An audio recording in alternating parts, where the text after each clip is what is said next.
It does music, so might as well. It keeps getting recommended to me every time I put on the world's video, so I'm going to. I'm a simple guy. It's good enough.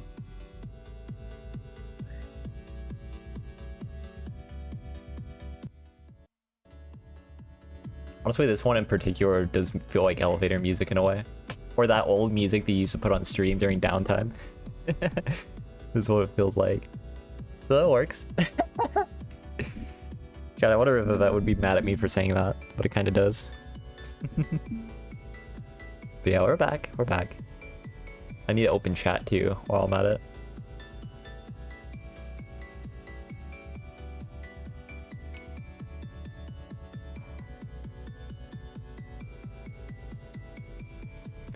There we go. I don't think the link for day 2 pairings are up yet, so it'll take me a sec before I can update the chat thing there. But for now, let's have it at Worlds. Oh.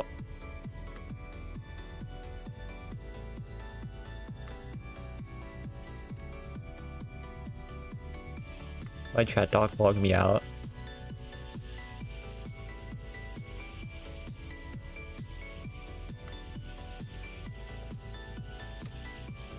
There we go. Predictions for top 8. Whoever I drafted, smile. But I do think there's going to be like some Urshifu, more bouncy Urshifu teams, unfortunately. And then there's going to be like a Torrent team. Those are like the obvious stuff. But I do think a Basque Legion will top 8. That's my current opinion. I don't think I'll be wrong on that. I don't really have any crazy takes because this format's so dead, you know? And then the players who will cut is anyone that it's all 8 of the players that I still on the Worlds draft I did. So like Kaido Ari, Kyle, I guess. Like those guys. Goggles Urshi is cool, but the Swords Dance set is fucking stupid, and I don't think it's as good as it's acting like it is. Though Goggles is the correct way to run SD or Surfu at least, so I'll give them some credit. Those are like my main opinions on that. Da, da, da, da, da. People are this obsessed with playing that kind of like Gyarados balance style. That was in like Regulation D that I invented. And I'll steal credit for it again because I'm so needy of credit right now since I'm not at Worlds. But I think sets like that are stupid, to be honest. But the actual that's running Goggles on Urshi, yeah, okay, that's fine. But I don't think Swords Dance is high enough value. Zacian? Yeah, exactly. Like, it can be good. It theoretically can be good. But like, the advantage you're actually fundamentally taking isn't very high unless you're already winning anyways. Like we saw in this matchup, well, this was the one matchup where it was good. It was good because the opponent just let their Amoonguss stay in on a Goggles Urshi anyways. Like, you could punish that with Substitute, you could punish that with Swords Dance, you could punish that with like any move in the game by just staying in with a Amoonguss with Spore in front of a safety Goggles Pokemon. It doesn't just have to be Swords Dance. But that's really the scenario where the Swords Dance set is relevant, is this in front of Amoonguss, that's it. And like, safety Goggles Urshi is already good in front of Amoonguss because you just hit partner. So it's like, are there moves like, if you're willing to drop CC, I think moves like Taunt, moves like even Substitute are higher value in my opinion.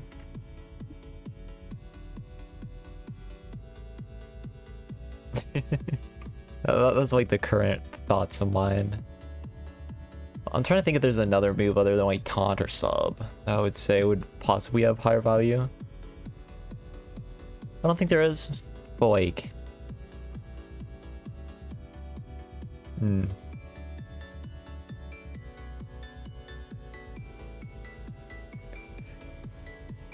I do know there's some Urshifu Darks that tried to do the same set, which the whole appeal of Urshifu is that you hit basically every mon in the format with Wicked Blow CC.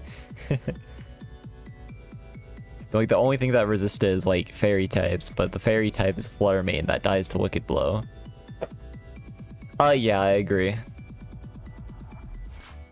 But it's still like doing the same thing Swords Dance is, because you can sub and bait on front of a switch when it goes to Iron Hands, and you're getting the same theoretical value over Swords Dance, right? Because you're punishing a switch, and it's in a way that's harder to capitalize on, because like sub, you have to break the sub. Like imagine like Flutter Mane switching to Iron Hands, and then like you quick sub, and that's really the scenario for it. But yeah, I don't like it either. To be blunt, I just think it's better than Swords Dance. Theoretically. And yeah, I wouldn't really want it with goggles either. Taunt's really the main one for me, I would say. I think Taunt's accelerating a game plan that you normally wouldn't really accomplish with Urshi. Which is nice. Also, man, we're like 7 minutes away. At least this time, the start is actually like a little more accurate, you know? But we have some teams from Day 1 Worlds. Of course, only like 4-3 players, but 4-3 at Worlds with this is kind of crazy too, for that matter. Also, I'm really annoyed that they didn't... No one's posted all the teams that cut Day 1. Because that's like incredibly lame for me for like so many different reasons. Yeah, we have this team. Very funny. Also, a very ugly fish too.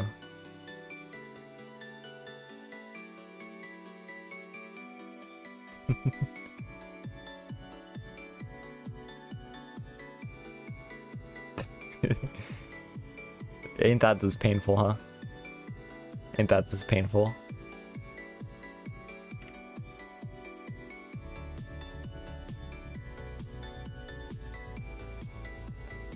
Dun, dun, dun. I'm just gonna leave this on the screen for like a few minutes to bask in its glory.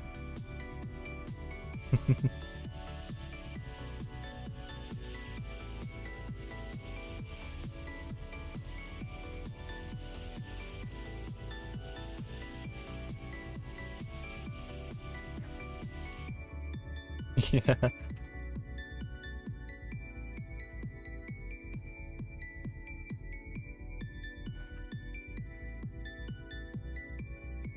Exactly.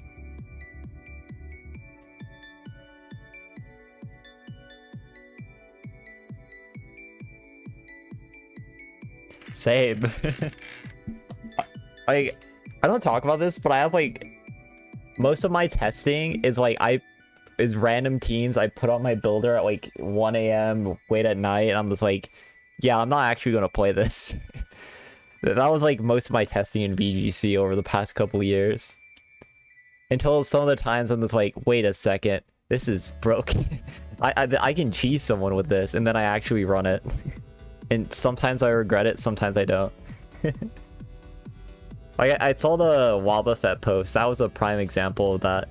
I was like, in theory, the switching around with Shadow Tag is fundamentally broken in this format. What if I run Wobbuffet? And that was like a very late night idea I had during like that old Series 10, Series 11 format. The no max restricted one, we had to play with the Murkrows. By the way, I'm going to bring Wobbuffet back once we get GS Cup again. For the record. Really, this is because Incineroar is fundamentally so broken that I can definitely do it again. And with Rillaboom recovery too. Ooh, we're so on. We're so good. We're so going. We're so going. That's for the future. Wobbuffet will always be that mon I run in GS Cup with Instant Rillaboom. And now I have Iron Hands too. I'm so powerful now. Mons like Miraidon cannot beat a Wobbuffet, that's all I'm saying. Like, imagine Miraidon getting trapped in, Rillaboom switches in, Wobbuffet uses Mirror Coat. Like, damn, that's so over. They are so over. Actually insane, actually insane. Yeah, I'm gonna look for more teams if we can. I'll just leave the Bruxus on the screen as long as possible. Let's see.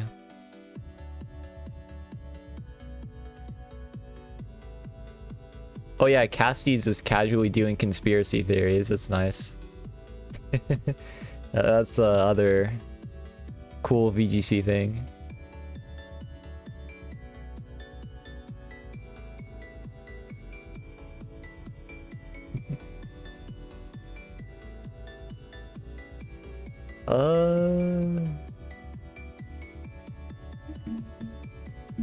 Bro, I clicked not interested in this post on like so many pages, and yet they still show up. Like, leave, please. I just want to look at Pokemon and funny animal pictures. Well, day 2 pairings are up. Hirofumi is playing Sam Pendelis. But I need to find it. I don't know. Wait, is this the same link? I'll try, I guess. It could be.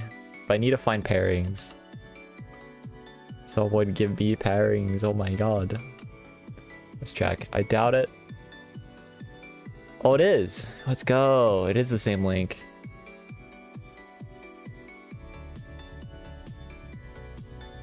Yeah. Cassie's is weird, man. I think that's the lightest way to put it.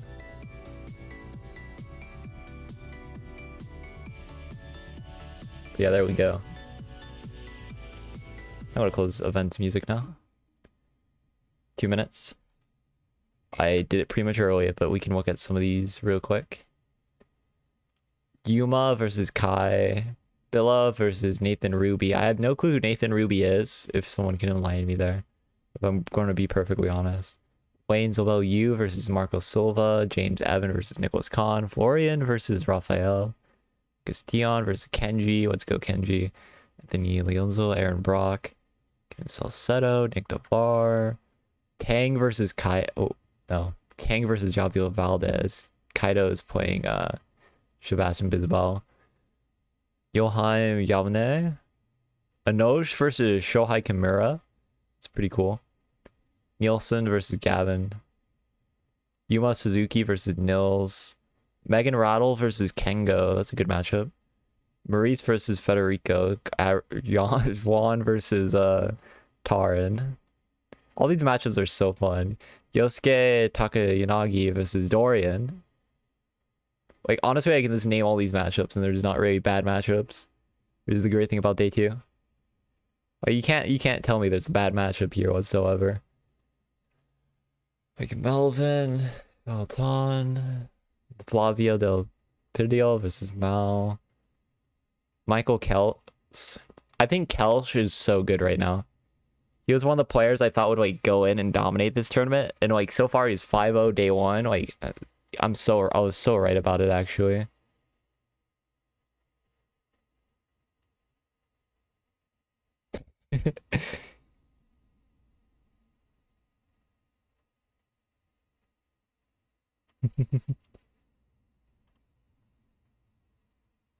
Kyle Livinghouse versus Yuya, that's fun as well. Alfredo versus Joseph Ugarde. This match is probably only most important for me. This matchup is only most important for me. Yeah, he's also addicted, which helps. Like, you see his numbers on, like, VGC Tour Ladder, then you're like, yeah, this guy is, he's that guy. That was my opinion on him. And, like, you can steadily... I, like, observed his play for a long time, and you can steadily see him get better, too. And it's like, wow, okay. Damn.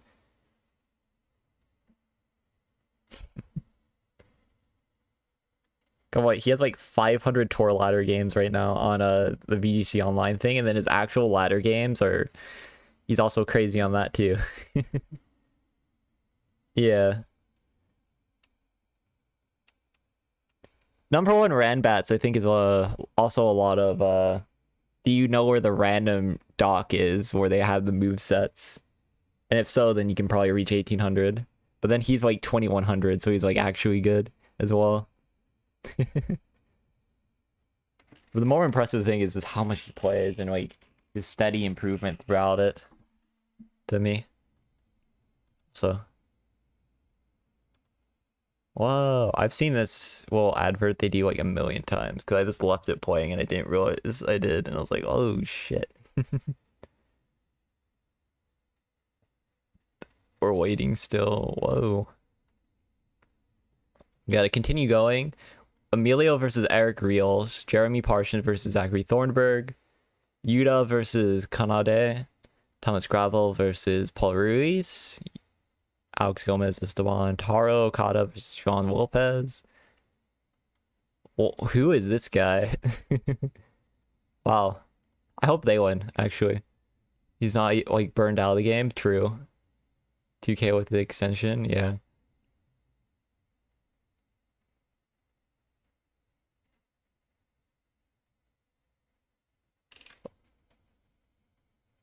Yeah, that's my thing. The extension is broken. It's so broken. Like, this having set knowledge on people in a random battle setting where like normal people who just go on random battles don't even know about it is kind of crazy. Like, I legit think that random battles every game they should just link the goddamn extension, because that is such a power creep for no reason in this ability. It doesn't really matter too much because it's still Ranbats, but like, come on, man. Come on. And also, to me, it ruins the fun, but... Hello, fellow gamer. Sebastian Sturm, Shizuaki Lee. All these matchups are so good. Worlds Day 2 is like the one event where you stream anyone and it's a good set. It's a good choice. Frankly, I'm more disappointed if you only choose the quote-unquote big names, you know? Hirofumi Sampadelis, Nico Davide Cognetta versus Alberto Laura, Chuppa versus Kurt Wonka. Let's go Wonka. Neil versus Rogov. This is kind of funny. Luca, I forget their name, this Japan player, but I should know their name. They are very good, and I think then they made it through day one, so it's like, wow. It's a huge advantage, yeah.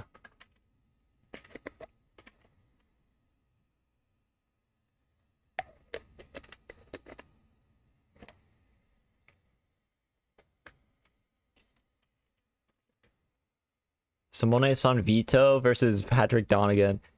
I know Patrick is running that Articuno team again, so another victim. Another victim potential. That set made me so happy. Like, you don't know like how straight up smiling I was the whole time. Articuno dodged like every move, and I'm like, yes. Yes. Oh, Kenji Mora versus Yadiel Tarl. I think I said his first name right, and I think I said his last name wrong. Yelio Tarlo. Also, Ran Katori is officially the luckiest player of all time. Damn. All of them are stream games, if we're being real. I don't think they'll choose Maurice, though, because Maurice is newer. And yet Maurice is newer and doesn't have that Justin Tang edge like the Americans give, you know?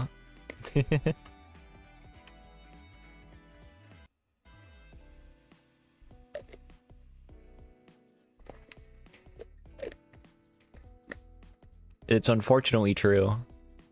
Maurice is European Justin Tang. But without the publicity, because that's not how EU works. But no, also, there's like so many good sets, man. This is day 2 Worlds, bro. You would be harder to find a bad set in this like kind of stuff. Like James Evans, Nicholas Khan is kind of good as well. Aaron... Javier Valdez versus Tang. Anosh versus Shohei. You really can't go wrong, man. Yuma versus Nils Dunlop. Like, come on. Or Kengo versus Megan Rattle. That's a good win. Very good one. There's so many good sets. And yo, Silver Room, what's up? What's up, what's up? Yeah. It'll probably be Rios versus Emilio.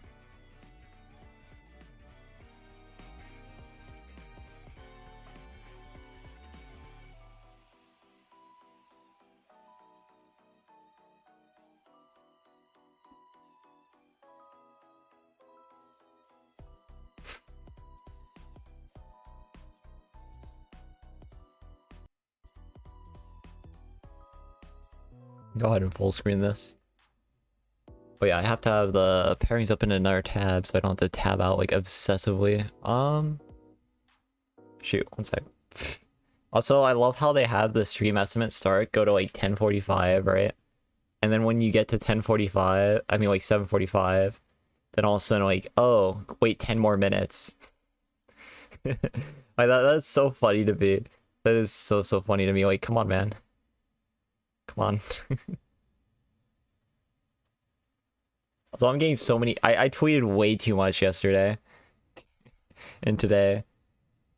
I've talked way too much, and now I'm getting Twitter notifications, and I don't like it. It's actually so horrible for me.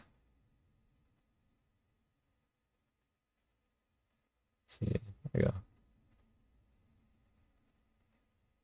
Perfect. Perfect. I'm such a professional. The for VGC Twitter, yeah. I just like ignored most of it. There was like a few times I like step and just do my own thing. And by my own thing, I mean talk about all the things that I wish were different. What's this about Rio? Eric Rios? So I'm gonna get their elevator music now. Might as well take advantage of it. Wow, let's go.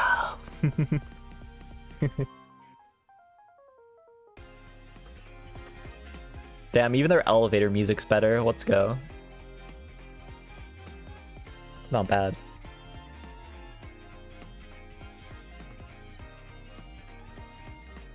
Yeah, Eric Rios versus Emilio were on one stream. Shocker.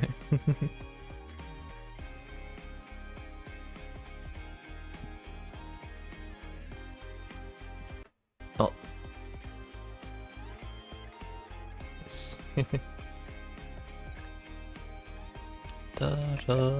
So it's a lot hotter today, which is not nice. Oh man.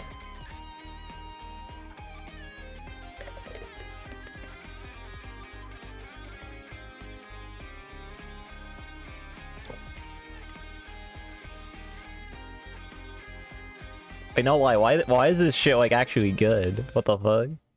That was kind of nice. Even the elevator music's improving, man. Crazy.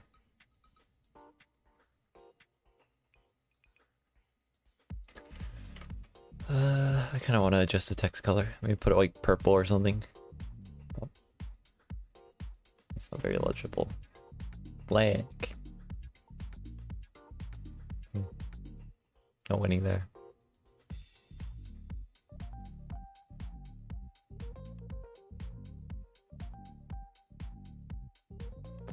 Not work at all. Good enough. Maybe this because Pikachu's ears. It'll fix itself later. It'll fix itself later, man. We're good.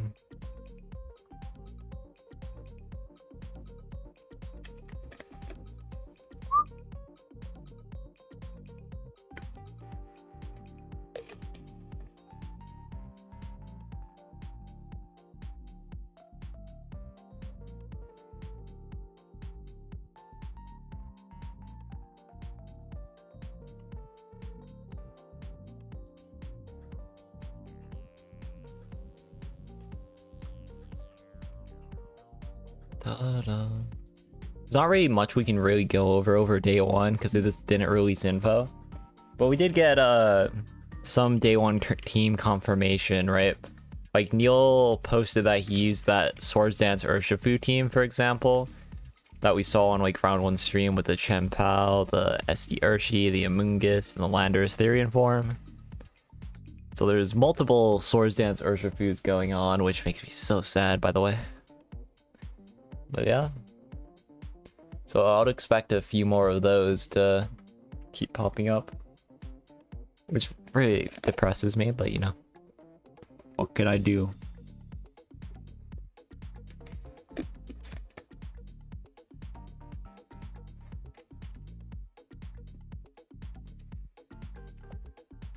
There was one with Taunt as well, which I think was cooler.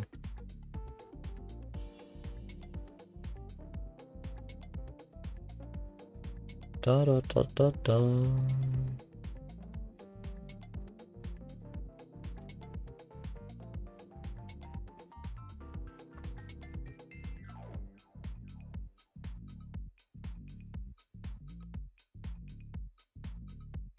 Just see if there's anything else I should look at. For sure. I do wonder if Emilio will run the same team. Like, running Brambleghast day 1 is one thing, but running it day 2 as well, oh my god. Yeah.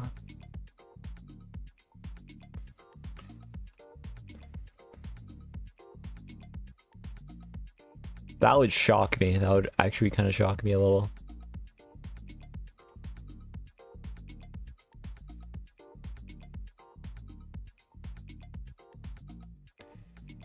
Bramble just wins the mirror a little bit easier.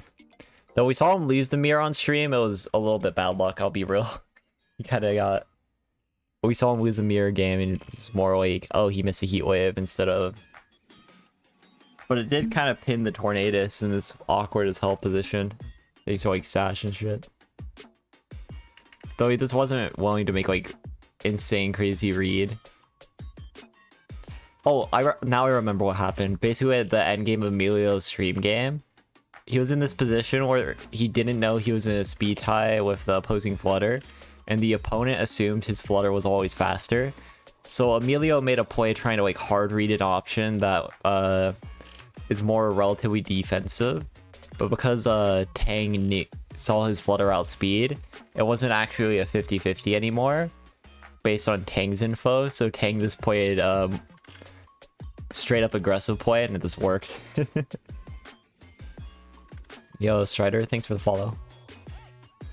So none of my notice work anymore, which is kind of wild.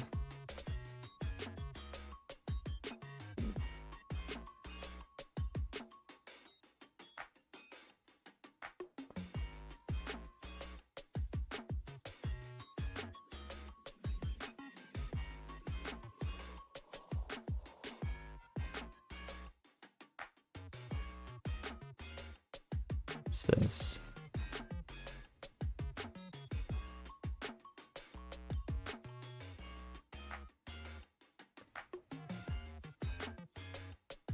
Yeah, none of my stuff works anymore. That's so sad. I don't feel like fixing it either. Dun, dun, dun. Only 3 minutes till day 2 begins, and we get to hear more. A little casting crew.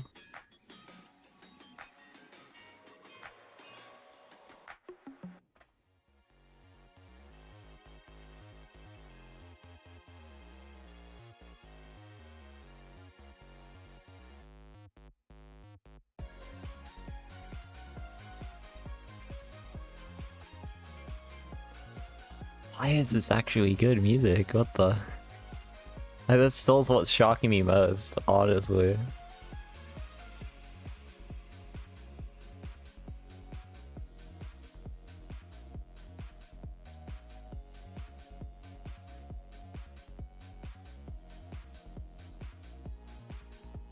Oh, Yuta Takahashi's playing Kanade and Mitsubishi. That's a crazy matchup as well for Japan.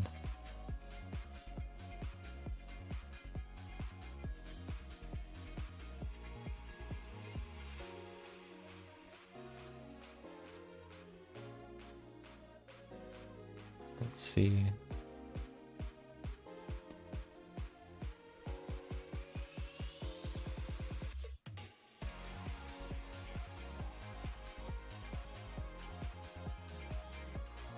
Try to see if there's any other things we can look at.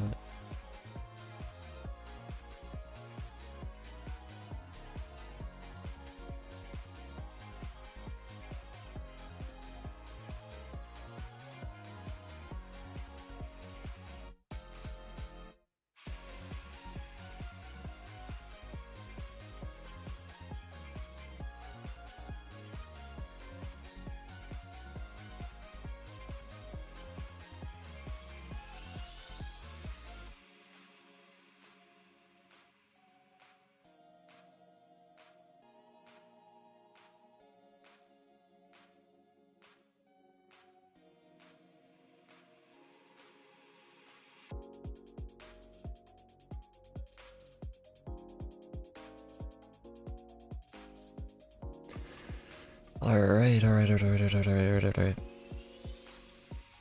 49.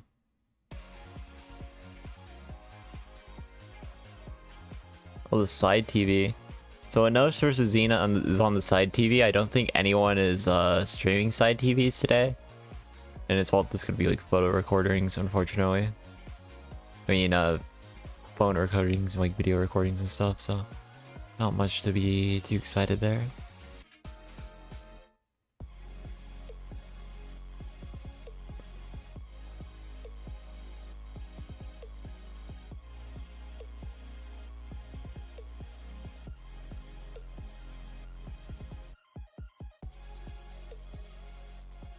Let's see. Whew. All melee thing, but it's kind of crazy that the top 5 has none of like Mango, HBox, none of those guys. Kind of wild. Yo, this trailer again. I probably should close the window because someone's mowing their yard at like 8 p.m.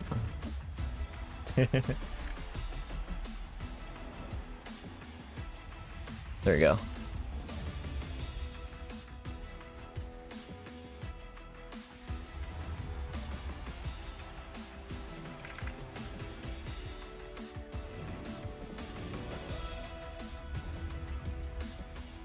Dude.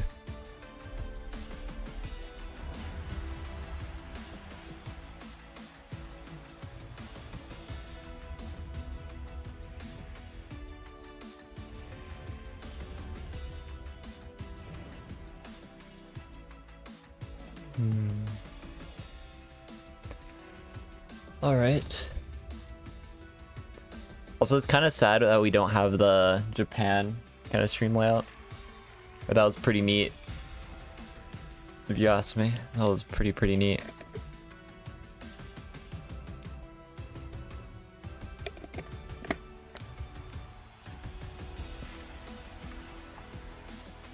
Instead, it's just the basic layout.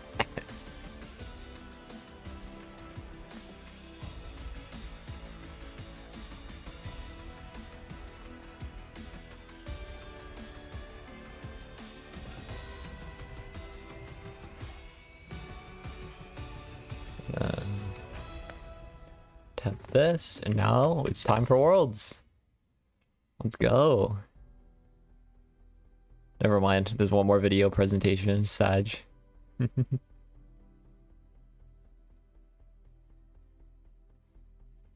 Oh my god, it was Duraludon. You see it? It was Duraludon's Evo. It was crazy.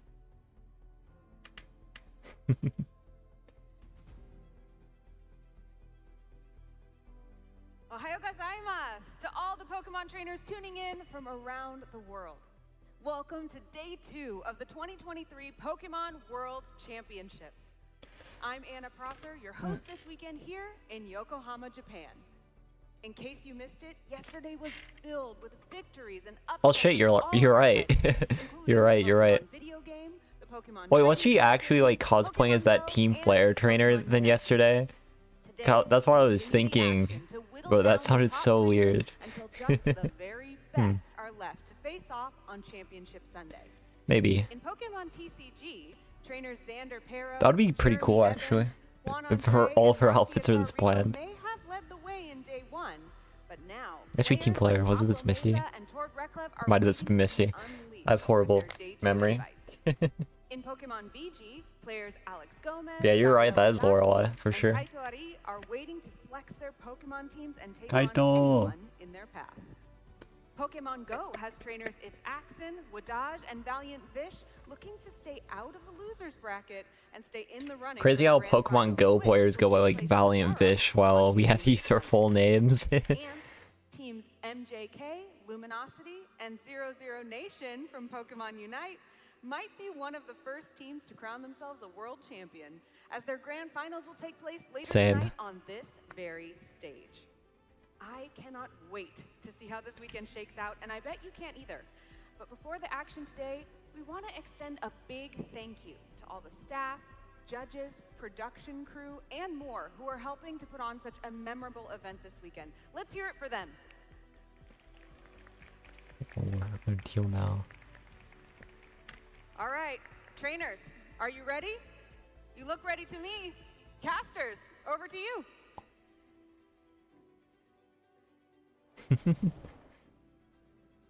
Thank you so much, Anna, for that amazing Oh, Aaron on this one introduction, and too. welcome everybody to our video game coverage of the 2023 Pokemon World Championship. I like Aaron and Necra as a team because they always like reveal movesets, and that makes it so much better for me to watch. I am so excited. We saw so many wild games yesterday. Rose, I feel like all the matches we commentated yesterday just really were nail biters. And today is the day where dreams are made, and today is also the day where dreams are crushed. I think this is what everyone has been spending so much time working towards. It's the culmination of so much hard work, an entire season's worth of play. All right. And it comes down to these first 7 rounds of Swiss. Yeah, we got Emilio Where the pressure mounts in even this more. That matchup day one was really versus intense, but Eric day two Rios. is really where you're just one step away from being able to make the top cut and potentially take home the World Championship title. But let's go ahead and check out a video so you know what's in store for the rest of the weekend. The 2023 Pokemon World Oh, shoot. Championships Mic event fell. will be showcasing the best Pokemon Oh, PG no. players and matches all One sec. weekend. Trainers from around the world are here to compete for the title of World Champion, over $1 million in prizing, and return invitations for next year's Worlds. Day 1, our trainers face off with Swiss rounds. Players who finish Day 1 with 2 or fewer losses and no ties will advance to Day 2. Day 2, trainers who advanced from Day 1 will meet those who earned direct Day 2. Okay, I think I fixed it. Fresh set of Swiss rounds. Oh, Those yeah. who finish Day 2 Swiss with 2 or fewer losses and no ties will advance to Top Cut and play in a single elimination bracket until a champion is crowned. All matches are best of 3. Who will take the title of Pokemon World Champion this weekend? Watch to find out and follow the action at pokemon.com/play.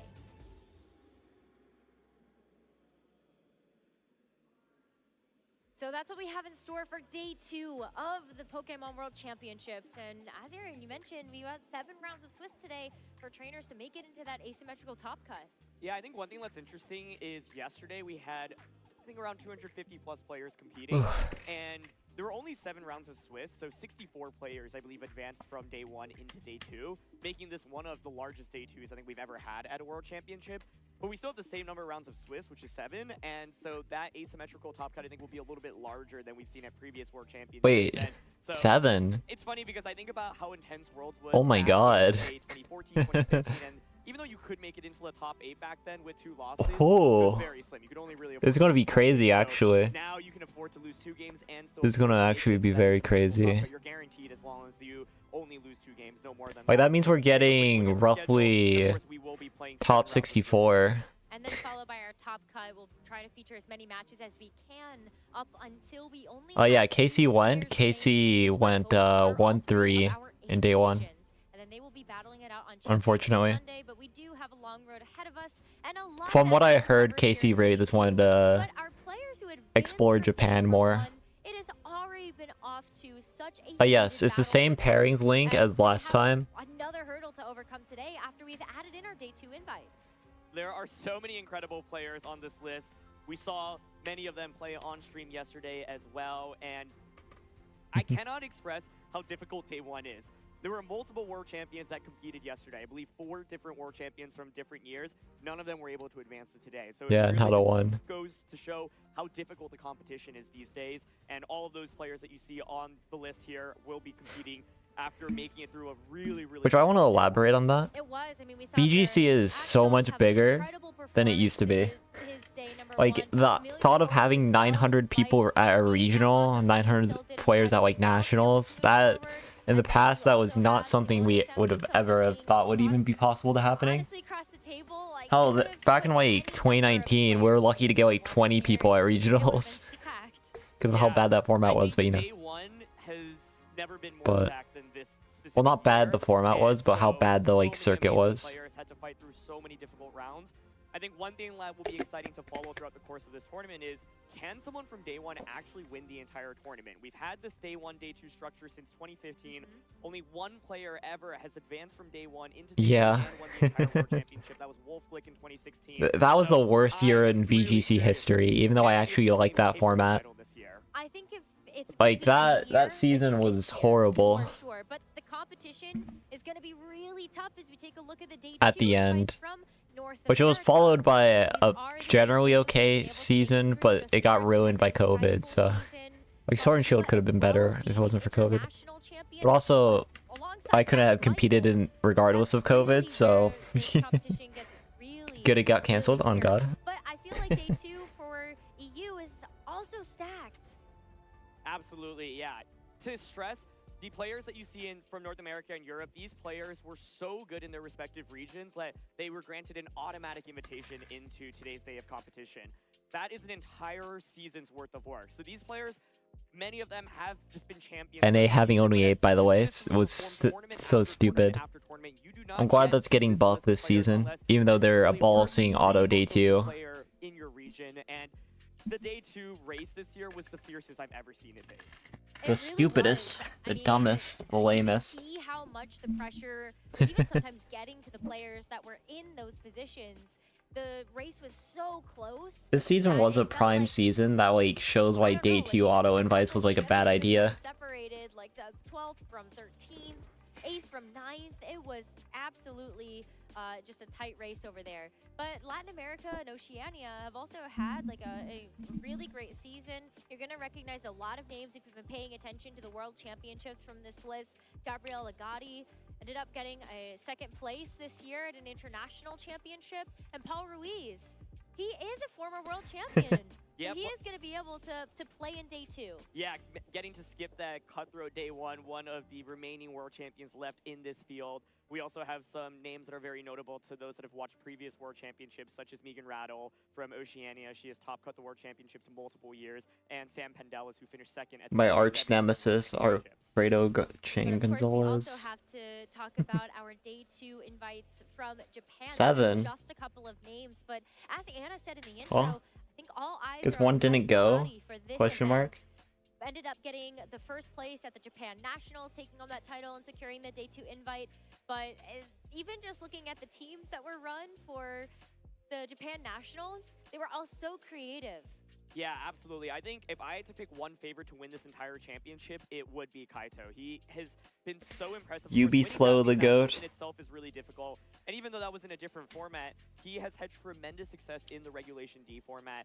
He was one of the first really high-level team builders that I've seen publicly post teams, and he had one team that had a lot of interesting techs. For example, I had Taunt on Heatran, Leaf Storm on Amoonguss. It's really clear that he understands the format really well, and I think finding those small adjustments is a great way to really get an edge against the competition. So my eyes are definitely out on him in this event. I think Shohei Kimura is also a player that has had really good performance, qualifying for multiple World Championships. He missed out on the top cut of the World Championships just by 1 round last year, so he's definitely looking for revenge. And for these players, this is the first time that the World Championships is in Japan. Definitely feel like there's more on the line for them, because winning on the home turf would mean everything. It really would, and especially in the home turf of just Pokemon in general, I think is Juan Muhammad Alvin. We also have some phenomenal players that are coming in from Asia Pacific. And so The commentator's going to avoid saying that one, I think. These are the players that won their respective nationals to be able to make this day 2 invite as well. But I'm sure you all are ready for the action. We're going to get into that very shortly. Or avoid saying any of them. Good call. Good call, good call. To let us know what you're excited I respect about. that. Who are you rooting for? What are some of the surprise Pokemon choices that you've enjoyed?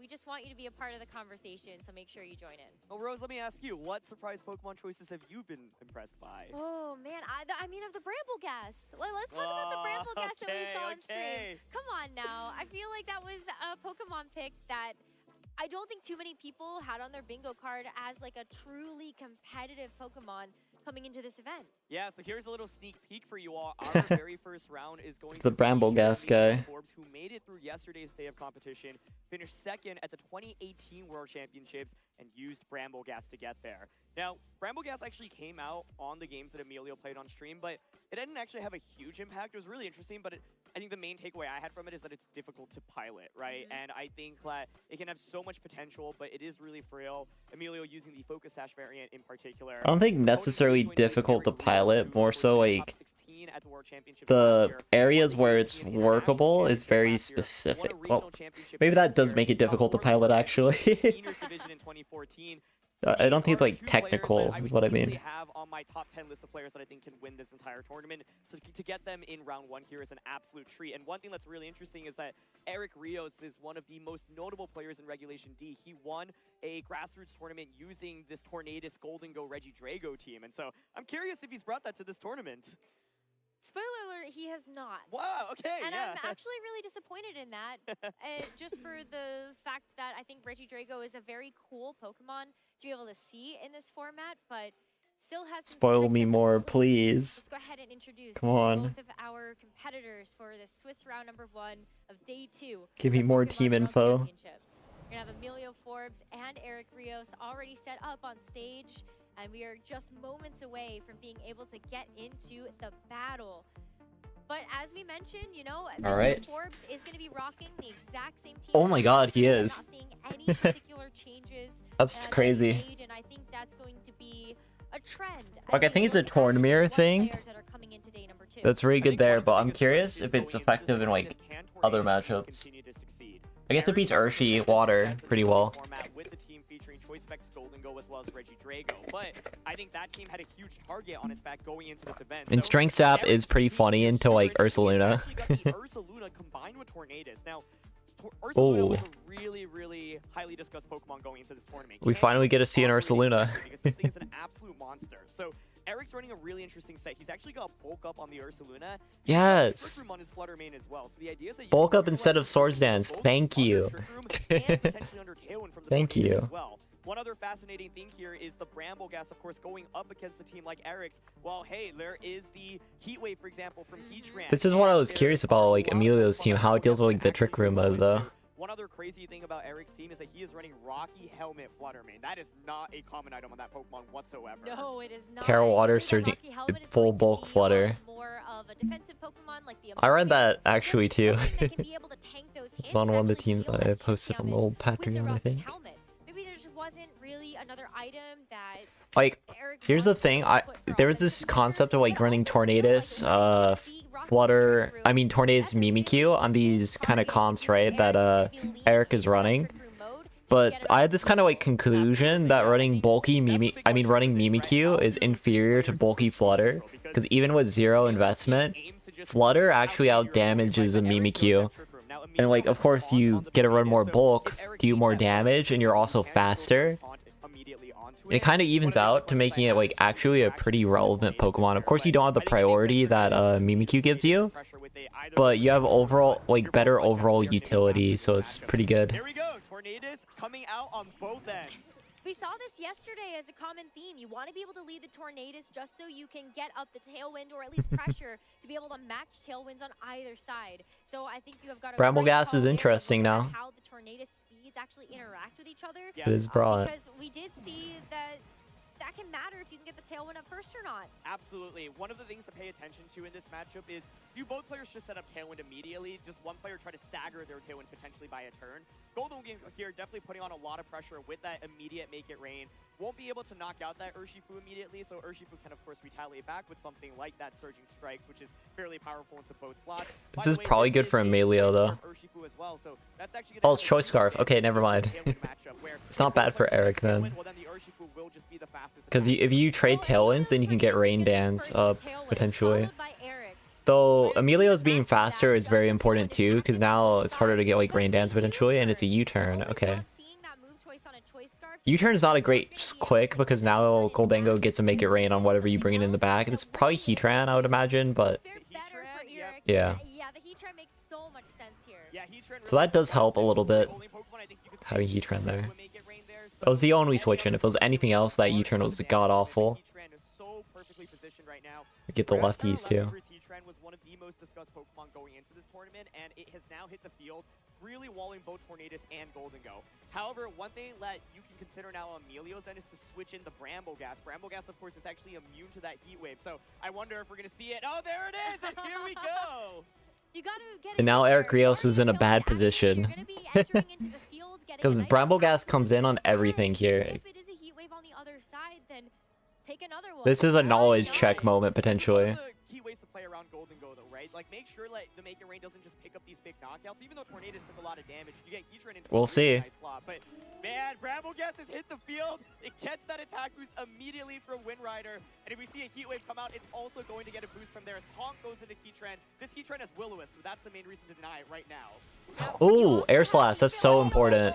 Just to tank That's so good. huge hit there from the Tornadus. Is it a Terra Blast by any chance instead of a heat No wave? way. No, it is a heat wave, so it will be an attack. That's boost. fine, though. You have Air Slash. You're good. That Air Slash rather than Bleak Wind Storm, so I wish the commentators mentioned that, by the way. Thank you. But Bramble Gas now at +2 that's attack. so important there, actually. Heatran anyway. Not having Bleak Your Wind. only real means of offense is either Shadow Sneak. You could go for a Terra Blast. I'm done complaining after that, but that Air Slash was so huge. Yeah, like the question is, do you want to actually go for the Ghost? And now Torn is faster than Bramble Gas. So Bramble Gas kind of has to like quick Shadow Sneak in order to actually have like any presence here. And Shadow Sneak does KO Torn, but now Heatran can like just get an attack off in exchange. And you force a little trade. And Bramble Gas is just not a fast Pokemon particularly. So that's we're going to see some trades here basically. We're going to see some trades. But he looks like he's committing to it. Okay, okay. No way. Oh, this Bleak Wind speed drop or a KO on Torn. double knockout right If you get the now. KO on Torn with Bleak Wind, this is a good play. But if you don't, then it's really bad. Here we go. 1 HP We'll see. Bramble Gas with that This is a Ghost huge Terra gamble. and +2 attack. There's the If it turn works, it coming out. works though. And like Torn is so bulky from Eric that there's a chance that it just lives the Bleak Wind and then you need a speed drop, so the odds are even worse. And it misses. Is it gonna miss? It misses. Yeah, it's the most important miss too. This should be Air Slash 100% of the time. Is this gonna be enough now? No, it's faster! Yeah, okay. Terra Blast is gonna go into the Heatran. It's faster! Be able to secure the knockout on this No turn. way! Yes. Wow. Huge knockout there. Wow! Oh my That god. was a critical Bleak Wind Storm miss, but the Tornadus here actually slower than the Bramble Gas. Whoa, okay. Huge knockout onto a Heatran. And I think that's actually a great trade. for That's so insane. I know Bramble Gas can run like max speed, but that's still a Tornadus. That is crazy. So, looks like Emilio wants to conserve Wow. a lot of Terra there. Wow, wow, wow. That's The good thing for Eric, though, he hasn't used his Terra yet. And if it's like Urshifu water, you can Terra Urshi and you're like still in a good spot. And he's also figured out how to be so preservative with the Terra and just weave it in at the perfect moment. And you are Scarf on Urshi too, for that matter. And for Eric, we are Yeah, this going Flutter is okay too. Dazzle, KO's Torn. We've got the booster energy It's coming cool. out first. Let's see what that's gonna be. It's gonna be a Special attack. Alright. Okay. And on the opposing side, Eric's Flutter main here is Rocky the Helmet. Rocky Helmet, as we talked about earlier. It is slower. That previous turn, by the way, huge interaction. Tornadus actually ended up being slower than Bramble Gas, and you can see it took that Make It Rain on. The Flutter will live here, which is kind of funny. Little speed investment, if any, and probably is investing very heavily in both. If the Tornadus were to move before Bramble Gas, that would have been a disaster. But now Flutter made in a position to just put on a long. Not going Urshifu instantly is interesting to say the least, though. Scarf Urshi could have been like very huge here. And just how with it's Terra able to Water. Tank that Make It Rain early on. So it is still on the field right now, but is it going to be valuable in the situation? With, you know, you just have the Air Slash. That's going to be a great way to deal a little bit of damage. I see the Protect. But it's Okay. Protect from Eric's Flutter Mane to kick off this turn, as the Flutter Mane on Emilio's side was trying to target that down. You want to get into a range that you're going to be able to get a knockout onto it, but Tornadus goes for a Bleak Wind Storm. Does it connect But this can it time? connect with the Oh, it does. Tornadus? Does it KO? It No, does. it Yo. Look at that But yeah, that bulk bulk. Tornadus. That's why I underspent that Bramble Gas, you know. Dish it back, but A little too Emilio's much bulk, though. Oh, that's so huge because both Tailwind players. can go back up. Exactly, yeah. Both players are able to set up Tailwind Okay. once again. If you are able to get the knockout onto the opposing side, and the other person's Tornadus goes down, then you just have full speed control in this end. That's hard. That is a hard situation. Tornadus are on both ends, just split the sliver of HP. Emilio not having Terra is very important, though. Instead of, or sorry, Emilio's I do wish we knew more of the Flutter moveset. It's Rocky Helmet with Trick Room, but we don't know. Does that have Dazzle? Does that have Shadow Ball? So it would be more of a Yeah, it does have chance Terra for Water. Tornadus That's pretty to okay. Potentially the bulk investment being seen with the Rocky Helmet item choice It still should be faster than Goldango though, which is important. If you have Dazzle and then you sack Torn, go to Ursh, you quick Shadow Ball surging into... Yeah, good. Trick Room was too much of a gamble. You don't need it here. Eric should win. But it will be Emilio Sputterman going next. Tornadus finally going down on Eric's side after Emilio has tried so hard these last few turns. And with the Shadow Ball response... No Dazzle. Okay, that's confirmed. Free switch for both. Yeah, this is such an interesting dynamic, right? Because right now Emilio has the faster Flutter Mane. It feels like he's generally had the speed advantage. You've got Golden Go now, but And do not have that Terra. Now Eric can quick Terra Water the surging into Flutter Mane with Terra Water. And he just quick Shadow Ball into Goldango, and this should be a guaranteed win. Surging strikes, of course, onto the Flutter Mane slot. So the question is there any chance Flutter Mane is trying This should be 100% over. Like, if you lock into Make It Rain, you KO the Flutter, Urshifu lives, Urshifu kills you. You walk into Thunderbolt, Urshi lives, Flutter Mane lives the turn and then kills you with Shadow Ball. So, like, it's just not good enough. It's gonna come down to the wire already. Yeah, we're seeing the Terra Water from the Urshi, I imagine. But it's time to see what Pokemon is going to be terrestrialized. It is the Urshifu. Makes Yep. a lot of sense to try to be able to boost up those water type attacks Yep. and also take away that dark type weakness to the Flutter Mane on Emilio's side. So And does that it could pay target off Flutter? in spades. Let's see. This Flutter Shadow Ball. It is gonna be another Flutter. Yep, And GG's. That's so not much gonna damage. survive. Yep. That is not a bulky Flutter Mane on Emilio's side, and it will not be able to get a chance to attack. And I think with that, it's really difficult for Golden Go to win the game, right? The way that Eric was able to... That was a complete pin there.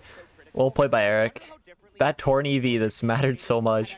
And being slower than Bramblegas, having Air Slash, like, there were so many little things that were, like, a little hard there, but Just not able to do enough damage quickly enough, so gets the knockdown into Flutter, but now convincing endgame win for sure. Eric conserved this Urshifu until the end was so smart. Something about this matchup is basically like, okay, we're both going to set up Tailwind, so how do I figure to get a speed advantage to outspeed you? And the way that Urshifu was conserved with that Water Terra in this endgame was beautifully played. We've seen that a lot already from the trainers that have taken the main Yep. stage, that Urshifu has been such a dominant force. And to Why see the it hell did they give us deserve the Urshifu? It's not even in the Legends of Arceus. Ah. Also, you have to think about how to pivot your board position around. Why is it To be here? able to do that, you have to think so many turns ahead. Absolutely. I think one other thing that was critical in this game, of course, was that Bleak Wind Storm miss onto the Tornadus earlier. but Should that's it be the here, downside of man? running Bleak Wind Storm. I think it's really interesting because if you actually look at how both players are using Tornadus, yeah, they both have Tailwind, but the stats are clearly quite different based off the speed interactions. And also, Eric Air is not Slash, using Bleak too. Wind Storm. With that Air Slash, you actually have so much more power into the Bramblegas because part of the upside of Bramblegas is into a lot of common Tornadus sets you can actually wall it. But with Air Slash here, you just, yeah. This is such an advantage for Eric. It's, like, insanely good. Like, it's hard for Emilio to deal with Terra Water Urshi. It's hard for Emilio to deal with, like, Air Slash on Torn, because, like, his main advantage was supposed to be Bramblegas walling everything, but it just doesn't. So it's tough. Shiyu can, like, Dark Pulse it. This Heatran actually does not have Earth Power, so I think that's valuable. And, of course, you have Water Urshifu on your side of the field. That's going to be really valuable into Heatran. I think one of the main things to think about in this matchup is I think Emilio needs to basically just get better speed control. Trading Tailwinds doesn't work out super well when your opponent has the faster Urshifu with that Choice Scarf in the back. I think we'll see the same thing from maybe is expecting Eric. like a trick room option here for Eric Yeah. because it did seem like with the Pokemon that Eric brought to that game number 1, he had that available if he felt like he needed to go for that based on what Emilio brought. Yeah, absolutely. I think that's what makes Eric's team so dangerous. If you look at Emilio's composition, it is just reliant on fast Pokemon. But with Eric's team, the Flutter Mane can operate both inside and outside of Trick Room. Flutter Mane just a really good attacker, but that Rocky Helmet Water Terra is so interesting. Could be super relevant against the Urshifu should Emilio bring that as an adjustment into this game. And so, like you said, Rose, After this set, I want to pull up the Tailwind and Trick Room, right? the team I made. It's out of curiosity. I know I didn't put Ursaluna on it, but I'm just curious what it was now. I know I did try to run Rocky Helmet Flutter because I was like, Mimikyu gets outclassed by Flutter other than the fact that there's priority. In theory. In the matchup for both of us, I have so much speed with it. I'm just gonna outpace you with it.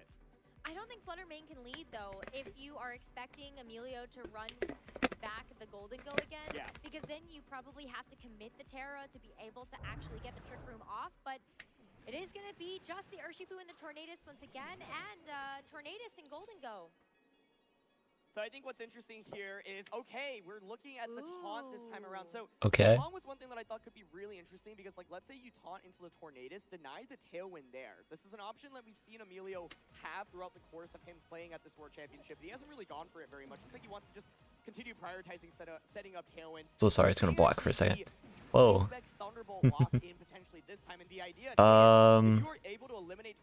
Not really anytime, really. You're supposed to start it. Stream games sometimes take a second though. Really, like you have team preview, you're only supposed to take 1:30. Technically, you can stall a little bit on the start battle screen, though that's unethical. That's the best way I can put it, I guess. Oh, that should KO Goldango. That should KO. If Goldango dies here, this is already very bad. Makes a lot of sense too. Just go ahead and hit hard, hit fast. We saw the terrestrialization on Eric's side go into that Pokemon in game number 1. Does Goldango go down? Is this mental herb too? Is this slower? It does mean that it's Nope. not going to be able to use the Tailwind, and you might be able to get it. Oh wait, into Torn would be good here too now, but I don't think it KOs. Going to take that very nicely, and Emilio's Tornadus is still around. Yeah, doing about 50 damage each. Ooh. Of course, once again, the Choice Scarf Urshifu, Thunderbolt? so not able to actually knock out that Yeah, that's tough. Does go for that Thunderbolt onto the Tornadus, and the Tornadus survives! No way. That's not a focus sash, ladies and gentlemen. It survived that Choice Specs Thunderbolt. That is Thunderbolt goes into Urshi now though. wild.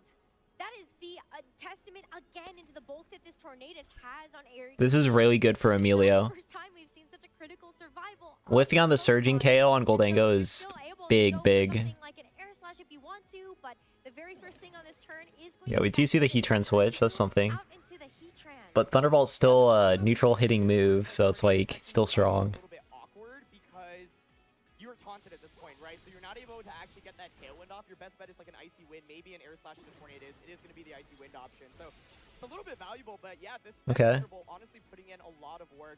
I think Shadow Ball may have ended up being a little bit better in this scenario where Tornadus ended up surviving, but I was expecting Tornadus to go down there pretty much. Well, Shadow Ball wouldn't have been better because then you don't force the Urshifu water to switch, right? So that would be pretty bad. Yeah, you can just go for that knockout onto Tornadus, conserve your Just for the record, you know. Brambleghast in a great position again. Have that speed control for later. Brambleghast hitting the field. Hoping it's gonna This get time able to KO Torn early too. But it's not Ooh, gonna be a switch Rillaboom? from the Tornadus as well, so not going for the air slash like No, we saw Flutter, last time, okay. as Flutter now is okay here. back out onto the field. Yeah, Heatran right. is protecting. Wants to play it safe, but that does leave this Flutter main vulnerable to this Thunderbolt coming out from the Golden Go. And that's still going to be a good chunk of damage onto both Pokemon. Really decent damage across The problem is you can't Terra Water here. The Goldango can still spam T-Bolt, and there's still a Tailwind turn. Definitely has gotten a lot of value out of that. And Yeah, now Brambleghast can start clicking. the potential goes Terra immediately. Like, Shadow Sneak is very hard for the Flutter to ignore here. So it's in and So he's going for the all-out, this kill Heatran. Because he is faster too. And Flutter has a chance of protecting as well. Absolutely. This Thunderbolt could be really huge because we already saw This is just really well played by Emilio right now. End up switching into the field. And this Eric lacking a little knowledge on the Goldango calc with his Terra Water surging. Brambleghast does have a +1 And it's really just biting him for the rest of this game because it's just allowed to click T-Bolt every single turn. switch into this situation. That's going to be able to take us And that's like really hard. Maybe you do end up throwing something Torn like the comes back Tornadus in. there, it's already really low. Just sacrifice it. Yeah, absolutely. I think one of the other interesting things about this position is, yeah, do you feel forced to go for the Terra here, right? Because the Terra on the Fluttermane actually cannot be used yet. It's already the Terra on, of course, on the Urshifu's end, but the Okay. Terra Ghost here is valuable just to get more increased damage, obviously, and get that Terra Blast up, but doesn't get baited. Wow, Brambleghast here. Well played. Terra Blast, no protect here from the Fluttermane, but of course we know this is going into the Tornadus slot. It's still going to be valuable damage from the Golden Go onto That was a Fluttermane. very good play by Eric. To be able to stick around, Because but now this Tornadus Shadow is Sneak has to come in to KO. Icy Wind, but it's Shadow Ball It's into into the Brambleghast. so now Just it's down to 1 calling HP. it. Yeah. Smart. Focus Sash so valuable. Tailwind's gonna Golden end Go soon. able to hang on to be able to use that attack boost once again.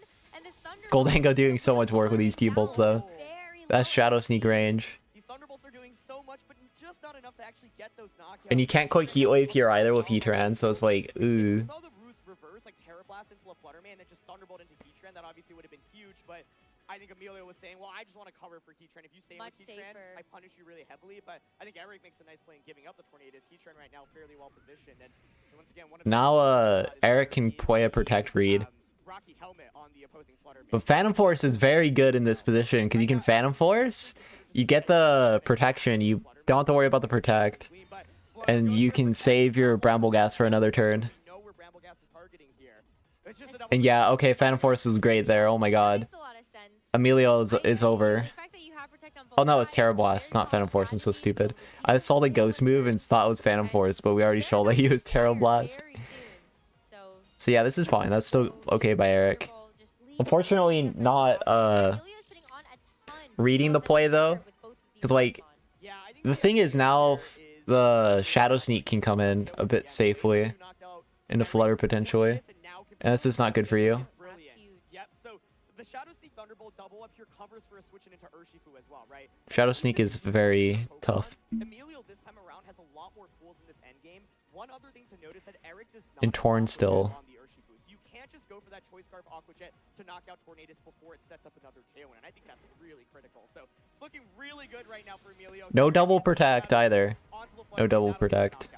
Absolutely. Fluttermane did not have enough HP to be able to survive that, but the Rocky Helmet Bramble Gas down. Heatran trades with Goldango. In return. So I think you're okay with that. Like you get a chance to actually just get something in. Depends on Emilio's fourth here. Because there's still Terra. But you cover. You just have to cover for it. Yes, you might be wondering why go for Will-O-Wisp in that position, and the idea is I think Eric realizes I have probably already lost this game unless Emilio really makes a big mistake. Could go for Heat Wave there, get the double knockout, but as you see, yeah, there's Urshifu and Tornadus in the back here, right? So Emilio's played this so well. I love the turn 1 adjustment. He did exactly what he needed to. Damn. Tornadus, and I get it though. The Urshifu switch up was also so smart. Now you have that guaranteed knockout with that surging strikes. And I don't think it was a good play, but I get it. Even if the switch happened. Both of these Pokemon to survive that on Eric's side, so because you still cover with the surging, and then you can Terra, and then quick away. Oh wait, no, you can't Terra Heatran. Yeah, it's doomed. Never mind. I was wrong. It's super doomed. Because Eric just matched the Tailwind, but that taunt on Tornadus just denying Tailwind immediately is really critical. So one thing you can think about if you're on Eric's end is we just see Surging Strikes KO Goldango. Of course, we know that Urshifu is going to knock out the opposing Heatran. Okay. 2v1, and we should see Emilio secure the game from that spot. But you know, the main point to think about is there any way in which you can trade your Tornaduses on turn 1? So you kind of force the taunt out, but then Tailwind doesn't go up, right? And then now with Scarf Urshifu in the end game, you potentially outspeed everything. So we just see trades here, but yeah, Tornadus gets to come in for free, and it's a 2v1 at this point. Yeah, even though Eric's Urshifu was of course faster with the Choice Scarf, the Tailwind goes up, yeah. You still have the ability for this Tornadus to go for that speed control to be able to take that away from Eric's Urshifu.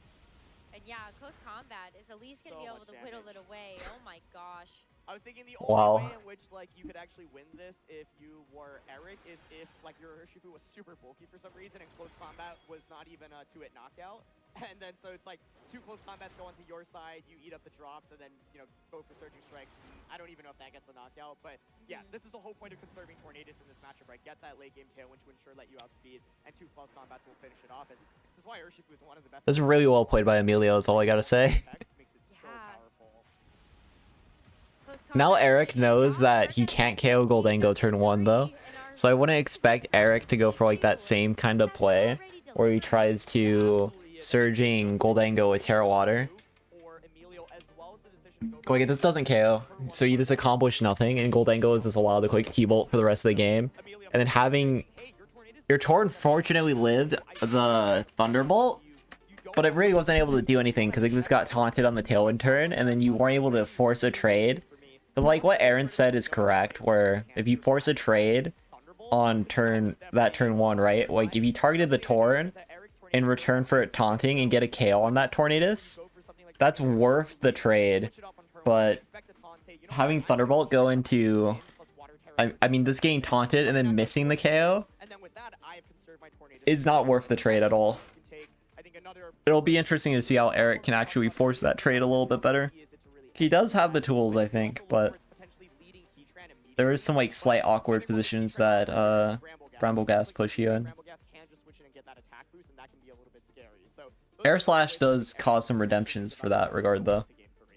What's really tough about setting up the trick room on Eric's side of the Flutter main is just at such a disadvantage when you take a look at Emilio's options to be able to deal with it right away. Yeah. And there isn't any redirection, so you can't necessarily get that up and running quickly. And because of how bulky and slow most of the Pokemon are, Emilio, regardless, can get a ton of damage down onto either side without really... Well, Trick Room going up is really good, but it's just not happening. I think it's risky. I think it could pull off, but I also wonder if...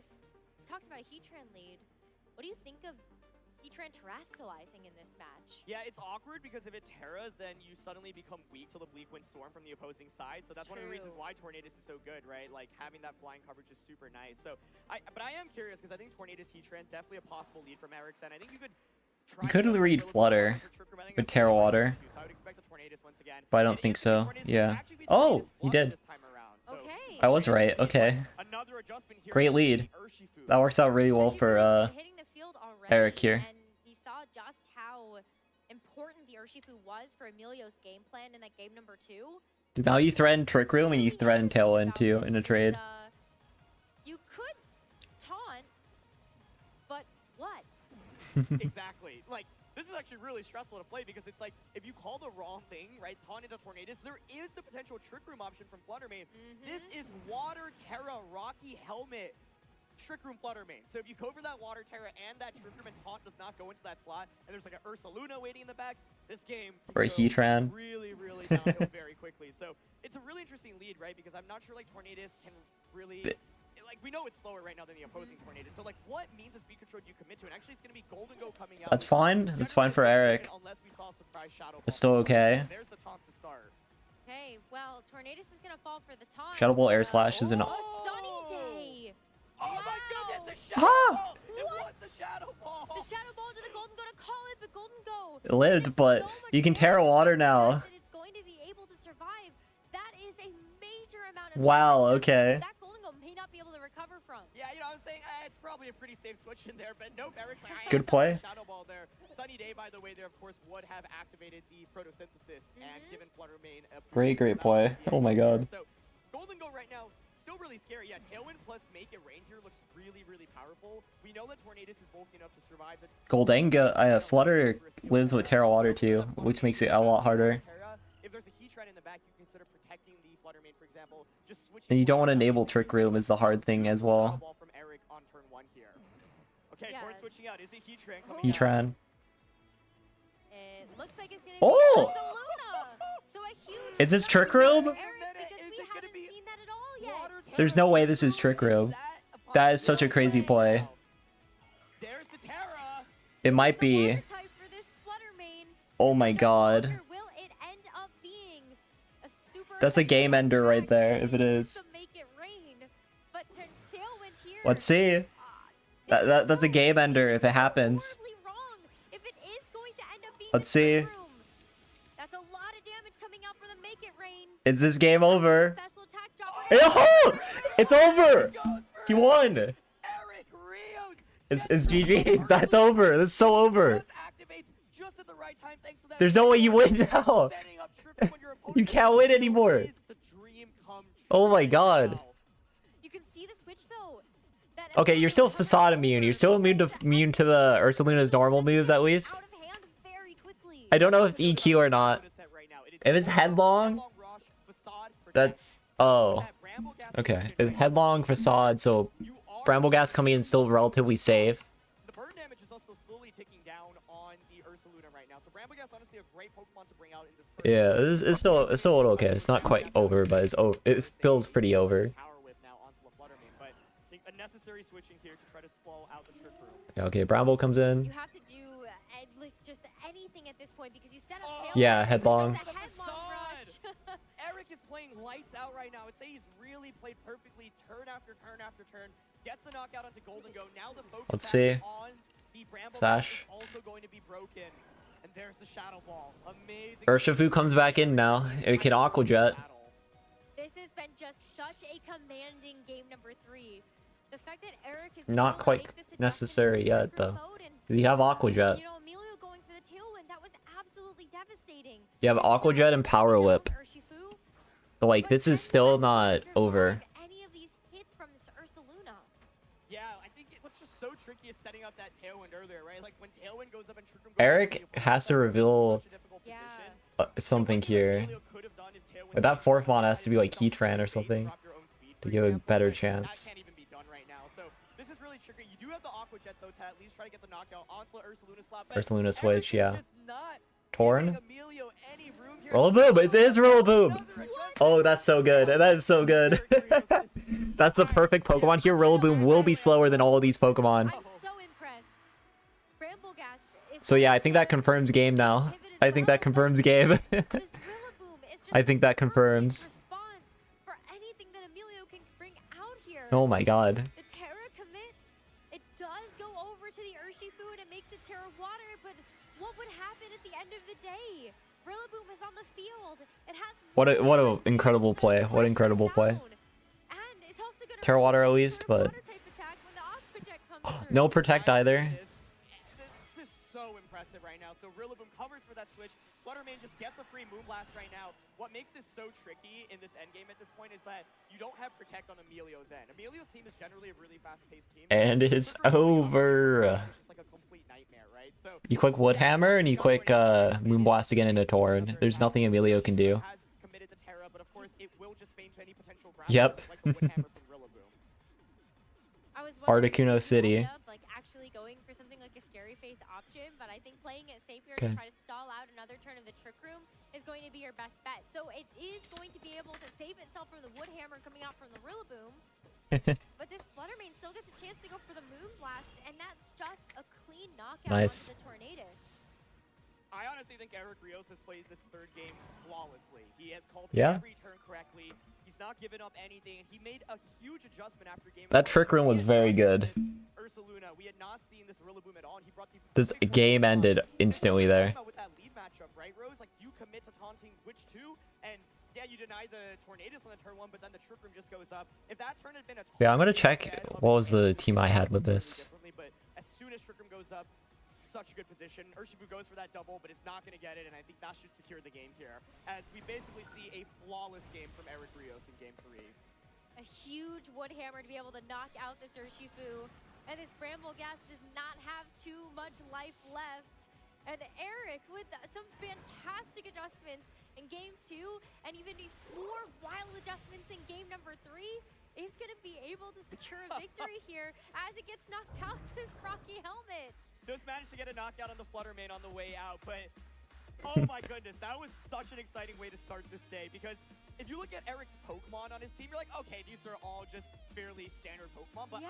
I love this team so much. Like, Air Slash Tornadus? Air Slash Tornadus, you've got the Sunny Day as well. Like, Tornadus Flutter as a lead, it's so stressful to play against, right? Because there's so many combos that you can go for.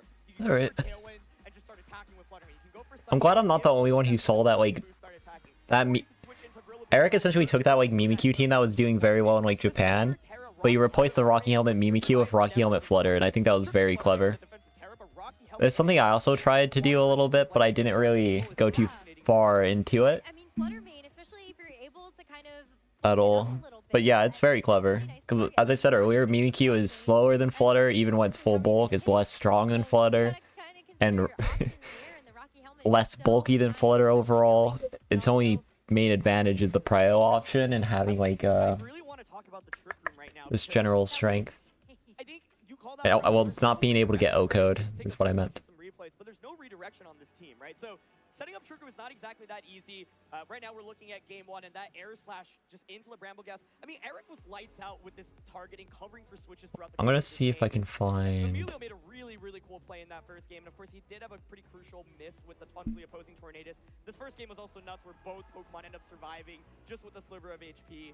But the main thing that I think about here is the bulk on the opposing Tornadus, right? Eric realized, okay, my Tornadus is slower than yours and you have Taunt. I can't just consistently outspeed you with my Tornadus. And so makes this brilliant adjustment to go for Trick Room in Game 3. And it was such a different mode from anything we had previously seen.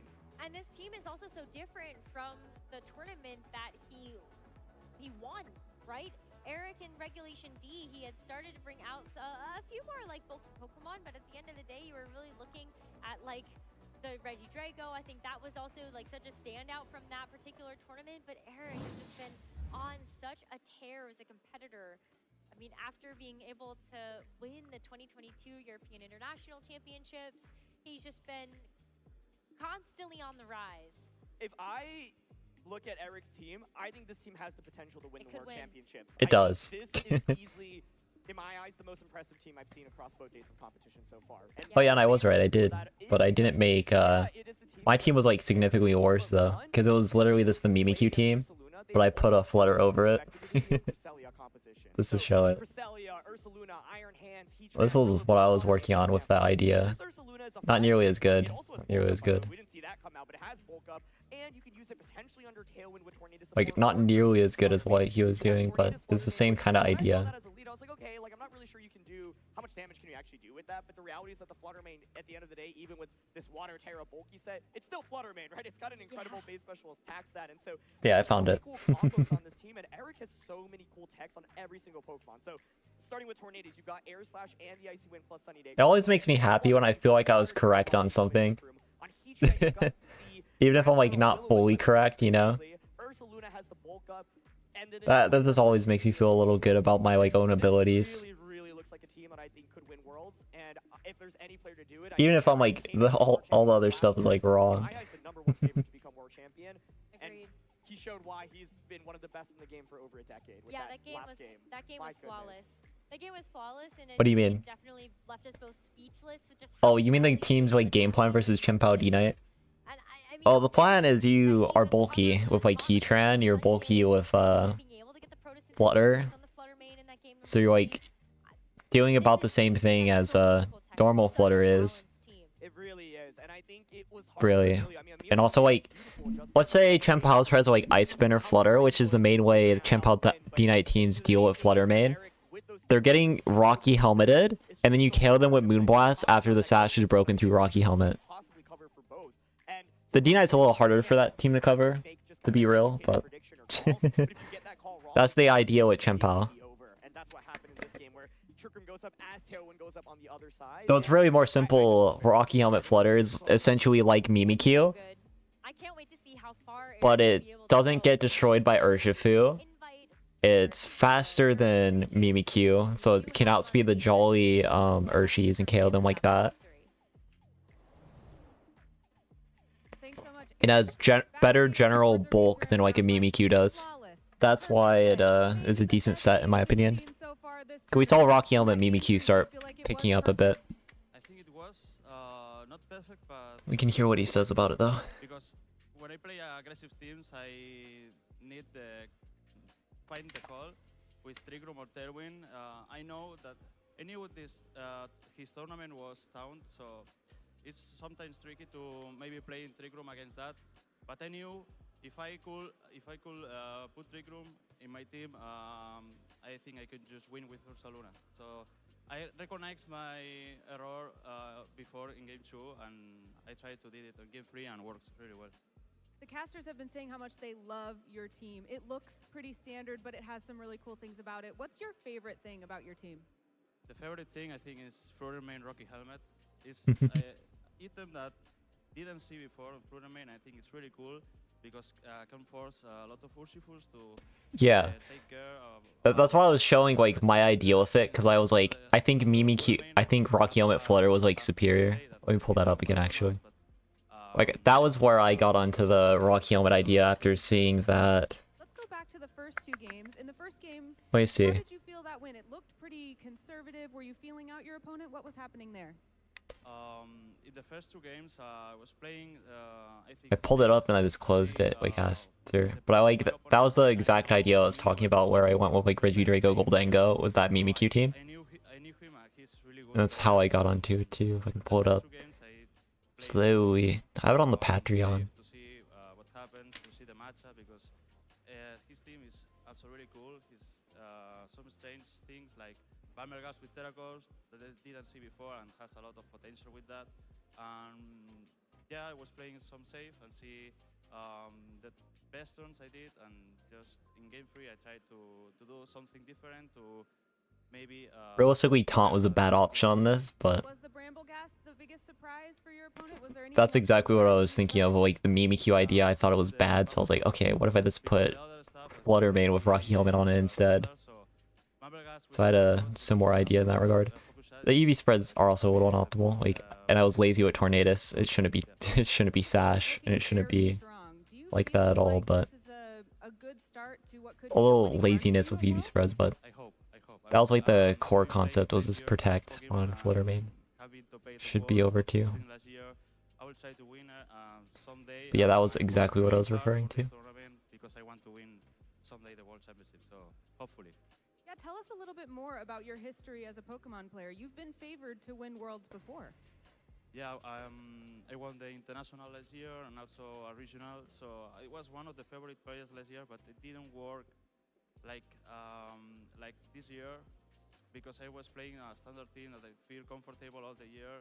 I didn't test a lot at the end. So this year it's a new format, so didn't have a standard team to feel comfortable. So I started working really hard with friends, and thanks to them to always supporting me and help me to tournaments.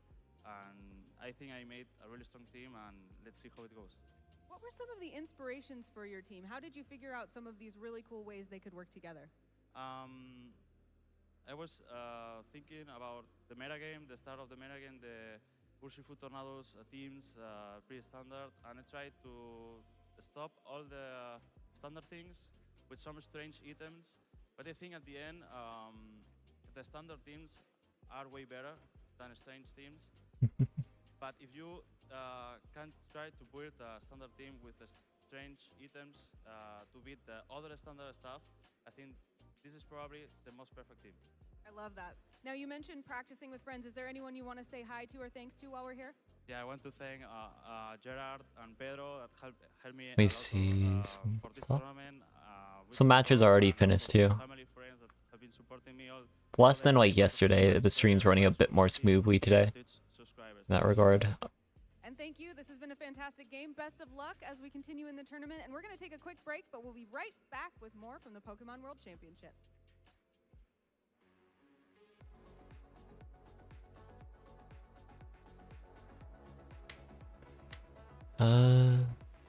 See me. What are they doing? Oh.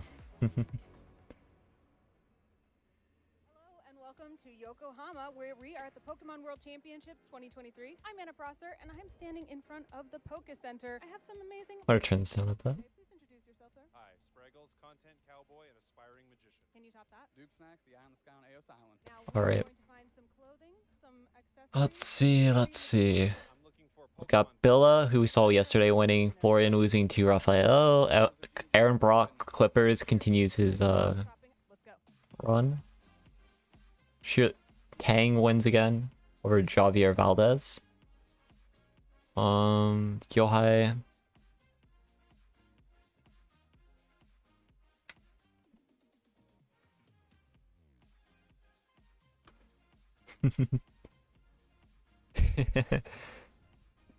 Kengo Hirata beat Megan Roddle. Yuma Suzuki over Nils Dunlap. Nicola Nielsen over Gavin Michaels. Shohei Kimura over Anosh. Yohai over Francis Yu Long. Maurice over Federico. Taryn also winning over Kian. Or Jan Salano. Yosuke over Dorian. Melvin K. We got Michael Kels continuing his run again. I really think Kels is just absurd right now at the format. This guy has way more games than and way more tournament sets and he's like completely unafraid. So even though this is his first world champion, his first world championships, right? He's always been like the guy that I think is like shouldn't be underestimated. And he's shown it. He hasn't lost a set so far. 5-0 day one, and now he's starting out with a round one win. So it's a good start.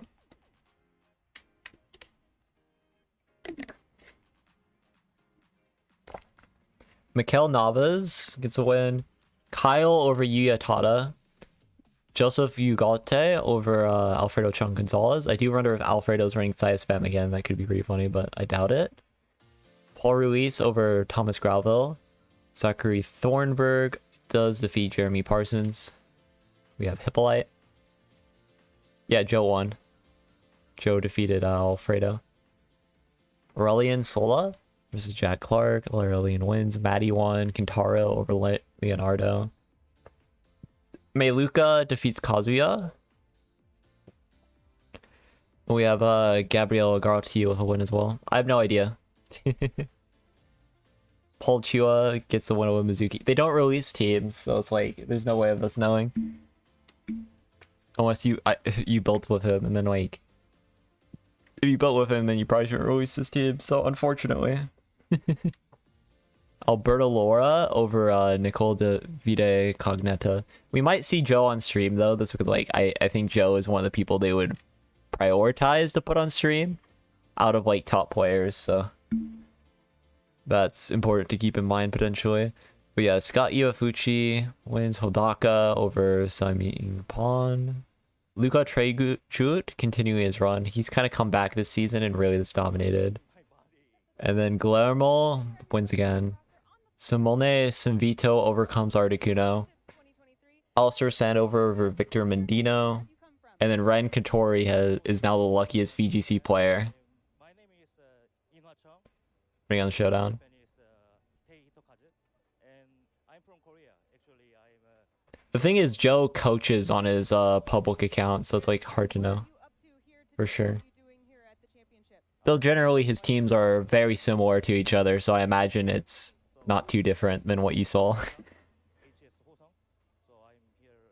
Joe has like a very defined style to how he goes about the game normally. I don't think he usually goes apart from that style too much.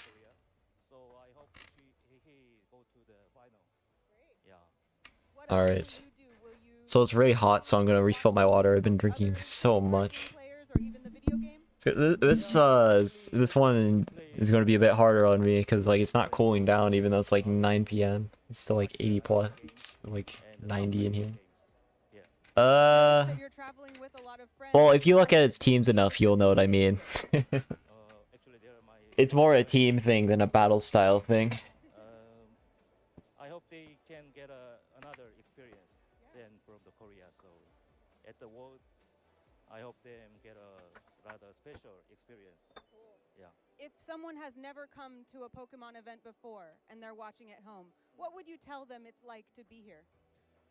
So actually I'm so nervous, so vibrating my body here. But the stadium is so big and all the staff is so kind that when you come to the WCS, you will get a special experience. I think that's true too. It is so big here and we're all full of so much excitement. So let's go enjoy it some more. Thank you very much. Thank you very much. We'll be right back with more from the Pokemon World Championships. 23, I'm your host, Anna Prosser, and I'm here on the floor in Yokohama, Japan, and I've met a new family. Tell me, what is your name? I'm Graydon. Graydon, and what's your name? I'm Fletcher. And Dad here, what's your name? I'm Patrick. Very nice to meet you all. And where have you come from? Calgary, Alberta, Canada.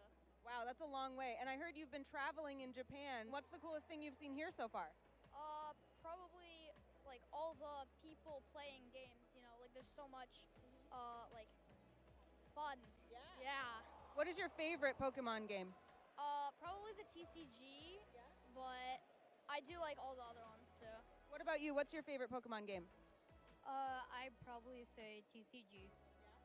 Are you guys ever going to compete in TCG, do you think? Yeah, we're here competing. You're competing now. How's it been going so far? Pretty good, yeah. And what about you? How's it going for you? I'm doing great. Awesome. Are you guys gonna win? I hope so. Yeah. Maybe. All right. What is your deck like that you're playing with in TCG? Like a fun, powerful deck that does a lot of damage. Yeah. And how about yours? A deck that always works. Always works. Always wins. Almost.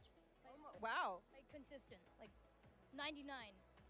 I won't ask you to tell us because then all the pro players are going to start stealing your strategies and things. We don't want that. Thank you all for spending the time chatting with me. I hope you have a great time traveling in Japan and here. Best of luck in the tournament. We'll keep an eye out for that, and we'll be back with more from the Pokemon World Championship. Welcome back to Yokohama for Rios. Well, Rios is usually plays his more bouncy, slower tempo teams. So far, but what do you mean by the coolest thing I've seen in Japan so far?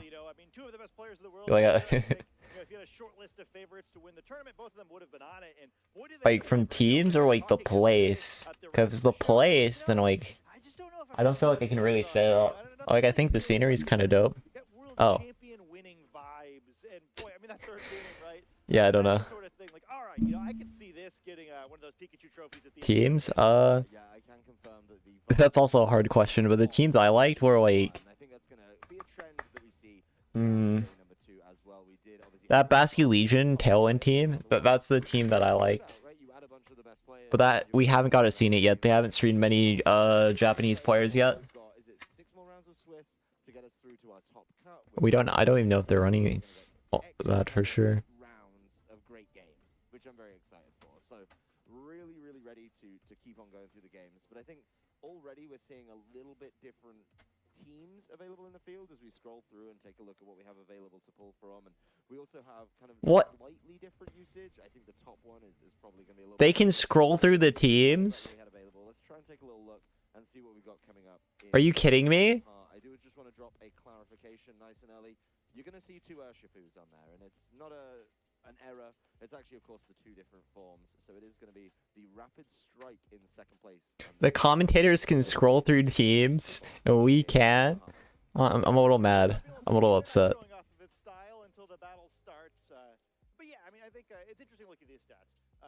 And you're telling me they can scroll through teams, and they actively decide to give us mirror matches?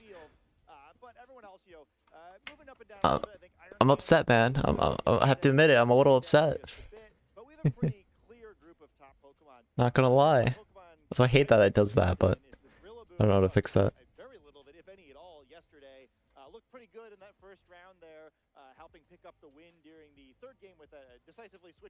Basically the same. More flutter. Crazy, isn't it? Yeah, we got Tang versus Shohei. Katori versus Nielsen. I just think mirrors tend to be very boring. Is maybe the thing. Michael Kels versus Zachary Thornburg. Marcus Dion versus Khan. Meluka versus Alex Gomez is a great matchup too. And then Salerno versus Taro is pretty cool. Hippolyte versus YT. Paul Chua versus Jazzle. Kanade versus Luca. Guillermo Francesco. Aurelian Sola versus Maurice Uteg. Berto Hodaka. Luca versus Choppa is a funny matchup, for sure. And like, Joe UX9 versus Eric Rios is funny too. They really got punished for putting Eric Rios on stream because this matchup would have been way funnier.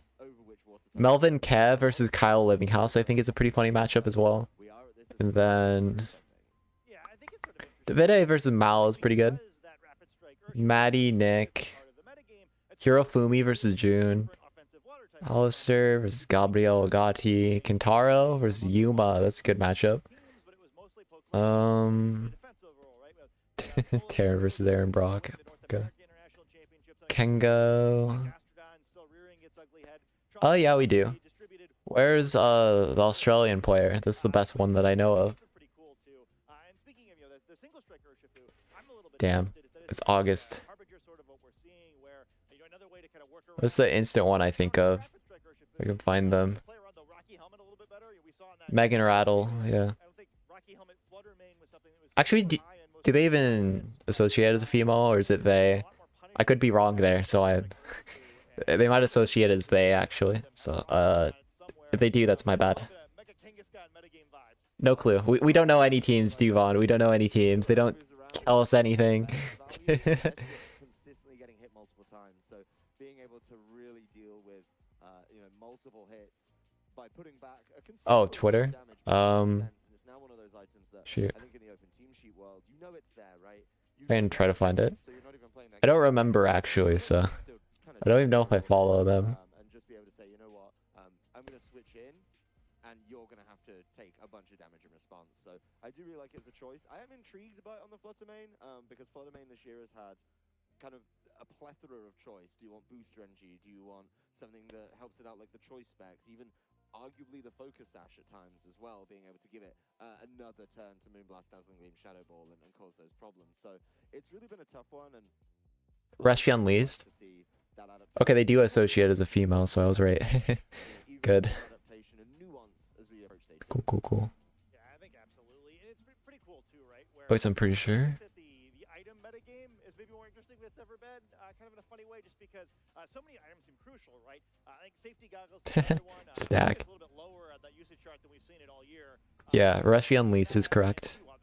I am following them. Whoa. It's one of those things you'd like to fit on your team all the time if you can, but it's difficult, right? Like most teams using a booster energy, your choice items have been more popular than ever. There's a bunch of Pokemon that kind of like need a sort of weird utility item. We even saw like Metal Coat on Golden Go yesterday. Urshifu can use a lot of strange items. Focus Sash at once seems like it's better and worse than ever before, where there's even more Pokemon that kind of need it in this format, but also it just like doesn't work against stuff like Rapid Strike Urshifu. So it's been fun to see what players have come up with. I think. Yeah, I don't think Sash is very relevant on anything, honestly. Wait, the Sash mons are... Flutter can technically run Sash, but why bother? This going bulkier is usually better. Brambleghast is a Sash mon for sure, but that's because like that's the only item it can afford to run, because his stats are awful. Breloom's a Sash mon. Bruxus, I think it's stupid, but it's fine because it's a priority blocker that has Trick Room and it's a water type. It's not bad. Creative formats we've had in Scarlet Violet, like this is the first time we've got this many Pokemon to deal with, so I'm excited to see, not only Pokemon, movesets, items, even down to the training could be big today. Now, the training was big in that first round, right? Where, again, kind of one of the things that made that feel to me like it was, late World Championship Broken. vibes was, how well some of those Pokemon were Why the hell is it in this format? It's not even in Legends of Arceus. Like, Jesus Christ, Game Freak, what the fuck? How did this one get here? The Pokemon were optimized very well where, you maybe don't need the focus sash. Oh, James Evans lost by this soul. Instead can get the power from a different item. I thought that was really cool. And then kind of looking at interaction between those teams, right? Where that whole tornado situation was a little uncommon where, Yeah, seriously, why the is Urshifu in this format? Well, why? I don't get it. How? Like, I feel like we kind of got hurt because they wanted to nerf Urshifu Single Strike a little bit. Because they gave Urshifu Single Strike a battle... I mean, they gave Wicked Blow a damage nerf, right? And I think doing that, they actually added it to the code. And because they added it to the code, we got screwed. Because, like, Zacian is... you can get Zacian in-game now, right, too? And that's another Pokemon that got nerfed. I believe Cali Shadow got nerfed, too. So we got actually destroyed because of them nerfing stuff. Oh, Burns with a down bracket? That's a really good player to get down bracket into, even though I don't remember their name. I recognize the kanji. What's going to win this tournament? We're going to come down to just 2 players at the end of the day. And I'm seeing a lot of Water Urshifu right now. You know what's pretty good against Water Urshifu? Might be your favorite Pokemon. Yeah. I think there are a couple out there in day 2 at the moment. There are a bunch yesterday as well. I think with the amount of water. But yeah, I legit think they programmed Urshifu in early because they nerfed Single Strike. Just a little bit, not much at all, by the way. Not in a really substantial way, even remotely, but... So we actually got this destroyed because they nerfed Urshifu, and it's very funny. I really like the adaptation from Eric's. So, like, you look at most other Pokemon, Boom didn't get like directly nerfed though. It was just glide removed from the game. So it's a little different, though it is a nerf. Oh wait, it did have some movesets that got removed. It lost high horsepower, right? Actually, no, it still has it. What am I saying? It lost... What else did it lose? I thought it lost another move. What? I'm so stupid right now. It has stomping. Oh yeah, it did lose high horsepower and it gained stomping. It's now using stomping. Okay, I wasn't too far off then. Yeah, knockoff. Different players have and the item choices and things is really interesting to see, and it'll be I have no Okay, cool. idea at this point what is going to win, but we could put our money to say Urshifu's probably going to be in one of those top 2 teams. I think. I'm really hoping we see. Yeah, but it could be a Armorogue situation where we get expanding force, but it's just not on it anymore. Like, I don't think Misty Explosion is gone from the game, but I don't think anything warrants Misty Explosion right now. Which I'm pretty sure nothing does. Yo, come on, Tapu Koko, come back, my beloved. I think that dynamic is really interesting because we were looking at the usage statistics earlier. Yesterday, Bring back Skydrop too, that was such a base move. And Iron Hands actually tied at that number 2 spot, and so it already looked really good yesterday. It looks like I'm always down for Skydrop.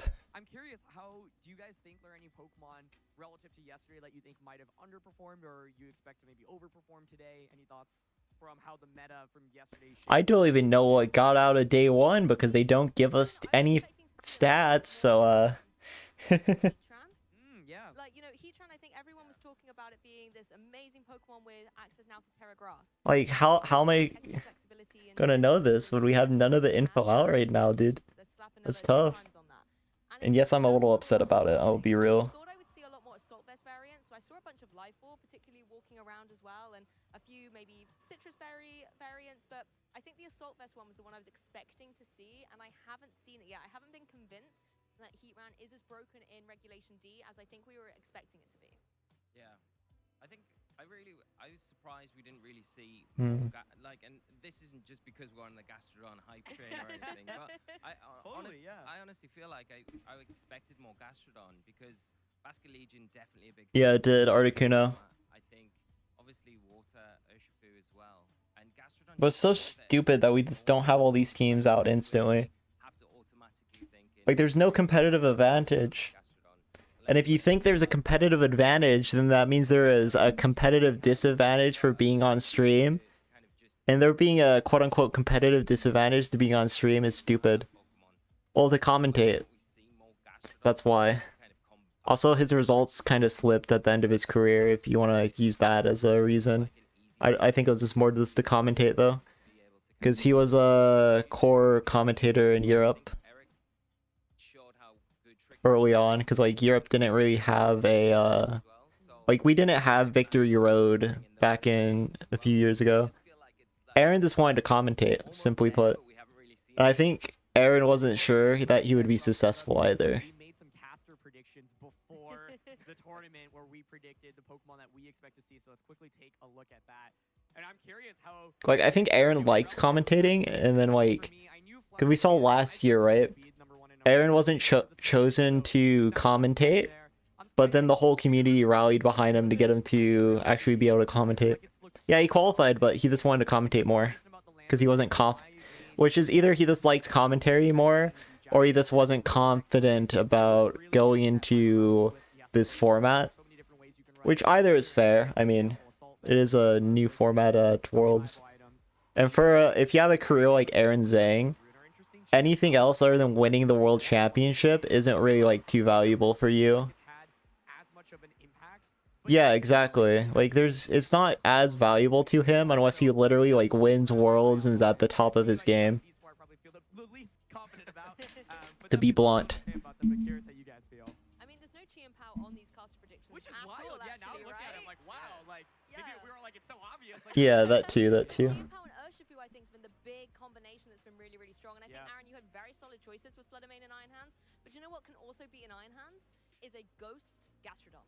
Okay? Because Ghost Terra Gastrodon, you can't hit it for electric. We're seeing this list again, but But then when you tear into Ghost, you have to worry about Pardini the streams. I mean, nothing's happened to him now. I think he's still like very big. He's still playing. And he played like day one, but he lost. Pardini was like, I don't think Pardini was really the most successful player ever, but they have okay results and they stream a lot, so they're very popular.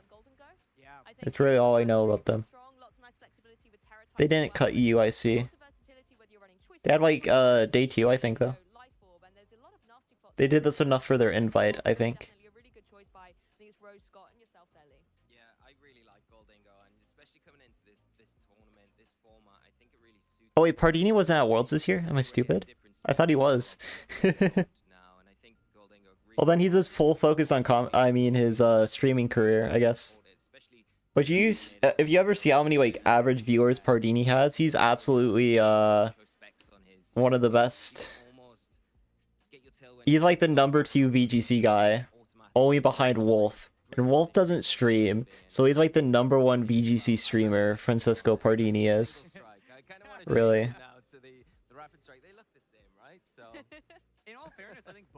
And then I think like below him would be like Salty Dolphin, I guess. And Salty's kind of like new. Or number 3? Who would be the top 3 then? Like out of active streamers, because again, Wolf doesn't stream really. He's still a YouTuber though, so we can count Wolf, and then Wolf's number 1, and then Pardini number 2. Pokealex? Yo, so true. Never mind. We'll take that. We'll take that. Though realistically, I just stopped streaming randomly for too long. I'm a fraud. And then Wolf's last time he really streamed a lot, he streamed TFT. So we're both frauds together. We're both frauds. I haven't seen Wolf play TFT in a while. I wonder if he still plays.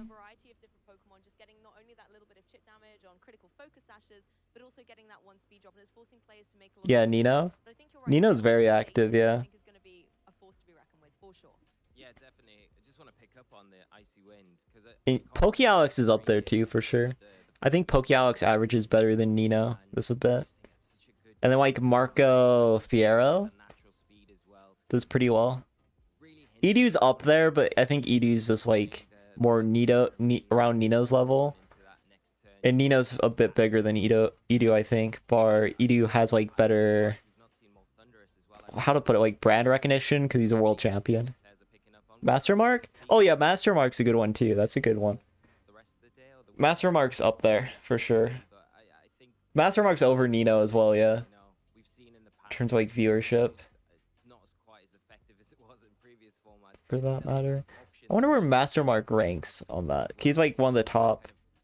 Because he's been doing it for so long. Yeah, Agloza. He came back for a little bit, and then he left again. A classic.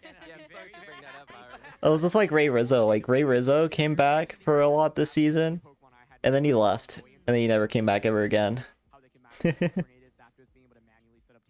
Like Ray is Agloza and Agloza are on that same kind of echelon, I guess. James back. I don't think James streams much anymore. He used to. I think he's more this YouTube. Yeah, I don't think... I kind of am a little doubtful Ray would have been at the top in this event, but I think Ray would have had a okay performance. I mean, it's Ray. Necra? I guess Necra streams a fair bit. So she does a lot of commentary stuff though, even for other games, so or she's not busy though. I'm trying to think how many times I remember Necra streaming. I mean, it's better than Joe. Better than Mr. Joe UX9, I guess, right? More than him. Yeah, I think, especially Oceania, I think they're always kind of looking for a little respect on this stage where... Yeah, Sierra doesn't do VGC stuff, really. I think she actually went back to VGC recently for like a little bit. But no, not really. We definitely didn't both individually check on our calculators to make sure... Mainly like Valo, right? Numbers by 2 and avoid making a critical math error on stream. Yeah. Which, honestly, correct decision. That's a very correct decision. If you can like establish a base in a different game, like Valo over VGC for sure. Oh, thank you. When I'm working with you. Yeah. That's going to be a lot of Very fun. much so. But no, 598 championship points leading your region is nothing to be sniffed at. That is a serious number of points. That is essentially, multiple worlds invites with the bar that was set for Oceania. But Gabriel Agati, what a season he's been having, putting up great performances at ICs. Again, ends him up on Gotti is so good. 196, and I think that just shows, just how big. Oh yeah, the RTA people. Make those runs at ICs. He's And the one thing he wants. the 2015 world champion. I don't know what Shoma. Shoma does a lot too. Not just the best in Latin America. I have like a good list of Japan players that I like subscribe to and stuff. There's like the RTA person who does like streams over like 300 games, which is pretty funny. Sejun hasn't played as much. I tried a lot of Sejun when he was on. Date a lady who plays Pokemon or VGC. I don't. To be blunt. Every big tournament for a long time now, and I think they've really caused players all across the world to change the way they look at Latin America as a region, right? Where these are really If I was in a relationship with someone, I would want them to get me into a different hobby. the metagame, where they all it's not like a situation you see in some of the other regions where they're all running the same team. That's my thought. I think to me what Because I think one of the cooler thing about like relationships, right, is when you have someone that's like different from you in the sense that you end up doing other things that you wouldn't normally. I think that's one of the best things about human relationships. That's not just like a dating thing either. I just think that's one of the cooler things of just having people like that in your life, right? Yeah, that's cool. Like, I hate golf, but that is cool. I am always going to be a golf hater. That is for sure cool. Yeah, Sejun's doing TCG. And Sejun was doing Unite, and then Sejun was doing Smash. Let's go, Sejun.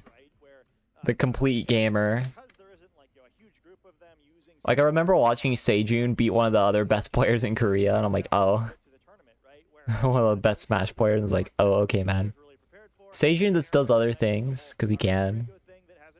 He doesn't need VGC. He's already... Sejun's a case of he's already done all that you need to do in Pokemon VGC, to the point that it's not necessary for him to play VGC anymore, is what really the way to put it. Like, he doesn't have anything to prove. He's already a world champion. He's already accomplished all you could ever wish to accomplish. So he's just decided to hang it up, try other games. Pretty much. Though he still plays occasionally, and he plays at a high level when he does play. Yeah. When it's the final of the season, not what you want to be seeing. So I think that's a really tough one. I do want to focus on Oceania as well. I mean, you could, but like, that's a lot of investment, and just doing other things is more fun sometimes. Their international championship was back in February. Like, I'll be honest, I would probably milk VGC. I would have a different approach. I would be more like Wolf in the fact I would milk my world championship win, if that makes sense, but... I do see this idea of this winning worlds and then quitting and never coming back again, just walking out to the sunset, you know? I think that's pretty cool. Whatever they got to play, they deserve to be considered the best player in their region.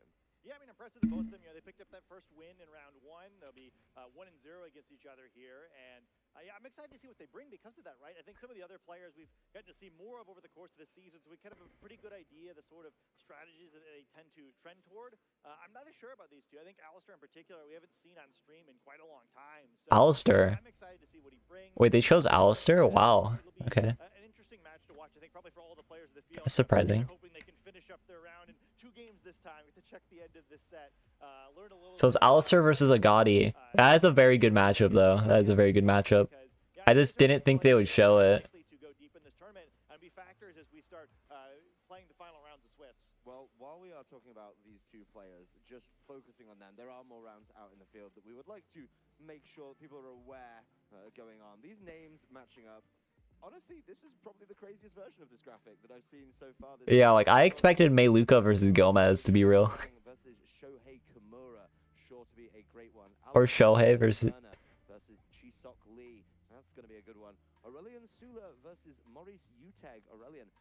When is Olsen gonna go to an event and win a game? Taking down a regional and advancing to day 1 as well. That's my question. Day 2 versus Europe day 1.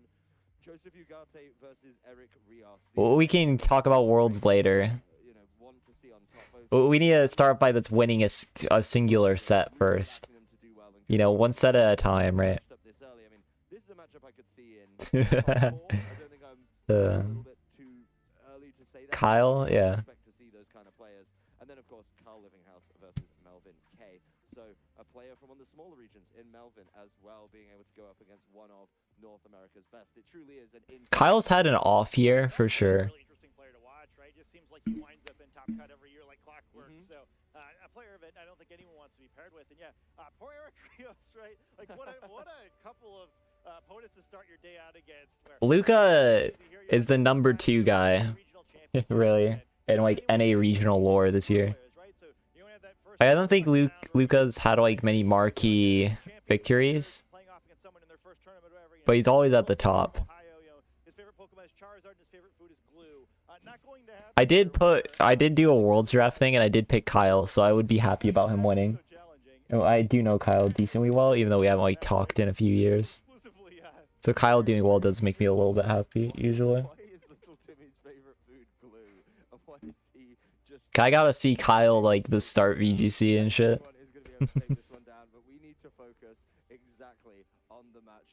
Okay, I gotta see Kyle when he was really bad at the game.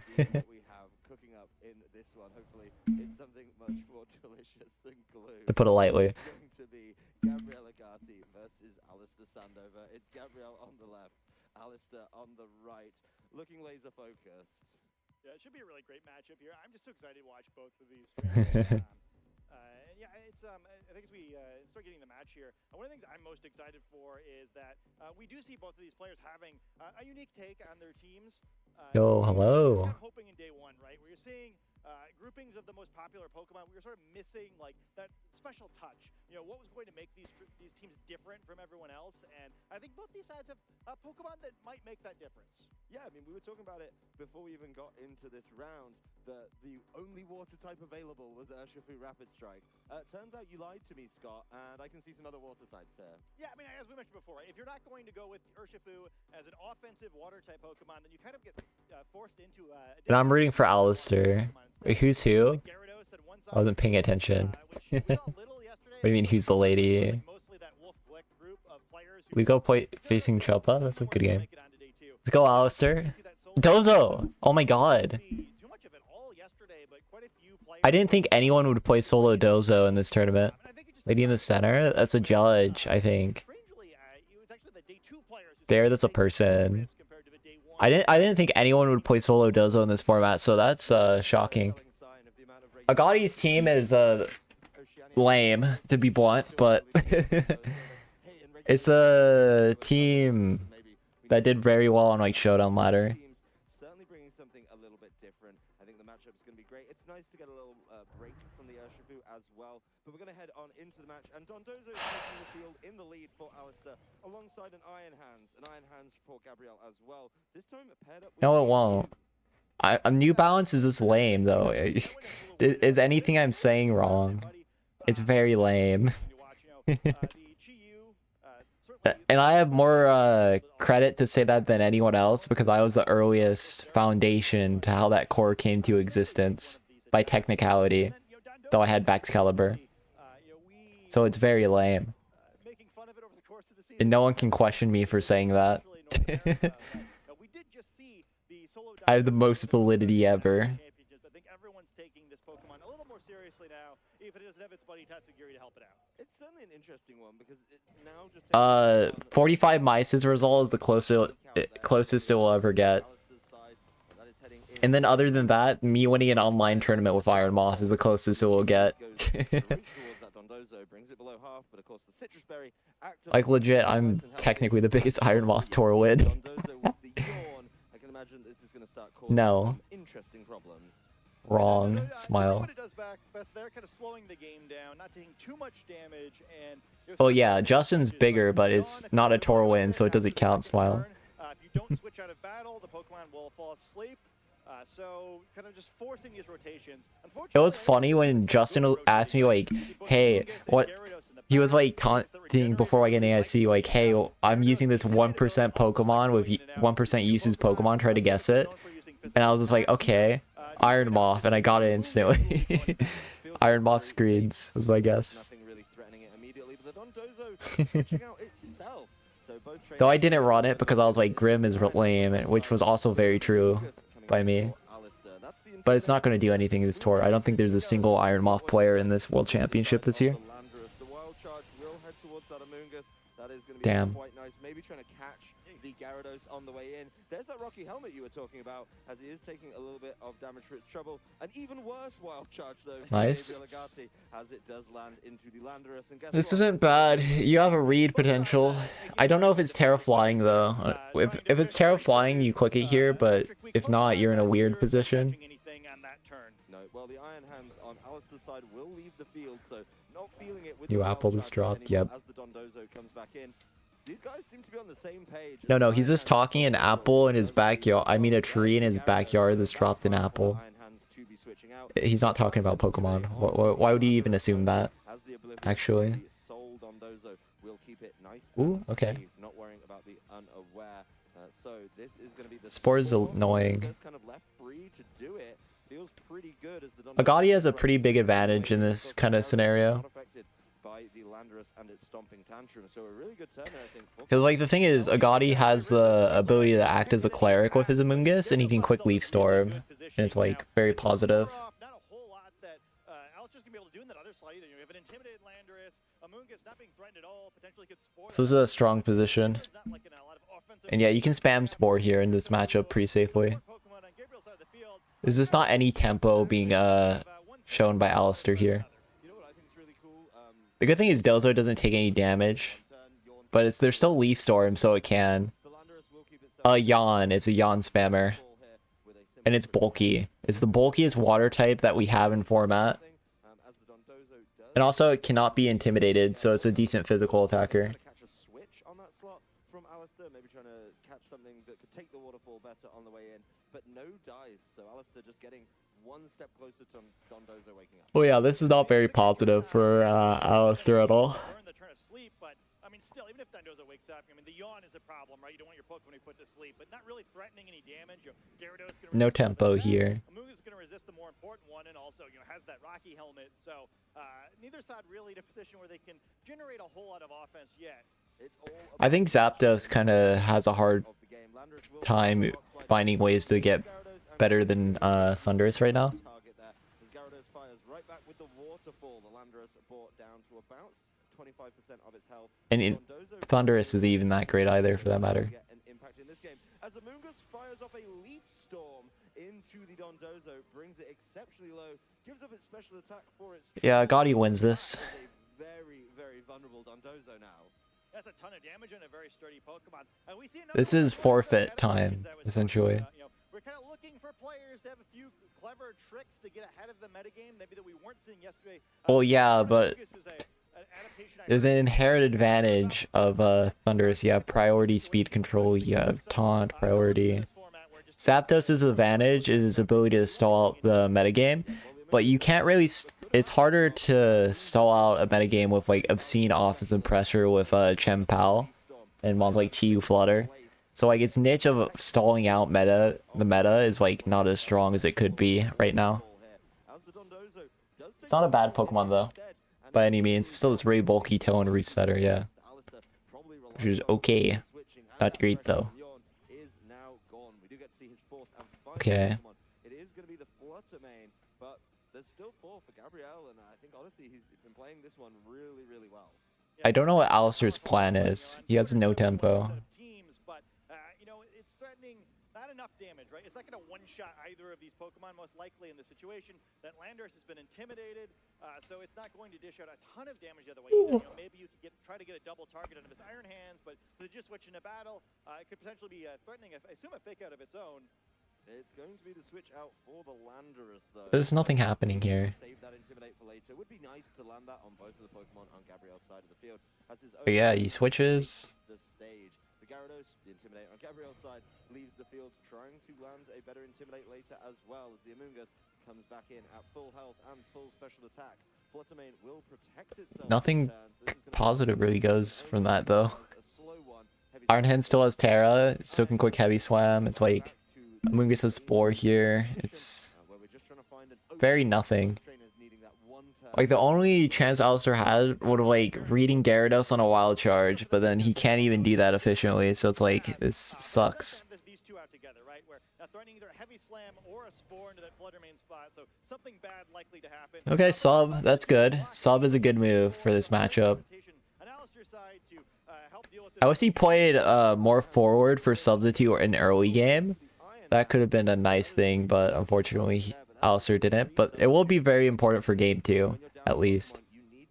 It will be very important for game 2. Seems like a decent trade for that one in my book, and now this Fluttermane feels in a much. But for right now, not very helpful at all. I think that's really And now you can do stuff like Spore, Heavy Slam, Flutter. in this matchup where there's now a sleeping Pokemon next to it. The Landorus has been significantly weakened. You've got to do something to try to get going here. There's been almost no Quick Sleep Store, which is a bit bizarre. Amoonguss is healing up the regenerator ability. But we're going to see a lot from Fluttermane. KOing Iron Hands is good anyway, so it's fair. A long stretch, and now the Iron Hands is going to be the first Pokemon terastallizing in this set. Both trainers holding on to find the most opportune moment to use that. Is going to be Gabriel going with it first, making sure he's the water type now. As Fluttermane keeps up this defensive act, throwing out the protect, trying to see what may be coming that way. Got to imagine there's some potential large damage in its direction. That is going to be the Iron Hands remaining asleep. So no shock there in this turn. As the Iron Hands on Gabriel's side will drain. Why do new balance players have to get good matchups? Woo! It's so boring. With the Leaf Storm, but that's not going to be very effective in this case. Will drop his special attack and will not get the knockout. Did more than I thought it would. To the Iron Hands there, but Yeah, that's a big deal, right? I mean, probably a little more damage they're used to seeing from these two Pokemon onto an Iron Hand. But with the critical hit and this more offensive Amoonguss, I kind of like it, right? Where Spore Flutter now in the Heavy Slam. Spore wouldn't be able to be effective on either Pokemon, so hey, Whoa. Amoonguss is looking pretty good in this match. I'm feeling it. I think it could be one of those nice adaptations. I mean, thinking about it, this is definitely a solid answer to something like Urshifu, right? That would take a lot of damage from the Rocky Helmet, and then, of course, just get easily knocked out by a response. We knew like a crit. In this game, there is a Terra Fairy Fluttermane, though, as it terastallizes, then goes Crit doesn't even KO though, is the thing, so it's like it's so done. So just trying to get some damage down. Yep. Said it had a lot of work to do, and if that's the damage it's putting down, Scott, it is going to take a lot of turns to get there. Iron Hands remains asleep for Alistair, and the Iron Hands Heavy Slam will I feel like I could just walk away for the rest of game 1 and I'm like, I'm not going to miss anything. It's been over for 10 turns. really, really important here for setting the tone of the end of this game. Yep. Yeah, we see the Spore coming down, and the Fluttermane going to put that to sleep as well, and that is just terrible for Alistair. Yeah, making sure that that Spore hit was big. Being able to catch it out of its substitute, it's not able to throw another one up, at least this turn, because it's asleep, and you've got to imagine that that Iron Hands is feeling pretty good about its opportunity to heavy. I would like to formally apologize for using Gyarados and Amoonguss Bounce at Fort Wayne. This is about to be an even better turn for Gabriel. I am sorry, I didn't see the consequences of my actions at the time, and I regret it immensely. As its attack goes down, but Amoonguss leaves the field. Gyarados will take its place and get an Intimidate down on to that Landorus, try to keep it in check a little bit more. And I will say at least Iron Hands wasn't my fault. It was the fault of Europeans at EUIC. I actively avoided Iron Hands for the record, but the rest of this shit is my fault. Gets the heavy slam in there. Easy knockout. Intimidate isn't going to slow that one down. And it's going to be 2-4 in Gabriel's favor. Like, it's funny in retrospect, the reason I ran backs was like, I just hated Chempao D-Knight stuff, which Iron Hands does the same thing. You hear from my lawyer, no! No! It is still asleep, so it's definitely in a sticky situation. But I really don't see a world where these two low health Pokemon for Alistair. I do have an Iron Moths team, but it's just like Justin's team, but with Landorus and Gastrodon.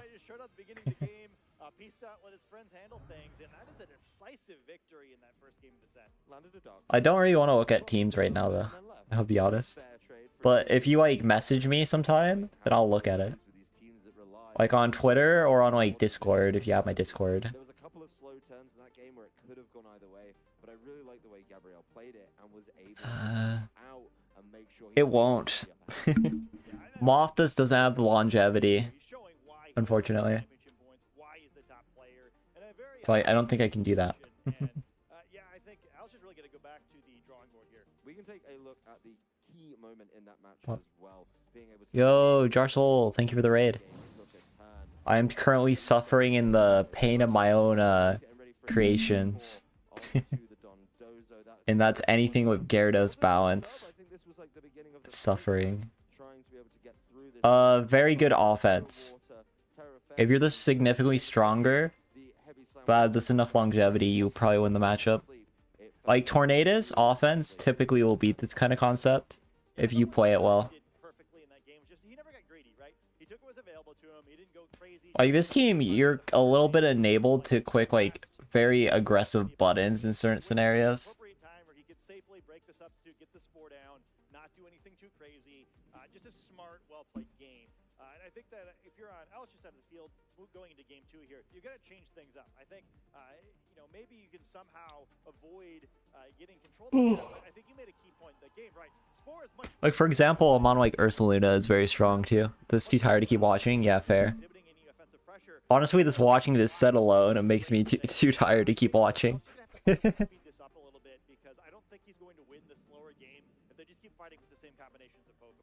wasn't particularly impressed with the Dondozo. To be honest, it was nice. I think Alistair's game plan game 1 was really bad. He just allowed everything to get spored. He didn't have any way to deal with Amoonguss. It was very, very bad. There we go. That's a little better. Iron Hand still is annoying for Torn, though. That's better. This is a better pick for sure. You actually have something that can hit an Amoonguss.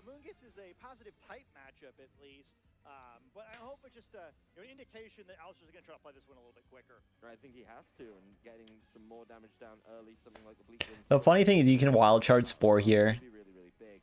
Just able to kind of speed up the game and try and play this one better. There's going to be a fake out. Taunt, or is it this Bleak Wind? It's this taunt, okay. Good play. And now here's the thing. If Amoonguss stays in, it's just taking Bleak Wind and it's doing negative damage with Leaf Storm. So you can Bleak Wind wild charge Amoonguss here. And you're kind of okay with it. Like, going to Gyarados is such bait. And I'm curious if Agati recognizes that. Like, going to Gyarados is super bait. His Bleak Wind Wild Charge is so good.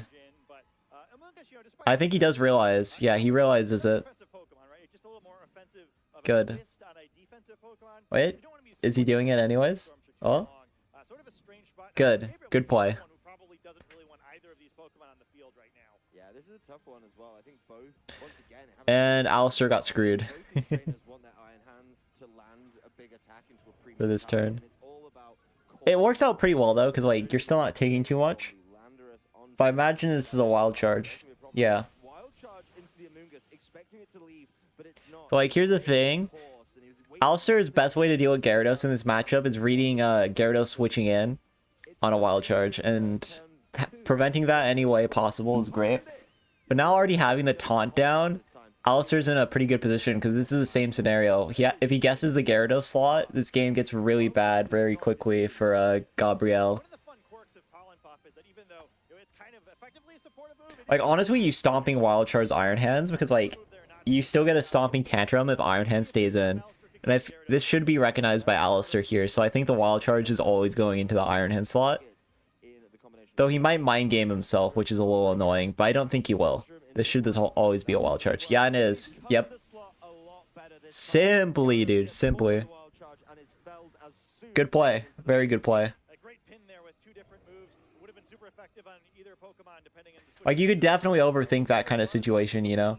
That is very overthinkable. And now Landorus has double power stomping tantrum, which is kind of funny. Chi-Yu is scary. Chi-Yu is very scary, though. Specs Chi-Yu is, tough. Certainly going to help out against something like that Iron Hands, which is relying on its assault vest to be able to cause some problems. I think another key thing to keep in mind here is the matchup between the Amoonguss and the Landorus. We didn't see the interaction that first game when all those Pokemon are falling asleep, but that Landorus is holding the safety goggles item. Okay. A bit of a problem for this Amoonguss. The problem Chi-Yu is faster, though, most likely. One of the 22 items that you can give to Landorus in this meta game. Safety Goggles Landorus is a good tech, but it being faster kind of ruins it. Thinks Iron Hands is a steel type. Fair. You're surprisingly few steel types with Iron Mons. You would think there would be more. Instead, there's a lot of electric types, which also kind of makes sense, I guess. Heat Wave. Live. Ooh, that's not good.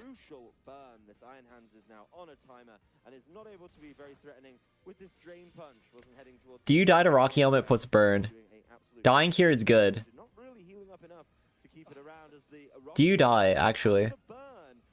That's good. That's good. Iron Hands was useless at that point. And now you can bring like Torn and you can Stomping Tantrum Chi-Yu off of it. Or threaten that at least. Maybe this is the 9,000 elo move where he gets the free switch to the Tornadus, able to help out a little bit more. Perhaps allow Landorus to now be quicker than the Chi-Yu. Yeah, the Landorus probably in range to be quite threatened, I would imagine. So being able to deal with that. I wonder if it's Terra Water though. That's like my one curiosity, because it is Safety Goggles. It is Safety Goggles Landorus. And it hasn't revealed the option to click like Terra Flying yet. So Terra Water could be a potential option. And that would allow it to live the Chi-Yu pretty easily. Chi-Yu still does like way too much damage too though, for that matter. Just to mention it.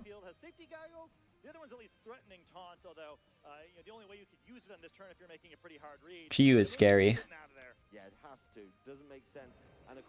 You do want Torn to live too, but this is Specs Chi-Yu, so it's a little harder to live. Yeah, is Terra, is it water? Is it water? Terra Water? Yeah, it is. Yep. That's pretty good here. Tornadus needs to live too, for that matter though. Taunt's not a great click, but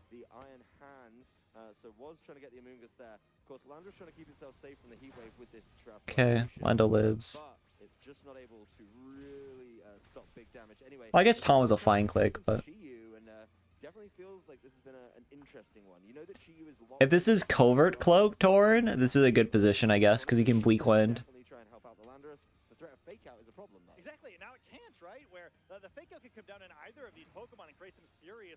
Okay. And this is where not getting Tailwind up's bad.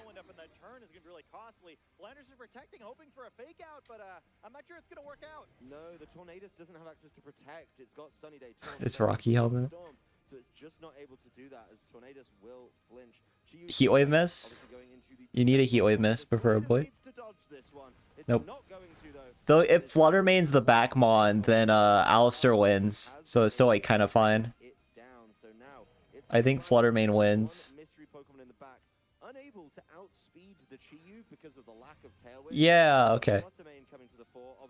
Though the problem, I don't think Dazzle Stomping will KO Iron Hands here, so maybe he doesn't win actually. I don't think Dazzle Stomping KOs. And then Heavy Slam probably gets the opposing Flutter.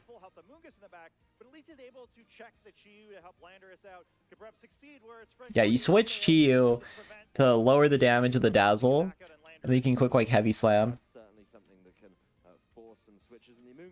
The interesting thing, clicking sub here is pretty decent, actually. Oh yeah, Terra Water. He still has Terra too. Wow. That's hard. You can't KO Iron Hands here. So yeah, Agati wins. I kind of forgot he had Terra still.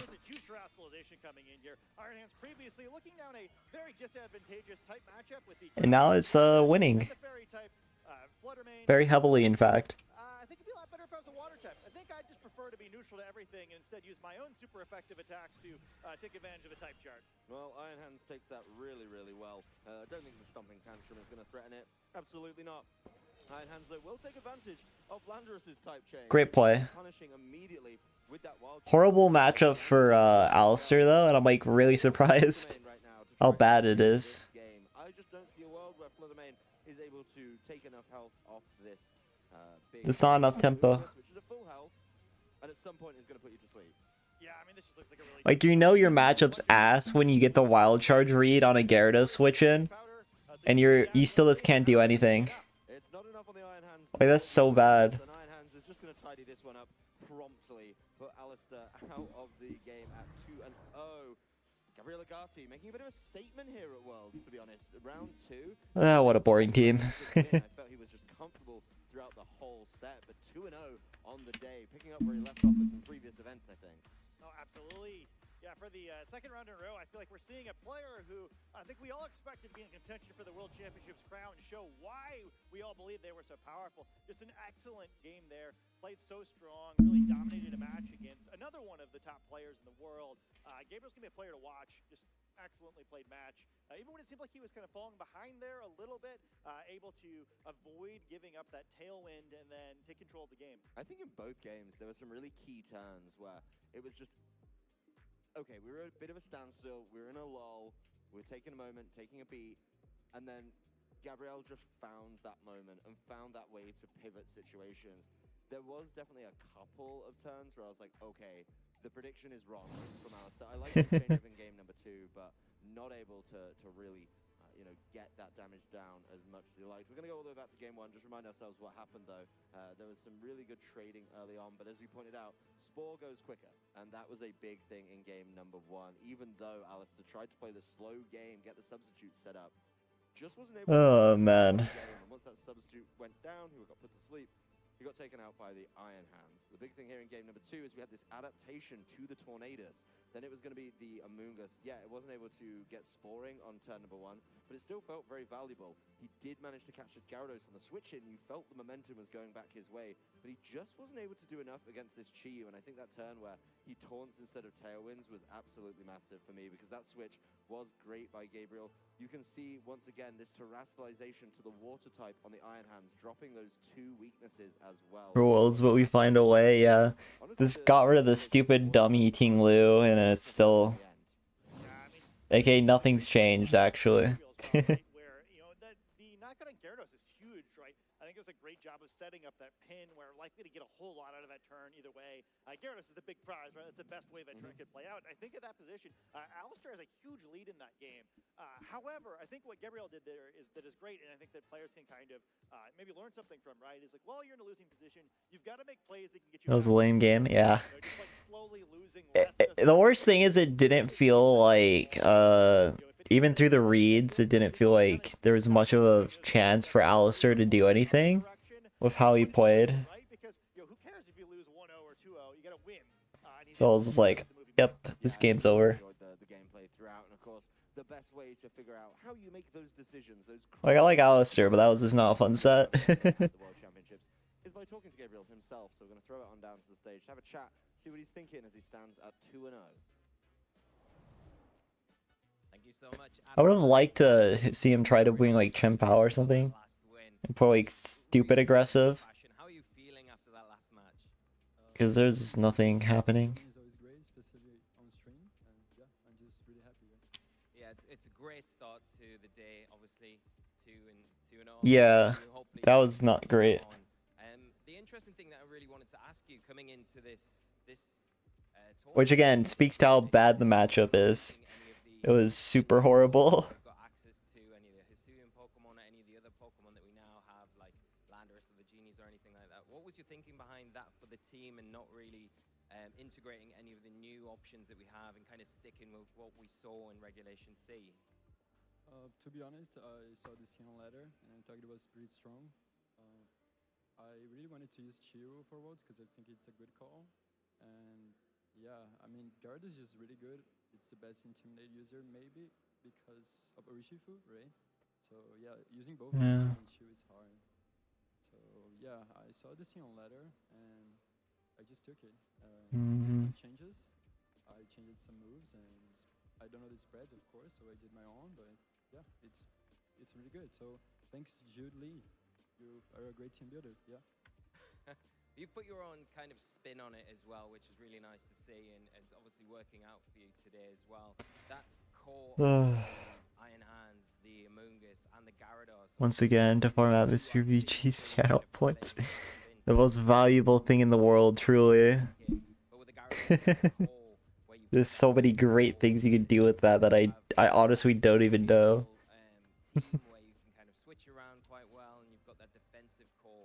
Yeah, man, my energy is just dead now. After that set.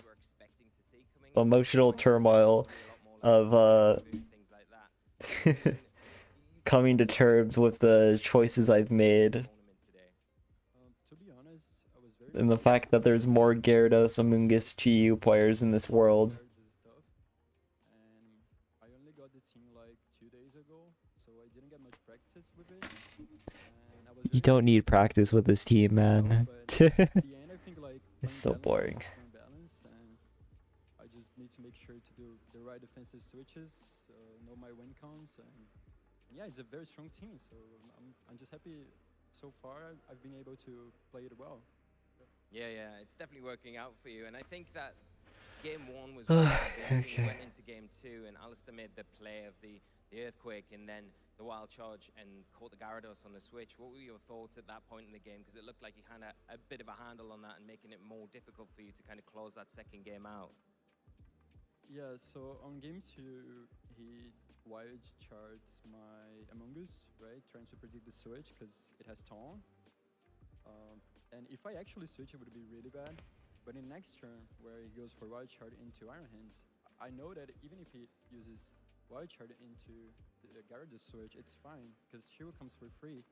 And since I used Leaf Storm last turn, Landorus will be in range of Shiva. So,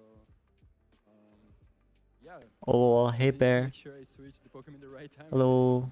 Yeah, and you called all the protects perfectly in that game as well, so just showing your comfort. Did he call the protects? The entire team.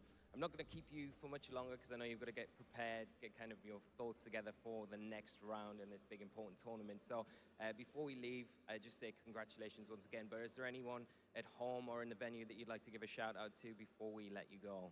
Yeah, thanks to all my Brazilian friends, all the Brazilian community. You guys are amazing, and yeah, that's it. It's been a pleasure being able to interview you. Good luck in the rest of the tournament, Gabriel.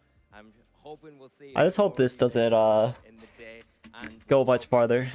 It might though. I feel like there's some matchups into it that's really bad for the team and it will get blown up into. But if there's more matchups like this one for it, then it's probably going to do pretty well. I think he's proven once again that he's just as good as we all think he is. And I think it was great to get to see both of those trainers on stream. Not only the top players in the region, but two people that I've only ever heard great things about. I think really strong pillars in our community. It's always great, I think when like the best players in the region are also some of the best people in the region. I do think that did illustrate a little bit why I think Solo Dose is bad, but it didn't in the way I thought it would, right? Because like that illustrated why I didn't trust Solo Dozo back in like Regulation C. And then it was like still somewhat used and okay. Try and just take those games down. So I'm really excited to see exactly what is going to. That was such a tempo sack. That the teams we've seen so far are good, and I know out in the field there's even more exciting teams. It's going to be a Jude is probably ecstatic though. Jude is probably ecstatic. First 2 games, and the fact that we have 5 more rounds of that coming up. Yeah, we're in for a good day. Yeah, I was really wondering yesterday, right? Like maybe the secret sauce doesn't exist. They're trying to get like the last little bit out of the bottle and it's empty, maybe. But no, I think it's cool because again, it's not like, oh, I can't believe it. He's using Pikachu on stream. It's something like that, right? But it's different enough. Those little adaptations, the way the Pokemon are trained, the moves, kind of like those couple of extra Pokemon on the team, just so critical. And I think the players are just so smart, right? Where the right Pokemon train a Pokemon on one team. Let's look at pairings now. Team, right? And kind of just figuring that Not have thumbs. Gabrielle's been so good at playing that balance archetype all year and really put on a clinic there. And I always love seeing that too, right? Doesn't it make like a pose when it goes hero form though? Kind of just kind of like make their back like, all right. Or that this with its fin. Beat me at my best if you want to knock me out of this tournament. I really enjoyed his comment as well, where he's like, well, Okay, it looks like it has a glove on. And that's like some really Got finger but not a thumb. Oh. Ranges and limitations Oh. of his Pokemon. Being able to go, okay, you know what? Leaf Storm did. Honestly, the fact that it has fingers is cursed enough. So his fine giving out the Gyarados. Well, it's not like a glove, but it looks like a glove. Not saying there was any here, but maybe little Timmy would be so. It's where its little finnies used to be. It's your water It is a type. It's pose. huge part of this fire water grass core, but he knew that was absolutely fine. He was gonna get that Leaf Storm. Fingered gloves, but still does not have fingers too. Oh my god. And that just shows the level to which he is playing this team. Oh no. Yeah, we can look at pairings right now. So I hate that it does that, but me fixing OBS settings kicked you. Wait. That set was too dominant, so we're screwed. Oh, never mind. Oh, wait, refresh to juniors. There we go. Much better. Okay, Michael Kels is still dominating. I was right. I'm the best. Kang loses a Shohei. Ren loses after their bye round to Nielsen. Marcus Dion versus Nicholas Khan. Taro Okada gets a win over Joe Queen, Solana. YT over Hippolyte. Paul Chua with a win. You go in, Guillermo wins again. Maurice wins. Let's go, Maurice. Alberto loses to Hodaka. Choppa beats Luka Trejut. Neil wins. Kenji wins. Joe Yokestein wins. Mal Harada wins. Kyle defeats Melvin. Hirofumi. And yeah, we saw Gatti. Kentaro over Yuma. That's a pretty good set. Marco Silva. Although I will say we haven't seen many Japan players on stream, despite this being Japan Worlds. It's kind of weird. Kyle's house is still living, so true. In fact. Sporific wins the pair down. And then Kengo, Kai, Aaron Brock win. Let's look at some O2s. Rockhoff is O2. Some of the best meta threats for good chunks of damage. I'm genuinely impressed by that. Yeah, I think it's really Justin is still burning up the competition, so true. Gavin Michaels O2. That relatively frail but like horrifyingly powerful rapid strike Urshifu is such a key player. Megan's O2. Renzo Navarro's O2. Dorian's O2. Zelda's O2. Alfredo Chung Gonzalez is O2. Articuno has got its victim, is 1-1 now. So Articuno confirms it will not be the worst Pokemon at this World Championships. But once again, Articuno doing it again, yo. And then James Evans at O2, and Ryoma Okamoto is O2 as well, which is kind of shocking to me, honestly. Oh. So I really hate how that screen does that with Chrome tabs, but... I'll take my lumps. Honestly, I don't get sold on things till I see it on a big stage. I'm not saying that you can ignore like a scrim result, but it definitely doesn't feel as good until you see it like masterfully handled like that. And I think that's something interesting. I do think Alistair, we've obviously been talking about Gabriel a lot. I think Alistair really did show that there was a lot to that team, but in this no, he didn't. No, he didn't. I love Alistair, but no. That game was not, that set was not it. On the tournament. So I definitely thought that was a good game. We're keeping it up. We're keeping it rolling here in Yokohama. We're going to throw it on over to the guys in the lounge. They're going to have a little chat about what they think about the day, and we'll be ready for round 2 real soon. Thanks Thanks so much, Adam and Scott. And we are here to bring you some in-between match content. My name is Rosemary Kelly, and I am joined by the Aaron Cybertron Zhang and Whoa. the Ray Rizzo.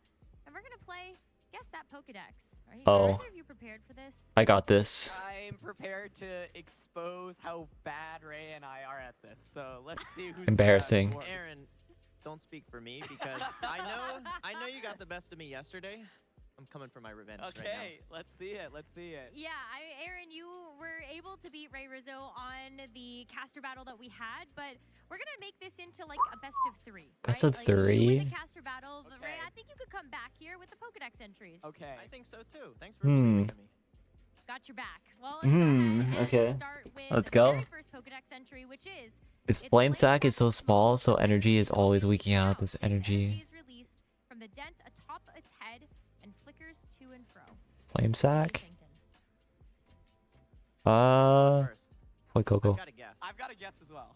You guys want to say it at the same time? Sure. All right, 3, 2, 1. Cyndaquil. Cyndaquil? That's a crazy Those are guess. Good. I feel like it has to be a fire type, right? I would hope. Flame sack. All right, we got Litwick and we've got Cyndaquil. Show us the answer. Come on.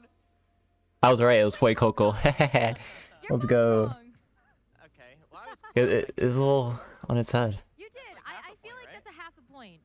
Let's go, me. Okay. I think I'm gonna give Ray half a point here. And we've got another Pokedex No. entry, so let's see, Aaron, come on, pick it up a little bit, right? Chases people in Pokemon Friends territory by causing them to experience by causing treat. them to experience deep, nightmarish slumbers. Territory with slumber. We got dark, Yeah. ghost kind of deal. Kind of spooky, kind of I don't think it's. Yeah, Is it this Darkrai? Like that sounds like Darkrai to me, but I like.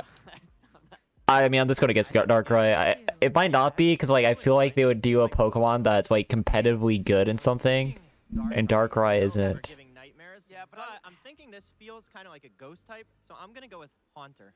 Haunter. You think No, it's Darkrai's not the Haunter. bait? Like, I think like so. nightmares is the bait here. It's surely Darkrai. Like I was gonna say Darkrai. I'm gonna go with Darkrai. Okay, so And if it's right, then you know, thanks for the answer, right? then Ray through. So it's Surely. gonna be Haunter and Darkrai. Let's see if Surely. it's right. yeah, okay. Thanks, Ray. That I'm surprised they gave that though. They were giving all like slightly Scarlet and Violet relevant Pokemon or like somewhat VGC Pokemon. Because Darkrai felt too obvious. It felt way It's too way too obvious. yeah. I like. agree. I think the Haunter guess should get a point, honestly. No. Agree. I'm Yeah. gonna give you half a point. Okay. Perfect. We're you- tied. Oh, now it's tied. Let's go, Ray. Right. So proud of Go ahead and him. see, and next one, we've got Control this 100 Pokemon tons. Can control 100 tons of fallen snow. Plays around innocently by leaping in and out of avalanches it has caused. 100 tons of fallen snow. Yes, Chempao. but I don't know if it's correct. I have 2 guesses. And leaping around. I think it's So Chempao. I can steal Okay. the other one. I'm Like going I don't think there's any snow Pokemon that like has that kind of movement to it, you know? Guess. I'm actually not going with either of them. Really? Yeah, the play around in No, so Titan's not jumping around in snow and leaping. I think leaping is the key point. I'm thinking it's the Titan. I mean the Chempao. Vulpix. Oh, Like the key point is that it's That's a really good guess. Vulpix is a good guess too. Vulpix is a good guess. You're locking it in? Like Alolan Alright, we're locking Vulpix. it in. Which one? You going Like the with key point to me is it's leaping in and out of snow. Alolan Vulpix. It's the innocent part. You Yeah, were right. yeah, There's, you're right. Abomasnow doesn't look innocent. I know, so it looks evil. angy. I don't think Abomasnow is going to be frolicking in snow. Okay, let's go. Okay, that wasn't what I was thinking. Let's go. Really? This thing just destroys everything. It's a nice little cat. Dragonite. Dragapult? It's a cute little cat. Urshifu? I don't know about that one, Chief. Yeah, Chiapa's kind of evil. Maybe Pretty good at Urshifu, this. Let's even go, There's a me. problem when you make competitive players guess because we only know these Pokemon in the context of competitive, and there's nothing innocent about. Yeah, it's a Chiao cute in little cat. No. What do you mean? That thing is not. He's frolicking around in the snow. That's so cute. Although I do also see Chiampao as an ice weasel. The ton thing was kind of weird though. But it looks That's why I was like kind of second guessing myself. Like that much snow, damn. Okay. Jury's still out But- on that one.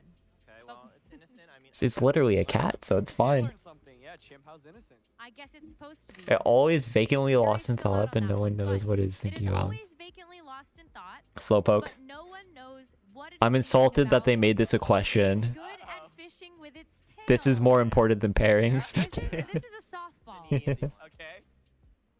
3, 2, 1. Slowpoke. We finally got. Well, I finally got one. Show us the answer. Wait, what if we're wrong? There's no way. Nice. Yeah. Let's go, Ray. Let's go. Okay. All right, so 2-2. We're tied up. Neil versus Aaron Brock. Maurice versus Gabriel Agati. It's good too. See if someone can pull ahead. Pokemon's body is covered in blubber. Impressively round. Is it Spiel? Faster for it to roll around. Is it Spiel? I think I got this one. It's surely Spiel. Okay. I think so. It's so Spiel. The blubber. Really? Yeah. Really? The blubbery boy. Because I was thinking roly poly. No, what? Blubber. Poly, yeah. Roly Coly. Yeah. Wait, I'm confident on this one. Yeah? Okay, I don't know. Let me think a little. Spiel. The tiebreaker, Ray. Yeah. It's so Spiel. I think we still have more than this, but we'll see. Okay, I don't know. Yeah. Okay. Really? Yeah, I'm pretty confident in my guess on this. Oh, okay. No, I'm not, so I guess Aaron's gonna win this too. Okay. You go first. I go first. I say It's Spiel. never been more. There we go, Aaron. Good. Yes, Yeah. Good, Aaron. Good. Well, I'm going with I want to forgive that. All right, Spiel, Roly Coly. Come on. See what it is. Spiel. Yeah. Spiel. Yes. Look at it. It's so cute. It's a little blubbery guy who roll It's an around. expert in round, as the TCG card would suggest. Blubber. That's true. All right, so 3 for Aaron. Actually friend shaped, by the way. That's friend shaped for sure. Okay. 'Cause we've got another one. Oh, good. Oh. I need all the help I can get in this game. Whoa. Me too. It can make its whole body transparent by clearing its Okay. Has to be like a psychic type, right? Okay. What? Kecleon? Is that? No, it's a ghost type. Maybe it might be a ghost type. Actually transparent Pokemon. Clearing its mind. I don't know this one. I think it's a new Pokemon actually. Yes, but I don't think it's right. I think it's a new ghost type. So what's new and it's a ghost type? Type, which is why it feels wrong. New ghost types. New ghost types. New ghost types. Think brains. Think brain. Think Really? It's not the dog. The dog's dead, and they talk about how it's dead, and then Sounds like you have a different answer. I think Aaron's guessing Kecleon, but I think that's wrong. Aaron. The Unova guy? I am thinking. No, it's not a psychic type. It's not an old Pokemon, I think. Clearing its mind and focus. Drowsy's too old, All right, what's your answer? and it doesn't become transparent. Rose, you gotta participate in this one because it sounds like we all have different answers. Okay. I'm curious if any of you are right. Okay, I was thinking Reuniclus. Well, Ooh, I was going with Kecleon. but I don't ghost think it's the right types, answer. new. Though. Golurk doesn't fit that. Chandelure doesn't fit that. Does Kecleon clear its I mind? think The it's Runegrigus doesn't has fit its that. I don't know. I don't think so. That's it, 'cause it's Shit. transparent in the game. Right, You are it's right, true, Aaron. that's I don't true. What are like Sun and Moon ghost types? Delmise? No, that's not it. like Haunter again. the default. What am I- filter. Yeah, it's a good guess though for like every single entry that we've had. Prebleghast wouldn't work either. This one, but we could all be I think it's wrong. I don't think Kecleon. any of us are right. No, I honestly. think we're all definitely right. Shoot. No, It's a ghost type though. Let's see it though. Let's see it. It's a ghost type. I can't think of what ghost type though. Oh god damn it! Okay, well, it was a ghost type. I was right. Pokemon can become transparent. I didn't even. Yeah, it does. I went through so many. I went through What Delmise in my head, and I don't think of Dragapult as a new ghost type. In Scarlet and Violet, it's always transparent. Like it, It becomes does. transparent. Like, have you? Do you remember counting Dreepies on like routes too? They like kind of like go out of vision during like Sword and Shield, but that was a hard one. I was confident it was a ghost type. We were completely off on, so. Kecleon was A part of me thought Kecleon though, because like Kecleon kind of like it's a gecko and like goes invisible, but I felt that was like too Ghost is like the second guess after. wrong, so I was just like, okay, it's a ghost type, That was tricky. That was tricky. Wonder if anybody else. but I couldn't think of a ghost type with a good identity for that. Next one. People fear it due to its belief that it devours any who try. To cut down Trevenant? trees in its forest. But to the Pokemon it shares its woods with, it is kind. Trevenant? Ooh, okay. It devours people? I have a I have a I have a guess, guess. but I don't think it's right. I think mine is right. Okay. Are you gonna steal it if I guess it? No. Rose, you can count us down. No, I'm just still caught up on the fact It's that Trevenant, right? people. Surely. Or just any, I guess. That's the only. No way. Tree dude from Kalos? Who's that? Wow. That's yeah. That's Dex let's entry. skip over that. Yeah, Oh, that is Trevenant. Tree dude from Kalos. That's Trevenant. 2, 1. Trevenant. Yeah, okay. Good. That's definitely it. You think? Yeah, I think we both got it. 100%. There's no way. Anything else would be genuinely a little concerning. It's literally a tree in a forest and it's a ghost. But I think you two are right. I think you two are right. There's no way. Show us Trevenant. I don't know. No, we're right. Okay, good. Let's go. Yes. I lost count of the score. Yeah, you were right though. You were right though. 4-3. Yeah, sure. It's tied. All right. All right, I think we have another one. Oh, one more? Okay. I just want to only get Dragapult wrong. That's my goal. Dance like steps, then launches a devastating blow in the same motion. Is it Quaquavel? I have a guess. I do too. I'm thinking Oricorio Who or would? Quaquaval for this one. I was gonna say, is it Quaquavel or Quaquavel? It's not. I don't think it's Quaquavel. Meloetta? No, it's not Meloetta. I don't know that. Good guess though. I have not seen that Pokemon on a VGC stream since Scarlet and Violet. Dance like steps. I don't think it's Oricorio. Okay, well. What's a Pokemon that like flows and fights? Which one? Both. It's a fighting type. Think. With all the help I can get in this game. No. Okay. We got It's a all fighting the different type. Answers. Let's see what's right. Well, they're too fast for me, but. What? Oh. Oh no. I mean, I guess it's kind of it's not really elegant, but Like, I thought he was meditating. Capoeira? I just knew it was a fighting type, so good enough for me. It's like a dancing, like fighting. It makes sense, I guess, after playing Scarlet and Violet, right? Because of that gym leader person who makes you do the exercises. That like kind of makes sense to me a bit more after that, but Yes, it's got, well, it's got huge power, so it just doesn't fit with the identity of Medicham to me though. Like I think of like the maybe it kind of does. Sure, yeah. That calm fighter kind of thing. See another Pokedex entry. But I think of more like Urshifu than that for that identity. Haven't played Gen 9 based. Flowers won't wither once they're attached to it. Okay. I have Shaman? guess This for is this. too obvious that I'm worried. Really? Yeah. Okay. Count us down, Rose. Do you have a guess? You got a Yeah, guess? but I mean, I'm thinking it could be any of potentially 3 if it's right. Okay. Well, okay. Or is it it's gonna be a comfy? I'm tiebreaker. picking one. Okay. Okay. Quite comfy is literally just a flower and decorates itself. Okay. Confident. I don't know if I'm right. Yeah, it's comfy probably, because like it's literally just a flower ring. I get it. No, Okay. no. It's comfy, yeah. Alright. Oh, Lilligant's a good guess too, actually. 3, 2, 1. Comfy. Venusaur. Yes. Oh, that's You a guys good didn't idea. think of Florges? That was my other guess. Okay.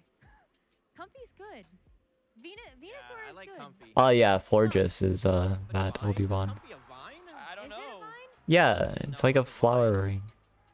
I think it's a vine. And it knows Vine Whip, where it just whips itself, so I guess it counts. Tiebreaker. Yeah, okay. Oh no. Aaron's got it. You got the tiebreaker. I think that means you win this best of 3. You won the caster battle and you won the Pokedex entries. Yeah. I'm sorry, Ray. I'll see you next year, Aaron. See you next year. You guys are gonna see each other at the grand finals of the World Championships. That's Isn't that right. right? Well, unfortunately, that No is more? going to wrap up our game show Shame. here. I hope you all enjoyed. I did surprisingly well on that, other than Medicham, and I just didn't remember enough recent ghost types for Dragapult. But now we're gonna go ahead. I also hate and ready Comfy. for more Pokemon action here at the World Championships, so don't go anywhere. I played Pokemon Unite before, so I hate it. Hello, Pokemon trainers. Welcome back for some more epic Pokemon action. It was great to see. Though I didn't like it before. Entries. I was quite proud we got a Justin Burns versus Marco. Great. It was good. It was good entertainment. Kentaro versus Shohei. There's so many good matches. The Pokedex. Neil versus Aaron Brock is a funny match in my opinion. Maurice versus Gabrielle. Waiki versus Chuppa. Kenji versus Mikhail. I mean, it's day 2 now. The action is Kengo versus Joe Yuxine is good. It is, yeah. Malharada. So far in Nick Navarre versus Hodaka. Kyle versus Paul Chua is a great matchup. Nicholas Kahn versus Kai Izawa. And Michael Kels gets the pair down versus Hippolyte. Let's go, Michael. Honestly, seeing Eric Rios just set the tone at the beginning of the day, I think was magical. You know, we've been able to watch him grow through the series in Europe, particularly that win at the European International Championships a few years ago. I think really did highlight the caliber of player that Eric Rios is. And if he's confident, if he's focused, he has the potential beyond a doubt in order to win this championship. And I think after that amazing start, he's a force to be reckoned with. More beautiful than Emma Watson. Okay, sure. We have a special relationship with Eric Rios because we've had the pleasure to cast him, see him kind of accomplish a lot of big feats in the VGC circuit so far. And yeah, I'm more of a fan of the Gastrodons. First game of the day, and just Though I am sick of them. Emilio as well, who is also such a top player and having such a dominating kind of win against him, and especially that Oh wait, there's less slugs now. Oh no, they're being purged. The slugs died in day 2 of the slugs went down in day 1. Oh god. This is so tragic. He feels like he's fired up for it. Oh, definitely. And I think as well, the team, I'm glad you mentioned it because it's so flexible. Having a fast and So true. Let's go Gastrodon. Different compositions of teams, whether it's maybe a weather variant, something like a rain mode or a sun mode, but then actually Very pretty. having the flexibility in game 1, game 2. Gastrodon's also a friend. That can't be denied. How versatile that team is, and that can be a really great asset in the Pokemon World Championships in a Regulation D tournament where we don't really know what's happening. The meta's only been defined by 1 day of competition, only 7 Swiss rounds, right? Yeah. And that's all these players have got to work on to build these teams going into day 2. I wonder what adjustments have been made coming into today. Yeah, I think you make a really good point about King shaped. No. It's pet shaped, it's friend. It is not king shaped. Or centralizing around a trick room, but with Eric's team, like you say, it has got that flexibility to kind of mold itself around whatever the opponent doesn't want to happen, and that's exactly what we saw in that game 3. He kind of adapted against the tailwind there, but he does have that tailwind option for himself that he can utilize, and I think that's really nice. And what you see with really successful teams is they have that kind of gelled together flexibility where they can a drop of a hat just kind of go on the fly and say, well, no, this turn I want to go for the trick room, this turn I want to go for the tailwind, and kind of adapt around that and really make it very difficult for Alright, Gastrodon for president. You know, I would use my vote on Gastrodon. I'm done. I'm so down. We can build up the slug party. The American slug party. The ASA. Open team sheets this tournament, but also in game if he does decide to go with, you know, leads like that. I always thought it was overrated because, like, in theory, it works very effectively, but a lot of the Crest Ursaluna players aren't getting enough, like, immediate tempo, and aren't getting, like, slow tempo, because you need something to assist Cresselia in getting the trick room up.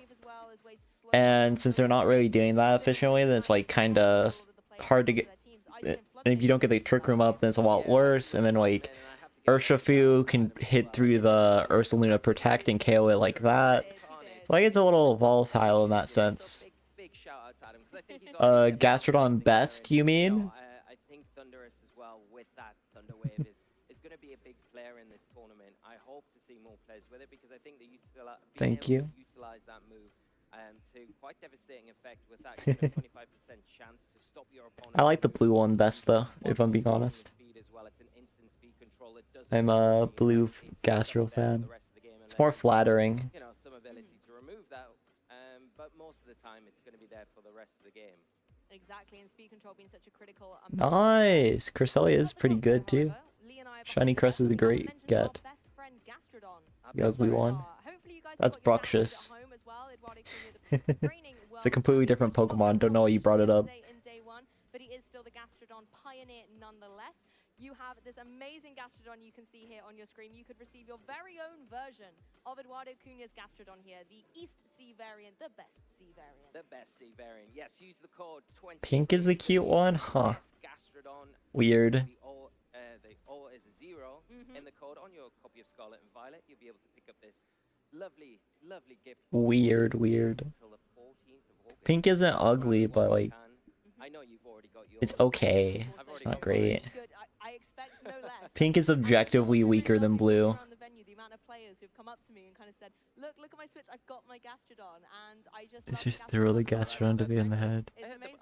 Oh my god, true. That's actual fact. I want to see that. I want to see North-South Gastro. For the broadcast, but it seems like, you know, And we already know North Gastro would be better than South Gastro. That's all I'm saying. at the Pokemon Center. And I'll have you know, in day 2, there are 7 Gastrodons in the Masters division, 3 in juniors and 3 in seniors. Wow. Yeah. I saw what that Gastrodon did to Staraptor, and it didn't make me happy. But because the dream is still alive, and they're all still in contention. That's all I'll say. Definitely in contention. We know the player that is running that Gastrodon, so we are secretly rooting for them in our exclusive Gastrodon club. Yeah, All of just you the that Gastrodons. went out there and bought these lovely Gastrodons at the Pokemon. I'm gonna be mad if they chose the stream game just because a player was using Gastrodon in it. Because Gastrodon's not actually that interesting of a Pokemon in playstyle. It does, and with terrestrialization, you know, that grass type weakness that it's got, not a I hope it's just a random Gastrodon conversation. I would be okay with that. very strong. When you are not Terra, having that ground typing means you're not going to take any damage from the electric type attacks. And then if you know you're worried about maybe a fighting or a normal type attack, turn into Terra Ghost. You have to worry about Flood on main at that point, but that's why you have a partner, right? It's a nightmare for Rapid Strike Urshifu though, isn't it? Yes. What does Rapid Strike Urshifu do Nothing. to a Terra Ghost Gastrodon? That's so true. You get your you get Wicked Blowed. You heard it here first. Zero the other Urshifu the whole time. Then it's nothing happens. Brilliant Pokemon. If you didn't notice, we're big fans. If you're only just tuning in, Two Gastrodons yawning each other over and over again in 2022. I've already seen it. very, very soon. But let's take a quick look at some of the pairings. Oh, we're getting Kengo Joe UX9 now. Okay. Versus Kengo Hirata. This is going to be a phenomenal Good matchup. Joseph Ugarte, really, really well-known player from America. All of these Also, finally getting a Japan player is pretty cool. We actually haven't seen a Japan player on stream yet, because Yuya Tada played for Australia, technically. Yeah, it was a great display from Joseph. And We haven't really seen any Japanese players. Season coming back here into day 2 and hopefully going to continue that on throughout this tournament because a very, very strong player. Nice to see him getting that regional win. Kenjo as well. This is actually his first time at the World Championships. He finished in the top 6 at the Japan National Championships earlier this year. So completely new to this event, but coming in, having a really good start to the day. And I expect a lot of things from Kenjo as we go into this tournament. Last battle was a Japan player? Very strong team. Yes, and again, What? so many great players on here as No. well. I was able to watch a little bit of Abdullah. Oh, the Glacier guy. Yeah, that was a Japan player. Was able to be victorious in that match, making some The last battle was not a Japan player, though. It was Emilio versus... over predictions, and it does just show, you know, he's such a Wait, young who was it? player that he's just got this natural ability to look at a board state and kind of say, let's do No, this. it wasn't. Put my player in this position where they're forced to do this, and it was I don't think it great to see was. that masterclass in play. It's brilliant to see when you can kind of observe these players, especially newer players to I forgot who the opponent was, and I don't remember the... No, Alistair's not Japanese. Alistair's not Japanese, man. He's Australia. on this high level. Another match from the highlighted ones, Kentaro versus Shohei. Before that one, that was the Emilio match. Really want to keep an eye out for Right? the result of that one. But That wasn't that boring. That was pretty fun, actually. Kenjo versus Joseph will be getting into that in a minute. Like, what match are you referring to? There's only been 2 matches. So yeah, this is our first Japan player we've gotten to see today. But yeah, the Glacier Air person's the guy. And YT is honestly Japanese if we're really thinking about it. But he got banned from the Japan circuit, so it doesn't count anymore. Everyone is desperately trying to make work, and it does share a typing with Tapu Bulu. It definitely does, and it's the snail Pokemon. The good old Wojian, yes. Yeah, I think Oh. it has been a Pokemon that I think a lot of Assault Vest Wojian, I'm guessing. is gonna kind of make it work, you know, get a team built around it, and Joseph seems to have done that because he's had such a good start. Oh my god, Joe's using a Wojian? He is piloting it into this You shocked me. so I'm very, very interested. That doesn't seem like a Joe Pokemon, so that's surprising. on his team sheet. Yes, and of course the other treasure room Pokemon to talk about is Tinglu, a Pokemon we saw yesterday. I believe it was on. Well, I guess this is Yveltal now, huh? Now that I think about it. This is Yveltal. I'm really proud that I could say Snow correctly that time. That has been a Joe UX9, Joseph Ugarte. I'm gonna jinx it. But those snowy Pokemon were doing Probably so never well. will, On top of that, damn. Tinglu was also a part of the team, and I think when regulation was it C came in when we got the treasure of Ruin Pokemon, Tinglu was just such a bulky Pokemon. It was really difficult. Maybe Wo-Chien is this Yveltal. This is what I've learned. Wo-Chien's unironically not a bad call. It's good in the Urshifu stuff, and it's like it beats Ursaluna, and it's good in like general balance because you have Wo-Chien gives you sustain technically as well with Pollen Puff potentially. So it is an interesting call for sure. Because of its sheer defensive ability anyway, it makes it a very difficult Pokemon to deal with. Good ground type as well, and with that dark typing on top of that, made it quite good against a lot of the kind of Well, we're seeing Wo-Chien and Tinglu? Wow. Terra type axes like Terra Poison, Tinglu we saw running around a lot as well. Does make it that little bit more weak to ground. Interesting. Everybody says you need a ground resist in some way on your team, right? And getting a I think Wo-Chien's now underrated is the thing. bulk and the fact that you had other Pokemon that were able to KO those pesky ground types against you just meant that Tinglu was always set up for success.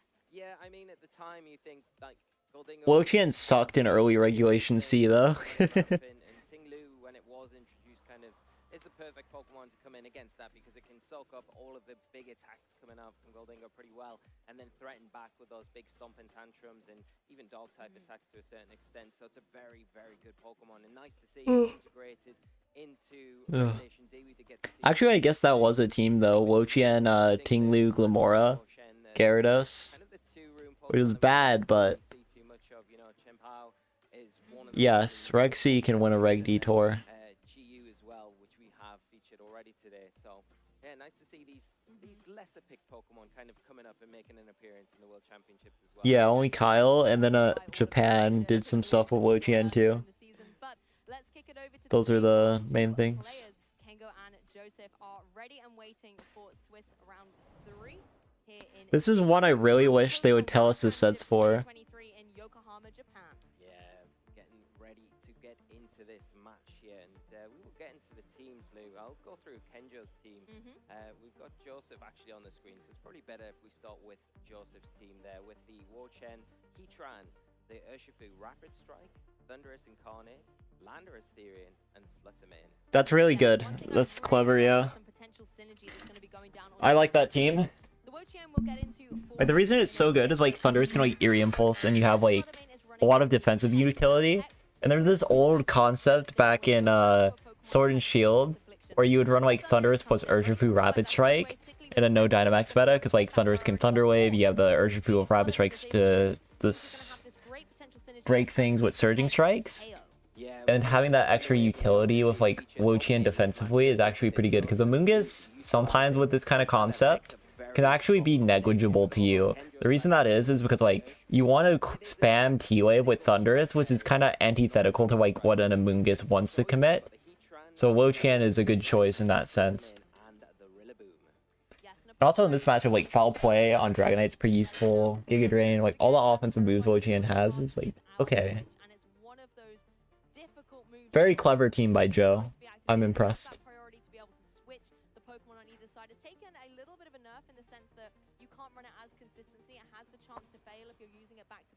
But still, that first chance that you get to go for an ally switch can really throw the momentum in your favor of a match. Ally switch. Why did Cresselia still get ally switch? They removed the TM and they still give Cresselia ally switch. I hate Pokemon. I hate Game Freak. They suck. They're so lame. Okay, I'm done ranting for now. But yeah, I do think this was a really clever team by Joe. I really like the choice of it. It looks as though it is a more supportive Cresselia.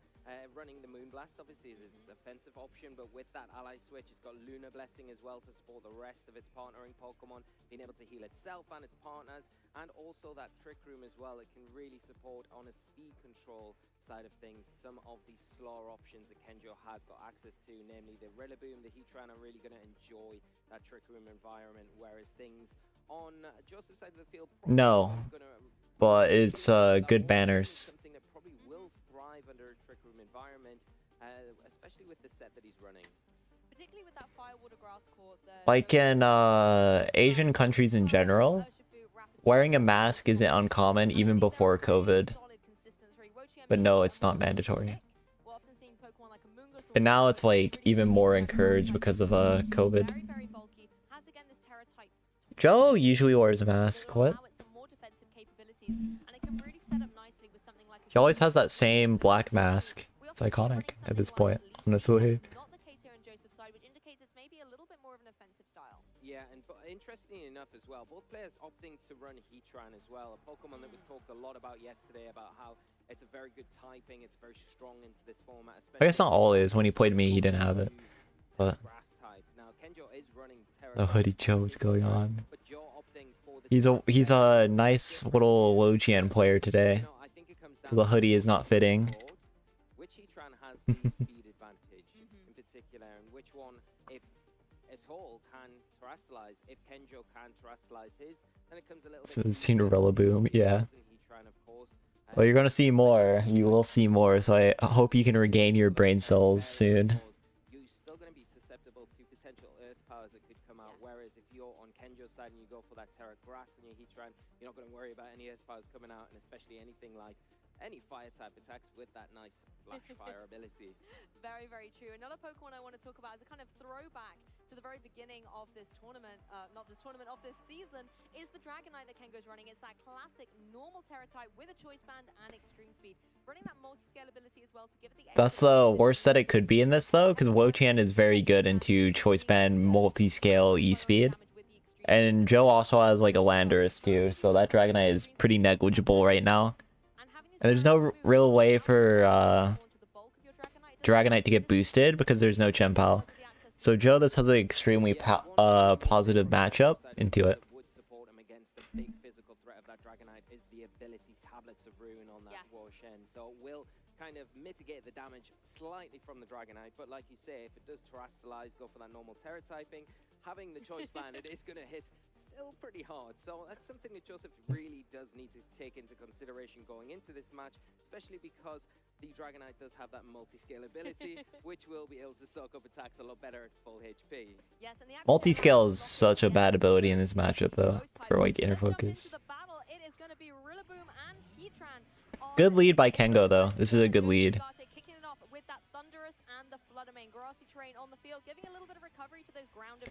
Oh, Hex! Ooh. That's very good. And that Hex combination coming out the traps here for Joseph. So something that the Heatran and the Rillaboom both need to be quite careful of going into this first turn. The Rillaboom does have access to Fake. Clever. So Thunderous has to be a little bit careful, and that's what we're going to see going into this first turn, Lou. There we go. Rillaboom has to watch Rocky out. Helmet. The Rocky Helmet going to do a little bit of damage back in return.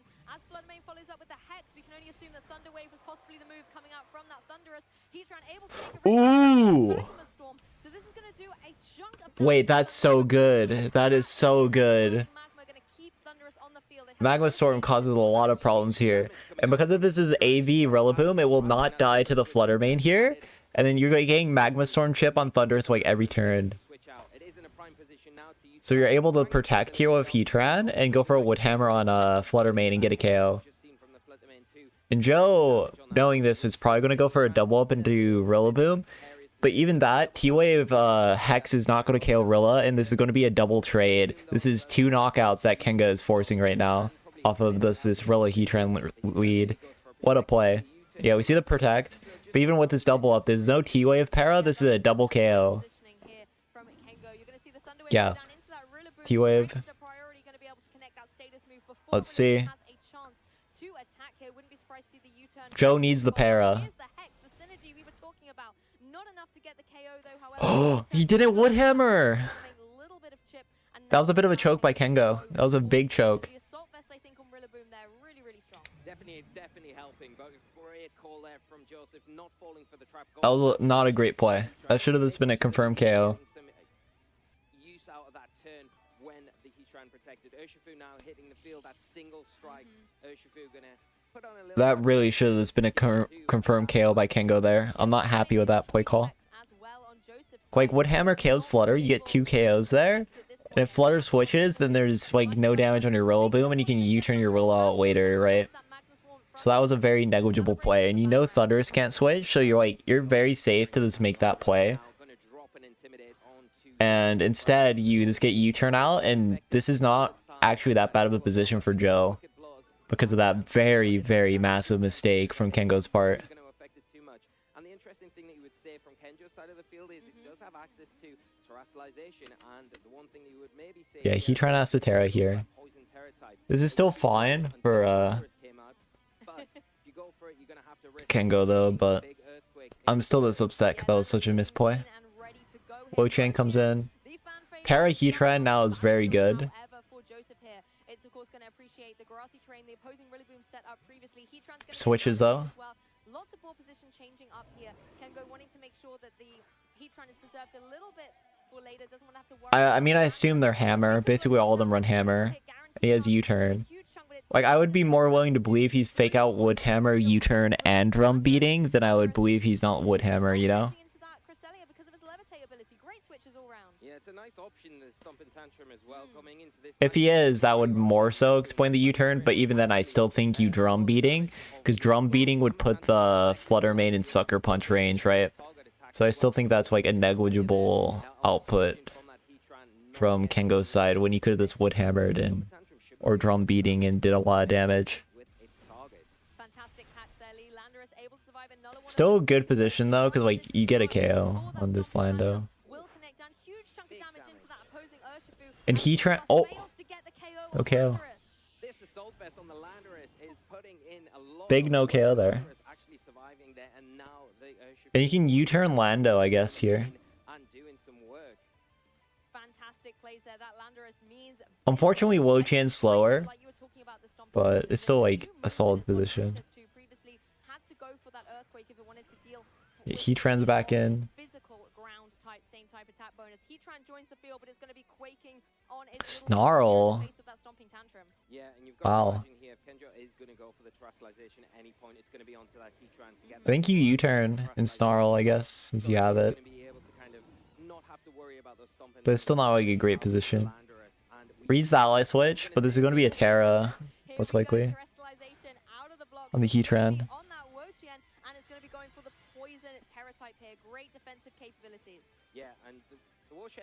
Should this be Terra, Heatran, and you're good. But this Protect works too in Moonblast.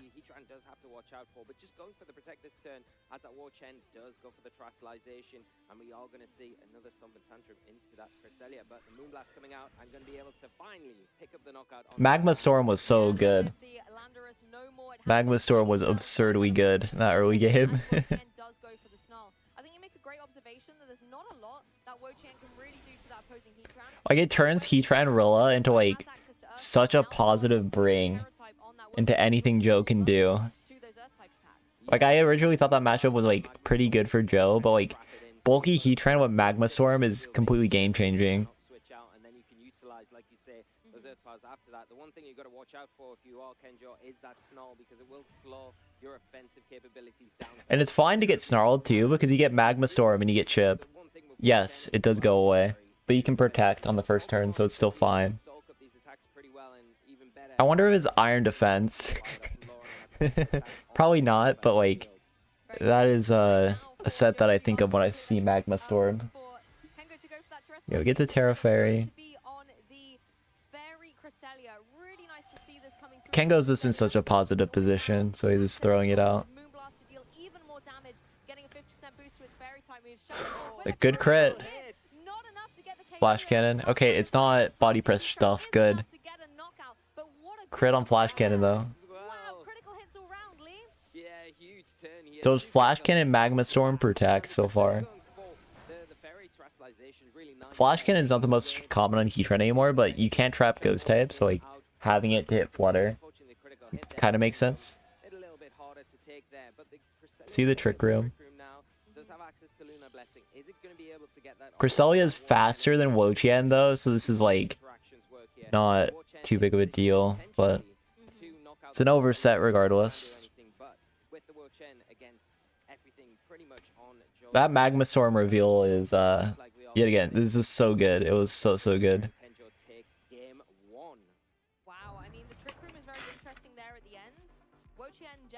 Absolute game changer. Like you pointed out, there were too many Pokemon on Kengo's side for the Slug to be able to Also fitting, Joe has a Heatran shirt on and then he got Magma Stormed and destroyed by Heatran. This set is doing pretty well for Heatran propaganda. I don't think there was really too much wrong with how he approached it. Maybe some decisions in the game probably might be better. I think he got definitely caught out with the Magma Storm on his Thunderous. Really didn't get much return on that Thunderous at all. You know, he got some good damage onto the Rillaboom, but it kind of got out of there with the U-turn. Speaking of, imagine Joe's team if he had Magma Storm on it. Like, Joe's team with Magma Storm sounds kind of crazy. Low-key. Last thing, it's ironic that Joseph Ugata's got a Heatran on his t-shirt right now because there's a Heatran on the opposing side of the field that really put a thorn in his side with that Magma Storm. Yeah, you know, I think maybe utilizing your own Heatran could be a way to go around it, but I do like the Landorus in this match as well. I think if you can get the Landorus onto the field once, you know, at any point, it really does threaten quite a lot of things on Kenjo's side. You know, the Heatran not going to appreciate any of those stomping tantrums, and it can terrestrialize as well. It can threaten things like the Rillaboom for good damage. I do wonder if Joe has like Earth Power and if Kengo has Earth Power, because that could be an important part to how you play this out. Because like Heatran of course has a Magma Storm immunity, so it can help in that sense. Lots of damage there, particularly with the flash cannon. But I think at the end of the day, the Wo-Chien just had a little too late towards the end of that. It was a little bit too much of a mountain for it to climb. Coming through into this next game, I mean, the Urshifu, I feel like on Joseph's side has a lot of potential. It can deal some big damage into Wo-Chien on your screen. It's clever because like Thunderous, having a Moongus on this is a little hard because like you have to worry about some like counter synergy because you want to spam Thunderwave a lot. You want to spam moves like Wild Bolt Storm, right? But if you get those paras, then you can't Spore anymore, so it becomes a little bit worse to have a Moongus. And Wo-Chien like negates Urshi a little bit, so it is a clever choice here. I do think his Wo-Chien set sucks, but I don't think Giga Drain Snarl is a good Wo-Chien set, I'll be real. But I do think the Wo-Chien pick was very clever. We see Terra Flying, which is huge here as well. Because like, but Magma Storm is ending the game potentially. Magma Storm is so strong here. If he hits, no, okay. That's a really good turn for Joseph here. Unfortunately, Well, I had to react to things. But yeah, now Joe's in a really good position. The Magma Storm missed, there's no chip damage now, and Fake Out's wasted, so he can't do like Fake Out Magma Storm combo. And allowing Eerie Impulse was like so bad too, for that matter. Like, I think the play that had to happen was like you Fake Out Thunderous and you Magma Storm the Landorus and you guess what the Landorus does. But because that didn't happen, it's like, it's not great because you got Eerie Impulse. You're no longer doing enough to Landorus for the situation to be relevant. And the Lando can now just Terra Blast every turn, and this sucks. Great adjustment by Joe this set for sure. I would have really liked what I said though, like Fake Out the Thundy and then play Magma Storm reads with Lando instead. Because like, if Joe got hit by a Magma Storm with no Eerie Impulse, that's GG's potentially. Stomping into Crest most likely, right? No, it's Terra Blast. Do we get the Magma Storm? There we go. -2 though, so it's no damage, and it's AV Lando. Really good call there from Joseph as well to call out the Cresselia slot there with the Terra Blast, because obviously thinking that the ally switch coming out, you're not going to target into the Heatran. Yeah, I think the Wo-Chien set's bad too. And the fire type, unless you're predicting maybe terrestrialization there into the grass type, which can come out from the Heatran, but you can see how effective that Eerie Impulse is in really slowing down that Magma. But I do think Wo-Chien as a Pokemon in that slot, incredibly clever. Very, very clever. So I'll give credit there in that sense. With a big stomping tantrum still, and something that Kenjo has to watch out for, but we are going to see terrestrialization from Kenjo's side. Yes, it is going to be onto that Heatran. It is now grass Terra type, and this does leave it a little bit more vulnerable, like you mentioned, Lee, to something like that. The Terra Flying, yeah. again, Heatran isn't really doing a lot offensively thanks to that Eerie Impulse. Eerie Impulse again. For good measure here from this Thunderous, but at least Get a Magma Storm on Thun though. It's a good exchange. Ooh. Okay, he didn't read it. If this is a Magma Storm and a Thun, that could be good. Yeah, and Heatran not going to be really worried about that Stomping Tantrum anymore, but it has to worry about that Terra Blast coming out from the Landorus. Another miss from that Magma Storm into the Thunderous here, so the Thunderous really not wanting to get affected by it like it did in that game 1. But yeah, this set, this game 2, Kengo just didn't have the confidence to, not competence, to read the Lando output, and it kind of backfired like super hard. Wicked Blow Lando could be, Wicked Blow, it is faster! Wow. This does make it kind of confusing why they didn't go to Heatran, they didn't go to Urshifu earlier, because they had, well, they actually switched in on, never mind. Ignore me. I thought they U-turned out, but that was game 1. So I was just being stupid. But yeah, getting the Urshifu faster than Lando is very good in this matchup too. Very, very strong. Why the Thunderous didn't go for the Thunder Wave there into the Urshifu, but because of the Prankster ability not affecting Dark types, that is one of the reasons why. And now Kengo's in a decent spot. Unironically.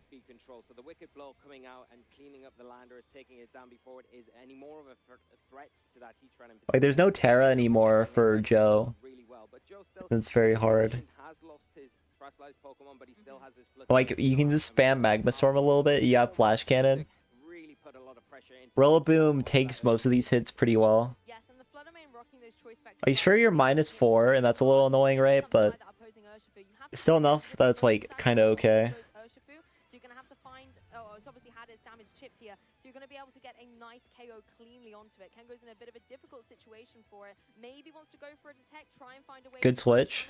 To deal with that opposing Fluttermane, but with all the Eerie Impulse, probably another Magma Storm. Or a Flash Cannon. Yeah, and you kind of think at this point as well, the Heatran would probably prefer to be its regular typing here against the Fluttermane. Joe got turn 1 Magma Stormed on his Thunderous when he led like Thunderous Flutter into Rilla Heatran. It has to worry about that combination though of that Thunder Wave and that Thunder Wave. But the Rillaboom coming in this turn, really nice switch from Kenjo. Then game 2 he this quick Terra Blast and was kind of allowed to. And Kengo didn't have the confidence to just fake out the Thundy and go Magma Storm read. So the set kind of went a little harder. Though ultimately got a KO on the Lando because Urshifu was faster in late game. It's worked out pretty well. I guess fake out too. Fluttermane is locked into the Dazzling Gleam as well. Yeah, and the one thing that you would say if you are Joe is I don't think you really worry too much about that Flash Cannon. I'm curious what the Heatran's last move is. Like, Flash Cannon's not going to do any damage to Flutter anyways. But if we're being real, it's -4. It's straight up -4 right now.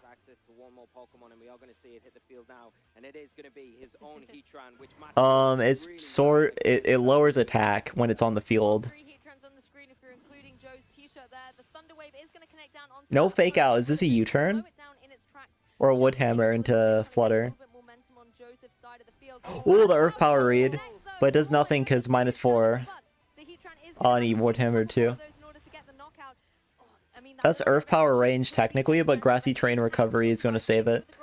And Thunderous can Eerie Impulse as well for that matter. Yeah, that Earth Power call there, just covering bases in case the Heatran did come in, if that's what Kenjo expected. The good thing this might scare Joe. Well, Joe's going to get Lefty's recovery too, so never mind.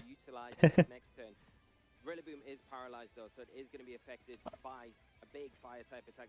This might scare him to worry about Earth Power from Heatran. Does have to be careful because that Earth Power coming out from Kenjo's side could be really devastating if it, in particular, if it does take the knockout this next turn. Heatran, I think, is definitely going to be key here. You need to make sure that it's going to have that longevity on the field. You can see Joe really hesitating. If you can get into Urshi safe, that's pretty good in this position. So this Heatran sets Magma Storm, Earth Power, Flash Cannon, Protect with lefties. But yeah, there's the Urshi. Is this a Protect? Oh, that's so good. It's over. That's such a good play. He gets the Thunder Wave at least, but side to slow That down. Heatran on Joe's side is cooked right now. Anything that this Thunderous does better than Revenge is getting paralysis onto the field, able to go for Thunderwave after Thunderwave and really slow down the momentum that Kengo is trying to build up here. You can see the recovery as well from that Recovery. Really nice to gain that little bit of chip recovery in order to maybe survive these big moves like the Earth Powers. Yeah, I think for This is super favorable. Well, actually, Joe, if he can get the KO on Urshi early, then like Hex and Endgame is pretty hard to deal with at this point, because Specs Hex when you have Thunderwave set up. So that can be pretty hard to deal with, potentially. Wicked Blow KOs here. No, it doesn't! Never mind, I thought that would always KO. Massive. Does it miss? No miss. Joe wins now because of Hex, I think. Ooh, the para. Joe super wins now because of the para as well.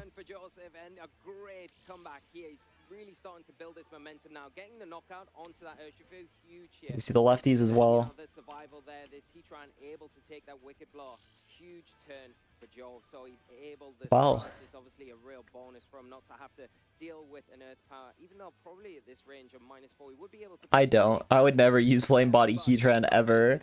Still got that Thunderous on the field, and the Rillaboom is going to enter the. I'd rather use something like Moltres for that, so I don't just like die to a fire type move. Yes, wouldn't be surprised to maybe see a protect on Joseph's Heatran here, just in case there is going to be that rogue fake out coming out from the opposing Rillaboom. You don't want to have to take any unnecessary damage, particularly as the Heatran on Joseph. Moltres is like, or Volcarona for that matter. I don't know how I forgot about Volk.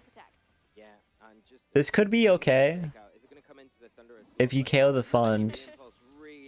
Really hindering this Heatran, putting it down to -6 special attack. No. So it's not going to be doing very much at all as the fully paralysis comes out from that Rillaboom. No. Not going to be able to move this turn, and the Thunderous avoiding as well. I mean, that Thunderous is incredible. It's now dodged 3 of It's so cool. Oh wait, what's from 2014? What do you mean? Special attack. It's really not going to be dealing too much damage at all. It's a lot of pressure being applied onto it. What 2014 set? Yeah, the one thing you would have to watch out None of this was legal in 2014. is the Rillaboom on Kenjo's team does have access to Stomp and Tantrum, so that can be a big. You mean the singles set? So you got to watch out for that. No, it's not. It has Magma Storm. Chalk would never. Heatran on the other hand can do a lot to that opposing Rillaboom. There's going to be more Damn it. to be had on Kengo's side. The Rillaboom's unable to retaliate and get some damage off. There we go. Finally will connect Nice. down onto the Thunderous. But to be honest, if I was Finally. at this point, this Thunderous is set on the field. There's not a lot more it can do. It's throwing out all the Thunder Waves it needs, and the Windbolt Storm is Hex is too strong, I think, though. Like, Hex is way too strong. You have Flash Cannon crit. That's what you would like, because if you don't really want to make the switch and get caught with an attack on the switch, you kind of want to bring your Flutsman in a really healthy position. And I think Hex's KOs with choice specs too. As you can before it does go down to give you Joe probably, but like I think damage from the Magma Stone, give him the free I really like that he's running Magma Storm, so I've become more neutral.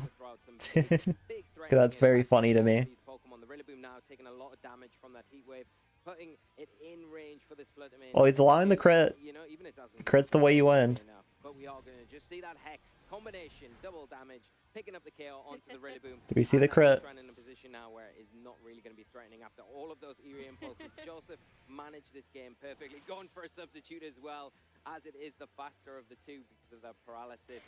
And Nope. another fully paralysis. Now Hex's KO's Heatran here. Going well for Kenjo in this game, really unfortunate. And Joe gets game 2. Things, but really paying off for Joe, utilizing that Thunder Wave, and you can Kengo was like way too scared early game. Because again, like he allowed the eerie impulse because he was scared of Lando going for stomping or Terra Blast onto his Heatran. But because he was scared of that, he like lost so much tempo. I really think he just had to commit there. Terra? Crit?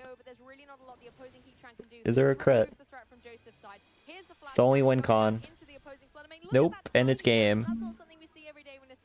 Yeah, the paras didn't really matter though, to be honest. not really going to matter too much because this Fluttermane in a position to just clean things up with that Hex now. I guess like one of them did. The tourney took like way too much damage instead of getting a KO on Thun quicker. It's inevitable now that the Hex will be enough. Like 5 turns ago. And the battle of the Heatrans here was But like the late game paras were kind of irrelevant.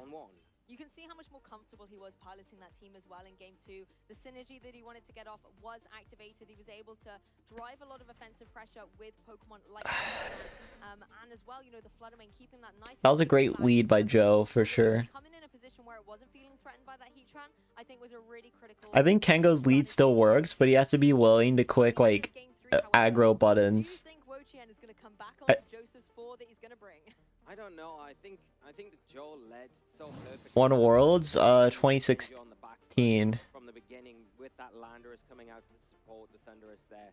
So not that long ago actually, if you think of how many Worlds there's been. We've went Portugal, Japan. Where's Paul Ruiz from? Ecuador? I don't know. I know it's a Latin country. I actually don't know which country he's from though, but he's in the LATAM region. OAIC. The South America. But Portugal, I said it already.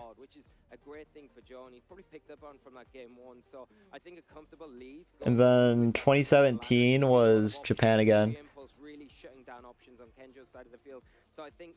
2016 America, 2015 Japan, 14 Korea, and then 13 Italy, and then America, America, America, America. Yeah, there's Ursh. That was the right ring. Because Urshifu's faster than Landorus and it cannot get parried. He didn't bring Wochian. That's huge. No Wochian means this is a very good position for Kengo. It does always have Urshifu water, so there is technically a switch in, but still a little difficult because you can just get Wicked Blow, right? Fake outs? Okay, this is Wicked Blow into Thundy then. No, never mind. Okay. So Thundy this gets a Wild Bolt. Misses Urshifu, that's big. No. Well, Canada won nationals with Raphael. God, I forgot his name. But there was a decent Canadian a long time ago who won a major. I don't remember if he was a younger division, like a senior world champion, or if it was like winning a national in Masters.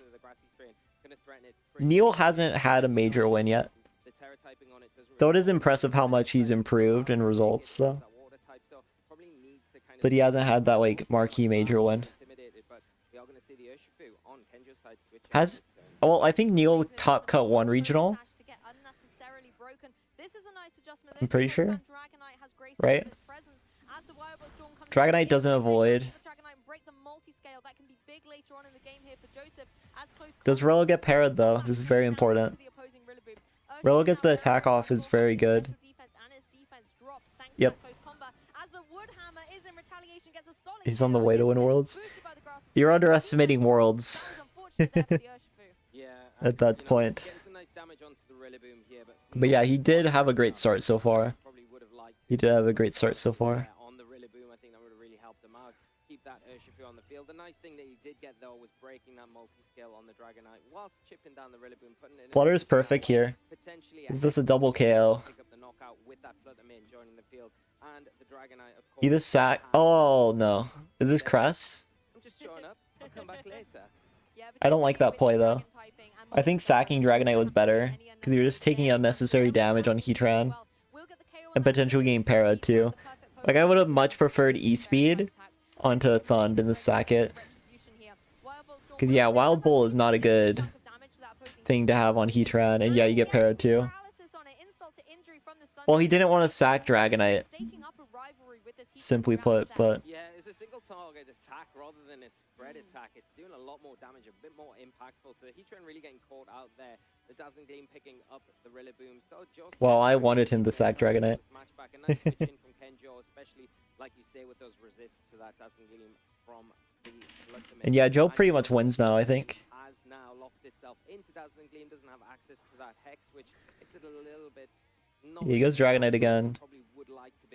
Well, I guess you Terra Dragonite here and hope you survive and then protect your Heatran. Not really going to be affected by the Eerie Impulse like that Heatran is, but still has to watch out for that T-Wave that could come out, Thunder Wave. But yeah, that was so bad. And Joe knows the Dragonite is choice fan, so isn't going to be able to protect here. I think it's a wide... It's even worse now that the result is he's going for Protect Heatran and he's keeping his Dragonite in anyways. Oh no, he's just Terra Normal E-Speed, that's fair, I guess. Doesn't KO though.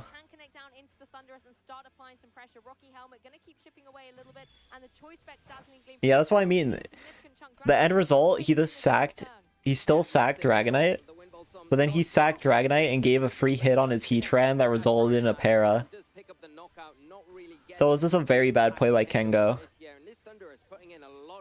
Well, it's so much free damage there.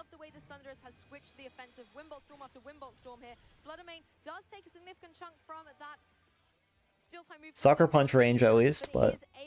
It does have a pretty good, decent special defense on the Fluttermane, but still big damage coming out. There are reads, but it is Joe favored technically because of para and the fact you can. Well, you can't really bait. Well, you can switch to Lando, I guess. You can switch to Lando. But it is a bit of a read scenario because if this turn is red, this game ends instantly.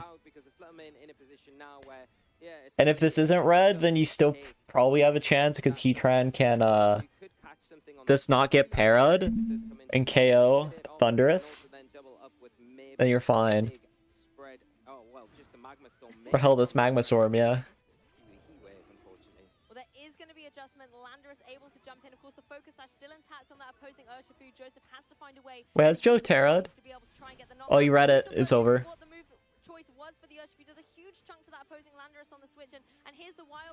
Miss. Is there a para? And it connects. Yeah, that's over. Hard read.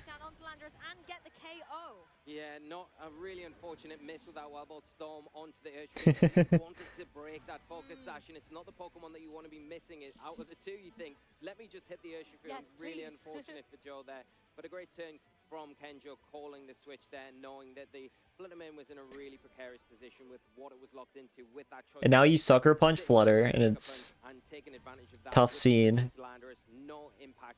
Yeah, it was an obvious read. It was still risky though, because like Heatran can get para'd and Flutter can just stay in. Definitely not. Urshifu in a great position though to go for something like that Sucker Punch. You know the Fluttermane can't protect, so to no surprise, Joe going for the Sucker's coming. type onto that Fluttermane, dropping its Ghost typing and therefore its weakness to these Dark type moves.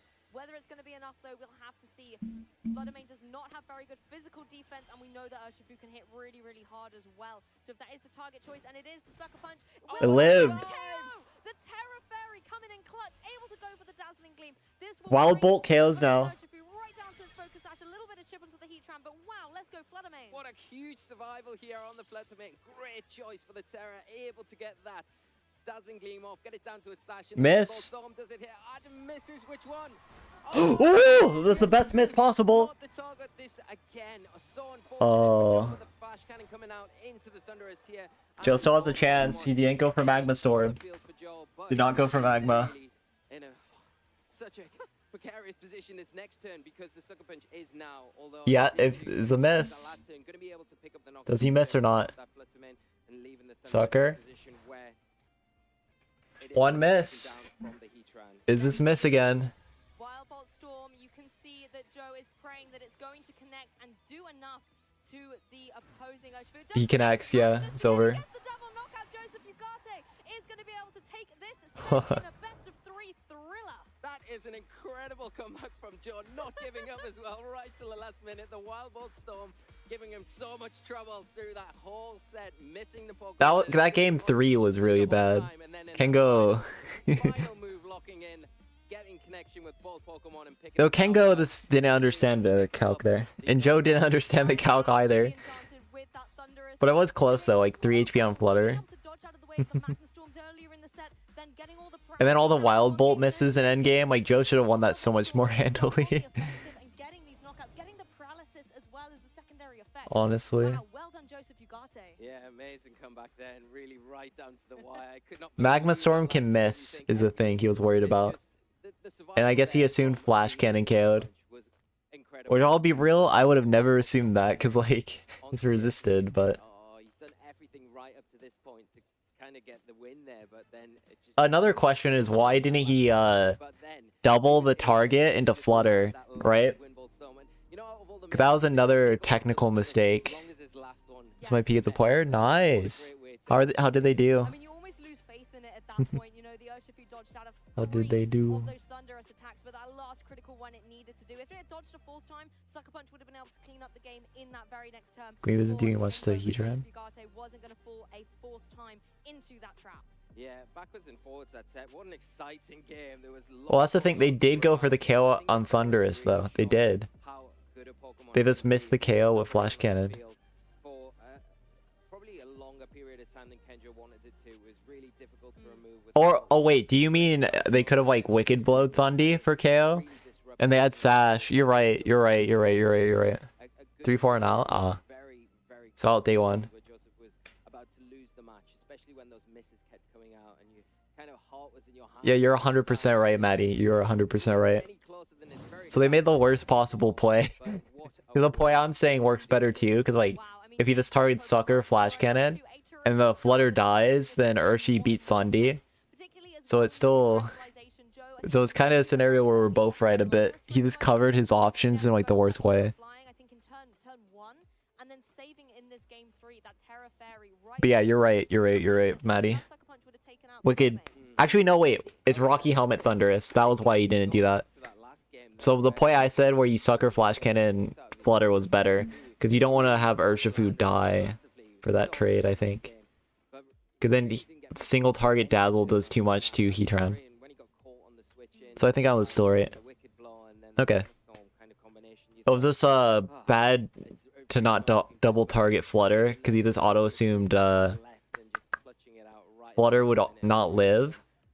And then because he auto-assumed that, he went for Flash Cannon onto Thunderous.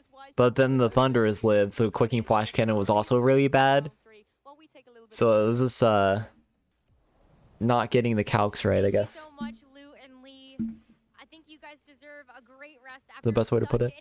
But yeah, very cool team by Joe, though. I like the 6. It's not the Wo-Chien set.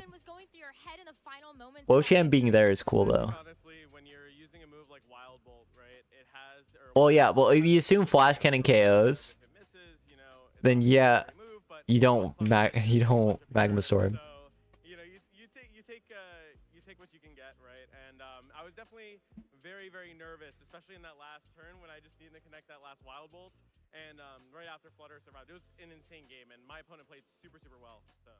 Yeah, the Terra Fairy to be able. But yeah, I would have probably had Magma Storm too for the reason I said, like, it's a Thunderous.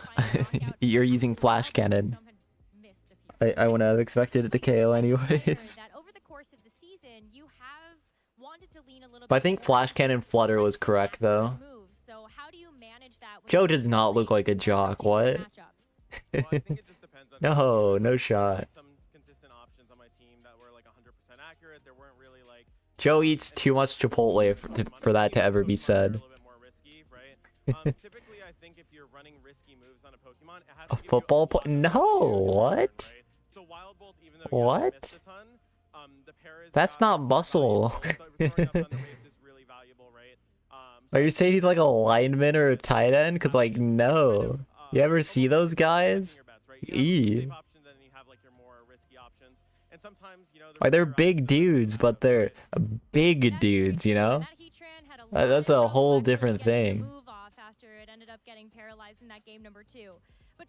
Speaking of, how many VGC players are like big in that way, you know? It's not muscle. Who is Mike? Either way though, that's not a football player frame though. There originally, and I was just trying to make this Amoonguss work, and it was just not working. And I would play so many matches where I'm like, man, I wish Amoonguss was something else. And like, I even tried Rillaboom, it wasn't super great. Then I was like, okay, well, and I also like need it for some other matchups. I was like, Ravens player. Wo Chen. And then as soon as I put on Wo Chen, I was playing ranked battles on on the Switch, and I shot up from like number 500 to like number 2. So I was like, I guess it's good enough, and I just put it on the team. So that's kind of how I just picked it. Like, I just tried it as a joke, and then it just ended up working. So I was like, I'll just keep it. Well, you're 3-0 now. Has the Wo Chen been effective? On the blind side, yeah. Last round, and the Wo Chen came I've never heard that name in my life, to be real, but no. because the Heatran had Magma Storm, which was putting on a lot of pressure on Still don't see the comparison there to Joe Yug's 9, I'll be real. No. You have played against some really unique options, especially when we I also don't see it still. fights that are coming in, and Magma Storm is definitely one of those. I mean, they're both named Joe. Crack your head a little bit looking at it. Is that a move that you prepared for going up against other heroes? Actually, Joe Yug's 9 looks like Joe Montana, honestly, for real. He's Joe Flacco. He's the Joe Flacco of VGC. He's getting his championship here. Yeah, I tried it out. The thing with Magma Storm, which I guess you saw in that set, is Only because their name is Joe, honestly. Like, come on. risk you would associate with like the other moves, but I think the drawback of it is it's just so all or nothing when you're using your only fire coverage as Magma Storm, because if you just don't connect it, you're not getting any. Yeah, I'm surprised they're still running Flash Cannon with Magma Storm. I would have thought it would be like Magma Storm, Earth Power, Heat Wave, instead of both, you know. I think running both is better than running like this Magma Storm because it's so inaccurate. There we go, that makes more sense. He's a Raising Cane icon, thank you. Well, Joe, you're the type of player, you've had a lot Thank you, thank you. on the international stage, 2 top 4s at international championships back-to-back last season, and you also ended up winning the Portland. But yeah, no, not a football player. You're 3-0. That's so crazy. That is such a crazy take. You know, when I won Portland, I said I was coming to win the whole tournament, and that's what I really wanted, and I was going to do it, and that's what I'm going to do here. I'm going to give it everything I got. I really, really want to take a world championship home. Nika, who? Who's supporting you at this event? I have to say, honestly, I mean, Sierra's right there. I love you. Thank you for, obviously He's a always player. supporting me. That's Mom, nice. Dad, It's nice. my family who's watching right now. Also, all my friends. Now you gotta get people to win with it, on God, on God. Incredibly appreciate you. Oh, Necra? Okay. Pato as well. Sure. Yeah, just big thanks to literally all my That is a good looking suit, It though. really means the world to be able to do this, but also have people around that are like helping you and supporting you. So. It ends up falling on you at the end of the day to be able to play out the game, but it's always great to have the support to be able to team build and also practice with. Can I give one more shout out? Yeah. Alfredo, thank you for EVing my Pokemon. Yeah, I need training them. He played Alfredo earlier today, too. If he had not Damn. me, with all the resources he had in this game. So, thank you. Well, Tough scene, Alfredo. Tough scene. Congratulations again on this win. All right. Well, thanks, I guess.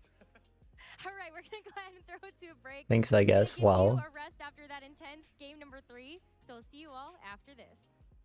Mm-hmm.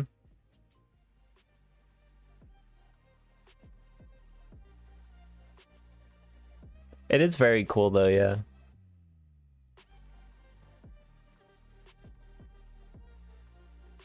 I mean, I kind of feel the same way. That's because I was one of the earlier people onto that, like, New Balance concept. Though I hate it. Hear all the DQs? Yeah, he made a whole new team, man. He caught them from scratch after that. How's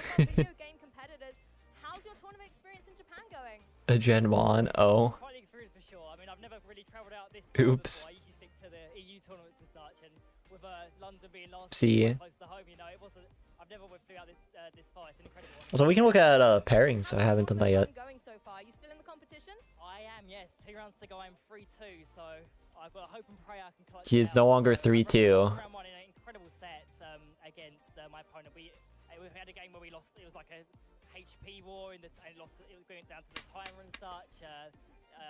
It's such a weird interview to have this play debut because he's already either he already made the next day or he's out because like 3-2 rounds hasn't happened. Second football player? What the hell? I was going to ask about your team, Rain Team. Tell us a little bit about it. Yeah, so I've struggled a lot with this format for sure. I went back and forth. Kentaro 3-0 over Shohei. Hirofumi loses too. Wow. Taro with the win. Neil with the win over Aaron Brock. Marco Silva wins Maurice Uteg over Gabriel Agati, my goat. Gilsuke YT gets a win over Choppa. Kenji loses to Mikhail Naves. 7 again, actually, which is very surprising. So there's going to be a lot of people making it to the next stage. Cassie lost to Luca. Let's go. Let's go, Luca. Michael Kels is still continuing his dominant Worlds run. 8-0 so far, getting another win over Hippolyte.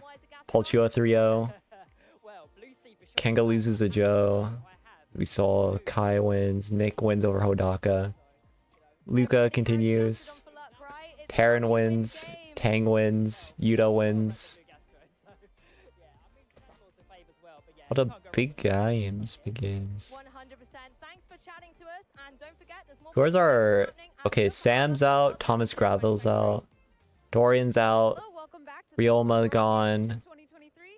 Rogov's gone. Kelvin Selneta. But Megan Rattle's out. And that's all the eliminations. What are you most excited to see here? Yeah. Mikeldo Besta was like one of my favorites going into. I didn't think he would win though, because like this is his first Worlds. So no matter how much he's played, I didn't think he would win, but I thought he would do like obscenely well. And so far he's doing obscenely well. He only needs 2 more wins to make top cut. I think most of the VGC players are watching on YouTube. I'll pause it for a second. Oh. Never mind. Never mind. Oh. Only 7,000. Oh. Awkward. VGC sucks. No wonder they pay us in poverty wages. Oh god. No wonder we get the poverty wages, man. No wonder. That's awesome. Now, I have to ask, before I let you go enjoy the event, what is your favorite Pokemon?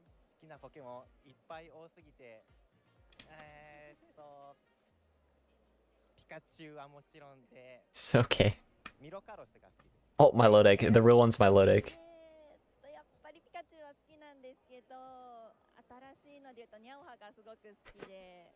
That's so sad. That is so sad. Choosing Pikachu is always a great choice. He is McDonald's job, yeah. Work the 9 to 5 to fund VGC on the side. Let's go. We will have more coming right up at the Pokemon World Championship.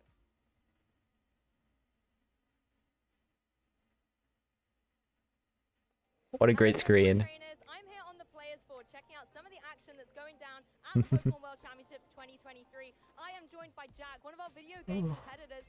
How's your tournament experience in Japan going? It's quite the experience for sure. I mean, I've never really travelled out this far before. I usually stick to the EU tournaments and such, and with London being last year quite close to home, you know, it wasn't... This is the same interview again.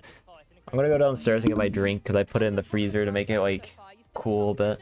I am, yes. 2 rounds to go. I'm 3-2. But yeah, I'll be back. I hope and pray I can clutch it out. So I lost the round 1 in an incredible set against my opponent. We had a game where we lost. It was like a HP war, and lost. It was going down to the timer and such. Placed Wolfie. That was a quite exciting time before I run back after placed him in UIC last year. It's just some incredible sets. Like even when a match I felt impossible against Dondozo plus insane offense of Chiyu Fluttermane, I still managed to pull it out with my Rain team. I've decided to go with Basket Legion and all that this time around. So I was going to ask about your team, Rain Team. Tell us a little bit about it. Yeah, so I've struggled a lot with this format for sure. I went back and forth with different archetypes. I thought I was sold on Chimpao Dragonite stuff for a while, and then fell out in and out of love constantly. You're trying different pieces here and there. Saluna Crest was an interesting one, but eventually, it's not surprising in a way. I kind of fell back to my good old Rain core that I've loved for a lot of this year, which got me my Worlds invite. So I loved it in Reg B. I've got the Amoonguss Iron Hands, hell of a combination that I don't know why it works. It just works so incredibly well. The speed's maybe a bit lower, but the synergy, the rain, it just works so perfectly well to just really allow your other pieces to go hard with the Basket Legion and its Chimpao I've got now. So there's some crazy offense once you position yourself right. So love to hear the Alright. Yeah, Jack is 0-3. You're still mad at me. Well, he's undefeated. He can't be mad. He's legally not allowed to. everybody carries a Gastrodon for luck, right? It's how you win games. Honestly.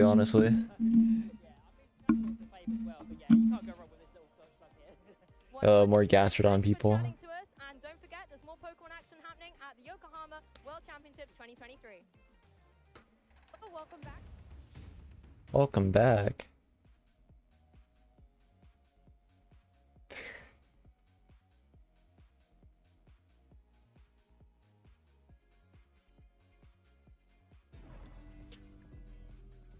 Welcome back to the lounge, where I'm joined by Scott, Ray. You've seen them before, but another special guest for the weekend. We've got I'll say watching VGC on stream is just kind of tough. So I can't even say I don't get it. Though Go is boring, so I am surprised there. Like Unite being more viewership than VGC, I get it. Go being that's a little surprising, yeah. The cool thing about Go though is like you get the stupid Pokemon that don't feel like they should be viable but are viable because Go is a very different game. But other than that, I'm not a big fan.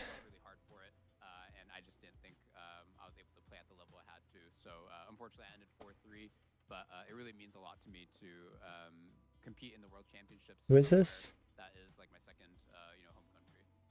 I mean, we were rooting for you. We were all following you through in the day. I'm sorry you couldn't make it all the way through, but now we've got you free, which is really cool. We get your insight on what we've been seeing, and so far today, okay, it's just been 3 games, guys, but the quality has been impeccable. Every game has been really, really good. I think I've enjoyed everyone in a different way. Scott, I know you and I have talked about it a bit, but after the 3rd game, what are the feelings about day 2 so far? Yeah, I mean, we talked before about how the quality of the matches seemed like they're just way higher today, especially like the winning players are just so impressive. Maybe even more shocking now, or we saw that dominant win by Eric Rios in the first round. He is now 1-2, which I think really establishes how difficult the tournament is today. I think, the last round maybe was a little bit more... Oh, Rios was the Rocky Helmet Flutter thing? Yeah. The randomness and the it's cool, but... chaos of Pokemon really achieved a new level that round. But if I would watch Go instead of VGC, same. Watching that most recent match kind of brought back. I don't know. This doesn't seem as like competitively intense and engaging to me. The cool thing about Go is like grandmothers, grandfathers, old people play it. And like way more people play Go in events than like you would ever like think. Go to like Go Fest and stuff. Which is crazy for a game that like doesn't get actual good support, but neither does VGC, so can I judge? Probably not.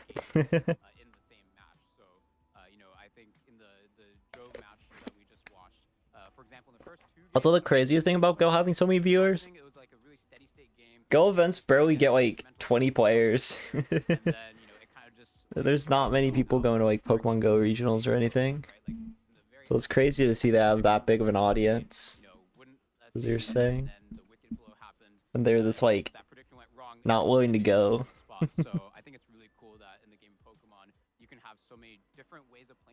Maybe it's on the Twitch home screen. I'm kidding. All the games. I like playing those 3 games. I'm a simple man. I like extra Pokemon throughout my day. Talking about Eric, actually, we watched him round 1. We were like, okay, Eric's in a great position. His schedule since then has been Joe Ugarte and Melvin K, who you were talking about when we were on for round number 2. That is a brutal schedule. And you've got to imagine that, yes, he still has it in the tank to bounce back. But there's a number of great players already making it to 3-0. I mean, thinking about it, you only need to go 5-2. I say only. It's a pretty... Also, the tournament today will be longer than it was yesterday because, like, there's 7 rounds, and then we have to, like, watch Top Cut, too. Because they want to settle Top Cut up to finals, I think. And there's going to be, like, top 64, roughly, I think. Because there's only 7 rounds. Well, maybe not top 64, but there will be, like, over 32 players. So it's going to take a while to get through Top Cut. Checklist of things to expect this weekend. I'm really excited that Joe Garte is the one using it because the Joe Chien jokes are so free. Yeah, Joe Chien. Yeah, I think it's just a matter of, I think like the winning teams are very likely to have something strange like that, right? Joe having Yveltal. It might be a little too Wait, Joe has Snarl on Wochian. It literally, this is his Yveltal. But it has Giga Drain now, whoa. Again, the top of the usage chart stuff, right? So I'm glad we've seen players change it up a little And bit. Joe never abandons Yveltal, truly. Day 2, it's not like we're not really cherry picking the stream matches. I don't think it seems like pretty reflective of the field. Like everybody's got What's something that? a little bit different. Go? And I'm curious, kind of Trick is going to be the one that comes out on top. Yeah, we talked about this a bit yesterday. I don't really with feel some like of those clicking it. top Pokemon, how they can run so many different sets, and we actually saw in that most recent. So I am a lot more tired than I was at like this time yesterday. I'll say that much. I'm a lot more tired now. Powerful move if it hits, but it's in the field. It's been a popular move that people have been testing on Heatran leading into Worlds. So I'm really excited to see just how far it can go. Oh, and I will say, a little announcement for the for this video. Yeah, I don't even want to look at it in a little bit. I want to add is that this is a really novel World Championship. Like clicking it does no value because he gets a higher impression click through rate, and that's like bullshit. We keep talking about variance, but I think that has to bring in variance. Like imagine if you had a World Championships where the first day of the format was. Like yeah, no, I do not want to look at the Nazi furry videos. There really hasn't been that much time for the format to develop. No, it's all people who are X2 go on to top cut. There's only 7 rounds, so there's gonna be like a lot of 5-2s. For example, like I know a lot of Japanese players who both started in day 1 and True. moving into day 2 that have like the same 6 Pokemon, and I'm really curious to see like. My man gets off at harassing minors. Like I don't wanna. There's no point acknowledging his existence. Interesting point, I think, on Regulation D. Yeah, this is the shortest kind of prep window we've had for Worlds. Do we think Regulation D is the format we really deserve for Worlds? Because I'm going to be completely honest, I 100% do. I've been enjoying everything so far. I'm really into what we're getting. Yeah, I am too. I thought it was a little weird when we first found out about it. Just kind of used to Worlds being like it's the first Worlds of a new game, kind of being like the capstone, like really featuring the regional Pokemon. And we're getting a little bit of that, right? I think we've seen the stars of this region. Palafin seems to have gotten lost somewhere, but like largely all the other big boys are here somewhere. I do think the format's been really cool, and I think in a way it's really helped me understand why the top players are the top players, because it's not just that they could play the most well-known teams the best in a well-established format. I do feel like the teams we've seen today and kind of just looked around that have been locked into a tournament a little bit better developed. And yeah, I mean, like even the Japanese players, right, where they're coming from a little bit of a different qualification system. But I think looking at some of their teams have been cool. We saw the Glastrier team yesterday, and I don't think I've seen anything quite like that today. But kind of like Yeah, because the Glacier team was not very good. Like, oh, here it is, the Cresselia Ursaluna team, exactly. To be honest. Can we stall it out? Let's find out. There's a lot of strange tricks, and I think it's just really cool, right? Where people have picked really creative solutions to this format without like betting the house on just using like 6 Pokemon that no one is expecting. Yeah, and Yuki, you actually touched on this earlier, how we only have about. Oh, it's Yuki Sanovich. With Regulation D to actually test out all of these new Pokemon. Well, we actually saw in round 2, Gabriel Agati piloted that entirely Regulation C style team perfectly. Boo. None of the new Pokemon introduced in Regulation D, and yeah, he performed really well. From my grandma, nice. That comfort that they've had throughout the entire year, I think, is really paying dividends. Would be crazy if there's still like 7 more hours. C team yesterday and didn't quite work out. I think it can definitely go both ways. I think what we call the player diff sometimes. But something else I want to touch on that's kind of related to format is how I think at first glance you see like. Oh, Neil versus Maurice. That's the set I want to see. Neil Patel versus Maurice Utag. It's gonna be easy peasy. Michael Kels is getting the pair down again. But Michael Kels is getting paired down versus Emilio Forbes.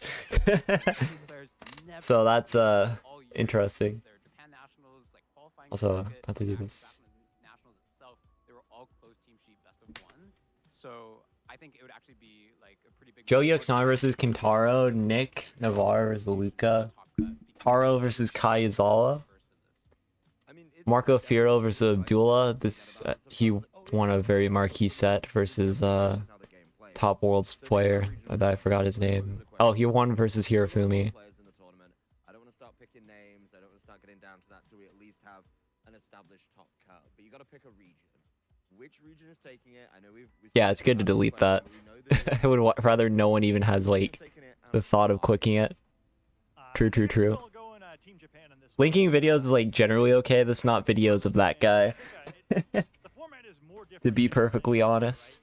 So like as a YouTuber myself, and like having worked on YouTube a bit, any kind of click on your video is good for your video. So it's like not great. Battle against their players, but also kind of battle the format for the first time. And I really like a lot of the teams I've seen from many of the players from Japan, where I think they're clever in a way that will be really difficult to But yeah, thank you for deleting it event. Shohei versus Kyle. Kyle lost last round. I just noticed. Nicole, Davide, Cognetta versus Hodaka. Sanvi versus Francesco. Tang versus Paul Ruiz. Literally don't. Spam reporting on YouTube doesn't help shit. I'm gonna be honest. But I'm gonna give you guys a Ray Rizzo hot take here. I think this is the first time that North America is gonna win Worlds since Wolfie did it, 7 years ago. I know. Okay. With NA having so many players, it doesn't seem like such a. That's good enough for me. North America has kind of disappointed at times at the World Championships, considering. Terran versus Melvin. Kaido Ari versus Chuba Cross. Throughout this entire season, seeing just how many incredible top-level players are in North America, even the players who just narrowly missed out qualifying outright. Articuno versus Javier Valdez. I think NA is actually in prime position to take this event. I think NA would be in prime position, but I think America got countered by US was, I think, leading the format in innovation all like year, right? But the minute Regulation D came around, I feel like American innovation fell off a bit because there wasn't really any like testament and way to prove how like the US players adapt. And there was more ways to like see how Japan players adapted overall. How Japan players grow through ladder, how Japan players grow through their like grassroots scene. And there wasn't that for the American circuit. So that's like a bit of a difference between the West and the East, really. The East still had like a lot more games of value to be played than the West did. I'm like sure the West had like Nino tours, but outside of the big Nino tour at the start or the big Victory Road tour at the start, later we got into the format, the less people were playing, so it kind of this went down. Yeah, it's too new of a format for me to think Americans will be good at it, is basically what I'm saying. Like when we were playing Regulation A, B, C, I think the US was clearly better. And this is rare of me saying this. Normally I'm one of the guys who say Japan is better at this metagame. And usually that's what I think. 2022 was a bit of an exception to that. I didn't genuinely think that there. But this year is, I think, very confidently Japan favored.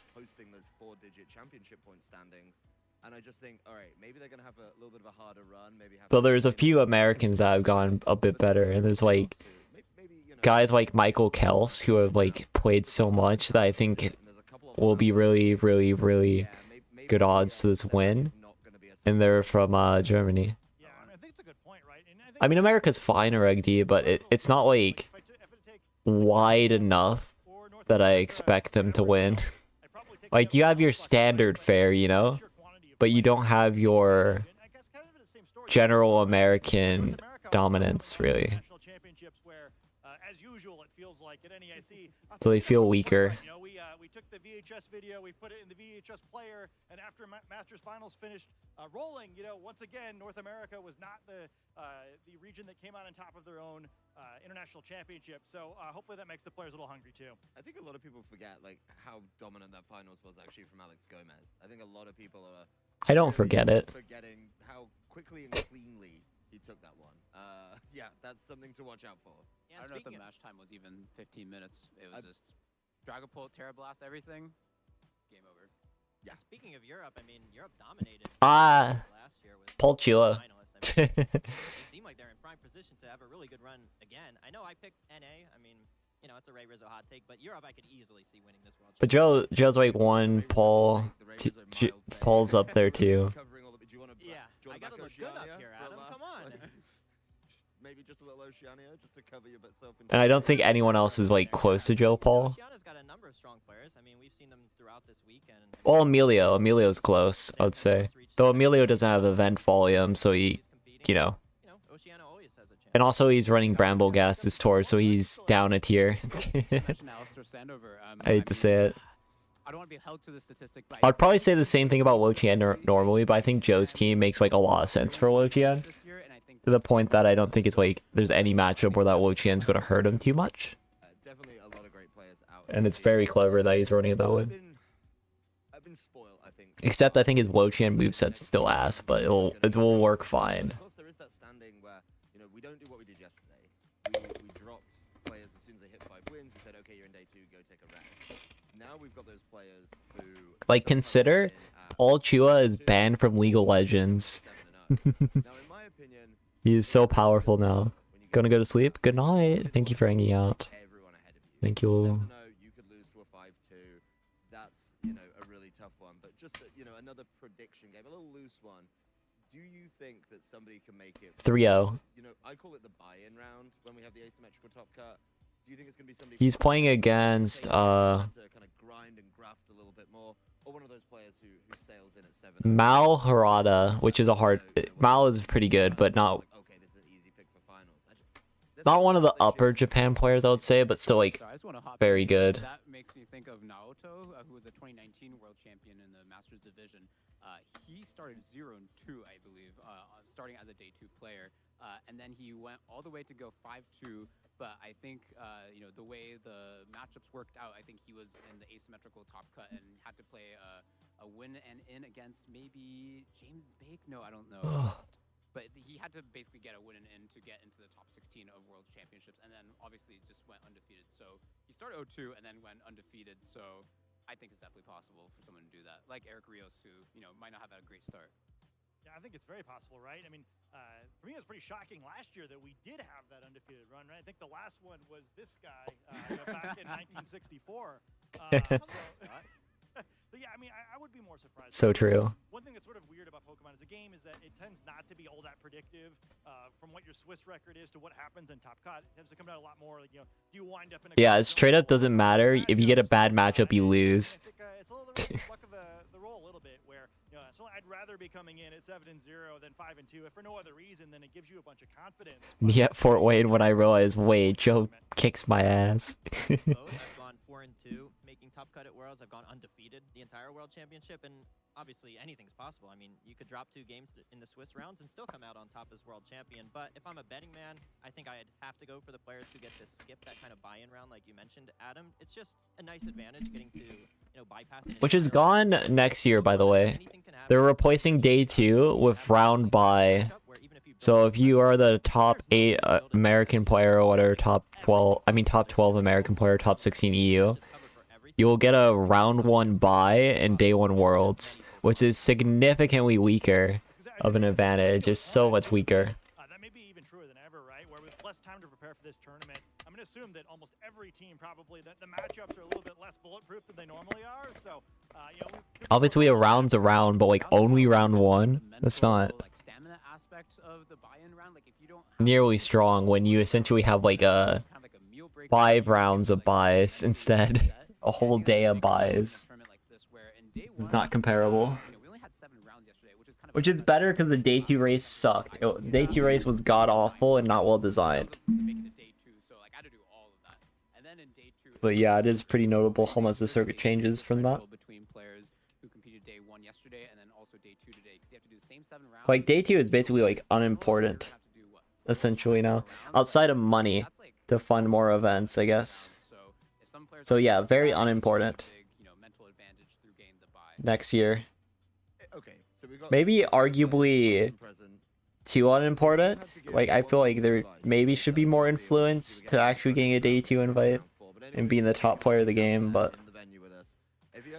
right now I do feel like it's too much, but next year I feel like it might be too little. Like only 1 buy, like whoa. It's not much of a gap at all. It's weird, right? Where I think no one's solved the book on this, right? I mean, again, you know, other than Ray, no one's done this more than once, and we've seen very few players even get to like the top 8 multiple times. I think for me, it's just kind of like maybe to like try and keep calm and not freak out too much about any individual game, right? Again, probably the most volatile World Championships we're always ever going to see with the way this format played out. I think you're going to lose some. By the way, really bad that they did the format this way.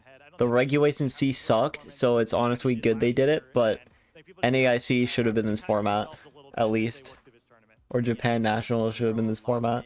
You know your matchups if you're one of the competitors, and so at this point, like you mentioned, It's a bit of a mistake in my a lot opinion. of it is just stamina because this is a really long day. You're competing, especially if you make it all the way to the finals or top of that. Specifically NAIC though, that was embarrassing by them. That can get really tiring, and so you just have to stay cool, stay calm, stay collected, because inevitably you're likely to lose some games to just elements of bad luck. And so when that happens, you just have to move past it, and just focus on what's upcoming.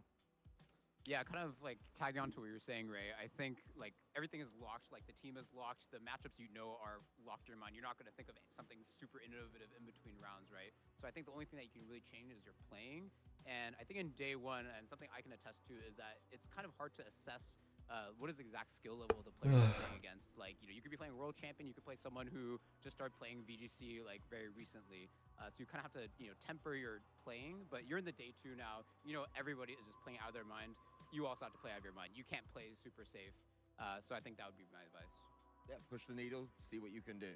Absolutely. Speaking of pushing the needle, I know I keep asking you guys so many questions, but your insight is fantastic. I want to keep it going and try and see. Let's dream a little bit, right? The players are there dreaming of the World Championships. Let's dream. If we could pick one crazy thing to see in our next 4 rounds of coverage, one absolutely unhinged choice, Pokemon, whatever. What do you go for? What do you want to see from the players? You say you want them to leave it all on the table, so let's go in reverse order. Let's start with you, Yuki. I'm putting you on the spot. I'm very happy you put me on the spot because I had something in mind. It's a Pokemon I wanted to build a team around and I just couldn't figure out, and it's Azumarill. No. Has great defensive typing. Like everybody says, oh, like what if we had Tapu Fini in the format? Like we could, it could resist both Urshifu attacks. It can resist like all of Champow's attacks, Chi-Yu, like, and it's okay though. It's not horrible still, but and it doesn't have as good of stats, but it's a lot more offensive. It has a priority move. it's not really worth it though, in my opinion. So, I don't know if somebody Still not a horrible Pokemon, because like, yeah, I mean, its typing's okay, but... That would be my dream. I gotta go check the numbers on that to Please see do. if there is one. I'm very invested in this. We'll try and follow it along. Ray? I'll give one because, Adam, we casted this yesterday. I don't know how it's doing today, but I would love to see Articuno have a deep run here at Worlds in day 2.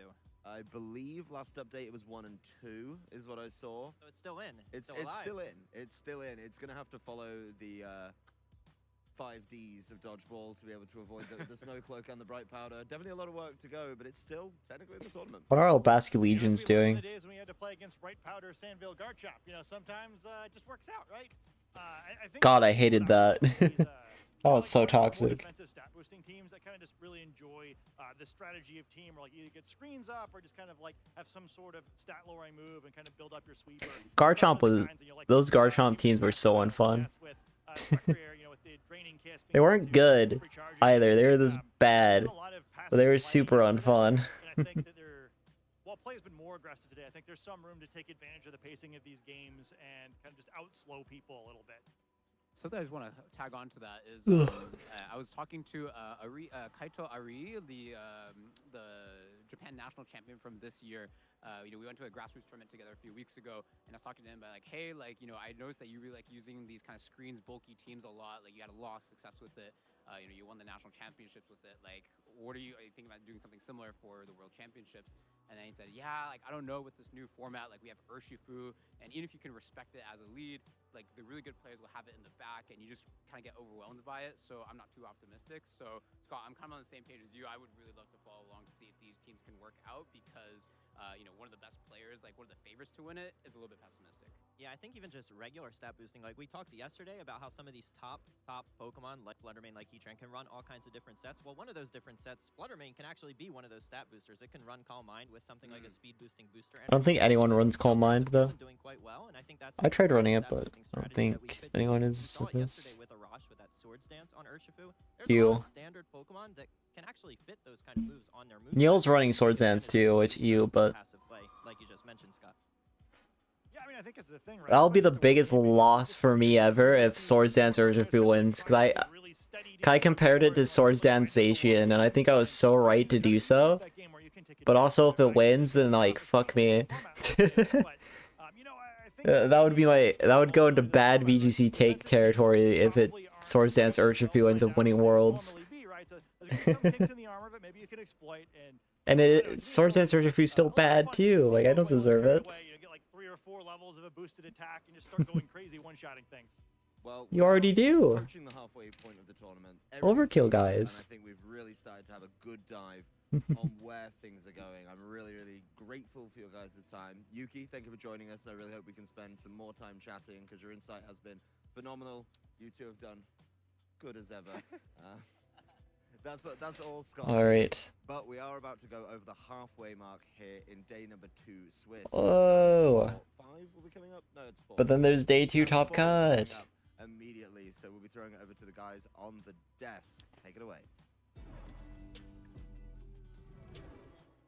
Thank you so much. What fantastic analysis. I'll turn Aaron up for and Necro up because I think they might give us info on sets. It's a little bit though. Aaron, it has already been an incredible And also not gonna lie, I'm exhausted too. It's still gonna get better and better. We've seen a lot of different team compositions already. We started with a Tailwind mirror match kind of in Tailwind the very mirror, yeah. beginning of the tournament. And now we actually have Trick Room. Trick Room was actually featured in the first round, but it was kind of unorthodox. It was actually Flutter main that was used to set up Trick Room.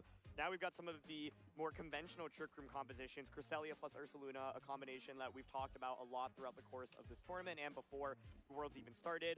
And we've got a classic duo in Indeedee plus Armarouge. Oh shit. Is a duo that was used a lot in the very Oh beginning of god. Violet, but has really fallen off in terms of usage. And so really No, I good to see how didn't. teams play against each other. Torque will I did not see it. teams as well as Ursaluna. That's kind of dumb though. It's funny. Talk about it in terms of like how Flutter mains match up against each other, how Tornadus can when it does come down to these faster oriented teams. But when it comes to Trick Room, you have to think about that, but opposite. I think Trick Room versus Trick Room is always so awkward because you are wondering, do I actually set up Trick Room? Do I let my opponent set it up? How fast are my Pokemon relative to my opponents? This is where the training that you do with your Pokemon can be really important, right? Like having as minimal speed as possible on a certain Pokemon can really give you an edge if Trick Room is up. But if you actually have a little bit of speed investment, then that means you don't necessarily need to rely on Trick Room being up in order to sweep your opponent. So I think this is going to be really interesting to watch because both players basically have to first spend some time figuring out, okay, who's faster than the other Pokemon. And obviously there are some fundamental Pokemon that are similar between the two teams here in Torkoal and Ursaluna. But on one hand, we've got Pokemon like You know, it's not too bad. It's not running Aqua Jet because you have Indeedee. You know what? I respect it.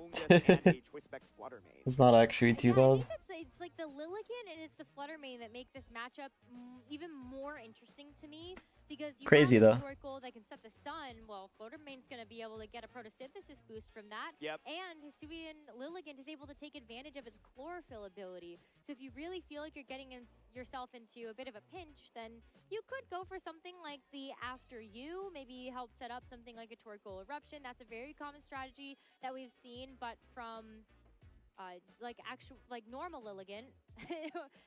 Normal Lilligant. I don't actually remember the region that it's from. But you know what? That's not what we're here for. Not that or Pokedex entries. Why was that tweet I bookmarked? definitely agree with you on the Pokedex entry part, by the way. A weird message to Lilligant's bookmark. really interesting. It is a brand new tool, obviously, coming from Legends Arceus. And so Lilligant plus Torkoal has been a duel that's had success throughout a bunch of different generations. We saw it win an international championship in 2017 and won a regional championship in a couple formats ago earlier this year at the Vancouver Regional Championships. But Hisuian Lilligant adds some new tools, right? Regular Lilligant generally would rely on just one offensive attack in Leaf Storm. You would run Get Leaf Tingly on the Storm, phone. use Sleep Powder, and Yeah. Hisuian Lilligant can run multiple strong physical attacks, such as Solar Blade. As The well as Arma players left us, and now, I mean, the Tinglu players left us, and Armroog is back, yo. having a way to hit Heatran, of course, is really valuable. Not super relevant. I hope it's not like a but that's one of the upsides of Hisuian hard Lilligant Trick is Room Armoroog, though. If it's not hard Trick Room, then I can forgive them. Sun to outspeed common Pokemon in the format. That's lame. Non-hard Trick Room is cool. You've got like Tailwind or something else on the other side, but we've talked a lot about the teams. Oh, they and so- it is going to be the teams from our premier match at the top. Yosuke Takayanagi versus Michael Navas. Japan versus Australia for versus, and we have some other incredible matches too. I mean, we saw Kentaro Matsumoto yesterday, the 2022 Japan Nationals champion. It's a weak armor. Up against Oh. Joseph Ugarte that we just saw. That's on also stream, lame. And just kind of all the way down the list, like these are all incredible international battles. Yeah, definitely a ton of North American. Cool armor rogue sets are like Calm Mind armor rogue. Let's go. There's been this trend where Or wide or this protect trick room armor cannon expanding force is pretty cool. Or won the Japanese national championship. So With no trick room ons or wide guard. I'm assuming Michael Navas is the one running Scythe Spam.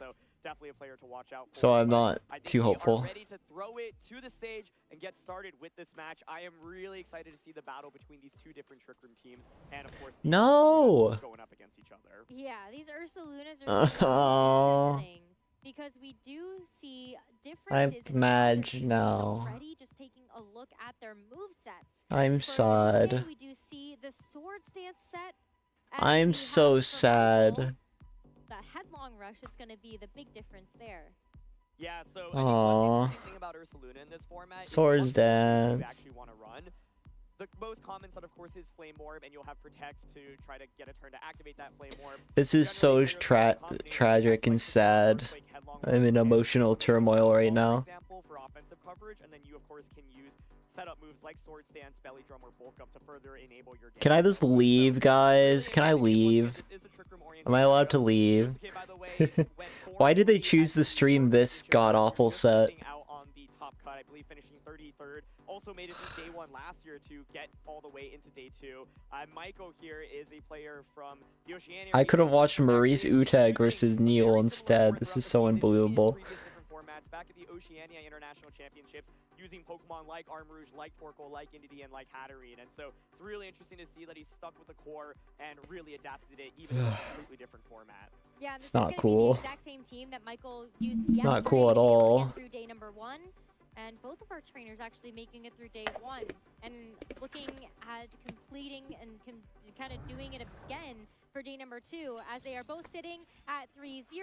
As right away for Michael, we are going. This is going to be Terra Dark Amoongus, by the way, hit the field for the record. with the Amoongus and the Fluttermane coming through for Yosuke. Yeah, jumping right into the battle, one thing I was going to say is Armarouge is just really good in this matchup. Expanding Force just can deal massive amounts of damage. Now, one thing that's really interesting is that the Amoongus in this matchup is actually a Focus Sash variant. So, What? Of course, it can take an Expanding Force, potentially look for a Spore. Turn 1 here, you could go for something like a Protect. I think if you want something to take the It's not Terra Dark. Cresselia switching here is really your It's a best option. Sash. But, you know, if you switch in Cresselia, it's like, what is Cresselia and Amoongus really going to do damage-wise? So, really interesting option here, immediately looking for the potential. Wait, what did Shadow that Ball. click? Of course, a Pollen follow-up Puff? from Indeedee here could prove to be problematic.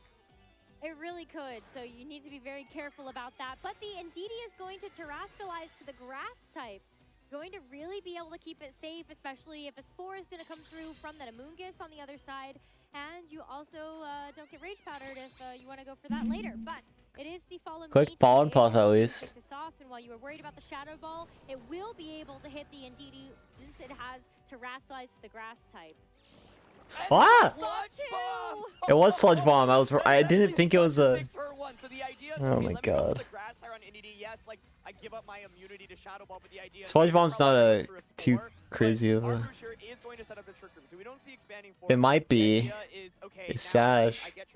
I don't think it is though. I think it's just Sash for the sake of living Terror Blast or some shit. The Terror was just completely wasted, right? If it was just a normal follow me there, at least you would have gotten so much value. But what an amazing call by Yosuke to say, okay, I think you're gonna go for the Terror. And wow, that is such a wild turn 1. I hope Yosuke wins up for that too. Can it Spore Armor Rogue? Is this goggles or no? That is a Pokemon that is also You live Eruption. incredibly slow. Because And of when it Sash. sets the sun, I think what makes this now really interesting is that the Fluttermane here. You can stay in. is in a really nice position You could to unironically this boost. Spore. I think the main thing that's awkward for Fluttermane is just getting hit. Well, by Flutter will die to the Eruption, but the Moongus can stay in, is what I'm saying. having that Focus Sash and having gotten the Terror out from the opposing end is a really big deal. A single Spore here is huge. Now, the main thing is who do you actually decide to go for Spore onto, right? Because Torkoal, of What a course, could set. protect here, and then the Armarouge could then just go for an Expanding Force. That would bring Amoongus down to its Focus Sash immediately, and then Torkoal potentially can just outspeed and go for an Eruption next turn. So we saw the Spore. Wait, it has going through. Protect? Torkoal, Oh. however, does not go for a protect. It is just going to be the It's charcoal, That is okay. so much damage, but this is where the focus sash is huge. Yeah, It was it's fine, gonna though. really be able to help that Amoonguss stick around, and the Cresselia, it's bulky. It's gonna take a nice hit here as the Amoonguss. Cress almost died to that though, by the way, and it's not even specs. But it's already That Cress isn't very bulky. able to do a lot here, as we do see now. Jesus the Christ. able to follow that up with some nice spread damage that's gonna be coming through from that expanding force. This is a really fast-paced Yeah, Sludge Bomb's 4 and then Leaf Storm Protect, right? Did I read it correctly? In this format is that Flame Orb just does not activate immediately. One other thing to note here is that there actually is the wide guard on the Armor Rouge, and so I'm a bit tired, so I might have read it wrong, but bypassing the Earthquake. it is an offensive Amoonguss. And so if wide guard here just stalls out a turn, and I think that's really essential. The awkward thing is, of course, you could go for Facade right now. Oh god, I was right. Oh, I didn't want to be right. So here's Helping Hand to start off. Well, that's one way to try to make up for a little bit of that mitigated guts when it's not active. But there's no wide guard coming out. Okay. Brother That's is one way to dead. be able to kick off this turn, as of course the Torkoal has to take a mandatory My turn boy to is save dead the here. Earthquake here when we do see the levitate on the Cresselia. It's just gonna knock out the Armor Rouge in one hit, and Torkoal is on a sliver. God is good. So I think this is one of those scenarios where Also, what a horrible stream set. Oh my god. hey, you know I have wide guard. There's no way This is not a fun matchup. ever actually just click Earthquake, right? But Though that was a funny mind game, though. That was pretty cool. you can't do damage to me with Torkoal, right? So you spend a turn clicking wide guard, Torkoal burns a turn of sleep, but then the Ursaluna's Flame was Yes, yes it did. afterwards. So yeah, Michael trying to take a gamble there. It does not pay off. Another thing to note is that this Torkoal does not have protect on Does Torkoal wake up though? It can overheat. Torkoal wakes up here because charcoal. Wait, what? It's locked? Aaron lied to me? He said it could protect. Not only do you have that guts boost activated on the No. but it's gonna be That was his first turn in. well, as Torkoal is gonna actually get an eruption off. It's it is specs, okay. Aaron lied to me, man. What the fuck? A nice bit of damage into the Ursaluna. God, that's crazy. It just still isn't going to be enough to take it out before it's able to. Because Aaron said the Torkoal didn't protect, and I was like, what? It's how did that charcoal Torkoal do that much to that Cresselia? Is that offensive Crest? Such I can't believe this. Locked into something like Heat Wave instead of the Eruption. It would have done less damage to the Cresselia, of course, but would have been actually crucial in this endgame because the Eruption just didn't do damage once you were locked into that. And so that was one play. That is I think true. the turn one play was absolutely wild. And yeah, Guts, that was the Ursaluna's first turn in the field. Yosuke has matchup because of this dumb Amoonguss set though, which is kind of funny. Yeah, like Because Sash Amoonguss is actually very important here. because if that is not a Terrid, And also having offensive stabs is kind of useful too, because it beats the opposing Ursaluna thanks to Leaf Storm. And Sludge Bomb hits like Grass Terras. But it just wasn't enough, and just This a is great crazy. call. I'm even just looking at it, I'm like, oh my goodness. Like literally.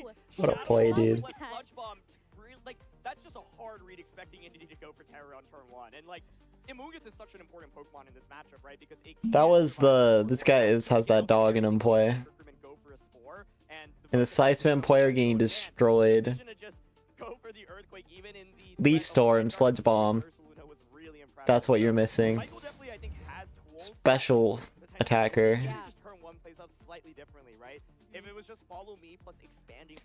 Also, Brute Bonnet does have Regenerator, I guess. Completely different battle. So yeah, I think even just one different turn can really turn the tides, but that turn one prediction, that's one of the hardest reads I've seen in this World Championship so far. My goodness. Yeah. And it is a better defensive typing for this metagame too. For that matter. So it makes sense. It's whack still though, but it does make sense. But one of the things that I feel like Michael could be a little bit more safe to do is one of the reasons why like the Ndidi is just so good is The fact that it's running both though is crazy to me, I have to admit. just follow it up with the armor. I would normally think you do one or the other and then have Rage Powder.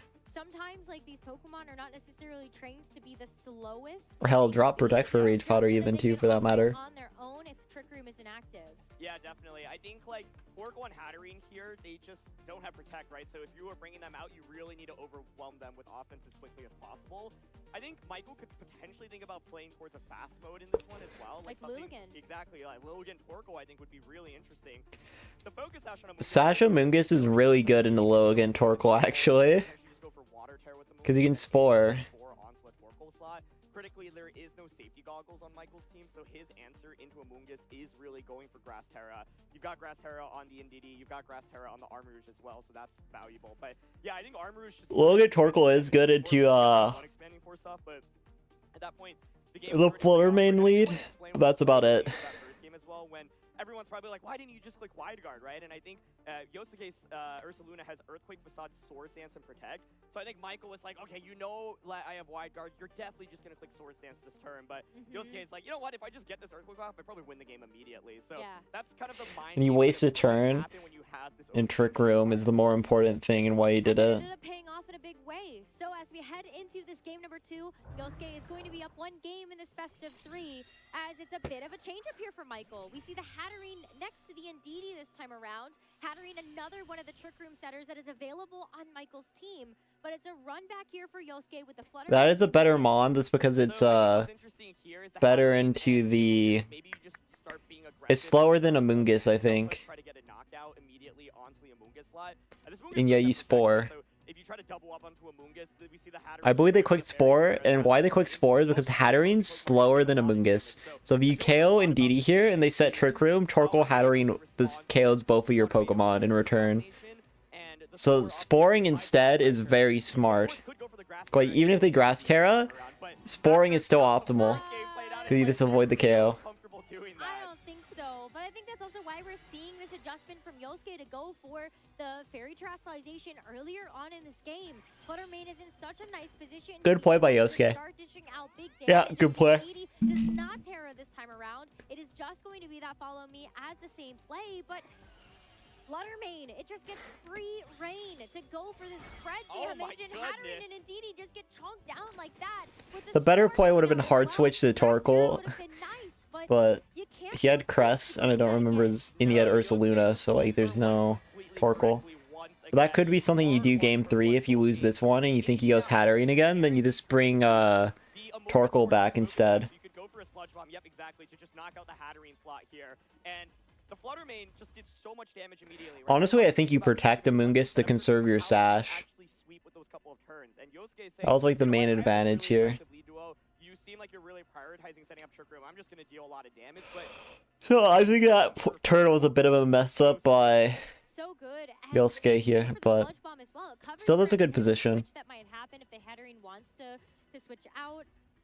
You're going to be doing Protect is a stronger to keep Sash for Torkoal that comes in later. to feel really nice to get that damage down, but Michael's taking his time with his turn to be able to figure out. Does switch Indeedee. Doesn't even want Indeedee to take that mandatory turn of sleep. Instead, going to cycle it out to be able to bring the Torkoal in, and let's go ahead and set the sun. So This Choice Specs Dazzle is going to do so much damage, by the way. See him completely sweeping potentially. Oh, he switched. Then you have Torkoal and you have your final 4 Pokemon. Why does everyone switch, bro? Like, come on. Do you read Psyshock? But Psychic actually critically going into the Cresselia slot, so You did read it, I guess. fully healthy, probably expecting a Protect potentially on that slot. Now it is able to just get the knockout onto Hatterene, but I think Michael Oh, he kept his Sash too. We're pretty good. Go for something like if it's the Armarouge, for example, Eruption plus Expanding Force at this point. So for Yosuke's side, it is going to be the Armarouge. The question is, yeah, can you stall out these next couple of turns of Trick Room? You could potentially try to reverse it with Cresselia as well. That would be so big. It would be so big if that happens, but when you're looking at the Torkoal, we've been able to see... I think Hatterene had to Dazzle and break the Sash, though, in order to win this. Like, the hard Torkoal switch was a great play. Because he didn't break the Sash, Amoongus quick Spore into Torkoal and it's overs. Crest might die to Eruption, though, which is, a valuable return, but it's not good enough, I think. But you still can put stuff to sleep. Yeah, and I think critically here, the Amoongus wasn't brought down to 1 HP previously. There was Grass the Terra? option for Hatterene to target that slot, so of course you can go for pretty much a guaranteed score. Wait, Torkoal Terra. Torkoal's going to be the Oh. one to commit the Terra here. Could have been Grass Terra Arm Rouge, but as you saw, Yosuke actually did not target the Arm Rouge with the Spore, saying, okay, well, I know I get a guaranteed Spore off into a Torkoal slot because we don't have Protect, but here is going to be a very, very Jesus. powerful eruption coming from Torkoal's Sun. Choice Specs boosted. That just knocks out Cresselia in one hit after But yeah, legitimately, if this was just a dazzling gleam to break the sash on Amoongus, right? Then the Torkoal won. But Michael Naves didn't recognize that. So this game is not that positive yet. Also locked into taking a turn of sleep in this next one. And Arm Rouge able to follow it up. It's down to the Focus Sash. Now Focus Sash is now gone. This is exactly what hard Trick Room likes to do, right? It's like you set up Trick Room and you just get your sweepers in and attack, attack, attack. So The problem here is obviously we know that it's choice specs. Armor Cannon probably KOs Ursaluna in Sun. Ursaluna still has the pressure of Earthquake. I think what Yosuke is But Earthquake doesn't KO Armor Rogue. and obviously the Torkoal slot right now is just rendered completely useless. So I think the main question I have And Armor Rogue's faster outside of Trick Room. Actually, no. Yeah, you should have lived the EQ, maybe. Because there's no helping hand this turn anymore. So this is a read scenario. Okay, if the target doesn't go into Flutter, you can Protect, get your Flame Orb, and then you threaten EQ KO on Arm Rogue. And then, like, as long as Wide Guard doesn't happen, right? But yeah, you go for Armor Cannon. Or Wide Guard here. If you Armor Cannon Flutter and there's EQ, it's clicked. Oh, that's a good play. Okay. Wow, okay. And DD is That was coming clever. back in. It is already quite low, but the Torkoal has to take that turn of sleep, and now Actually, no, it wasn't clever. Ursaluna is gonna go for the sword stance. Finding the opening, knowing that there is a huge path to get that. It wasn't clever, never mind. But like, here's the thing, switching out Armor Rogue is very unnecessary. Like, EQ doesn't KO, because we saw Helping Hand it's only EQ. I think Armor Rogue should be able to live that. Then Armor Cannon KO. Actually, maybe it won't live. But we saw Helping Hand EQ before, and it wasn't with Guts Boost this time. Maybe it KOs. Maybe it KOs. And that's why he switched. That does make him look really bad for going Terra Fire with It has to. It absolutely has to, because this Torkoal though, because he could have saved Terra Grass and he would have not had to worry about EQ. onto Yosuke right now. And it looks like it's just gonna be Entity stays asleep, but yeah, me as Torkoal well. is the main one. And Torkoal is going Woke up. No, it doesn't? Okay. But yeah, that's game. And so here just comes a facade. And Oh yeah, EQ. and it gets knocked out for all of its troubles. Now Michael is down to his final 2 Pokemon, and this is his last game to be able to get into this series. Yeah, Sorry about that. Let's see how much it does. Oh my goodness. I mean, that's so much damage. And once again, this is the choice specs. By the way, this is the Armor Rogue calc. That was kind of the idea behind prioritizing getting this amount of damage onto the Torkoal, right? And yeah, Choke of the century. Choke of the century right there. Even get the knockouts there. So Arm Rouge is able to come back out, but yeah, now you Anyways. safely Shadow Ball and Facade, and it's looking like a big win for Yosuke at this point. Because there is no guts, he lives. Really well done, and Hell, even lives and he stays alive through Life Orb. have paid off in such a big way. You know, that bring Yosuke that So yeah, another big choke by Michael Naves in that end game. it's just that Torkoal left, and Yosuke becomes Like, he could have broke the sash on Amoongus and he wins off of Eruption. And then he could have the straight up Armor Cannon. Ursaluna is faster under Trick Room than the Armor Rogue. So EQ goes off, and then Armor Cannon, you can KO Flutter, or you can straight up OHKO the Ursaluna on the attack. But KOing Flutter is a little bit more reliable of the option, because then you can, like, wait till your Trick Room stalls out, and then bring your Armor Rogue back in. Though, of course, that's riskier in the Swords Dance, but there's still, like, mind games in play. The play that was made was this, there's no mind game, it was just, like, the worst possible play at that juncture. If Inity goes for a Grass Terror there, like Dazzling Gleam still does so much damage, right? So it's like, what does Armors do? Okay, if you set up Trick Room, well then you... So yeah, not a great set. Not a great set at all. Dazzling Gleam does a lot. I think one thing that could have happened on turn was... A lot of misplays in that endgame, really. I'm gonna try to refresh the tournament pairings, but I don't think there will be many sets done right now, if I'm being honest. Oh no, there is. Taro beat Kai, Joseph Ugarte over Kentaro. Luca beat Nails. Neil Patel is now 4-0 with the win on Maurice. Mal Harada beat Paul Chua. Marco Fierro lost to Abdullah. Emilio over Michael Kels. So Michael Kels takes his first loss. Hisui and Lilligant and the Torkoal on the other side, he still had some really nice options. Domo won. Kenji wins. Kyle goes to 2-2, losing to Shohei Kimura. It's got the Sludge Bomb Focus Sash, and it has Leaf Storm as well. So one thing that's really interesting is when people play against Amoonguss, Grass Terror, of course, is incredibly common. So this Amoonguss is like, okay, go for the Grass Terror. I'm gonna hit you for super effective damage. Kaido over Chappa. Oh wait, I can show it on screen. Also, I really hate how that does that, and I probably should find a fix for that later. But so I'm gonna remove this. Make this a little smaller. Really interesting trick in itself there. And from Michael's end, yeah, I think there's some other ways that it could have handled. Big ol' Choco. The Grass Terror and Armors, for example, maybe a low again Torkoal lead, but I think Straight up armor cannoning would have actually won that set. Talk about that Amoonguss too, like Karen over Melvin K. Kaido over Chappa. Alex Gomez over Yuma. Utah over Ren. Yeah, okay, you probably want to Tang over Paul Ruiz. Meluka loses to Federico. Nicole DeVite Cogneta beats Hodaka. Sanvi loses to Francisco. No, he's 4-0. He beat Maurice, unfortunately. Our undefeateds are one of is Yosuke, Mal, Abdullah, Neil, Luca, Joseph Ugarte, and Taro. So that's 2 Americans, 3 Japan. Abdullah, I don't remember what CA is. Is that Canada? Is that Canada? I actually don't know. Yeah, and I think this is what makes Hard Trick Room pretty hard. And then Italy is Luca.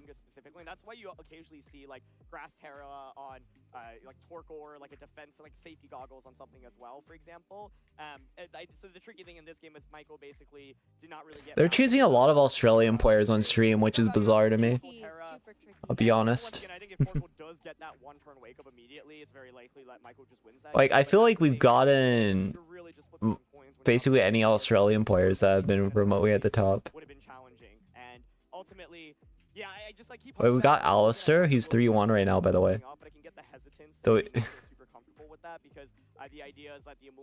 Wait, how is I know Alistair. Was it a Agati? I think it was a Agati, right? Gabriel Agati is at 2-2 now.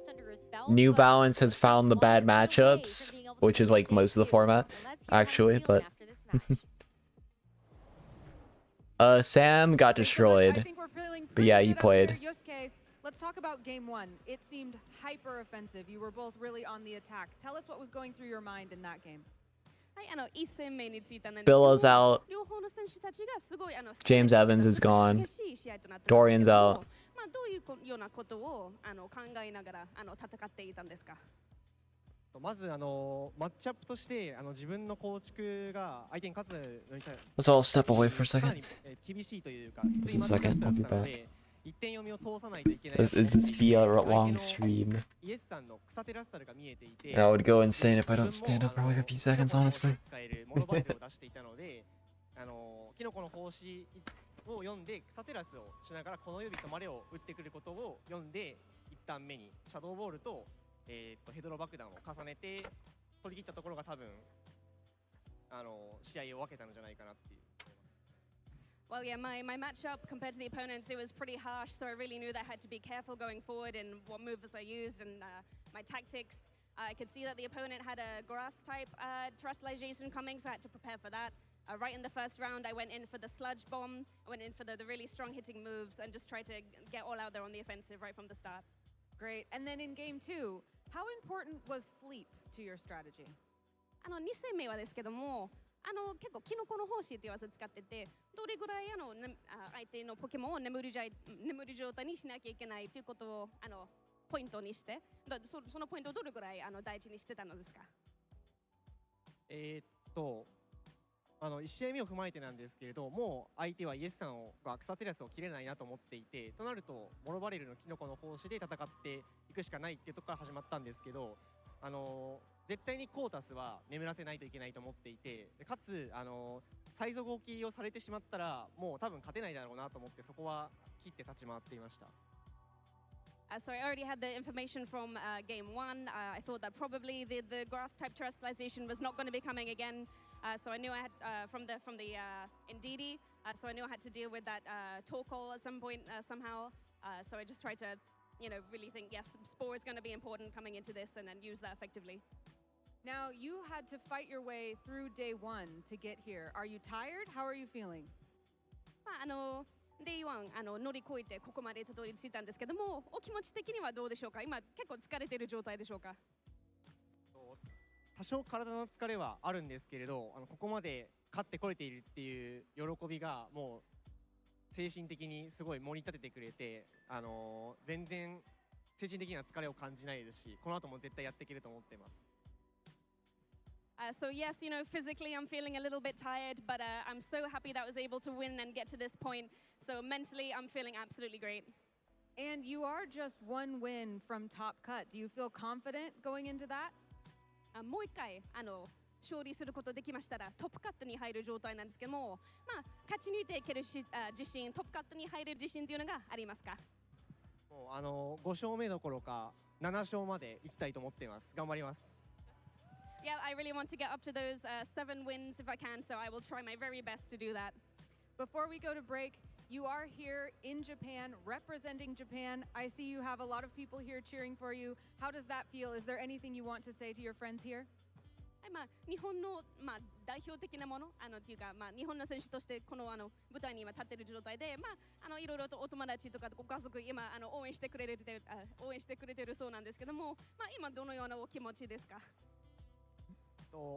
本当に日本の代表として応援してくれることすごい嬉しいので、このまま日本代表として優勝したいと思います。Yeah, as a representative of Japan, I'm so happy to be here. I'm so happy to receive this support. So I just want to take that forward and bring in the win for Japan. Sounds great. Well, best of luck to you. Thank you so much. And now, guys, we will be back with more right after this from the Pokemon World Championship.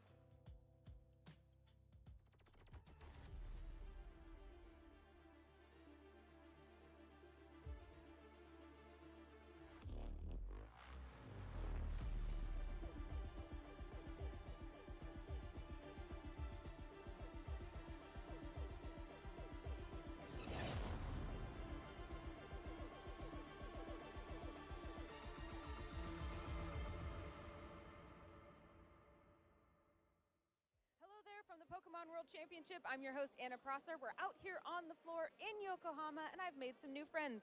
What's your name, and where are you from? Abe Koya desu. And what about you? What's your name? Abe Yoji desu. What are you most excited to watch today at the Pokemon Championship? ポケモンカードのジュニアリーグです。This is your first time here. What is the most exciting? 初めてなのでもうすべてがもう興奮してますね。Now I have to ask, who is your favorite Pokemon? デジドラゴです。Do you have a favorite Pokemon? It's okay if you say Pikachu. 私はチルタリスですね。All right, well, we'll let you get to it, and we'll let you walk around on your own. But thank you so much. ありがとうございます。Have fun. And I'm back. We'll have more coming right up at the Pokemon World Championship. 14 minutes, Hachimachi, what the heck? The action here Eh? is non-stop, and I'm checking it out with the competitors to see how their event is going down. I am joined by Chopper, who's one of our competitors here at the Yokohama World Championships. How's your tournament going so far? I am not playing today. I'm waiting to play tomorrow because I qualified for day 2 of the competition. So I'm just scouting out the competition a little bit, checking in on my friends, and just, you know, kind of mentally getting ready for the big day tomorrow. Fantastic. Are there any teams out there you've seen that have really surprised you? I think seeing Amelia... I saw this reply to the take I said earlier about how like commentators in BGC is hard to watch because like not everyone gives you the info needed, so you're like watching it blind sometimes. Or like commentators know info and the players know info. Like, isn't this such a crazy take? Like, here's the initial tweet. Like, it's so frustrating watching VGC currently as a competitive player since going to matches we just don't have the open team sheets knowledge. And then this guy's like, it's frustrating when you're like, why are they not going for the KO on Pokemon X? But it's because of the Terra type, so we have no mention of like, we have no knowledge of it. And yeah, that's very frustrating. And the reply to this is crazy. Like, yes, casters don't have to get everything right, but huh? That's their job. They commentate. Like that's what casting is. You give info. You don't have to cover every little thing. That's literally impossible. Welcome back to the World Championship Series, Yokohama, Japan, 2023. Like, I'm not Robin. it's part of the intricacy of the match. Hi Rob, how you doing? I'm doing great. That's what commentary is. Long time, glad to make it to If Japan. they ignore that, then they messed up. Could you Like, tell us a little bit about your team today? huh? I'm running the Frostlass with the Yeah. Ninetales and Altaria core. Yeah, that was just weird to me. I don't know. It's done me well so far. I'm still undefeated. Sounds amazing. Could you tell us like maybe something that you weren't expecting to happen today that you Like, what if the commentator just doesn't commentate on the match? That's what that kind of take is. Yeah, exactly. That's what a color caster is. My Medi has Psychic, so but Wait. that was a really tough set that ended up coming down to one turn in the end. Wow, really close match. Could you tell us a little bit more about maybe the general This is strategy with baffling, man. your team today? So at its core, the team Okay, I'm gonna do the rude reply of like, so like when a Pokemon's nearly I don't like make it. It sounds very rude to say this, but like it literally is a commentator's job. To be honest, that like kinda is a commentator's job, though. Job. the trip's been amazing. Like, I feel like this reply is going to be taken as rude, but like, I'm a picky eater, so I I've mean, been struggling to eat a little bit, but I'm working on it. And yeah, I've just enjoyed it all of it. I don't. Or maybe I just don't reply. That's always an option too. Like, I'm so confused on their take that I'm going to reply anyways.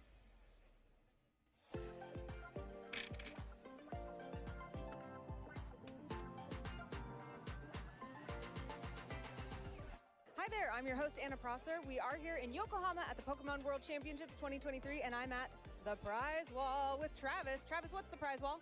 The prize wall is a wonderful wall of prizes we have this weekend for players participating in our side events. We've got, again, Go. All this is a core part of casting. Sign up for. Players can have a great time this weekend and come redeem even more fun prizes. So tell us exactly how it works. Someone plays, then they get what, and then they...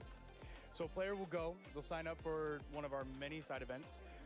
After they've completed the side event, they'll receive prize wall tickets, and once they've accumulated however many they wanted to save up for, they can come back to the prize wall and claim one of their fun prizes.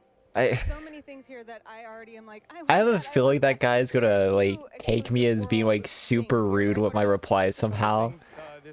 But like, that is just the job. I mean, I'm super confused. But you can tell I'm like super confused. Like, I'm just saying like right now, cause like I'm trying to wrap my head around it and like thinking so hard about like where what they're saying makes sense, but it just like doesn't. Doesn't. I'm gonna go squeal over some more things. Thank you so much, Travis. We'll be right back with more from the Pokemon World Championships. I should just not think about it. Hey Pokemon trainers, welcome to Pokemon But I'm still thinking about it. a series where we showcase important matches throughout the history of competitive Pokemon. It's time to flash back to the 2014 World Championships to relive arguably the most iconic moment in competitive Pokemon history, Seijune's Pachirisu. It may be true that the Electric Squirrel stole the show at Worlds, but first let's focus on this story's true protagonist, Seijun. I just need to stop looking at that. Oh my god. Ugh. Seijun was known as an innovative team. What was crazy though is like, what shocked me more was that Popos agreed with that. I was like, you just said the opposite thing, man. How did you agree?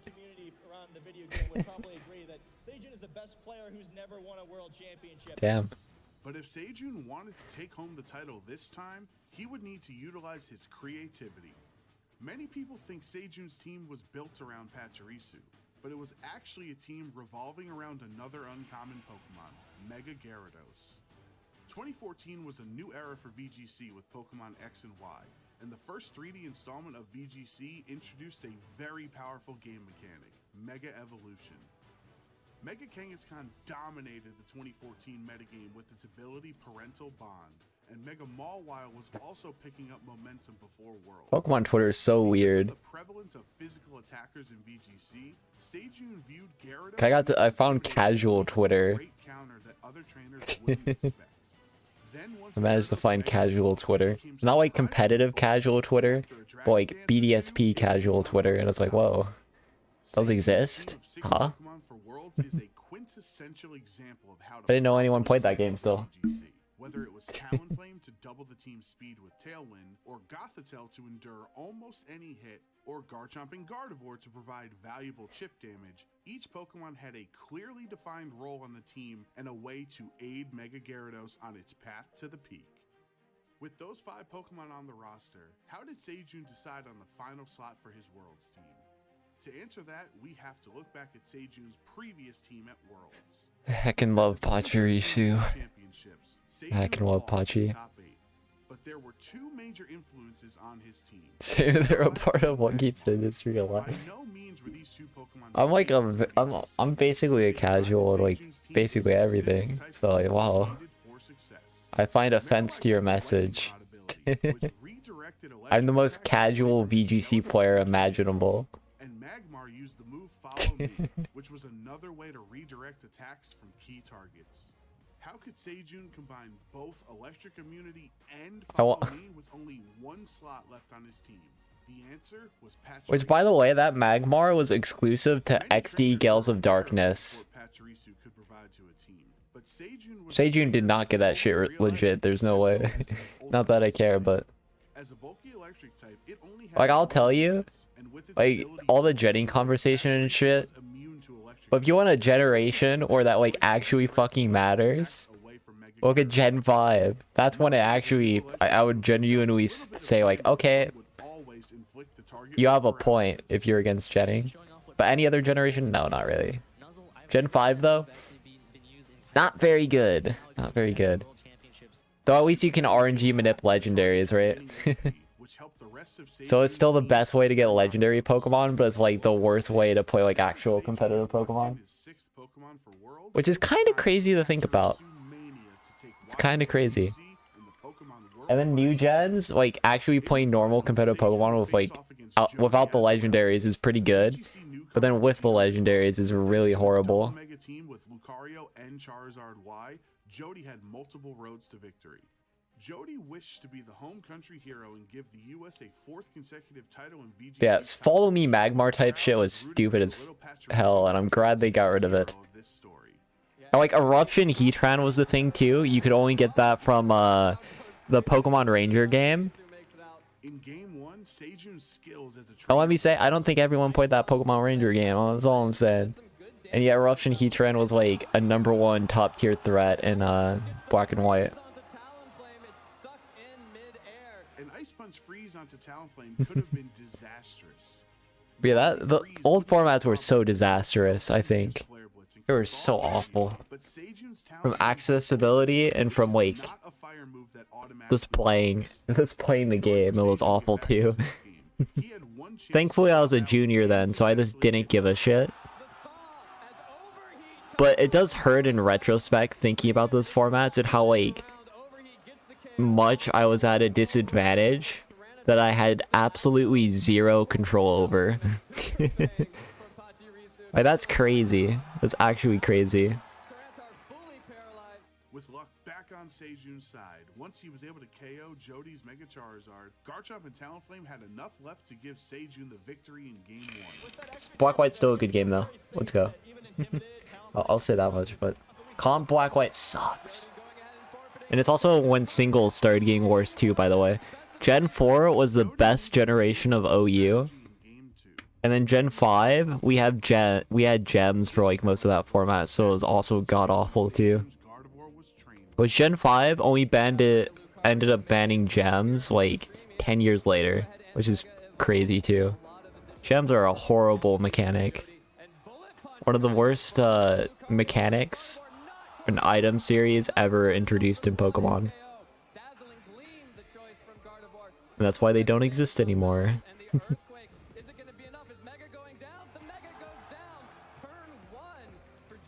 Once Gardevoir was knocked out, it was time for Pachirisu to show the world what it could do. On a field with some of the most powerful Pokemon in VGC, Pachirisu would shine brighter than them all. Oh, the world's theme from last year, whoa. The Imagine Dragon knockoff, crazy.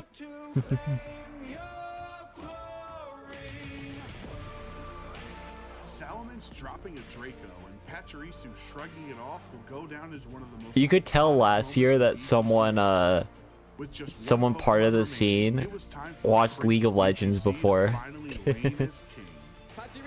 You could tell. Which is a good thing, by the way. Them making those changes like that. The caster couch thing, that was a good idea. And the music songs were good too. Though the music from 2022 sucked, and this world song this year was significantly better. But anyways.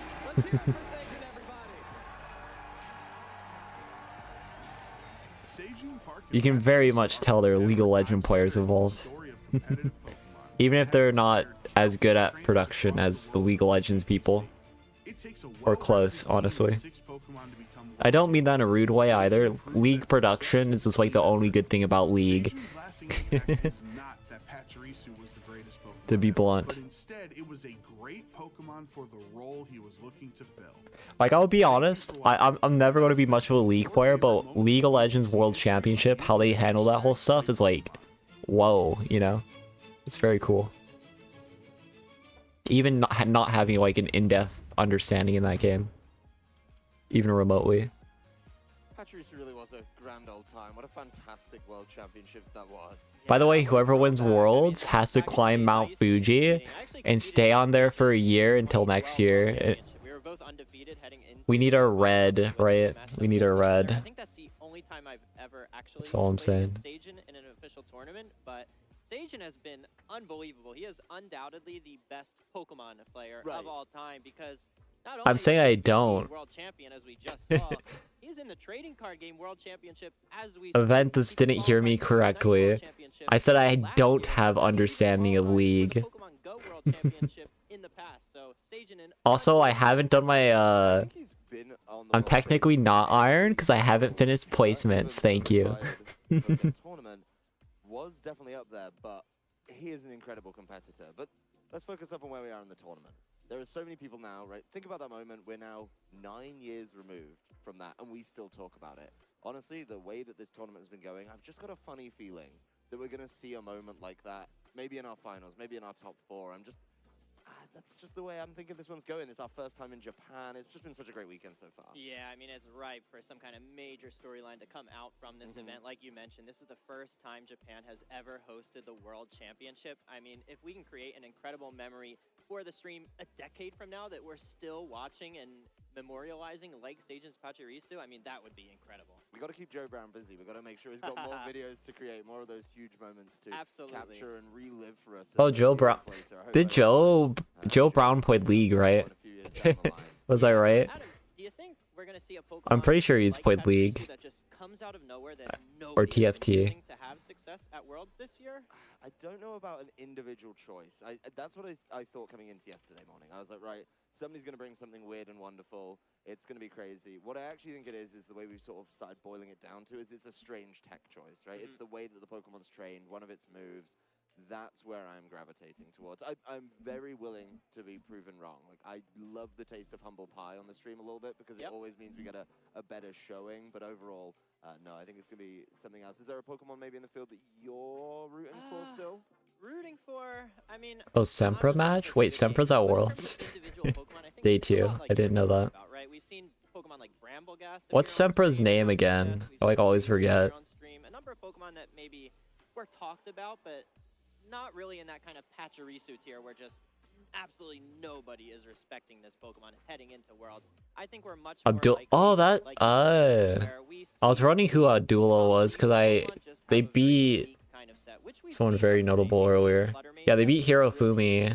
even though it's on over what 70% of all They had like a lot of notable matchups. Yeah, they beat Bola too. I mean, nobody was. Yeah, that makes sense. It's Sempra. Okay.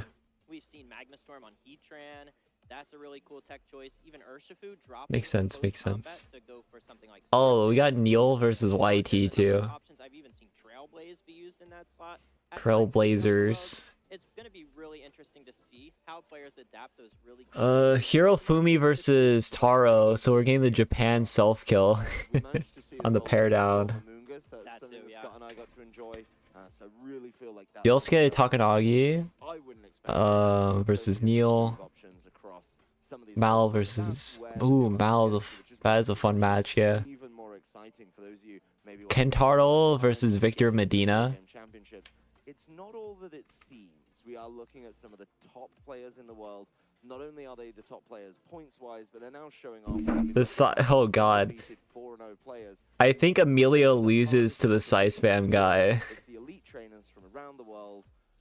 Anything that you see, you think, okay, I know what Urshifu does. But these trainers are going to show you that something different can happen. Yeah, and speaking of something different that can happen, I mean, this is a tournament where it is the first official major tournament of this Regulation D rule set. And we go into every World Championship saying anything can happen, which is true. But at this World Championship... Like, I really think Emilio might lose to the Sai Spam guy we saw.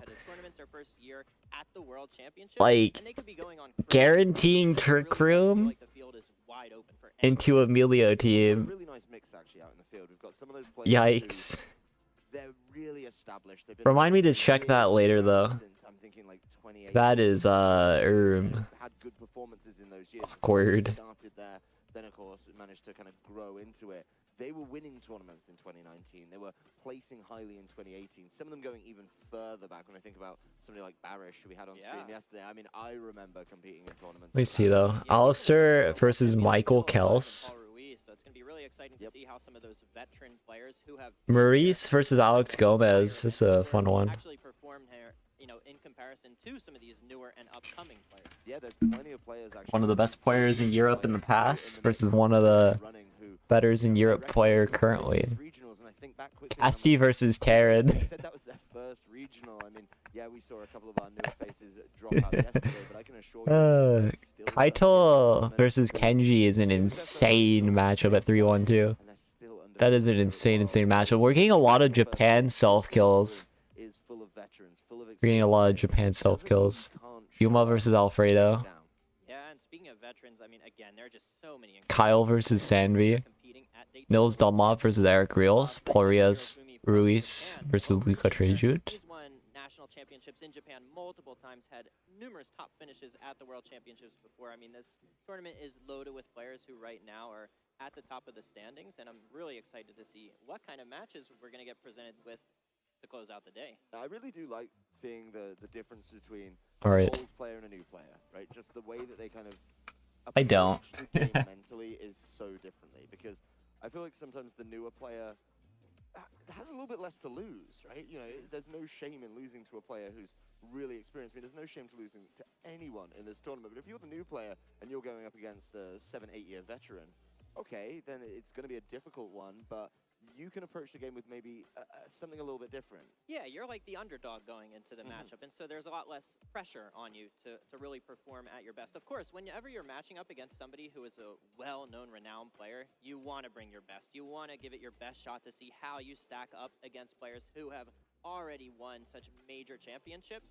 But at the end of the day, like you said, I mean, if you were to lose to one of those, you know, renowned players who have had lots of success in the Oh, Chua loses? Oh. where you're actually at and to learn from. Damn. I can't believe you betrayed Paul. Yeah, I mean, as a veteran, I thought you were Paul's biggest a fan. little bit of kind of extra pressure on you, right? You know, everyone knows. And in some of the cases, right, I think about What the some heck? really, really big names, you kind of understand their playstyle a little bit, which we're talking about nuance on these teams. I do think we kind of avoid the topic of playstyle because I think about certain players. Like, Paul Chua already lost his League of Legends. You can't say he's going to lose VGC now. That's unbelievable. So what playing League? is really, really interesting because it's like True. About, you know, certain players like Wolf, for example. Now, I know Wolf The purposeful ban to avoid playing with Slim. Actually, incredibly toxic move by Mr. Chua. Yeah, there are definitely some players who have a target on their back at any event. Everybody wants to face off against them, take them down, and anytime you match up Oh, against them, man. you're always considering like, wow, this is my one chance to play against, you know, for example, you're matched up against a player like Wolf. This is my one chance. I got to give it my all. I'm really going to go heavy on those reads. I'm going to really try and soul read Wolf to try and figure out exactly what he's going to do. And so as one of those players who used to have a target on my back, I can say that, you know, whenever you're playing against those kind of newer players who are maybe not as experienced in competing for a long time, they're going to bring a game. I mean, it's their one opportunity to try and take you down. They want to take down the champions, and so they're really gonna Unironically, when people do that, that makes them play worse. It's what we call fear aura, honestly. I believe I was watching the VOD, but yeah, the target was definitely still there, and I think you went and increased it even more with your pre-game talk. Absolutely. Would you do the same again? I'd Given do the same again. Would you even go further, ham it up? I would. I'm glad to hear it. That is exactly what we want to hear from you, and know that you still got that competitive spirit. Are you going to come back to competing ever? I think, you know, we don't get to talk to you that much. Such a rare opportunity. I have to ask the question. You know, it is really tempting. Anytime I come to the World Championship, I'm always just filled with the motivation to get back into competing. Watching all these incredible games and seeing the players, the teams they come up with. Hopefully he will not delete his save cartridge randomly again. Far better than me at this point, right?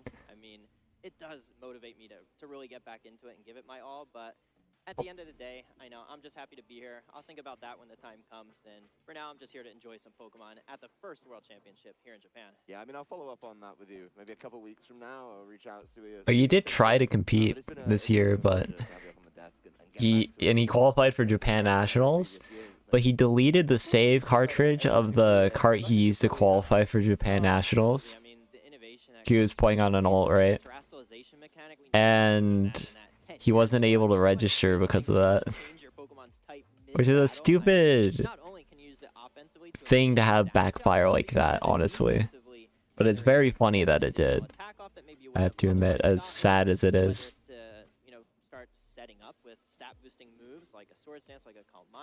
Very silly that the system even works like that at all, for that matter, but, you know, Pokemon, right? Start resisting an attack that would have been super effective Yeah, what is previously. There's so many different tricks that you can do with terrestrialization that I think are really cool. Not to mention the whole way abilities factor into that. We've seen Heatran go for Terra, which normally is weak to fire, but thanks to its ability in Flash Fire, it can actually take those fire attacks and benefit from them. Yeah, Heatran is actually my new favorite grass type. Grass type has been one of the best terrors being thrown around over the course of the year, and I do really love to see exactly which Pokemon are able to take advantage of it the best. That said, I know we love a good walk down memory lane. I want to laser back in on the tournament at hand. We've only got a few more rounds to go. This is round 5, so we can get players getting advanced into the top cut. Then they're just fighting out position. Then I imagine we're going to look at some winning in. So let's take a look at some pairings and see who is going to be fighting off against who to try and punch their This is a fun matchup. Unless Sempra's using Sun, then it's no longer a fun matchup. That's my take. Abdullah, one of those newer players. I don't think he's using Sun though. Game, and I'm excited to dive in onto his story a little bit when we get there. One of our players we looked at earlier, Joseph Ugarte, that Wo Chien team, definitely making Very good. Joe Chien Joe's team is take on Luca Lucinovi very clever. to make sure that you get into the top cut nice and early with a high placement. We just saw Yosuke. He'll be going up against Neil Patel, another one of those players on a really big run through this tournament, making a statement of intent. You mentioned Hirofumi. He's going to be going up against Taro to make sure that there's some Japanese representation heading towards that top cut.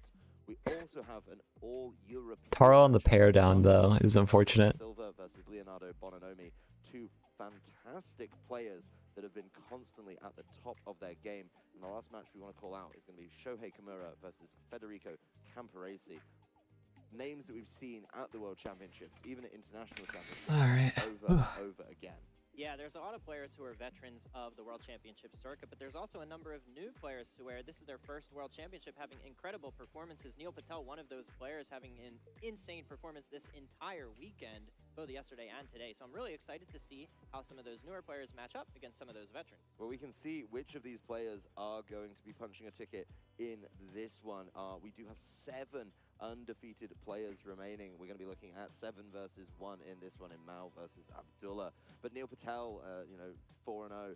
It's just been really impressive to see. And like I say, 5 wins will get you there no matter what happens at the end of the day. The rest of our players coming in at 3-1. We're not usually able to talk about them all. Maurice Uteg, a player coming through from, you know, a good regional performance, being able to take one of those down this year, then being able to make it through day 1. It's almost like the grinder of yore, being able to make that statement. Michael Navas, who we just saw, you know, being able to represent Australia, but really push for it and show what he can do. Aaron Brock, one of those players, I remember the breakout performance at some of the regionals, you know, really incredible team. I believe he was the Dreadnought player at one of our really early North American regionals. Kentaro, name I've definitely seen before. Last year's runner-up, Guillermo Castilla, 3-1, still in the mix. We've got Kai, we've got Nick, we've got Shohei, and Kaito as well, all on 3-1. So plenty of players not quite able to get there, but able to take a massive step, nigh on a leap closer to top cut in this round. Yeah, a number of those players can book their ticket for the top cut with this next upcoming round. So it's going to be really exciting to see how that plays out. But even the players who have already dropped a game, maybe even 2 games, who didn't even make it, you know, to these rankings that we've shown on screen, they're still in the tournament. You just have to finish X and 2. They just have to keep calm, stay cool, win out these last few rounds, and anything can happen. We've seen before with Naoto losing his first 2 rounds, actually went on to win the entire World Championship after that. So even dropping games, even dropping matches, you're not out of the tournament until you get that 3rd loss. So a lot of these players are still right there in it. Honestly, I really don't think that seeding and standing matters that much at Worlds. I think everyone is of such a high caliber that it's just going to be a phenomenal game whichever way it shakes out. That's my opinion. Some people can disagree with me, and that's fine. That's what social media is there for. Get involved. But being able to argue that out is something that I think shows the depth of the field that we have here. That yes, no matter who you are, as long as you make that requirement for the top cut, as long as you make that requirement for day 2 yesterday, you deserve to be there. Yeah, absolutely. But it's really important to see too, like, when you are one of the new players and you do get that first match loss, especially, you know, if you're 4-0 and you've had, you know, really no severe obstacles up to this point, if this is your first World Championship and you drop a match, it's important not to let that snowball into more losses. You just want to, you know, move past that match that you lost, learn from it, and then move forward into your next match. Yeah, 1 game at a time is the real theme of this one, and I hope for a lot of trainers out there, they do take that one seriously and laser in. That's how they have to approach this one. Yeah, absolutely. Because, like we mentioned, you know, backstage, on the couch, in the analyst lounge, I mean, it's very important to keep a strong mental game at the World Championships. It's a long, grueling day. You're playing against the best of the best. Stamina is important. You know, not getting too, you know, tilted anytime you get unlucky is also a very big deal in competitive Pokemon. Yeah, tilt is something that we don't really talk about, and we talk about. Yeah, I'm just not gonna reply to that dude again. Oh my god. Jesus. Absolutely huge to be able to stay. That is such a stupid take. What happens, of course, the stage does add a little bit bit of pressure. It absolutely does. I remember my first time on stage, Adam, making it to the finals at the World Championship in 2010. I absolutely felt that pressure, and I felt like I, did not play nearly as well as I could have. So I completely understand for some of the new players where maybe it's their first time actually getting on stage to have a stream game with tens of thousands, if not more people watching it live. I mean, the pressure really is there, and you just have to Alright. phase it all out. Just Well, we see what team they are using. I'm very curious.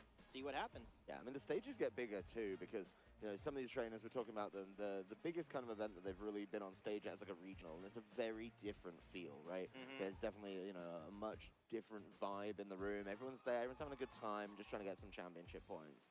Go to the ICs, it's a bigger stage. There is, of course, a little bit more pressure, but it's still not the same as what is going on behind us. I mean, there is not only 1 or 2 games like we had in the past. We're looking at 4 games out there. We're looking at a huge crowd. Unite's been having a great weekend. They've been going wild behind us, as per usual. But to be honest, I think as long as you can block out that wall, you can drop that wall from the end of the stage, that's it. That's all that matters. Yeah, it's just kind of tough to do that. I mean, I know, right, you can't hear anything when you're on stage, and so you're in the zone there, but you just know, even if you can't hear it, you know there's a huge crowd out there chanting and cheering anytime something insane happens during the match, and so you just really have to ignore that that's all going on and just focus solely on the game, because it's easy to get overwhelmed by the pressure, because I've been there. I've been overwhelmed being on stage for the first time. It's not easy. So all you can do as a player is just, play your game. Just focus on what you can control, and that's it. I think that means I owe you an apology, because 12 years late this apology is. If you're saying it was overwhelming and too much noise, I was there in 2011. That was the first one I attended, and yeah, I was one of those hooting and hollering out in the crowd for you to get the back-to-back. I did easily get assimilated by the North American group, and I'll always treasure those memories. But seeing you win that second one in a row, yeah, it was one of the noisy ones. I'm sorry about that one, Ray. Well, at that point, I was kind of already used to it. It was the year before where I was just not used to it at all, and so that's why we were at the point where why it would be nerve-wracking, but you do get to a point the exhaustion is in fact setting in a little bit. Players at the World Championships who have done Just a little bit. There is a slight advantage there with the fact that they have that experience. They're not going to be felled by the pressure of the stage when they inevitably get on stream if they make it far enough. Yeah, I mean, I think you say you can't hear anything on stage, and obviously you played on stage yesterday in our cast the battle. I think things might have been a little bit different back in the day. All I remember is in that crowd is when the way that your Thunderous was trained became very I will say playing on the commentary stuff's a little better now. Because like I remember when I was on stream in 2017, right? The white noise they made me listen to in 2017 was actually insane. Like I couldn't even hear myself think when I was playing at Nationals that year. All the other times it's been like fine.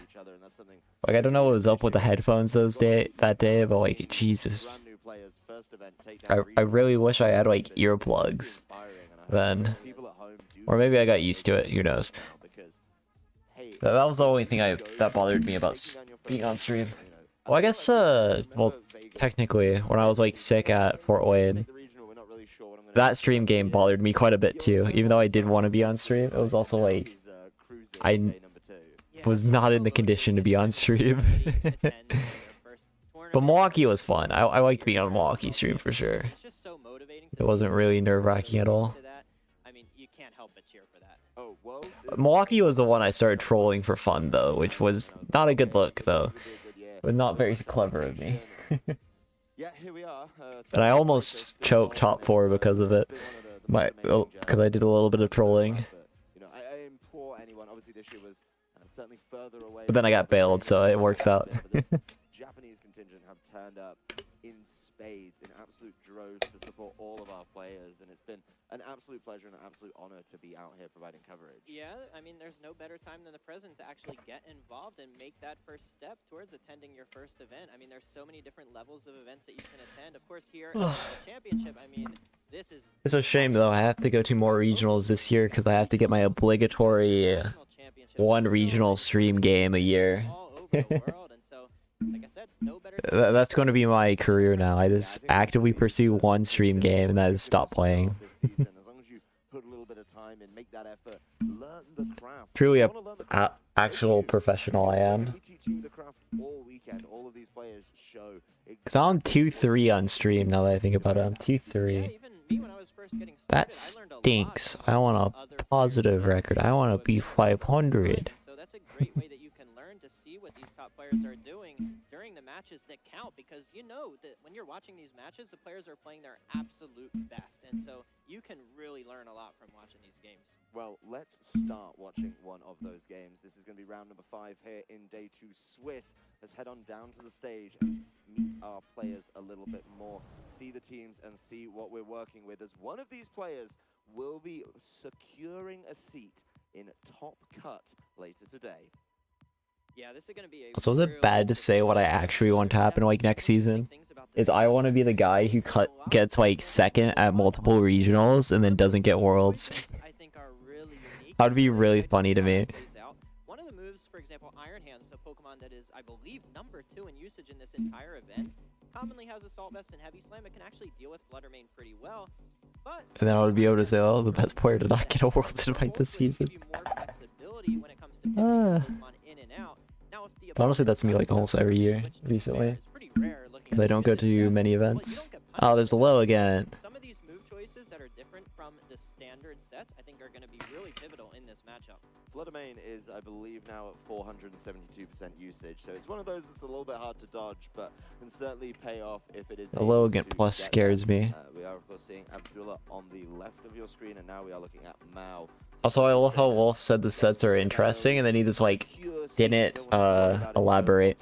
I mean, Rizzo. God damn it. Certainly interesting, and I think that being able to avoid some of the nasty situations which, you know, can trip these teams up is certainly going to be big. So it looks like the players are getting ready. They're head on down into the game. You can see them laser focused as they go for team preview here. Just getting ready to see exactly what they've got. Yeah, and I think the Urshifu here is going to be really interesting because Urshifu can actually go for a Terra Grass Terra type, and that way it can bypass Amoonguss completely. Thank you, Ray. It's already essentially immune to the Landorus Intimidate because of Surging Strikes always getting those critical. Terra Grass Urshifu is pretty big, yeah. Surging Strikes with a Choice Scarf, outspeeding everything, threatening massive KOs. The problem is not KOing Torkoal or anything. Because it's a multi-strike move. The Landorus Intimidate you don't really care about because you're always getting critical hits. Amoonguss, you have Terra Grass, so you can just bypass that. There's a lot of But there's an Amoonguss. And with the Terra Grass, with Terra Blast, if you lock into Wait, what is this team? I thought there was a Logan. I'm confused. So there's a lot of cool things that could happen in this match with the Terastallization that I'm really excited to see. There's something on Abdullah's team I need to talk about. It's something that keeps coming up in North America, something that keeps coming up in these regionals. It's going to be Pelipper. Oh, it's not a low again at all. In the season, just being one of these really awkward Pokemon because it provided just what teams needed, was able to help out these water types, and in this case it's helping out clearly the most prominent water type in the game. It's going to be the leads hitting the field though for both of our trainers. Nasty Paw is an interesting set on this kind of team though. Normally you expect it to be like Choice Specs or Choice Scarf, but it's neither, so. And that's pretty important here. You can kind of just freely Nasty Paw in front of Iron Hands a little. But the problem is like Wild Charge, and they can go for like Surging Strikes on the next turn, I guess, on the Goldengo. So like, if it's Wild Charge, just straight up, and then Surging, then that's like pretty bad. I think Wild Charge Surging probably gets it, which would be a little scary. Oh no, he just fakes out Surgings. Okay, he's faster too. Yeah. Oh, he's faster! Whoa, okay. So that's timid Goldengo. It's gonna take a lot of damage then. It's going to be a lot of damage. Oh, Citrus, that's good. Revealing its item right away. That is, of course, going to be the Citrus Berry, putting it well out of range and into safety. It's still under half, but it's got that nasty plot off. Yeah, but now, which one's killing Goldengo? Fake out going first. However, that Goldengo outsped the Urshifu, which is going to be really big moving forward, because now Goldengo is going to get to at least take advantage for at least a turn to fire off a massively powerful attack thanks to that nasty pot. So there's some serious damage. Not even like close. Yeah, it's got the choice of Make It Rain or Shadow Ball here to try and get. And you have the Surging here if you're Mal, which is very awkward because like Iron Hands can Wild Charge you. And yeah, now this is game, I think. protecting to keep itself safe. Targeting from Abdullah. Well, I guess your Iron Hands on Mal's side is faster, and he probably lives with Shadow Ball, so it's not quite game. Yeah, it lives it like super well. Ult switch. The Iron Hands is not happy with the damage that it just received. It took it pretty well. This is a Drain Punch, though. I don't know if Mal is gonna predict Drain Punch into it like that. What Abdullah decides to do with this Iron Hands could be big. Just trying to catch some extra damage for free at this point. It's switching. Yeah, at this point, it's going to be really interesting to see what comes in. Like, he could try to go Chempao is the thing, and then this accidentally get Drain Punched, which would be very funny. However, the Golden Goat does have an interesting Terra type, and because it's faster than the Urshifu, if it were to terrestrialize Urshifu, you know, it's slower, so it's not going to be able to take that knockout. So it'll be interesting to see what comes in from the back here. Making sure you make this choice is going to be... Does he assume Wild Charge? Because, like, I think you kind of automatically assume Wild Charge if you're clicking the Urshifu button on Protect. But it's actually Drain Punch, so this could really backfire. Okay, no, he got it. It's good. It's good. Yeah, the Drain Punch, of course, not able to connect. Unfortunately, here now, Urshifu is just going to Surging. And it's a question of, like, how can you deal with the Flutter main? Pretty non-effective. I'm actually a little bit interested with the Drain Punch there. Maybe not expecting the side of the Iron Hands to switch. Maybe expecting to Drain Punch itself, because it was a double time. Like, Urshifu is probably not Sash here. So, like, the +2 Shadow Ball should probably KO Urshi. It should probably KO Urshi, like, surely. So then you can, like, double attack here, and you're like, okay. Actually going for the Make It Rain instead, which is kind of weird. Because you're going to go down to Shadow Ball most likely. Or this, like... But don't forget, I mean, this is still a really, really troublesome... So this is hard reading a Flutter Protect, which is interesting. It still has that nasty plot. Those hard reading a Flutter Protect, but using Make It Rain on this turn, which is very bizarre if you ask me. And Flutter doesn't protect. And now this Heavy Slam is going to be a very bad button into Urshifu. Actually, did he actually click Heavy Slam, or am I blind? Surging strikes going into the Iron Hands. It's now a grass type, so these are not going to look as impactful as we might usually see. They are going to start to do a little bit of damage, but I don't think it's going to be a huge deal. 3 critical hits doesn't matter. Let's see what this Iron Hands can do. Oh, this is Wild Charge, yeah. Okay, that makes more sense. Why did I think of... I thought he clicked Heavy Slam to Ursh. I was like, why would he do that? That would have been such a stupid play, because the Flutter's already out, so you wouldn't be waiting a Flutter switch, and then Flutter would never switch in that slot in the first place, but...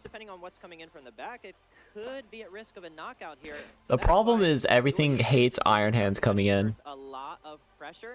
Because, like, Urshi can't protect. Yeah, I mean, that it's very pivotal here. This game. We really enjoyed that early setup with the nasty plot, but didn't feel like you got a lot of value. Something to bear in mind for game number 2 potentially. Yeah, Iron Hands comes in. Of the Urshifu on Abdullah's side does mean he's got some options. This is now going to have to put in a little bit more work. The Iron Hands comes back. You can fake out the Urshi here, and you're kind of fine, I think. Yeah, and being Choice Scarf, this Urshifu can protect from a fake out. It's at risk here. Fluttermane, of course, threatening, and it's not like the Urshifu can terrestrialize defensively because Iron Hands already did. You can get your fairy move off. How this turn plays out, because there are some threats coming from both sides. If you ignore the Iron Hands, what is threatening the Heavy Slam onto So this is a very good position for Mal right now, I think. I think the Urshifu on Abdullah's side is in a lot of danger. With that Choice Scarf, would be forced into a switch, but even looking at that one, you can see that the Chien Power is in the back, and that's something you don't want to give up for free. So certainly some decisions. Oh, Flutter switches. The field is scared enough of that potential. Not wanting to sack. There is the confirmation. Oh, it's a Mungus. Okay, that makes sense. Yeah. Great play. Unnecessary fake out though. So Heavy Slam is a pretty high base power against Amoonguss, and Iron Hands being Terra Grass means it can bypass Amoonguss here moving forward. It's going to be immune to Spore. However, the key thing is the Amoonguss can't be bypassed by the Urshifu. Adam, if GM Pow's in the back, you don't really want to switch it in here. It's not a great time to bring it in, and so it feels like with Urshifu being choice locked, this is a relatively decent position. It is still in a pretty rough situation, and so we'll have to see how Abdullah can kind of navigate this, because he does still have some tools remaining to navigate an endgame. Well, kind of scary because like a double up into Iron Hands does KO it. So the Mungus is a bit forced into Rage Powdering the Urshifu attack away. And that kind of is a little influential here. But has left it at home. This Urshifu is desperately going to be trying to get some damage done. But honestly, These surging strikes are underwhelming at best, not even threatening that big. Well, occasionally Drain Punch though. 3 critical hits. There's the follow-up Drain Punch. Oh no, Iron Hands on the Abdullah's side, Mal's able to take that Iron one Hands is quite faster. That nicely. recovery probably makes you live, I think. And there's probably a Spore onto Urshifu too. This one, it does fire off the Drain Punch Or a on its Pollen own. Puff. That is not Pollen enough Puff to would be threaten good as knockout, well. because the Drain Punch went first on Mao's side, so he got to heal. Amoonguss has been left completely unchecked in this one. This is That's an Spore. easy decision. Yeah, let's stop those Surgeon Strikes coming through. Let's pop that Urshifu to sleep. Yeah, very safe. There's no way you can switch into the Spore, and now with Mao's... Probably this is a Drain Punch on Urshi, I guess. For additional healing, and then you try to attempt a Pollen Puff. With that Drain Punch previously, and now there's so much threat. If you're Abdullah, you just can't switch out. The Urshifu can attack this turn because it just got put to sleep. Mao right now... Alternatively, you could switch into Flutter, which would be a little crazy, but it's not a bad option. Defensive-oriented team, he can utilize switching a lot more than Abdullah. Trying to switch in a Chiempao or an Urshifu, Because, like, the thing why Flutter is a good switch in here is Iron Hands can't really afford to quick Heavy Slam. Because it quicks Heavy Slam, and then you just get more Drain Punch recovery, and then you get, like, a Pollen Puff off, too. That's so game-ending that, like, it's, a little hard to ever make the Heavy Slam play. And yeah, he doesn't. So we're just gonna see Drain Punch. Oh no, Wild Charge. Wild Charge, Pollen Puff. Interesting for sure. He is going to lose his Urshifu free of charge there with the Oh, Iron Hands. Chad Powell can win, I think. Wild charge into it. Will get itself knocked out with the recoil, but to be honest, I'm not sure what Iron Hands can do to the side of this Amoonguss. It's going to Drain Punch. It's Amoonguss. Got a little bit of health back. Rocky not helmet? A huge amount, just 19 there, helping it out. But will activate the berry on the Amoonguss. It is Chempao Icicle Crash. Oh my god, I choked up. Better than it was at the beginning of the turn. Citrus, that's rough. Because Chempao KOs. And you don't KO the... Oh, it's Ice Spinner too. But yeah, Chempao KOs Amoonguss here. And you don't get the KO on Chempao with Flutter. The good thing is Flutter's full HP. So the Chempao needs a critical hit. Or like a high roll, and the Flutter to be like not bulky at all.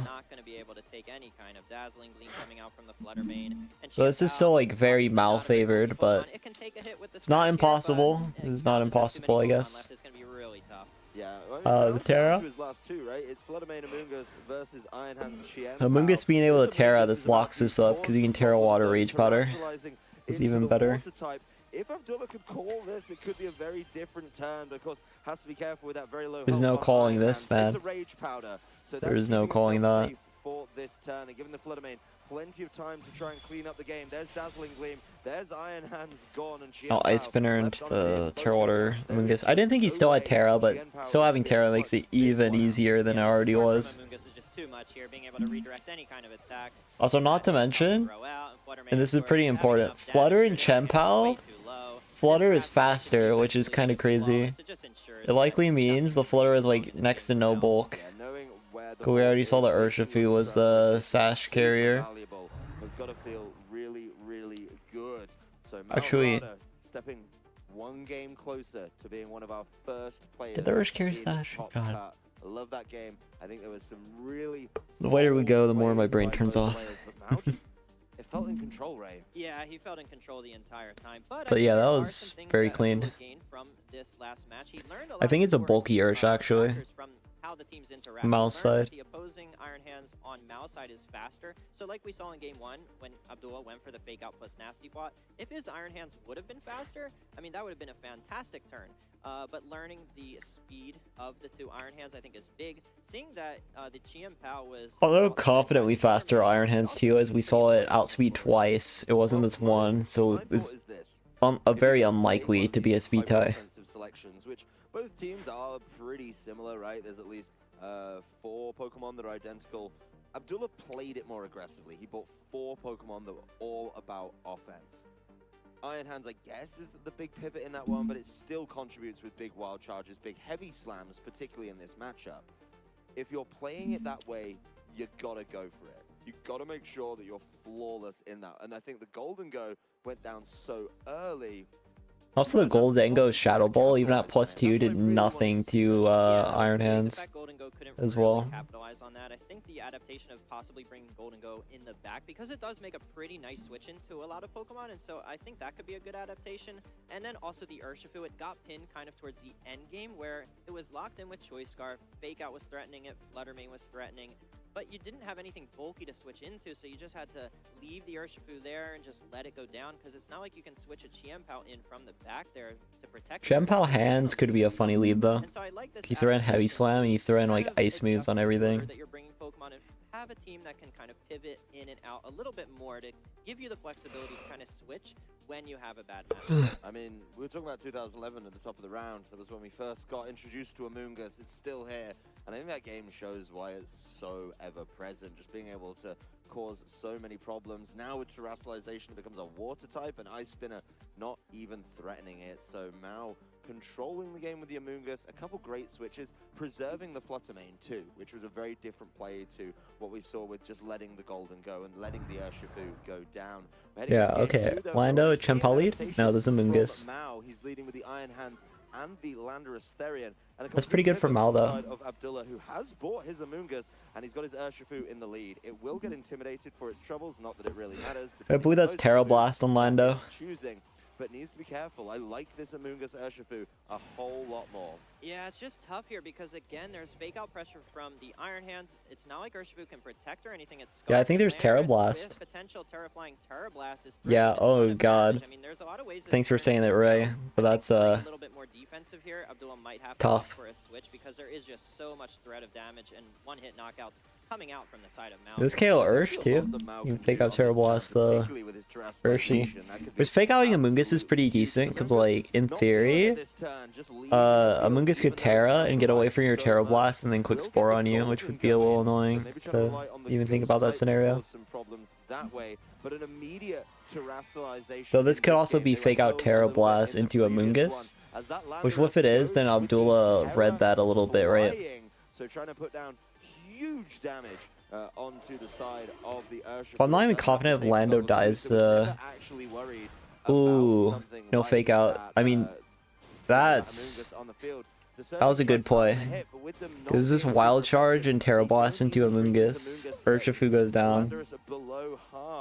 This is that target. Yeah, it's gotta be. It's got to be that Urshifu that we were talking about. Whoa, what? That is a massive Holy crap. Oh my god. Iron Hands and Landorus combination here. Just being able to cause wow, okay. He gets to pivot his board too.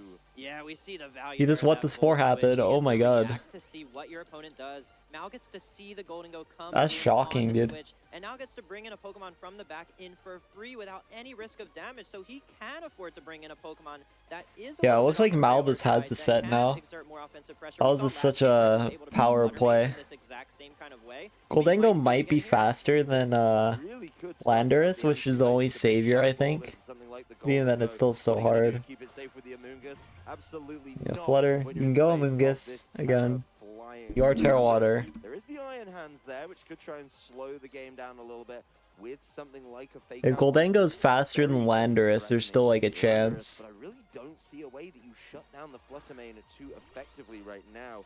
Amoonguss can buy a little bit of time with something like the Rage Powder, but that little yeah, Nasty Pot, Rage Powder, Terra Water is your play. Yeah, and the thing is, this Landorus has safety goggles, so it can actually safety goggles. It really doesn't care about the Rage Powder. However, the Golden Go does have a very unique Terra type. A lot of times on these bulky, Nasty Plot style of Golden Goes, you might see a Terra Water, but this Golden Go is actually seemingly a lot more offensive because it's so fast, so offensive, Terra Steel. And it has a Terra type of flying, and so the Landorus, it can actually avoid any ground type damage altogether while also becoming neutral to a Flutter. So it is a bit of a read scenario then, because like the ground move goes in and you just Terra Flying Nasty Plot.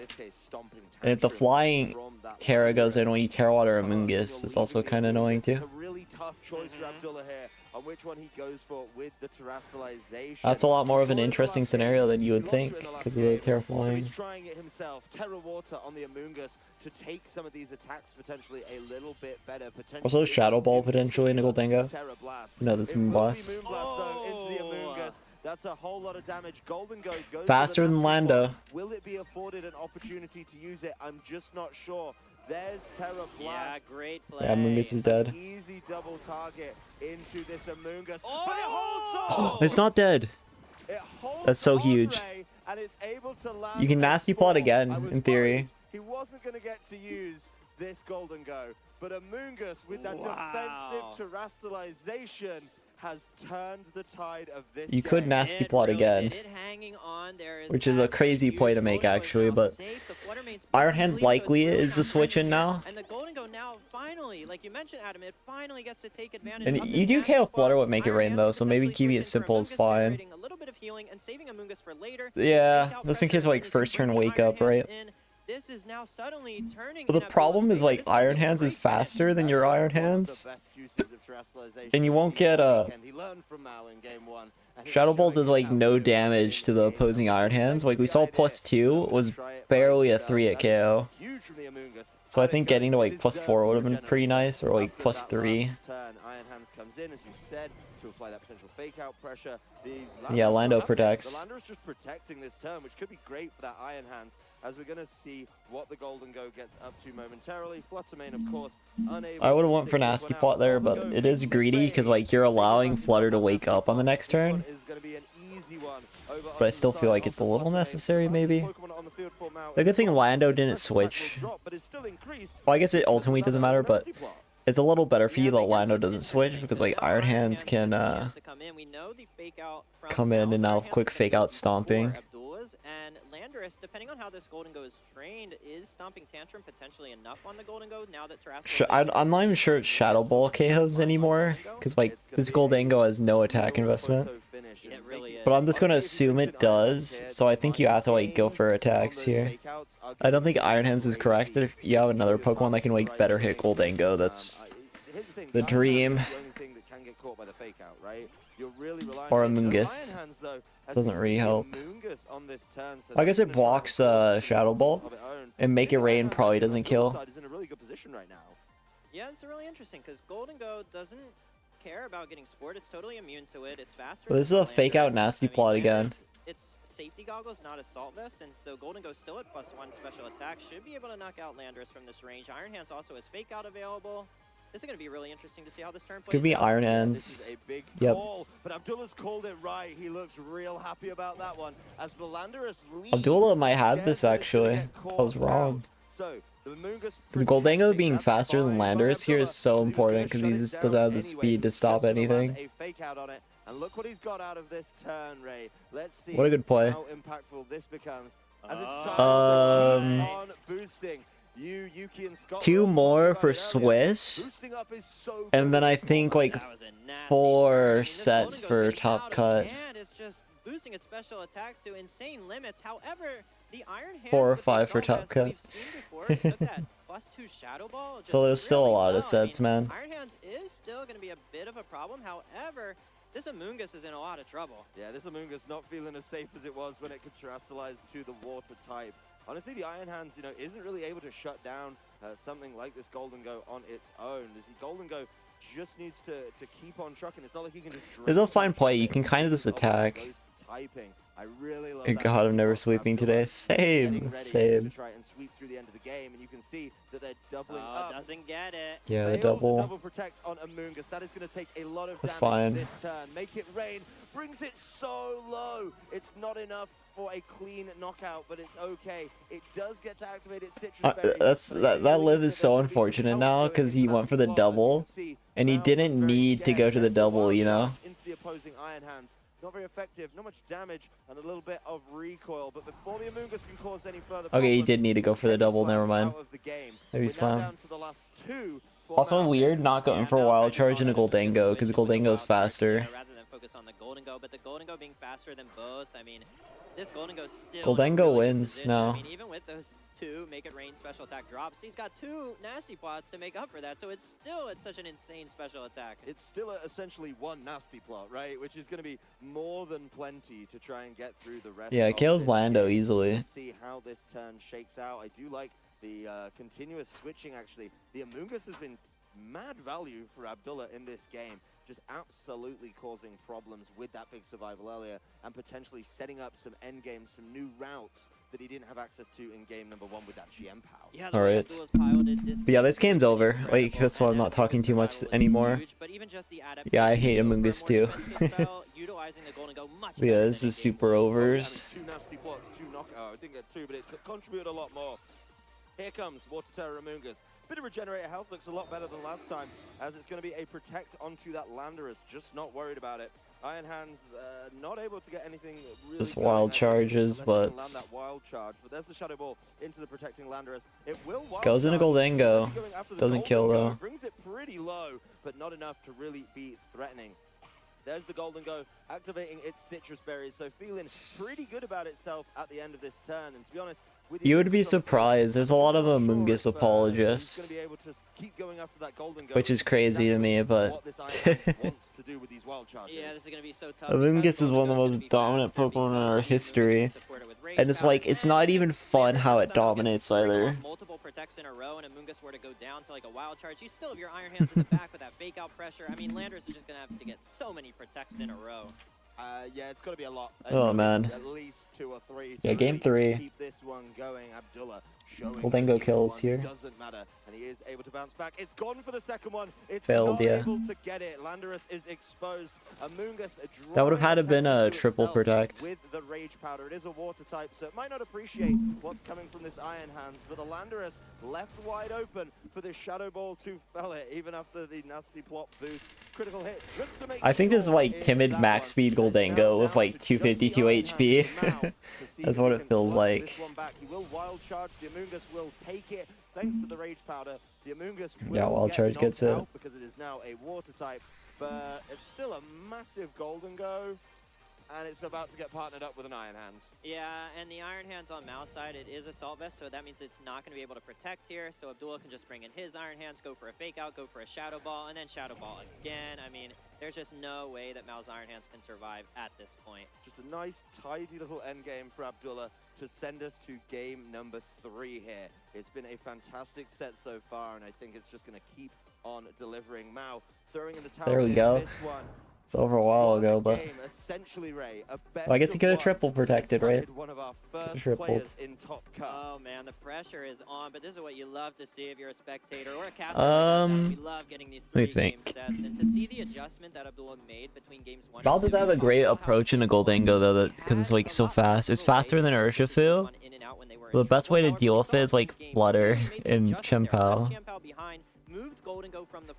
And playing aggressive with it. That's kind of hard to do. Play aggressive with Chien-Pao in this matchup. So like if into Urshifu and Iron Hands, those are very bad mons to have Chien-Pao in versus. But it could be important to help the extension early. Yeah, but it looked so good for Mao at the start. He got that massive Terror Blast, Terror flying into the Urshifu, was able to fell it. Another problem about going Chien-Pao is Urshifu is Choice Scarf. Amoongus kept it safe. Huge Make It Rains coming down after a big Spore turn. And you would have to read the Goldango option select in order to get like Sucker Punch too.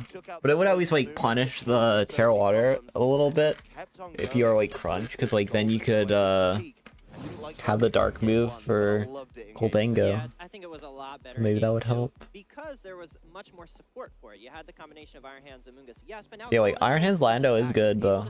It's good. There because Landorus was pretty likely to go for a Terrifying Terror Blast, facing down 2, fighting types on the field at that time. The Amoongus and the Urshifu, 2 super effective hits from the Landorus Terror Blast. And so bringing in Goldango at an opportune time. Of course, we saw in that highlight video Amoongus being able to survive there. I mean, that was huge, to be honest. If Amoongus, would have been felled there, that Flutter Mane never would have gotten put to sleep. It would have been able to outspeed and KO the Goldango. But there was still a lot more support there that Abdullah had for the Goldango, which was a huge difference in that game. And after this game, I'm gonna leave for like a second. Trainers can make the mix up. I do want to focus on Mao, who had a really commanding win in game number 1. This game went a little bit longer, number 2. But I'll be back, of course. Able to fire back. We're going to see if there's any changes. It's the exhaustion this be getting to me now. And it's Iron Hands Goldango, so it looks like we're getting back to some Wild Charge goes in. this set. There is already a change that you can see, though, with the Amoongus in the back there, ready for Abdullah to be able Oh, to... it's mental herb Amoongus. That's kind of dirty, but I do like that. There's a lot of taunt torns, so it's like a very annoying way for this Amoongus to have mental herb to confirm spores and rage powder. Cute tech for sure. If he's able to support it as well, because it came in as a lead in game 1, which wasn't so successful, but maybe from what Abdullah But yeah, Val is faster with fake out. Yeah, we see Goldango switch. Not wanting to get surging again. Getting surging there is like super bad. So clever. Okay, we see the fake out. Do we see the surging in the Goldango again? It is. That's very good for Abdullah. Not worried about it. Really just going to take those pretty easily. And now you threaten like wild charge. You sweep it up for 32 hours. Basically, you don't want to know how long I've been up. I technically did take a nap though, but it was only like a 3-hour nap, so it's like. Yeah, it's going to be another game of who blinks first because the Urshifu has Well, it was 4 to 5 hours actually. Well, I think about it. Iron Hands is threatening it with wild charge. Amoongus even has It was 4 hours, yeah. I went to sleep like shortly after the honk. I was streaming Honkai, and I woke up at like 2 p.m. But also has safety goggles, and so I think So it was 4 hours. again, this would be a perfect time to get it in. Yeah, I mean, the Landorus was Other than that, I've been like up all the time.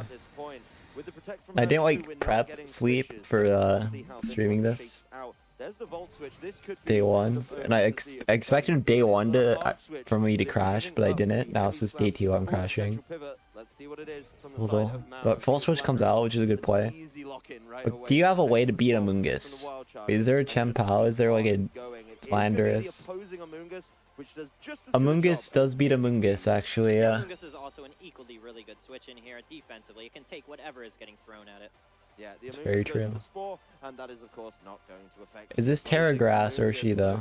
No blinking coming through from the side of. But it is Terra Grass Iron Hands. That's alone enough to help quite significantly. The point that you kind of, unless you're Terra Grass Urshifu, you kind of have to switch into Iron Hands. So I think we should expect like Iron Hands to come in on Mal's side, most likely. Abdullah's going for a hard read here, covering its and this quick like paw and puff. So going for a Terra Grass heavy slam combined with Leaf Storm. If Urshifu stays in, it's going to go down. If Fluttermane switches in, it's going to go down. But if something else switches in for the Urshifu, you're maybe not going to true. Turn. But at least very true. To the opposing Amoongus by going for the Terra Grass, so it's still a bit of a safe. Also funny they gave Amoongus Leaf Storm. Now so it can KO Urshifu as an offensive threat. As it needs, you know. No switch. Urshifu has to get out of there protecting here. Ooh, that's really bad. Awful position now. As it's just getting brought down, not even at half yet. Not super effective trying to deal with something so bulky. Yeah, instant makes the metagame worse, yeah. It's going to do a very little bit of damage. The Spore heading towards the Iron Hands. That's where you terrestrialize into the grass. But Amoongus will Leaf Storm. Bad play there. I think Iron Hands comes in safely, and you can match at least, and you can like quick pull and puff.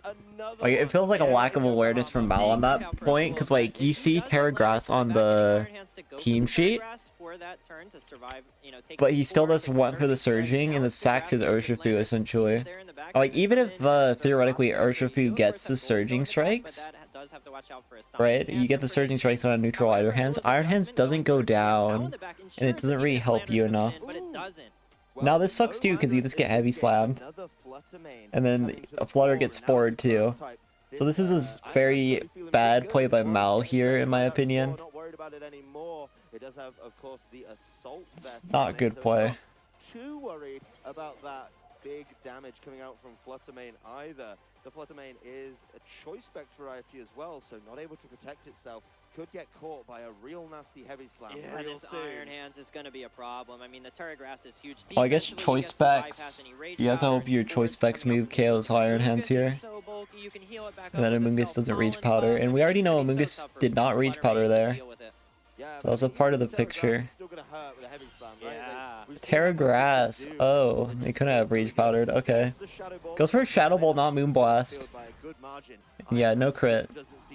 It will heavy slam Terra that Grass slot. is That's still an nice insane amount though. of damage. But now It will get Amoonguss clicks Pollen Puff and it's up, still though. game. This is a very strangely defensive supported side of things, and yeah, another Pollen Puff. So both these Pokemon just What a swinging at balanced each other. move to have, This is the line honestly. that both trainers are going with. Yep. Actually, Abdullah's got the upper hand because he did way more damage. Yeah, you can look at the Iron Hands. It gained so much HP this turn thanks to that Pollen Puff heavy slam. It's going to actually be really close here. Giving Amoonguss Pollen Puff was like one of the worst mistakes ever made. I'll be real.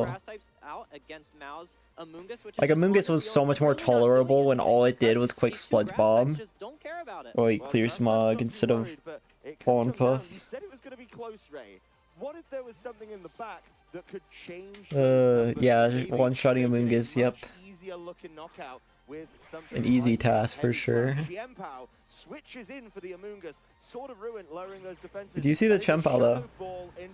I did think Chiempao was a bit underrated by these players, and we do finally see it game 3. With the Sword of Ruin, able to take the knockout on Fluttermane. Mao is now down to just Amoonguss and Iron Hands. It's over. It's over. Offensive Pokemon, they're way more defensive. And the Pollen Puff misses from Yep. the side of Mao. He was expecting the Fluttermane to still be around. This is huge. Abdullah, 4v2.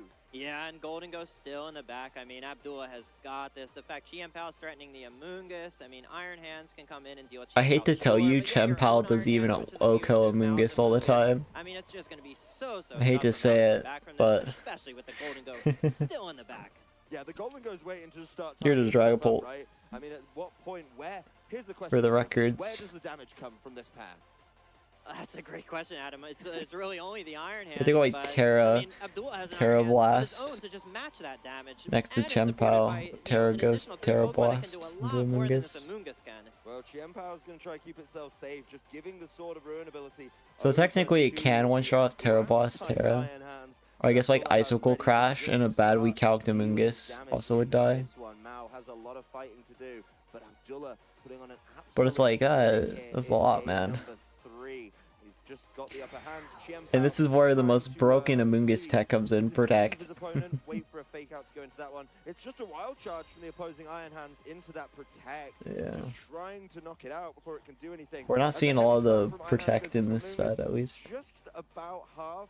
And a Pollen Puff, obviously going into I will say, the Protect mind games with Amoonguss are so awful to deal with. That is so painful. That is like one of the most annoying traits of Amoonguss as a Pokemon. Though we're seeing another annoying trait of his like Leaf Storm clicking and then Urshifu dies. But yeah. Yeah, Chempult's good. Chempult is good. Like into slower teams like this, Chempult will just kill Amoonguss for free and they can't do anything. Like we saw Eric Rios' team earlier. Or was it a Gotti? I think it was a Gotti. That's the kind of team where Chiempao Dragapult just like eats. I would know because though actually technically I did beat Justin Tang with that kind of New Balance team. Maybe it's not completely, but that set was like, ew. I had to get a little lucky in endgame, so you know it doesn't recount. Not at all. He adjusted phenomenally and So I'll say Chiempao Chiempao Dragapult's a horrible matchup. at its highest. I mean, he was in control seemingly almost that entire game. That is an incredible performance, to be honest. No, you did. Game 1, it really just You need the Chiempao to get the KO, right? handle in that game. Sword of Ruin. Oh, is this what's gonna That is bringing 2 Mons for 1 KO. No, he decides to lean into the Amoonguss, and it Technically. was such a vital point of games 2 and 3. Which is kind of crazy if you need a Choice Band Sword of Ruin move just to kill Amoonguss. Not very healthy. To be proud of, and honestly, maybe putting a target on his back in his very, very first year. Well, yeah, but passively, Pal is like a helping hand, man. So it still counts. It still counts. Like, it's Sword of Ruin, brother. Yeah, let's take a look at how this one shook out. We're way back in game number 1, if you can remember that far. This Golden Go got very little done. It did get a nasty pot up, but then it got Shadow Balled down. But yeah, I'm gonna move for a second. That is still... It's like saying, oh, I click help... I have, like... battery boosted Abdullah giving There's up not a good more. example of this, Game huh? number 2, there was some mix-ups. Oh, it's like ignoring that you have Sunny Day boosted Chi-Yu and then going like, oh, my Chi-Yu this auto KO is like, come on, you need to have the torque go out for that. So it does matter. It's still 2 Pokemon. Game number 3. So speaking of which, Big one. The Leaf Storm Among Us I'm gonna takes go out for a the second and try to Urshifu. make sure I Now, stay up for not next expecting round. that one. We get 2 weird grass types, Hey, but jeez. sort of It's adding up on me, man. It's adding up. there was a play of just trying to keep your grass type safe. Yeah, I'll be Keep it back safe, shortly. just knock it out like that. And Abdullah, in his first year, making top cut at the World Championships in Yokohama. Yeah, what an incredible performance we just saw. I mean, the adjustments between not only games 1 and 2, but then 2 and 3, he made an additional adjustment. Even though he won game 2, he realized there's still more adjusting that I can make to have an even better performance. And we saw the performance slowly got better. Lost game 1, won game 2 in a very close game, but then game 3, I mean, just cleaned up. Game 3 was an absolute masterclass. I was impressed with 2, but I was more impressed with 3. We do need to hear from one of our first top cut players, though. Let's throw it down to the stage for an interview with Abdullah. Thank you, casters. Wow, Abdullah, you have made it into Top Cut. Can we give him a big cheer? There's a big crowd out here. Tell us, Abdullah, what does this mean to you? This is your first year competing. You must be over the moon right now. You know, like I said it last time in Vancouver, but it literally means absolutely everything. I just, after Vancouver. Yeah, I got it. Really bottle of water. I don't drink coffee at all. At best, I'll drink tea, but I don't have any tea, unfortunately. So I'm just like full tired until I hit my second net wrap. I think they'll stream Neil eventually. Yeah, pretty much. That was very dominant. That we just saw. I want to talk a little bit about Water Terror Among Us, because in game 1 your opponent Among Us gave you a little bit of trouble. Can you talk us through how you approached that? Among Us is the best Pokemon in the format, like objectively. So game 1, the thing about the matchup is. Thank you. Holy shit. Pelipper for flying coverage. The thing is, you need to Thank you. He said Among Us is the best Pokemon in the format. He I got a knows. little bit ahead of myself in game 1, and I expected him to respect Among Us quite a lot. He understands game theories. Tedious, right? Game theoreticals. He gets Landers, it. he had Landers with safety goggles. Other than that, everything just gets spored. So I expected him to respect the Among Us a lot more, right? And that was my bad. So I brought, like, I didn't bring Among Us. I'm gonna go play fast. I'm gonna catch him off guard. He ended up playing very, very well. He adjusted, like, to my team, like, very, very, very well. And so you know, I just No. momentum. I tried to catch it back with some wacky. I don't reads, think so. But you know, I feel like game 1, I really just threw away by not bringing Among Us. But Oh, Neil lost then. afterward, you know, I feel like I pivoted around. Neil very well. lost. Water Terror is very, very. If he's playing Chua, unless he got paired down. One thing most people have swapped over to is Terra. Yeah, then Neil lost it if he's playing Chua. Mine is still Terra Grass. I just love the spore immunity. We are getting a 4-1 stream game though, so it's probably going to be Paul and Neil. No, he's 4-1 now. And Sempra's the one who hasn't lost a single set. Landers just to get any damage on it. I believe it was 5-0 day 1 as well. Much better in second, third. Yosuke Taka Yanagi did that too. So there's 2 players. That's the winning advice. I love to hear that. Unfortunately, we're going to have to wrap it up a little early here. Want to make sure you get nice and rested, but So it's not even 1. Oh, Sempra lost as well? Okay. Oh, 2 games. Never mind, not sets. But yeah, Yosuke Taka Yanagi is undefeated too, and off of day 1 and day 2. Thank you very much. Welcome back. My name is Aaron So it's not this then. Zhang, and I've got 3 wonderful friends with me, Yuki, Wolf, and Marcus. And we're here to just talk a little bit about the tournament, guys. Thank you so much for joining me. First of all, did you guys catch that last match? Because I thought it was insane. It was pretty incredible, and it was showcasing a team that we definitely respected, like in our preparations. So Hate his video, damn. Like at the top tables. Yeah, absolutely. I totally agree. I think what was interesting about that That match video is was how funny though. The focal Pokemon That's for in sure. game was different. Like in game 2, I really felt like it was Goldango, and then in game 3, I felt it was Amoonguss. And game 1, I guess maybe Urshifu. It's kind of hard to say there for me at least, but yeah, I thought it was really interesting how things kind of changed as the set progressed. Yo, Slim, what's up? Thanks for the raid. I see you've reached your limit, man. Really good match. And I'm close to my limit too. I'm close to my goddamn limit. Is the meta let you see in today's tournament similar to what you saw yesterday? Are there any big surprises? How does this tournament generally Welcome, stack up to welcome. your expectations? Yeah, good call, man. Good call. What players are using? It's crazy. I went so strong yesterday that I even streamed a bit longer, like 2 hours after the whole tour ended. And then today I'm like, I want to die. More variety, but I felt like today it's getting a little bit more centralized. Like I think we were a bit nervous about the spread of the kind of teams you would face. But I'll stay on anyways. Players only had about a month to prepare for this. I was so strong yesterday. Now I'm fucked. Fuck. That's all I gotta say.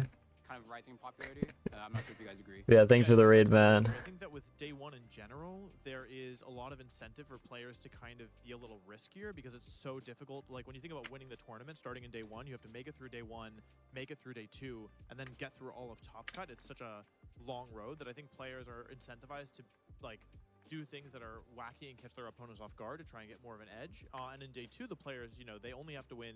I mean, only. I disagree with that. Really difficult, but there's 7 potential rounds. You still have to play better though. It's not a wacky thing. Because if they can just win against 5 of their 7 opponents, then they make Top Cut, and then from there it's just a series. I think of that sounds like a little lit, in my opinion. Second day of the tournament.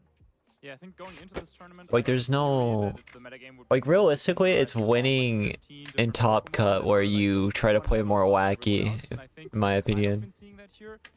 Oh, of course, event, of course. Yes, you can change your team from day 1 to day 2. Worlds Day 1 is essentially a separate tournament from Worlds Day 2. That's the best way to put it. It's not like it's the only event all year that's really like that. Good matchup against a lot of the top Pokemon. Well, we're on the couch here. Though to be frank, very few people actually change their team. No, that's just finals in like Top Cut, so no. Pokemon that are just so strong that you have to respect them. Yeah, definitely. I want to talk a little bit about the niche picks because I think a lot of the discussion from the casters throughout the course of this Still the tournament, same tour. Are we just going to see a standard core of 6 win the entire tournament? Is there the potential for something really unique? Bascu Legion, for example, is a Pokemon's been discussed a lot. We saw it a little bit yesterday. Hasn't made too much of an appearance today, but I'm curious if you guys had to pick like I wonder why. Well, there is technically a day 3. It's finals. Sorry, you're talking about That's what they mean. or talking about composition? One specific Pokemon. Oh, okay. Well, I think I'll save my rant because I talked No. about Sumeru pretty heatedly earlier, and I think these guys have heard. Well, technically they could, but they would be booted off the stage by security. Pokemon doesn't like metronome. I'm interested in Bramblegast. I think Emilio, I heard, is running that. If I'm not much mistaken, and so I think Bramblegast is really interesting. I think maybe like a niche. Oh, did Emilio lose? Roaring Moon isn't super niche. He had a weird matchup. Pokemon that has a lot of potential. We saw Terra Flying Landorus in that last game. That's not a niche pick. Wait, he won that matchup. Wow. Which is very, very powerful that I thought was really strong. So I think flying coverage is really, really good right now, as well as Pokemon that happen to have kind of unique. That was such a bad matchup. Like the Indeedee Side Spam guy probably like really should be beating Emilio, I think. But after the stream game, maybe it's thinking that was like super wrong. But yeah, Emilio's 4-1 now. Yeah, I was gonna say Roaring Moon. Oh, Joe UX9 lost too. A very good point that also we identified in our testing Point out. this tournament that flying coverage is just so important. And Roaring Moon is Michael one of Kels the won. Pokemon that can use a very strong flying type. Yeah, don't. That's such a waste. Like it's not even fun or funny. Now, but it's definitely a strong Pokemon. I wouldn't It's do not it. The top of the usage list going into this tournament. Yeah, I know you guys all prepared with each other for the tournament, and obviously day 1 probably not as good as expected, but I think one thing that is fascinating, of course, is learning a little bit more about the preparation process, especially because Shoei, Kimura versus Marco Silva. Maddie Morgan versus Alex Gomez is a really good set. Yeah, that was Unagi. How you guys approached this tournament specifically. Yeah, I think what we really started, or maybe Wolf, I feel like you kind of kicked. Nicole Davide Cognetta versus Kaito Ari. I wonder when they're going to stream Kaito. The Tortero pick on Twitter, yeah. No. Which is really fast, and we kind of finish it off with Farigiraf and No Paradowns anymore. Bascu Legion being an incredibly potent Pokemon in the late game because of its attack last respect, which is stronger the more teammates have fainted. And we have this team, and it was really cool. We would kind of try and do a lot of offensive Pokemon up front and then close with Basculegion and Farigiraf in the late game, because one of the main things that Basculegion is weak to is Sucker Punch, and so with Farigiraf's Iron Tail, or Armor Tail, you shut that down. But it was just really hard to play at the pace that we wanted to play at, because in order for Basculegion to get strong, you need your Pokemon to faint. And basically we were always caught between our Pokemon were fainting too fast or they weren't fainting fast enough. And it just made the game really difficult to play. And so I think that's why you need redirection with Basculegion, in my opinion. We had a talk all together, and we were like, I think we need a new team. I don't think this can win. And so we basically boot camped. We went to Enoshima Island, which is about 15-20 minutes from here. My favorite place in the world. Yeah, it's really, really nice. Not that we experienced that much of it, because we holed up in Gamer House, and we pretty much just spent a couple 16-hour days just really thinking through what we expected to play against, what we thought was strong. We made a list of a bunch of different ideas. What's Wolf's team again? Came up with a core that I think, Marcus, you pointed out that we kind of made a list of things that we thought were strong, and then wasn't he using the Farigiraf New Balance? We focused instead on the defensive tools. I felt really strongly that Iron Hands, Amoonguss, and Gyarados was a really good defensive core against God, he did all that thinking to just put Farigiraf over King Lu and then act like it could win. That's crazy. Yeah, that team was so bad. Which honestly, well, I will say, it kind of should make you feel better about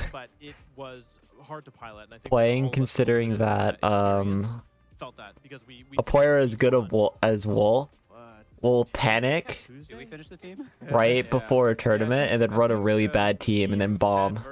Though he didn't even bomb is the thing that's crazy to me. He probably should have bombed, honestly, but he did start 0-2, but he outplayed the rest of the sets. He made it at least a win and end. So it's not even a bad run, really. So yeah, we didn't have the Landorus, the Urshifu Pokemon like that. So we had some experience using it, yeah, in Regulation C back in the day, but I think you had to play it a little bit differently in Regulation D, just because the threats are just much more offensive now. And yeah, I think it's still a strong core. There's more absolutely bad matchups with that team too. This is a big point. For this tournament, it didn't work out for us in the end. One thing I want to touch back on is the Basculegion team we were working on, and I think it was a good learning lesson for all of us in team building in an early format where it felt like the teams were a little bit immature when we felt like that team was really strong. For example, there was not any Crunch Chen Pao, so like you said, Sucker Punch is his biggest weakness, but if it has Crunch, then it can still damage Basculegion without. That's why you need redirection, in my theory of Basculegion. Like whether that be Amoonguss, whether that actually be Indeedee, whatever it is better to have some kind of redirection force. And the thing about redirection is in order to actually deal with redirection, you have to taunt it, and the main taunter is Torn. So my theory with Indeedee with Basculegion is that you always guarantee something gets knocked out, and it's always going to be that Indeedee for you, and that's pretty good for you in general. And I think that theory helps the concept a fair bit. Or that's running pure offense with Basculegion too. But you don't have to run redirection with Basculegion because you can just play very forward with it instead in your team overall. But it is another option that I was toying around, just to guarantee KOs and still have a defensive presence, and kind of going between having a Farigiraf. Again, it's something we respect in our team building. I think stronger is just going pure Torn offense and just playing with going in with it. But yeah. Probably 8 or 9 players using it. I think there's still 4 or 5 still alive. So from a clear quantity perspective, they definitely have a solid chance. And yeah, sorry, I lost my train of thought, but maybe Wolf, you can elaborate. Yeah, I think, the team is really strong. I would classify it as something that we call typically good stuffs, which is an archetype where there's not really one central thread for the team. It's not oh, I set up my Tailwind or my good stuff is the most vague concept ever. But yeah. They all kind of work together, and they just have really good stats and really good. You talk about Chen Pao Ursh, I would say that good stuffs is probably my pick to win the tournament. I don't really believe in. Like, you can call almost every team good stuff. Oh, this means Amoongu's balance. Okay. Yeah. Once the players make it I see. to the top cut, Which balance is also the fakest term we've ever made in competitive Pokemon. is very strong and has won the world championships before. I just like have. So he means that Amoongu's Chimp-out Urge team, I think. Its main Roughly. attacking move is just so inaccurate. And I think Trick Room is interesting as well, but I haven't seen that much Trick Room today, it feels like. Hard Trick Room, teams that are kind of dedicated to Trick Room is one thing, but what I think is strongest about Trick Room is a Trick Room mode. If it's not good stuff, then I would bet on like a Trick Room, like a team that has a Trick Room mode personally, like something with like Cresselia, Ursaluna, but other Pokemon that don't necessarily work. I agree. I think that, like it was only an okay term when it was like Amoonguss and Iron Hands, and so those Pokemon can the game was so slower because like because they're flexible in like, all types of speed control. Even then it was better to call it control, honestly. Like control's a better term for when it was like super slower. Yeah, I feel like being the third to talk about some of these hurts. Well, balance, anything can be balanced. We'll start with you on the next one. That was the problem we got in 2022. Bring up the Amoonguss and Iron Hands. Because like we saw it featured on both teams in the previous round, and I just think it's so versatile. It has the defensive capabilities. all teams had a defensive option in Incineroar, so they like almost all of them became inherently kind of balanced between offense and defense. Is because of Incineroar is such a good defensive option. And also the Iron Hands tend to go like very offensively, I think. And yeah, that's just like a 2-mon core that you can complete in very different ways, but it's just like very, very strong. And I wouldn't be surprised if maybe finalists, still a long way to go there, but if that was a common duo. Definitely. It's so stupid. I hate Iron Hands so much. Regions. Are there any regions in particular you Japan. think are really strong? Marcus, we'll start with you this time. All right, thank you. Well, I want to. It's not a good offensive option. It's not. It's only a good offensive option until, well, I guess offensive option in like a tempo regard where you can quick fake out and you have like partial of the balance. The West or in regions Literally anything but crackhead hyper offense is a good way to put it. Yeah. Which, by the way, hyper offense is also not well defined. Because we would call Tornogre Amoonguss Incineroar hyper offense back in 2022. It's not hyper offense though. Hyper offense is incinerated by concepts that absolutely cannot really afford to play defensively. And everything is either a facilitator or a Pokemon that goes in. You know? You can use that to deduce how fast is it. So, Attack plus 4 was still hurts. That's fair. From a region that historically has been used. I've never felt like an Incineroar played offensive tempo like that, other than offensively in the sense of using fake out to create tempo. Other than that, no. Of course, who made it that far? Yeah, absolutely. I agree with Marcus. I think Japan is definitely one of the top contenders to win. I think what's interesting is that typically my personal kind of regional rankings, not to be too Throw a sash in there, Mega isn't available. Alongside like Europe. Honestly, I think Europe has some pretty strong. I hated 2018. I'm gonna be real. I mean, honestly, That's the format I think you mean. Really good. And then I probably put the US at number 3. And my personal. It was 2019. That format was kind of based though, but I don't think you really. Rankings, but I actually think that this year the US is looking really strong. I think that there's been a lot of consistency across. I think there's a lot of team kills that Japan had though. Just for events like I quit playing in 19. Yeah. Saw the US pretty much dominate Oceania regionals in a way that 15 was one of my least favorite metas, by the way. Tournament outside of the US maybe ever, and like I just did not have fun. At EUIC as well. They didn't defend, North America with Alex Gomez from Spain. I thought the megas were like way stronger than they should be. And then like I didn't like Mons Lake Thunderous, and Mons Lake Landorus, and Mons Lake Crest. Win on stream and be one of the first It was players to qualify for the World Championships. Joseph Umonte is one who's had like a ton of success and consistency this year. Emilio Forbes has been a player who players have been like are really aware. The Mega Nerf was very smart of them to do for Sun and Moon. Though I will say 18 still ended up sucking because the mint they added in Incineroar, the format went to shit. Because Incineroar was such a good pivot option that like Mega Gengar, an already like kind of busted Pokemon in theory, became a busted Pokemon in practicality, and that's like not a good balance. And in Sonora, this was busted on like every team too. Which wasn't very great. Like, I was on a And there's no way to really spot, remove and in Sonora in back then I talked a little 2018. bit about Japan that I think Marcus kind of dove deeper into. So I'm not going to go more into that, but I do want to bring up Europe again because I think we kind of underappreciate that they're the one region that gets 16 players in day 2. Which why? Why the do they get 16 players? What? Phenomenal players, you know, like there's Victor Medina who has gone top 4 at 2 ICs in a row. That's all I gotta say. Like 16 versus NA gets 8. Like what? NA gets bigger regionals, harder day 2 race.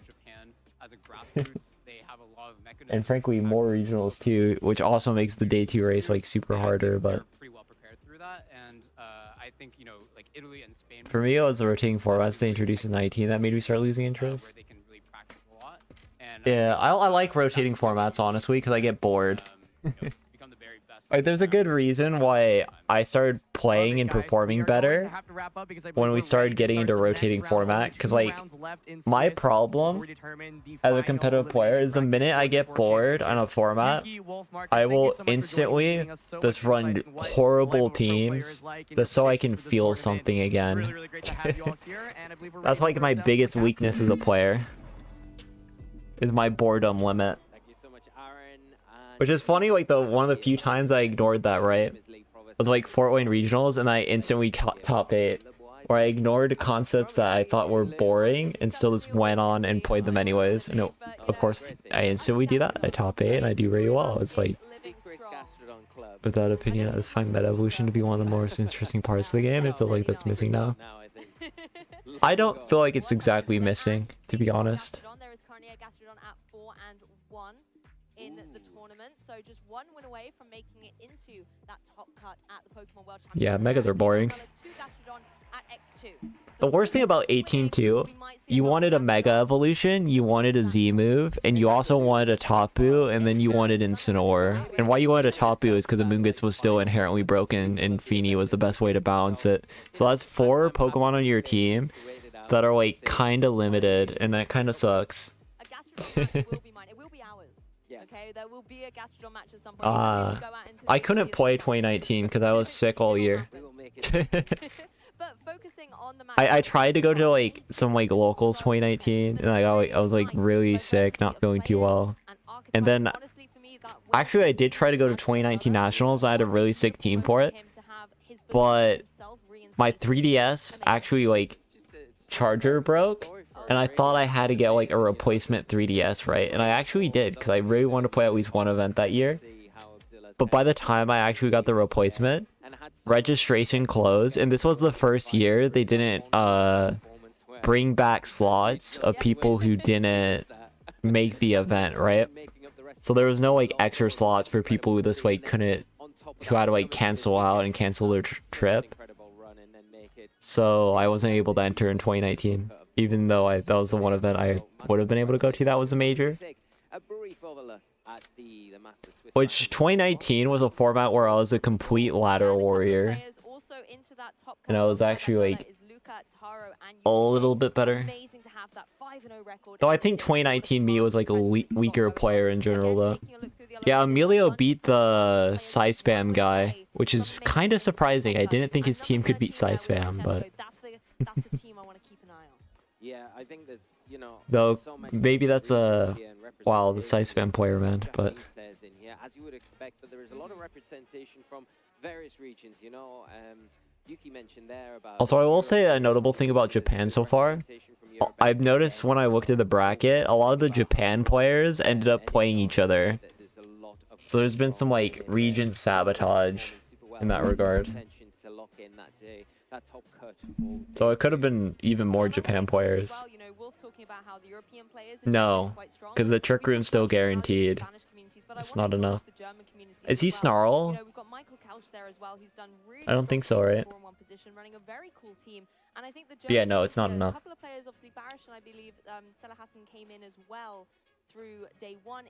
And if it is, something seriously went wrong. That's all I got to say. Because he had Bramble Gas, which has like no utility. Torn doesn't really do much because there's Psychic Terrain. Flutter isn't bulky enough. Like, only at round 3 or 4, but they were all really It's confident, very really ridiculous ready to me that try and works. get that champion title. Very focused. Yeah, and Guillermo doing extremely well in this tournament so far. Hopefully he can keep it going and have a repeat performance. Chill high. Okay. Marco Firo. That's nice. Marco might be running that dumb SD Urshifu set though. Which, oh my god, I'm so mad that's doing well. I can't believe my take that I still think is correct is being proven wrong by Worlds competitors. But yeah, go Shohei. You want to run Swords Dance Urshifu on me. If he is, then I'm going to be like very disappointed. Alex Gomez as well there. He's going I think Neil's running Swords Dance Urshi still. Island there. One of the few players from that region. So really nice to see. Matty's had a great season this year. So to see him kind of continuing on into the World Championships Day 2 and performing really consistently like he has been all season, really nice. But like you say, you know. Oh, this is a 4-1 game, right? Yeah, all very well. By the way. And Victor Medina, the player that Yuki was just talking about in the lounge. Again, really well-accredited player from Spain, has lots of top cup finishes against Joseph Ugarte, the player we got to cast earlier in that phenomenal match. Okay, good. Right down Thank to the you. wire with the Thunderous. I mean, what a way to kick off our part of the broadcast this weekend. If that's how things kick off, Because it would be very whack if they streamed a 5-0 here, because like, they already got their confirmation. Earlier this year, They're not, thankfully. Defeated in day 1 as well, only getting defeated in day 2 by the eventual winner of the tournament. So having an extremely strong run and showing in that tournament, and then coming into the World Championships and kind of continuing that. Winning, not someone he's already in. Exactly. And obviously, we know about Marco. Exactly. Champion. He's a very, very accomplished player in his own right. I just have I remember like old I forget if it was Nugget Bridge streams, but they would stream people who were like guaranteed in, and I would be like, dude, what the hell? Oh, one of them, they streamed a pair down that this was this year, I think. They streamed someone who was already in top cut because there was a pair down, and both players ended up making it onto top cut. Because the player who was below on the pair down won it, and then they both made it off of resistance, which was so stupid. It was so incredibly stupid. But I remember that. Like, it was a win and in for only one player, then they both make it. Like, that's not good stakes. And that pseudo kind of speed control with the Dragon Dance on the Roaring Moon. So he's got those kind of modes. Still usually better than the grassroots streams we used to have. Yeah, but now the grassroots stream is Victory Road, and Victory Road is better than the official stream, if you ask me. Not by much. I don't think Victory Road's layout is like too crazy, and like the effects of the official broadcast are better. But I prefer like Victory Road broadcast as a competitor because of like how they portray information, essentially. I see finals and worlds now. Fair enough. I watch quite a lot because that's how I play the game mainly. Alright, Blair Chimpao. So I should start paying attention. I didn't even see what the teams were, if I'm being honest. Because I was too busy monologuing. Oh, it's this team.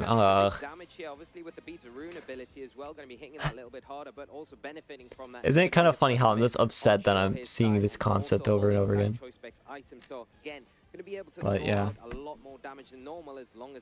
This is Shohei is playing this a bit more properly than the opponent did before, where they're actually trying to put on tempo against New Balance, which is really good. Which why did they stream this team again? Ugh. Yeah, not surprised to see the Chi-Yu leave the field as well. Yeah, exactly. The team sheets. Nice adjustment bringing in the Gyarados as well. But yeah, this is a difference from like the stream game we got before. This is someone Shohei's actually playing for tempo here. Like sure, both bombs are getting threatened for like this absurd damage by the Iron Hands. There's like so much tempo in return, potentially. That is like actually kind of hard for. It's harder for Marco to like actually get through this. Yes.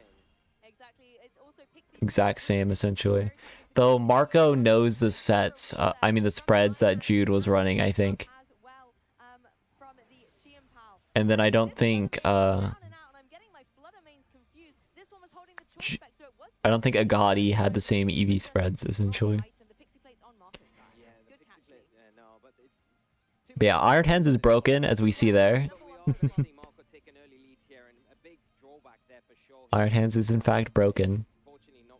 We'll see if Shohei had a plan with this approach, though. Like, I'm not sure yet, because, like, Drain Punch would have also been bad in Shenpao. Like, any option the Iron Hands shows would have been bad. And now I kind of doubt the plan, but Iron Hands is actually very good in this position because there's no Amoonguss. At least. And you can kind of wild charge either slot. Unfortunately, Gyarados can protect, which is a little annoying, I guess. It is a good defensive typing, and if it's not into an Amoonguss matchup, then it's especially good. You kind of have to worry about wild charge here. If Shohei's Iron Hands is faster, that is essential to winning this game instantly. We see the crash on opposing Iron Hands, which isn't great.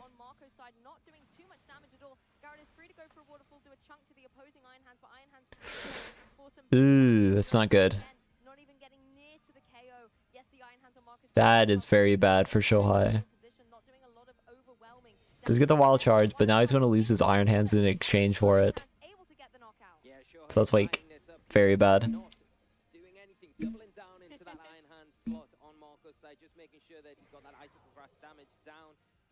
to chip it down in range of that wild charge to close it up. But very brave of Marco to kind of leave both of his Pokemon on the field in this situation. You know, not wanting to switch out anything that he's Ooh, no Shadow Ball. That is interesting, at least. Sub is a very cool move. I do think Shadow Ball is a bit overrated on Flare because, like, most of the things you want to quick Shadow Ball into is, like, stuff that you will quick Moonblast Dazzle in is fine. Like, in Flutter Mirrors, quicking Moonblast is oftentimes better because, like, the Flutter could Terra in itself. It's not a bad choice by any means. It's mainly the only matchup where you want to quick Shadow Balls, like Goldango. But Chiyu's already good in the Goldango. Gyarados can be okay in the Goldango too, because at least we can make it rain switch in. Iron Hand's good in Goldango as well. Like, the team's already very good into Goldango to the point that Shadow Ball is like a little less necessary. So it's understandable. Flinch? No. And the Dazzling Gin comes off, taking the Shenpao down to that focus action, picking up the clinch knockout onto that Iron Hands. That is a very speedy Kitty Cat, able to move before the Flutter Mane, but not able to get the knockout. Flutter Mane. See, I don't think Shohei has a solution here.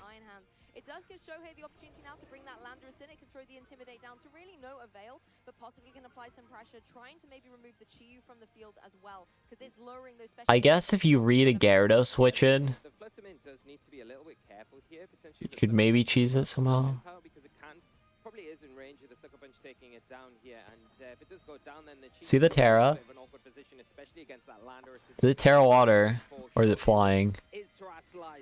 Unfortunate. Overheat probably does like way too much now. Sort of Terra flying attacks come out of here, or even any ground type attacks onto both of these. Icicle Crash in the Chiyu. That's over.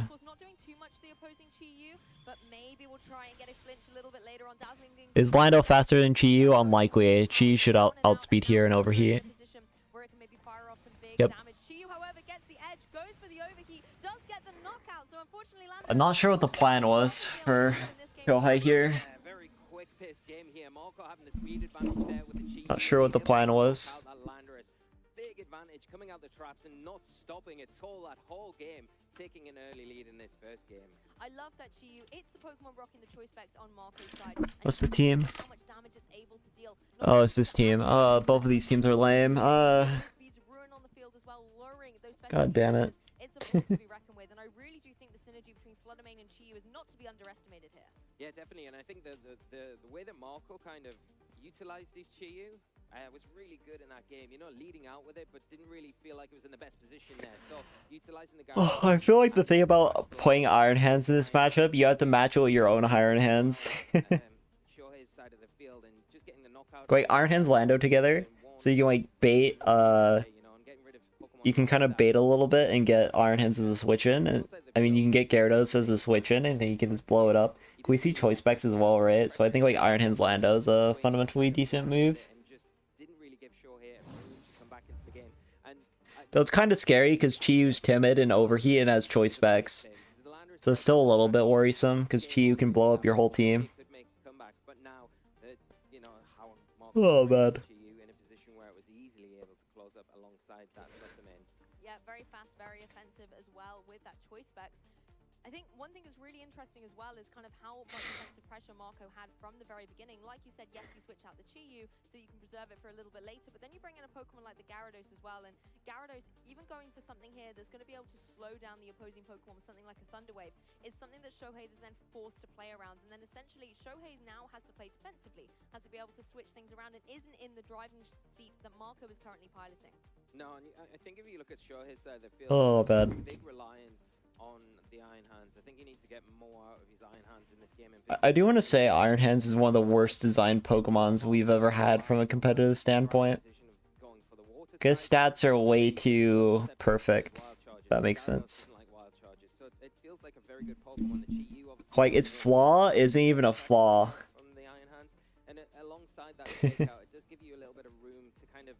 Which I've always believed most Pokemon should have flaws, and this one flaw isn't really one, which is not great. It's similar to like Incineroar in that regard, but Incineroar is not a mon that stat checks you.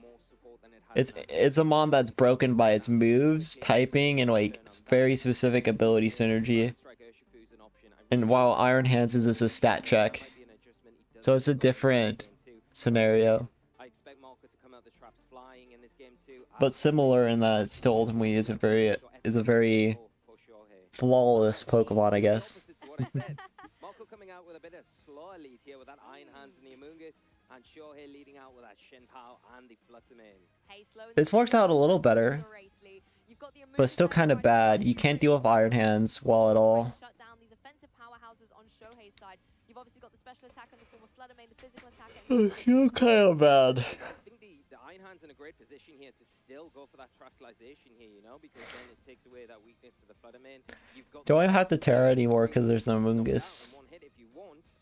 It doesn't do anyone any damage here. Really. They're safe to just click your buttons. It's not really too worried about what that Fluttermane is going to throw out. Yeah, I mean, the Fluttermane on Shohei's side does have a little trick up its sleeve in the fact that it is Terra Grass, so it doesn't have to worry about spores coming its way, and that's exactly what Also, Terra Grass Flutter, what a great sign of this format, right? If we see the Trustalization on Marco's side, but we do this turn, the Energy Ball coming out, trying to catch that Trustalization water on the Iron Hands, but not coming out. Okay. As you do see an Icicle Crash. Does KO? I don't think so. Oh, it does! Crit. Might have mattered. Marco losing that Amoonguss in devastating fashion. True. It would still be broken though. Oh, lives on one. Like, here's the thing about not having pivoting. We see it here with like Iron Hands, how it has Heavy Slam. You can just raw switch out still. So it's still like really strong. It would be a little less broken, but it's still fundamentally stupid.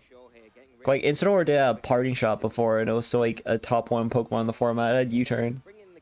And it didn't always even use U-turn. Because sometimes they would run like Fake Out Flare Blitz, Dark Move, and Taunt. So now pivoting doesn't change it.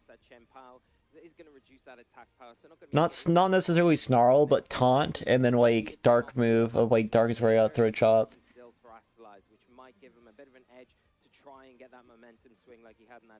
Or in GS Cup format when we got Xerneas, Roar.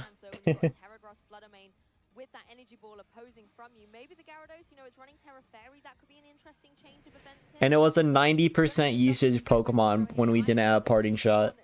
Gyarados actually leaves the field, says I need to intimidate attackers a little bit later on, and we're going to see the Roaring Moon. Now this is risky. So it's actually higher usage, which is funny. I mean, this is tough.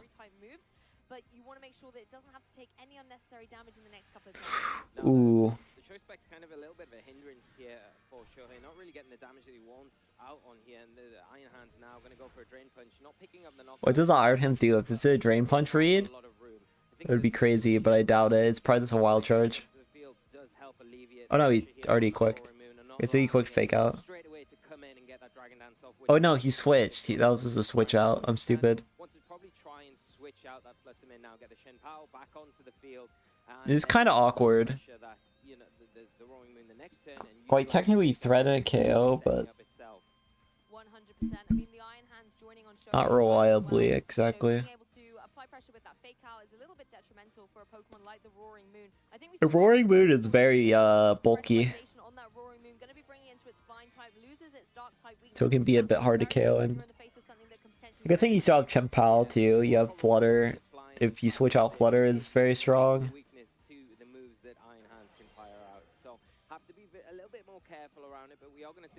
Yeah, we see the fake out. Energy Bowl. Not bothering with the switch, which is a little interesting.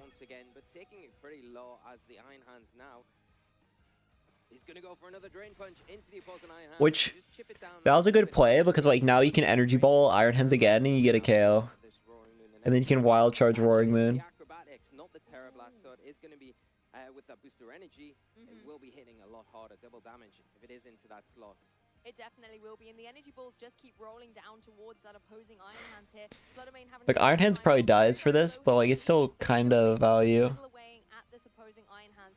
And theoretically, you could actually switch out Flutter Mane here. You could theoretically switch out Flutter Mane and go for like Dazzle instead later. Oh, he doesn't. He's just going to Energy Ball for the chip. Which is fair, because you de-threaten a KO on Iron Hands. I do wonder if Iron Hands on the opposing side will get conserved or not. It's kind of okay too, but you don't need to. Yeah, he doesn't bother. That's smart. Good. I really like how Shohei is playing this game. I really do like it quite a bit.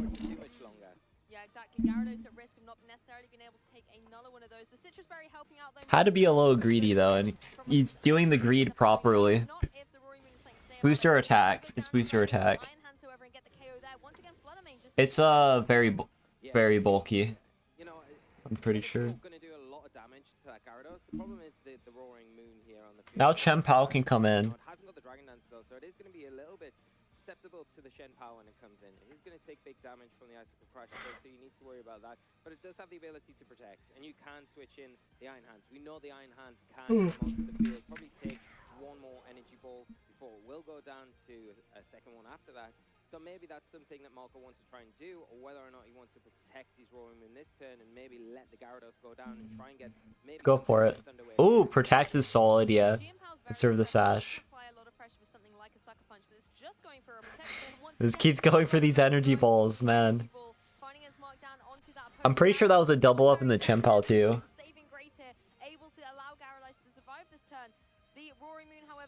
Yep. Great play. Well, very weird play by Marco. I think going for the double up is bizarre. I think you wanted to like alternate protects if you wanted to read Chien-Pao. It's target. But yeah, this game's over now. Is this does Chien-Pao connect with Icicle Crash? If it does, it's over. And it does. GG's. Will make it a lot more susceptible to those ice type moves. I mean, it was Dragon before anyway. It was just a bad time all around for Roaring Moon versus Chien-Pao, and now Marco really on the back foot here with just the Iron Hands. Yeah, and it is in range now. All right. Go down to one single energy ball, and you think the terrestrialization put Shohei in a bit of a bad spot at the start of the battle, but it sat on the field for so long, and it was just able to fire them out into whatever target Shohei wanted, utilizing it extremely All done. and just shows you that just consistent damage throughout a game can win you a game by itself when your opponent is trying to position and you don't really have to. Terra Grass Energy Ball is very interesting and valuable in this kind of scenario. The Mungus can't really sport you.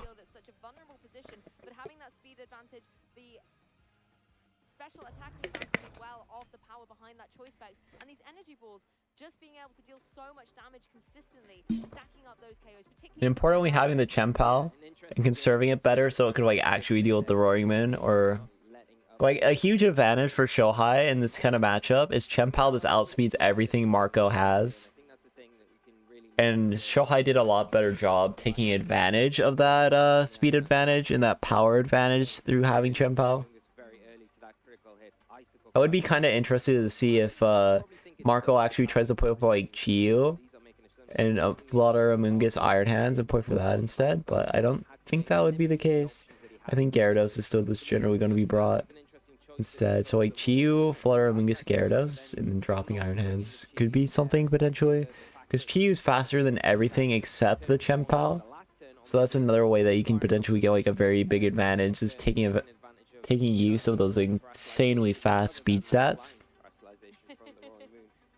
Otherwise, you know, it just stayed in the field too long. That massive survival there from the. Oh, it is still a bit hard at times, depending on the moveset. But I do think Chiyu is like probably the route. Because literally that's the Chien-Pao that's faster than it. That's what we like to see. Game 3 and going right down to the wire with two phenomenal players. Let's see though. Good to see what and if Marco adjusts from that. I don't think Amoonguss is a lead. I think it's Flutter. Flutter Iron Hands is fine. Chiyu Iron Hands is probably also fine, but probably Flutter. You probably want Flutter. I could see Iron Hands being the lead for the opponent though, for that matter. That would make a lot of sense to me. Like Iron Hands Chien-Pao seems decent. No, the Flutter Chien-Pao again, fair enough. Yeah, now we're seeing the Chiyu, as I thought. You did see the Icicle Crash damage though, so it's like a little spookier. Because Marco has to consider it, what if I just get Icicle Crashed?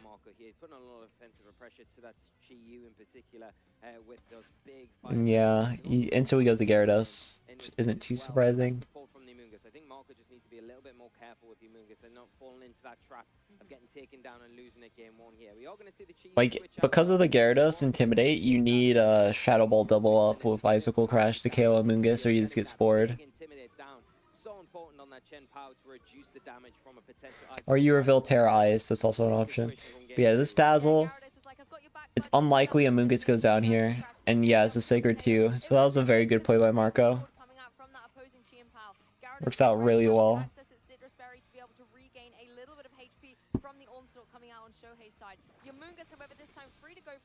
Now you're vulnerable to like a T-Wave potentially. Brilliant defensive switch there from Marco, getting that Gyarados in, taking the Sacred. Just T-Wave, and you can kind of pull up the Chien-Pao to break its sash. Like, breaking sash is very essential in this matchup, so... Realistically, this should be an Iron Hand switch, surely. Hell, even a Landorus switch I would kind of get, but... I think probably this Iron Hands.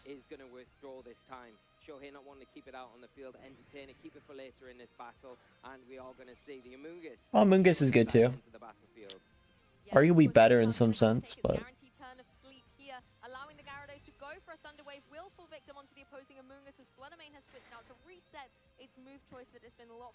Now, you can look for a Pollen Puff on your own Chien-Pao to reset your sash and get back to full.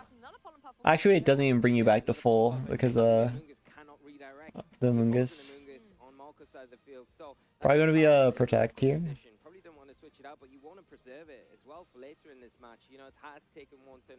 Going for the Amoonguss speed tie. Chien-Pao can wake up though, and if it does wake up, that's game.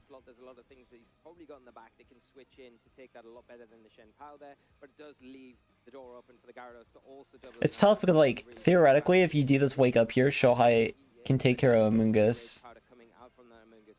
But yeah, this is a switch. He plays it safer.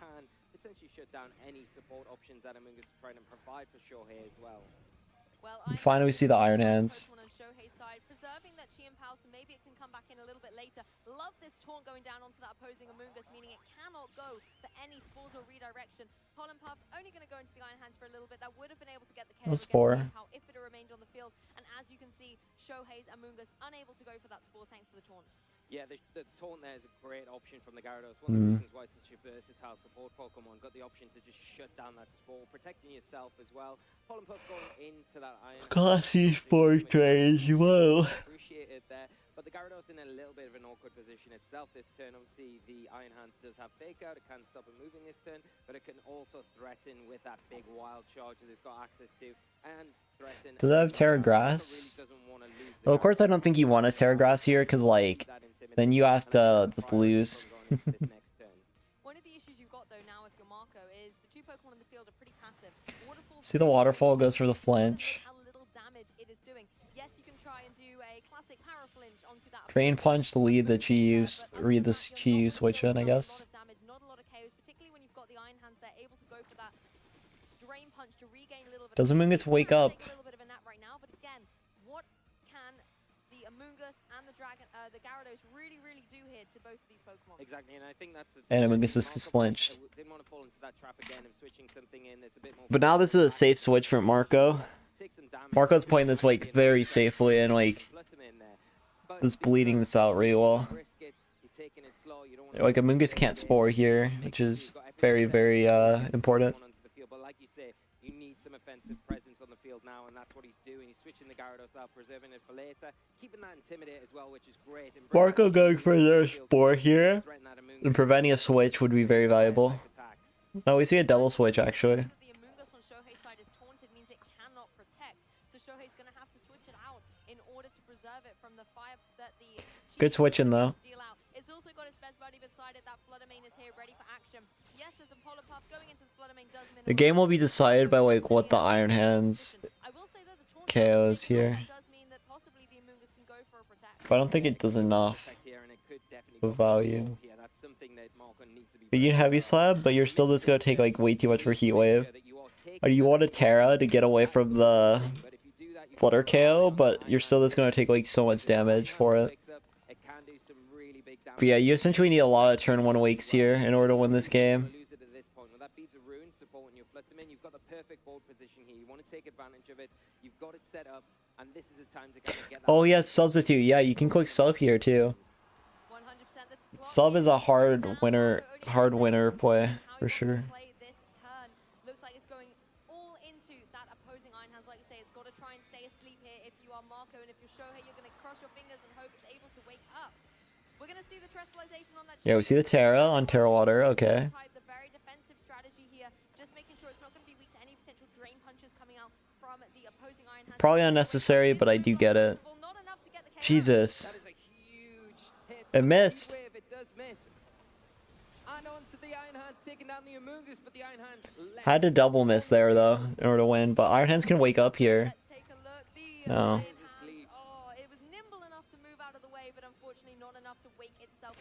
Amoonguss is such a fundamentally broken Pokemon, man. Oh god. It's normally the target that you don't want it to miss there, but Chi-Yu in a great position here where it can provide some big supportive presence for both. If Shohei's Flutter is faster, I guess there's a chance because he can, like, Energy Ball KO Chi-Yu. You know this Shadow Ball. Chi-Yu can still miss, I guess. Speeds are important there. Shohei didn't have any speed control options, but had a speedy No miss. back pocket here, able to get the KO on the opposing Fluttermane. Chien-Pao comes in. This game's basically done now. To have a chance there, you have to have, like, Chi-Yu miss the Heat Wave on Flutter, specifically. Opting, as we see for the Gyarados, probably more important to get that Intimidate down onto the field if the Chien-Pao. But now you're locked into Shadow Ball. Awkward. Potentially has the chance to wake up this next turn.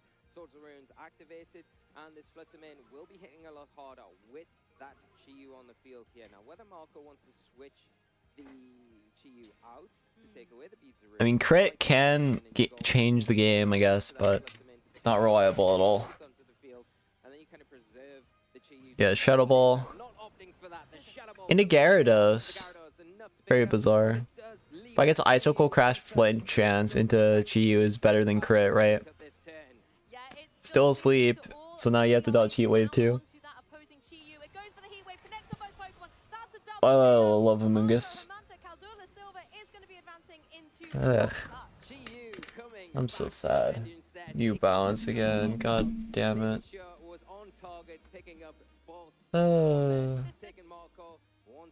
Why does the most boring team have to keep winning? Why? God damn it. At least Urshifu's not winning, I guess, but I would prefer Urshifu to win, though, low-key. Oh, man. Going insane. I'm going insane. And it's like 2:37. Ah. I'm gonna get Erdrick. Oh my god. I want her again. Partner slot. But, you know, Marco reading through that clear as day and just really taking advantage of that position, getting the spore onto the Chen Pao. And from that point on, the Chen Pao wasn't able to really have much of an impact at all in that game and really left the door open for Marco to kind of close the whole game up. Exactly. For me, in that game 3, the pivotal moment was when you got Chiyu and Fluttermane on the field at the same time. You were just able to run through that synergy. Taking a closer look at that game 3 replay, obviously the Iron Hands has been a formidable threat throughout this entire set, but not able to get the victory for Shohei at this point. Yeah, both Fluttermanes as well performed pretty well on both sides of the field, you know, proved really pivotal Pokemon for both players. Unfortunately for Marco, he didn't really get much use out of his Fluttermane once Shohei's came onto the field. The speed advantage there really showed through, and the Beads of Ruin boost really helped get that knockout with the Shadow Ball was really important. I think the adjustment in Game 2 was probably not the best one from Marco, but again, showing why he's such a good player, adjusting back to what he knew worked from Game 1, bringing that Chiyu, and we did see a Terrasilize in that end game as well, which I don't know if it played much of a part really in you know, the end game there, but it was there just in case he needed it while he got the knockout with that heat wave, and that's all the reliance he needed. He needed those heat waves to hit when it missed earlier on the Iron Hands. You thought, oh, it's going to be, you know, repeat it all over again, but no, they managed to connect in that last turn. That was really nice to see from moving on in this tournament undefeated. Exactly, and Shohei's Fluttermane as well was incredibly impressive, particularly running that Terra Grass and the energy balls that were just constantly rolling towards Marco's team and not able to get the KO against that opposing Iron Hands despite its efforts. I think the Assault Vest obviously really paying off there as well and stopping the momentum the Fluttermane was trying to gain, but the fact that Shohei had that Fluttermane on, I think you said from the beginning of the match to the very end of that game too, just meant that it was still a threat to be reckoned with and was still able to deal out big damage. Yeah, and you can kind of see from Marco's perspective why he didn't want to bring the Chiyu, because I think that every time that the Fluttermane was on the field for Shohei, you kind of don't want to be giving it any more of an advantage than it already has. So that's why we probably saw him withdrawing it a lot of the time, keeping it back until that Fluttermane went down. But, you know, what are my thoughts anyway? Let's hear from Marco himself, because we have him ready on stage for an interview. Thank you, casters. I am joined by the winner of your last match, Marco. I've got to ask, you just top cut the World Championships. How you feeling? It's really amazing because I worked for this in the last 3 years. I played in the Master Division World Championship in 2019 in last year, and yeah, I was never able to make top cut. I did make top cut in 2018 in the senior division, but yeah, this is my first time. Yeah, I know you've been working really hard at this. Now, obviously, you still have a couple rounds of Swiss left to play, but now that you've qualified for the top cut, how are you feeling about your chances here at the World Championship? Yeah, so while building and working on this team, I kind of wanted to basically have a chance into like most of the common teams. So yeah, I really think I have a chance, but yeah, of course, when it comes to like a single elimination tournament, like at least like that part of the bracket, it kind of really depends on what type of matchup you play. So yeah, I'm comfortable that at least I can play against whatever team. Well, I gotta ask about the team, because in Regulation D, we've gotten introduced to a lot of new Pokemon, but your team is entirely a Regulation C team. What was it like building that team, and walk me through the thought process that you went through to build this team? Yeah, so I work with this team with my friend Jude Lee, and yeah, we figured out that I really wanted to play the first 5 Pokemon, so Gyarados, Fluttermane, Chiyu, Iron Hands, and and Among Us, which was also the same 5 that I brought to NIC, in which I made top 8. And then I realized, okay, in the last lot, I probably want a Pokemon that's able to like fix all the matchups that I don't really like. So I tried Urshifu, I tried Landorus, so all these new Pokemon, and yeah, I really figured out that it wasn't really the case, it wasn't really fixing anything. I was just putting like a 6 Pokemon that was like a new one, only because it was like a new one. And then I realized that Roaring Moon was just better, so I decided to put Roaring Moon. And yeah, I feel like it was a great choice, and it really came in like a lot of games. Yeah, the team seems like it's doing incredibly well for you. About that last match, you won in a dominating performance in that first game, but in game 2, you suffered a bit of a bad beat there with that critical hit on Amoonguss. But in game 3, you were able to pull it back. Walk me through kind of your thought process between games 2 and 3 and how you were able to win that match after suffering that game 2 loss.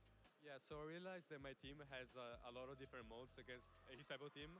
So yeah, I figured out that I probably didn't want to like lose again to like the same lead, because at the same time, even if he gets like just a flinch, I'm probably in just a really bad spot. And I feel like this was probably the most consistent one. And yeah, I really like the fact that I just had like many different options that probably work as well as the others. All right, last question. You're here at the first World Championship held in Japan in the video game championship history. What's it like competing here? I gotta say that I'm really a big fan of all the Japanese players. I really study a lot of the teams. I basically started when I didn't have the chance to compete in many events.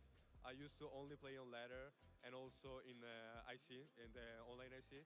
So yeah, I really like the way they play and the way they build. So yeah, I really feel like this is probably like the best performance I ever had, and probably the best experience in general in the World Championship. That's awesome. Well, Marco, best of luck the rest of the way. We'll be rooting for you, but we're going to toss it to a break. Guys, don't touch that browser. We'll be right back with more from the Pokemon Video Game World Championship.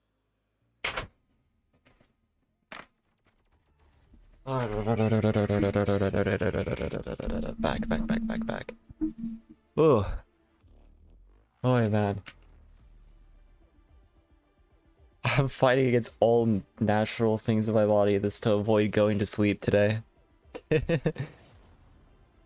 I will not fall asleep on stream ever again. I will not fall asleep on stream ever again. That is not something I will do. Okay, back to 4-2 gaming, dude. Let's go, Leland. Okay, I'm going to Master now. Let's go. Michael Kells confirmed, Marco confirmed, Victor confirmed. All these good games confirmed right there. 5-1's confirmed as well. Utah actually has an interesting matchup where he plays Taisiel Grohl, but Utah could technically forfeit, get Taisiel's role in the top cut. But Resistance, and I mean, having a better record in Resistance is actually impactful, because Utah is still fighting for a bye into top cut, so this is still a little unfortunate for Taisiel. He's playing a pair up that like actually kind of matters, and I don't think this will be a forfeit remotely. It's too big of a stage, you know. And then we got Tang versus Hirofumi Kimura, and that's an insane matchup for sure. Nails versus Guillermo. Nails, please. Nails, please. Fuck, nails, please. Nails, please. Kyle versus Federico. 4-2 now. Kenji versus Polchua. And we also got Shohei Kimura, a very good Legacy Japan player, versus Maurice Yuletag, who's really like shown up since 2022 and really started like showing dominance. Alistair has like bounced through after his stream loss to 4-2 as well, which is pretty notable. Kenji Mura versus Francisco Rielzia. Which Kenji, very good Japanese player, but I believe his losses were to his own countrymen.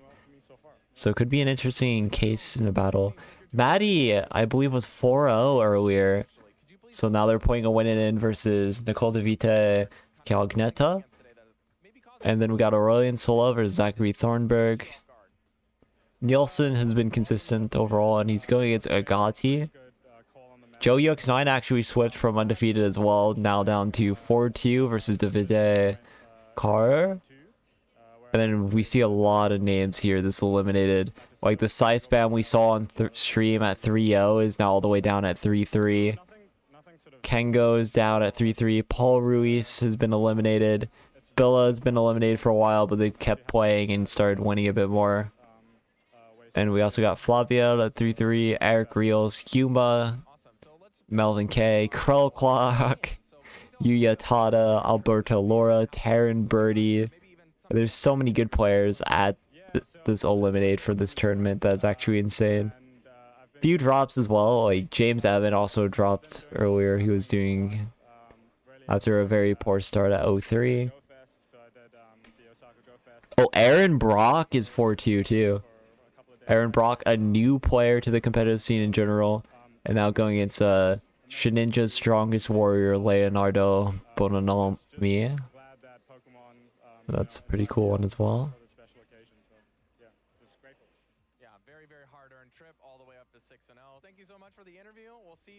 Yeah, it's going to be interesting to see how this all ends up playing out.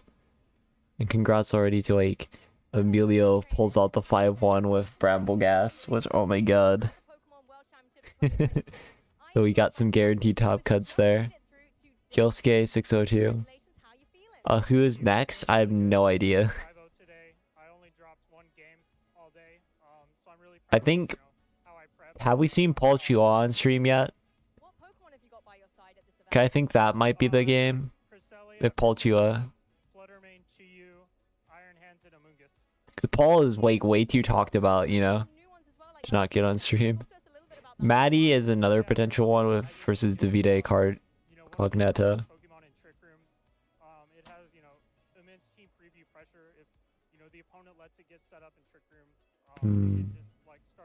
It's most likely Paul. I don't think Paul's been on stream so far.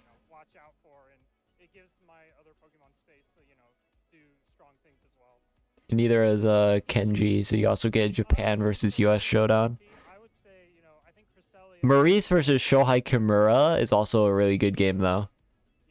Maurice has had a lot of like insane matchups that would all be very interesting to see play. And this is the last round, so this is do or die for all these players, which is very interesting. And I do believe we'll only get one because they're not going to this double dip because like they need to get top cut games done too, and there's still a lot of like top cut sets that need to be finished. Neil's 5-1. Neil is on to top cut.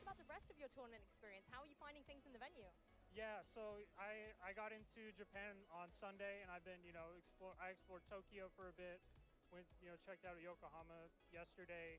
It's been an incredible experience. They're going all out for this Worlds, and it's been, just such a fun, time to be here. 100%. Is there a particular Pokemon you think is going to go all the way? Would be maybe your hot pick for the meta today? Well, I'm hoping it's, my own Pokemon, but I think Brambleghast is a really underrated strong pick. We just, I've got, a friend running it, and he's doing well. So I think, that it's a very strong into like the Tailwind teams. It's strong with Tailwind. I just think it's well positioned into the... I don't know if I said this, but Davide Carter versus Joseph Ugarte is pretty good too. Though of course that can't be streamed now. So like Maddie, Nicole Davide Cognetta, Paul Chua versus Kenji, or Shohei Kimura versus Maurice. I think maybe Shohei versus Maurice might be the best one. Close though, it's very close. Now we tab out. And do Twitter searching to see if anyone's complaining. Yo. Hello trainers. We were back in Columbus, Ohio for the 2023 North America International Championships. Let's take a peek at how it played out. This was the last event before the World Championships and everything was on the line. I will say, I think I will end stream after Top Cut. I might end stream after this round so I can stay awake for the closing ceremony, and then I'll watch like Top Cut games up to finals tomorrow, potentially. Piloted by Avery V, who took down Takumi M. In the senior finals, Owen M won the championship title over Justin M. In Masters, one player who brought the reign was Raghav Malavia. He stormed through the top 8 bracket with some strong 2-0 victories and was poised to take Palafin to the top. On the other end of the bracket, we had Alex Gomez.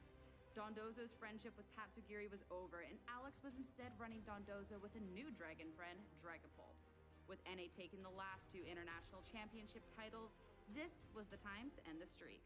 The friendship buff with Dragapult was strong, putting in the work in Game 1 with its Ghost Terastallization and powerful Terra Blast.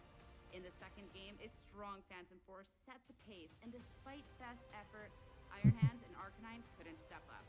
Alex Gomez took the victory 2-0 to finish off a flawless top 8 run and claimed the title and trophy for Spain. The World Championships are just around the corner. Then a new season of Pokemon begins. Make sure you're ready and check out Pokemon.com/compete.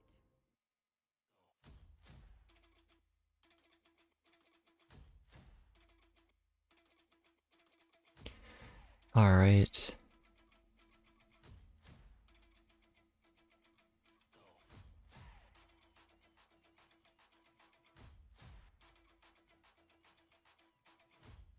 Wait, what's this? Is this just the Japan players result? He has taken all 4 hemispheres of the globe, and he is the Oh, this is all the Japan players results, I see. I understand now. It's something I could only dream about. JW Naldo is your first Mm. American international champion here. It looks like that is a knockout. Yeah, Okay. I don't really have much to say about that, honestly. Kaido Ari is also in though. UB Slow, he won Japan Nationals. Unagi 6-0. Kuroharu 968, I guess is a better way to say it, is 5-1. Taro Okada 5-1 as well. A lot of good players. Mal, of course, we saw them on stream last round. Zine is fighting for his life too. Which Shoei Kimura, we saw her already.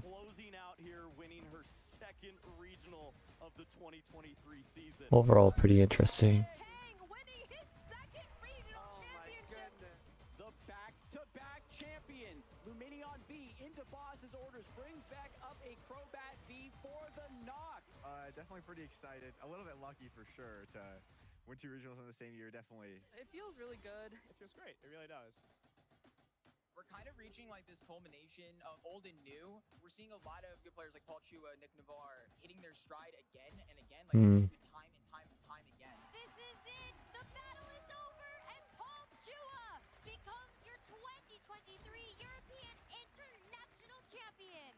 Winning EUIC means a lot. I haven't been able to win an international. Being able to finally get past 2nd place feels pretty good. How did Justin Burns do actually? Did he bomb? Oh, damn. Justin Tang, your Knoxville regional champion. First regional competition that he has competed at, and he's taken down the entire thing. I was confident in my skills to do well, but I now expect to take it all away. This is my first play Pokemon tournament. I didn't think I had a chance of winning, and this is my first competitive regional. Winning a regional is undescribable. Oh man. There are competitors I'm worried about facing. The most notorious one is Sander. He's always bringing these crazy control decks. I'm worried about facing Yuichi because he's really good. Kingsley, Prince, Edison, Robert. I didn't face him in this tournament. What was that kid saying? What? Huh? Robbery. Oh, what? What was the conversation? Jeez. I'm not really worried about facing anyone because I think I can beat everyone. Didn't think Rob and Emu either. I'm definitely worried about facing Gabriel Agati. I'd be nervous about hitting Isaiah Bradner. Justin Bakari. Probably Luca. Justin Tang. I think I'd be nervous going up against Caleb Gedimer again. I'm confident in my abilities, but I know there's going to be 100+ of the best players in the world, so it's going to be really tough. All the trainers have just scaled up their game. The competition has just gotten so fierce. This has made me so excited to get to Worlds. Winning Worlds would mean the absolute world for me. After getting 2nd in 2018, winning would absolutely be amazing. Winning Worlds is everything to me. I really want to be the best player that's ever played this game. I think you have to be a little bit crazy to think that you can win the World Championships, but I am a little crazy. So It would be breathtaking to win a world championship. I've won a regional. I've won an international. Worlds is the last thing I have on my list. Winning Worlds means I can submit myself into the history of Pokemon Go forever. Winning Worlds would mean everything to me, you know? So I'm gonna try my best at Yokohama to hopefully maybe win. I just feel like I'm gonna have so much Mm-hmm. All right, let's try to find the stream game if I can. Back everybody to our coverage of the 2023 Pokemon World Championships. It is day 2, and the end of Swiss rounds is right upon us because we are heading into Swiss round 7, and we've got another win and in to feature for you. That's right. This is the last chance. Let's go, Aaron. To make it into the top cut of the World Championships. As a reminder, you need to get I always turn up Aaron this because he mentions the sets on Pokemon. So we started the day with I'm so grateful that every time. So, and many players have already secured their spot in that bracket. Right now, they are playing for a potential bye in that first round within the single elimination bracket. But there are many players who are at 4 wins and 2 losses. And Yeah, there's going to be over 32 players in top cut, so a few players who win will get buys, and that's very important. Like, there's a 5-1-4-2 set, but like that's still like a set you want to win as the 5-1, because there's still like a potential chance to get a buy, and that's like crazy. So resistance does actually matter a little bit in this, even though it's an X2 cut. Finals of the World Championships, and this next one is no different. Heading into Swiss round number 7, we're going to be featuring Paul Chua. Yeah, of course, Paul. Champion of this year. That's so. Kenji Yabata, That is the best set to choose, so I wanted it to be Maurice so bad. Day 1 of our competition. Let's see. In particular, I'm so excited to watch. This is one of the most decorated players in the history of the game. You can see all of the big win and in matches for this round, and oh my goodness, I wish we could watch every single one of these games right now. Yeah, taking a look across the board, we have a ton of Go Nails! I love Nails. Maddie Morgan, Nico Davide Conera, Maurice Utek. That's another player that is really Aura Rayquaza failed me. I need another DOU player to succeed. Player from last year's World Championships. It's just like, it's so stacked. It's so stacked. Yeah, I think 3 players that I'm watching out for in particular in this round are Paul Chua, Guillermo Castilla, and Hirofumi Kimura. All 3 of those players have made it to the semifinals or better at previous World Championships, with Hirofumi finishing 2nd in 2019. Yep, 2019. Guillermo finishing 2nd last year. I've made this point. Hirofumi is really good. Every World Championship victor in basically almost the past decade. Which they're all really good, so it's a pointless statement, but you know. or won the Japanese national championship. Like, so those 3 players, if they advance, I would honestly consider as heavy favorites to win the entire tournament. Let's quickly take a look at the standings. At this point, 13 players have already advanced on into the single elimination bracket, and so they will be basically playing for seeding. I got baited. Them showing Joe's name, I was like, wait, I didn't think Joe advanced yet, but then 16th. Okay. And that's also very that makes more sense. Joe's team is a scary team to play at. Play if you're someone higher seated. Like Abdullah, first season of playing competitive, goes to his first regional, wins the whole thing, and has already made it into day 2 of the World Sempra gang lives strong. Championships. Like, it really doesn't get any better than that. Yeah, it's awesome looking at this top 13, and those are the 13 players that have already advanced on, because it's really evenly split, it feels like, between North America, Europe, and Japan. Within the European contingent, you've got truly some of the most consistent European players. Marco Silva, we just top cut starts after this set, essentially. 2020. Alex Gomez won the North American International Championship. There's no break. The most recent one. We also have Victor Medina, who got top 4 at both EUIC and well, there will probably be a little bit of a break, but there's not much of a break. People had to bet on favorites from EU to win. They would be some of the first names to come up on board. But Luca, of course, with the 6-0 record right now. And I've got my eyes on one particular player from Japan. That's going to be Kaito Ari, who, of course, is the Japanese national champion. And in my eyes, the favorite to win this tournament going into Worlds. Yeah, I mean, at this point as well, when you talk about kind of the plot armor buff of either being like a Japan national champion or making it super far in a World Championships previously, I think Kaito Ari is definitely a safe bet. Because that no-item Talonflame, like, again, I think that was such a brilliant choice heading into Japan Nationals, and it paid off in such a big It was more Tinglu Grim being broken, but yeah, it was funny. More of that in this World Championship, but Tornadus it was very, very funny. Setter of choice. Yeah, I think what I love about watching these top cuts always is just looking at the veterans versus the new guys. I think like Neil and Abdullah in particular are two players that are very new to the scene. I played against both of them at the Vancouver Regional Championships just a couple of months ago. And to see them make it all the way to top cut here is truly surreal. Abdullah, in his first season, won his very first regional championship, won 2 Premier Challenges, and then played 1 or 2 global challenges to qualify for the World Championship. So incredibly consistent, went 5-0, made it through day 1 as well. Neil as well, really hardworking player, I think truly just studies the metagame and understands it so well. And then Emilio Forbes, who we featured on stream both in day 1 and day 2. In 2018, he fought through day 1 and almost won the entire World Championships, finishing 2nd. And this year, I remember that made team. it through day 1, made it through the first Swiss bracket of day 2, and now is in that top cup bracket as well. And so I'm already so excited just from those first 13 players, but we have a lot more who are looking to join them now. And a lot of players that did make it through day number 1. So talk about maybe a player being able to finally do that again. I think we have a really stacked number of players that really could get that accomplishment. But for the next 2, it's going to be Kenji Yabata that did make it through day 1 of competition and will be battling it out against Paul Chua, your EUIC champion from this year. I can't wait to see how this match is going to go. There's some incredible interactions looking at just both teams that are going to play a huge role as we head over to the stage to get into Swiss round number 7. I am really excited to watch Paul. I think having competed against Paul, I'm very curious what Paul's running. There's a real chance Paul's running that Gyarados team though. Gyarados Roaring Moon. I wouldn't be surprised, but you know, favorites to win. I think Paul was easily I hope he isn't. maybe even number 1 on that list. He has top cut worlds multiple times in the last couple of years. Of course, And yeah, Paul Chua is the best player to not win a world championship right now in the West. It's hard to say out of like Japan, because Japan runs a very different circuit, so you can't really like measure their accomplishments equally. He's rocking a lot of Pokemon that we've seen have strong impact throughout this tournament. He's got the Iron Hands and the Amoonguss. That's a core that a lot of people have been talking about. He's got the Choice Scarf Landorus Therian, the Chien-Pao, the Fluttermane, and the Urshifu. And his opponent, Kenji, has got Okay, he's running this team. here. 2 Fire types. Oh, go Kenji. Oh my god. Kenji's team is crazy. His Helion Arcanine plus Volk? Like, what the hell? This is very wild. Volk plus Crest is actually a better concept now, because Crest gets value through like Lunar Blessing, right?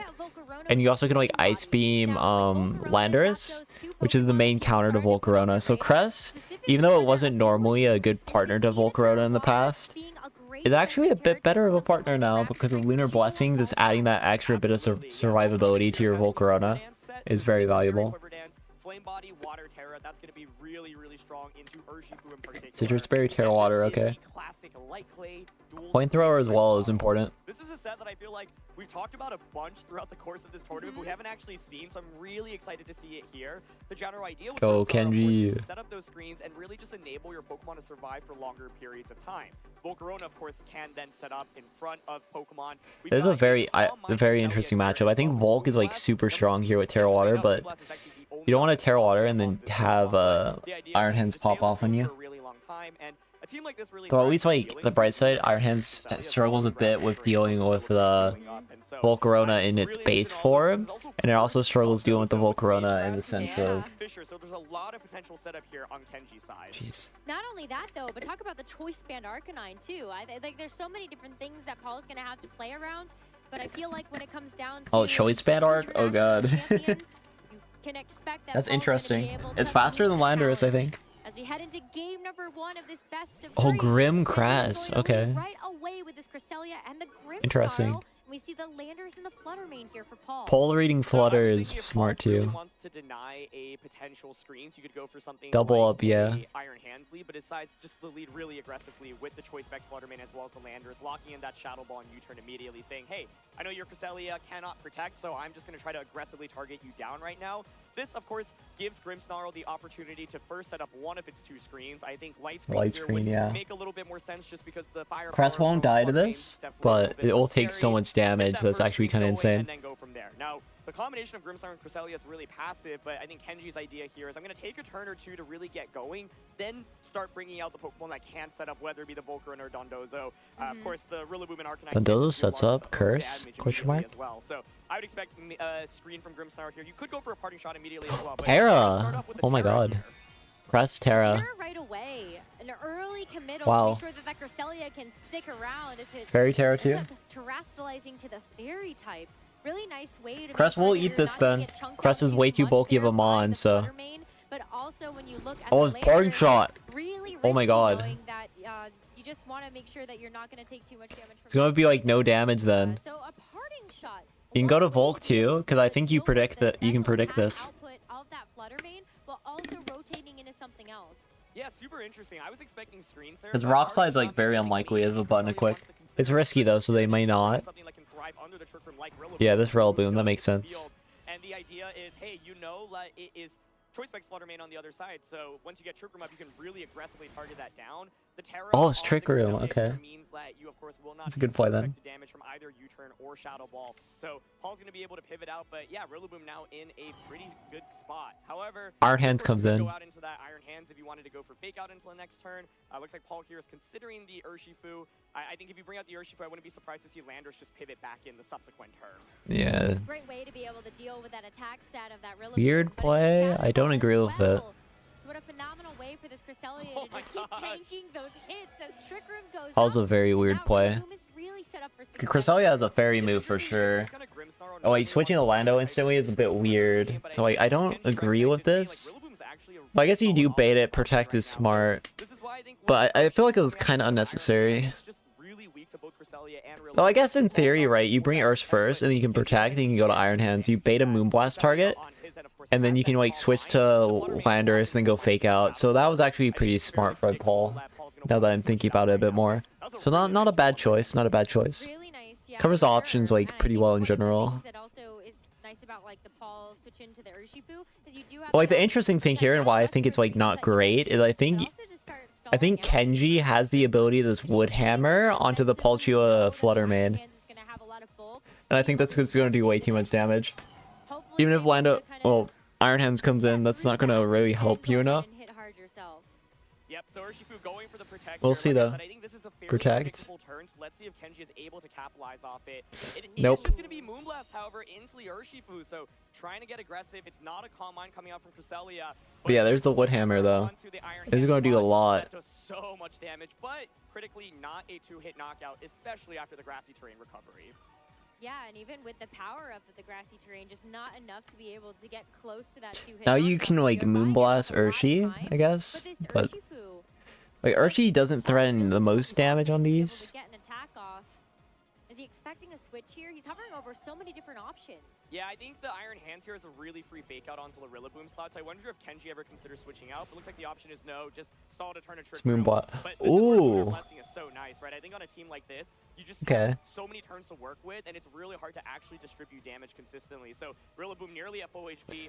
I guess they know they can't kill the Urshifu on Palchua's side. So I guess Palchua might be Sash, or Paul might just be like, the Cresselia just knows his calc better than I do, because like, I don't know what Moonblast Terra Fairy does to an Urshifu. Crest isn't the most offensive mon in the world, so if this is a bulky Ursh, then I would have probably lived the Moonblast too, for that matter. So this going for Lunar Blessing is pretty fair. I think that's why I wanted to see Calm Mind coming out from Cresselia earlier, because now I'm actually looking at Paul's team. I don't see it's Calm Mind? Moonblast actually hits everything for really good damage, right? And so the question is, yeah, how do you It's Calm Mind? Oh my god. Yeah, this is ridiculously hard for Paul. What the hell?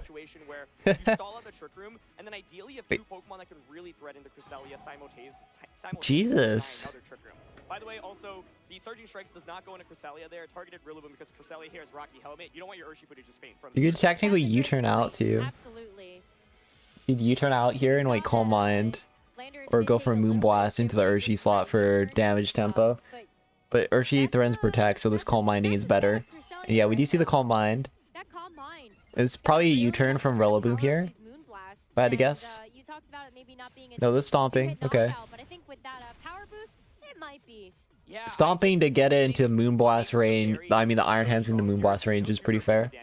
End, right? And normally it's like, okay, well, what's my strongest attack? I could just kind of use Surging Strikes onto it pretty consistently. So the main thing about Calm Mind Moonblast Cresselia here is that even after a couple boosts, it's not picking up big one-hit knockouts. And so one way You want to switch Rillaboom out now? Target around the Cresselia and then get to an end game where maybe you do go for a lot of aggressive damage immediately. For example, Water Terra with the Urshifu, go for that Surging Strikes when you're confident a double up will knock out into that slot. Do you want to switch out your Rillaboom now? Probably not that great to target. I think going to like Grim and like Lunar Blessing is fine. So I think we saw Paul lock in that To be honest, depends on how many Trick Room turns. If there's another Trick Room turn after this, then you quick Moonblast. If there's not another Trick Room turn, then you just Lunar Blessing again. Because then your Crest outspeeds Iron Hands outside of Trick Room, so you're still fine with this quick Moonblast. But Rillaboom switches, which is exactly what you need. Grim probably is coming in here if I had to guess.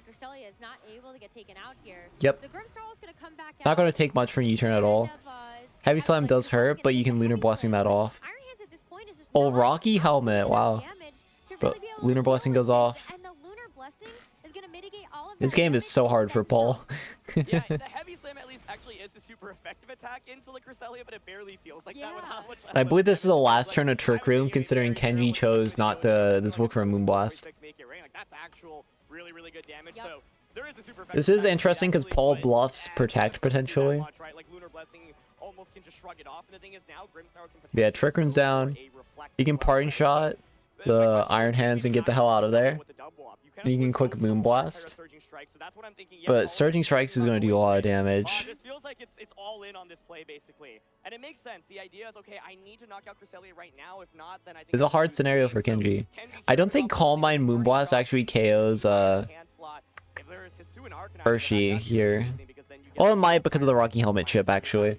I'll be honest, I don't know +1 Terra Fairy Moonblast calcs from Cresselia. I apologize. And that Urshifu is very bulky. Can you get the knockout onto Cresselia with this double up? We'll see, though. Yeah. It's a huge turn, and Moonblast would save you from the Iron Hands, though, but... And you can't, like, reflect the live Urshifu, which is pretty important, too. But you can reflect Moonblast, and then, like, guarantee you live with Crest, and then, like, Party Shot later, but I don't think that's, like, good enough. Really. Yeah, we see the reflect. You do see the reflect. Yeah, here's the surging. But this isn't even close right now. And the Rocky Helmet damage, so it's gonna do a decent amount, but based off how much that Heavy Slam did earlier with Reflect Up, now I want to say Cresselia is going to survive, so let's see. I want to say Cresselia is gonna die. Close, okay. I mean, the Rocky Helmet damage as well, like Urshifu is already going to be whittled down too, but the Moonblast, it's not even going to be a Trick Room here. It is just going to try to go for that damage onto the Iron Hands. Okay, yeah. And I guess we will never see whether or not the Heavy Slam is going to be able to finish the job. But yeah, not targeting Ursh. At least you've done pretty significant damage to the Cresselia, right? And so now you actually get the Flutter Mane out, and so there's actually a lot of great offensive. There's a good position for Paul now. My question is, what is Kenji's last Pokemon? Because he was able to stall the Trick Room and not have to worry about Crest like as hard as you would think. And now Urshi does quick buttons. Of course, Grimmsnarl can set up a light screen right now, so my main question now kind of turns to, okay, Paul has found a how does he get out of this, Kenji? Finding a position to kind of deny Trick Room, saying, okay, well, if you want to Paul played that really well. so much damage, I can just Aqua Jet you. Just getting out of Trick Room that safely. So you're not going to get that second Trick Room round, and Cresselia is not going to be able to just sweep. Really smart for Paul to time things in a way that Urshifu comes out basically as soon as Trick Room expires. Yeah. So now the question is, okay, Kenji, your Grimmsnarl's not really going to do that much damage. Rillaboom in the back, honestly. But yeah, Kenji made one big mistake, and that was letting the Rillaboom stay in for too long. If Kenji switched out Rillaboom early, then this wouldn't have been a problem. But instead he went for stomping on Iron Hands. And sure, that damage put the Iron Hands into Moonblast range, but it was just not worth it ultimately. Is finally taken care of. What a thorn in Paul's side. This is why Rocky Helmet is an amazing item, by the way. We just saw Urshifu lose 2/3 of its health just from attacking Cresselia, right? And so that's such a good trade-off at the end of the day. Cresselia applied so much pressure here. And even I don't remember what mon this could be. He got so much more value setting up that Trick Room, and now Kenji has both screens set up in this endgame. So is it Rillaboom that comes back out here, or is it going to be that fourth and final reveal? That's a great question. Now, I'm so curious. The thing about Rillaboom is that it has a Figgy Berry, and you've got him both screens up. Oh, right? So, like, Woodhammer just does Figgy Berry is very helpful here, unironically.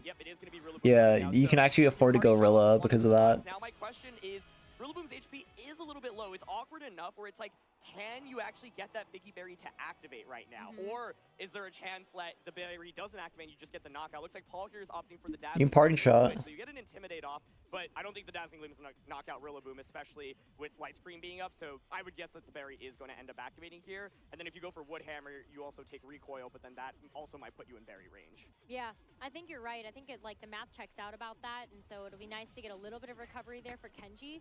But the switch comes through first, and I really like just the play. It really depends on what this last one is, honestly. I still wonder about what could be in the back here, because if it ends up being that Arcanine for some reason, you still might want to be able to have that Intimidate to try to start keeping that in check too. But we're about to find out as we see the parting shot come There's through. no way it's Arcanine. That'd be amazing right now, Yeah, Dondozo. I was thinking actually the same thing. I was like, hang on. Dondozo wins, yeah. That's also a distinct possibility. Dondozo straight up wins. Oh, it's over. That's so good. It does have to take this Dazzling. Jesus Christ. Comfortable. Rillaboom actually takes that and does bring it into berry range to get that recovery. What a dream there for the Rillaboom, healing up so much after being solo. There's going to be a Flutter Woodhammer, gone. of course, being intimidated, Flutter but bomb. that still does so much damage. And Dondozo looks so good right now. You can just Wow. refresh into everything. The one major threat to Dondozo in this battle, of course, was the Iron Hands. Now, the main thing is that Urshifu can at least resist the wave crashes, but my main question is, how in the world do you deal enough damage to Dondozo at this point? Light Screen is up, Reflect is up, and so I think the Dondozo This is such a brutal team, man. Oh my god. If it comes down to it, Dondozo is so perfect here too.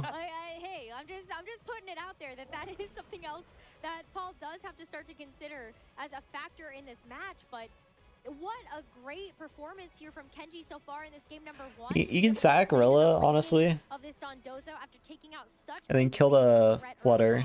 Yeah, the main thing for Paul to get around this Dondozo is you need to basically get Urshifu into the right slot and let the Urshifu take that wave crash. Killing Because Ursh might be better Landers too, and Flutter though. main are not going to be able to take the wave crash as well. Rillaboom here, Okay, Rilla switch what is... that allows you to do is recycle Yeah, that's that kind of fine. later on, potentially Grassy Killing as Flutter is well. good, though. Grimmsnarl now is As long as you kill able to Flutter, take it's the party fine. shot. So there's the U-turn, allows Scarf, Rillaboom yeah. to survive. Of course, don't want to take that super effective damage, so excellent switch by Kenji this turn. Great job, and especially when the Grimmsnarl is kind of already done its job. The screens are going to be set basically towards the end of the game because of the light clay, and you don't really have to worry about Grimmsnarl trying to get anything else done at this point except to potentially go for a parting shot or a sucker punch. I'm really curious what this Dozo moveset is, though. Like, the second move's so important. If it's like body press, you kill Ursh. Position, and that's a huge knockout. Into Yeah, this big knockout. Flutter Ring gone. Stopping Kenji from taking this game number 1. Yeah, like the main thing in this endgame was, does Wave Crash go into the right targets? And honestly, Urshifu's pretty low HP right now, so it still takes decent damage as well. But Kenji now able to continuously heal Jesus. Dondozo. You can, It's Oblivious, right? hits on Dondozo with Surging Strikes, but Dondozo Is it Oblivious? Pokemon. This is also Choice Scarf Landorus, since you're not Doesn't really make much of a difference, but it is curious. Is it? Rillaboom can target down anything basically at this point. It's unaware, okay. Makes sense, because this team doesn't have any ways to deal with setup outside of Dozo that's sitting on it that are too great, or setting up stronger yourself, so having an unaware Dozo makes a lot of sense. Insurmountable right now, bar maybe You saw even a crit. You saw Paul lock in the Rock Slide though, so like Rock Slide flinches can be huge here. There's a way. Because the main thing is Dondozo here, like, can you actually? We can fake out Wave Crash. Right now, right? Especially with the Intimidate, I'm actually curious how much the -1 Wave Crash does into Dondozo. So It kills Lando though, which is the important part. fake out onto either slot. But let's say you fake out the Urshifu, then the Landers is going for Rock Slide. It's not going to do very much damage. I think Dozo has Yawn, maybe, Right now. And the other or like Curse or something. Surging Strikes into Dondozo is still decent. So here's Fake Out. It is going to start off and go into the Landorus slot. So no potential flinches from Rock Slide right now. Not right Bye-bye, now. Rilla. You still have to start whittling away at some of this HP, and the Rillaboom is actually going to be taken down quite low. Is it enough? It's a bit of a roll. It's a kill. It looks so close. I think it gets it. Oh, it's a it knockout. does. Okay. A huge knockout with the Surging Strikes, and that's a big threat taken off the board. If it didn't, that would be really sad, actually. Maybe we are in a position where Paul may be able to overcome these insurmountable odds. Doesn't KO. Huge. That's absolutely huge. This Urshifu is so good against Oh the my screen God. setup because now you can just go for Rock Slide plus Surging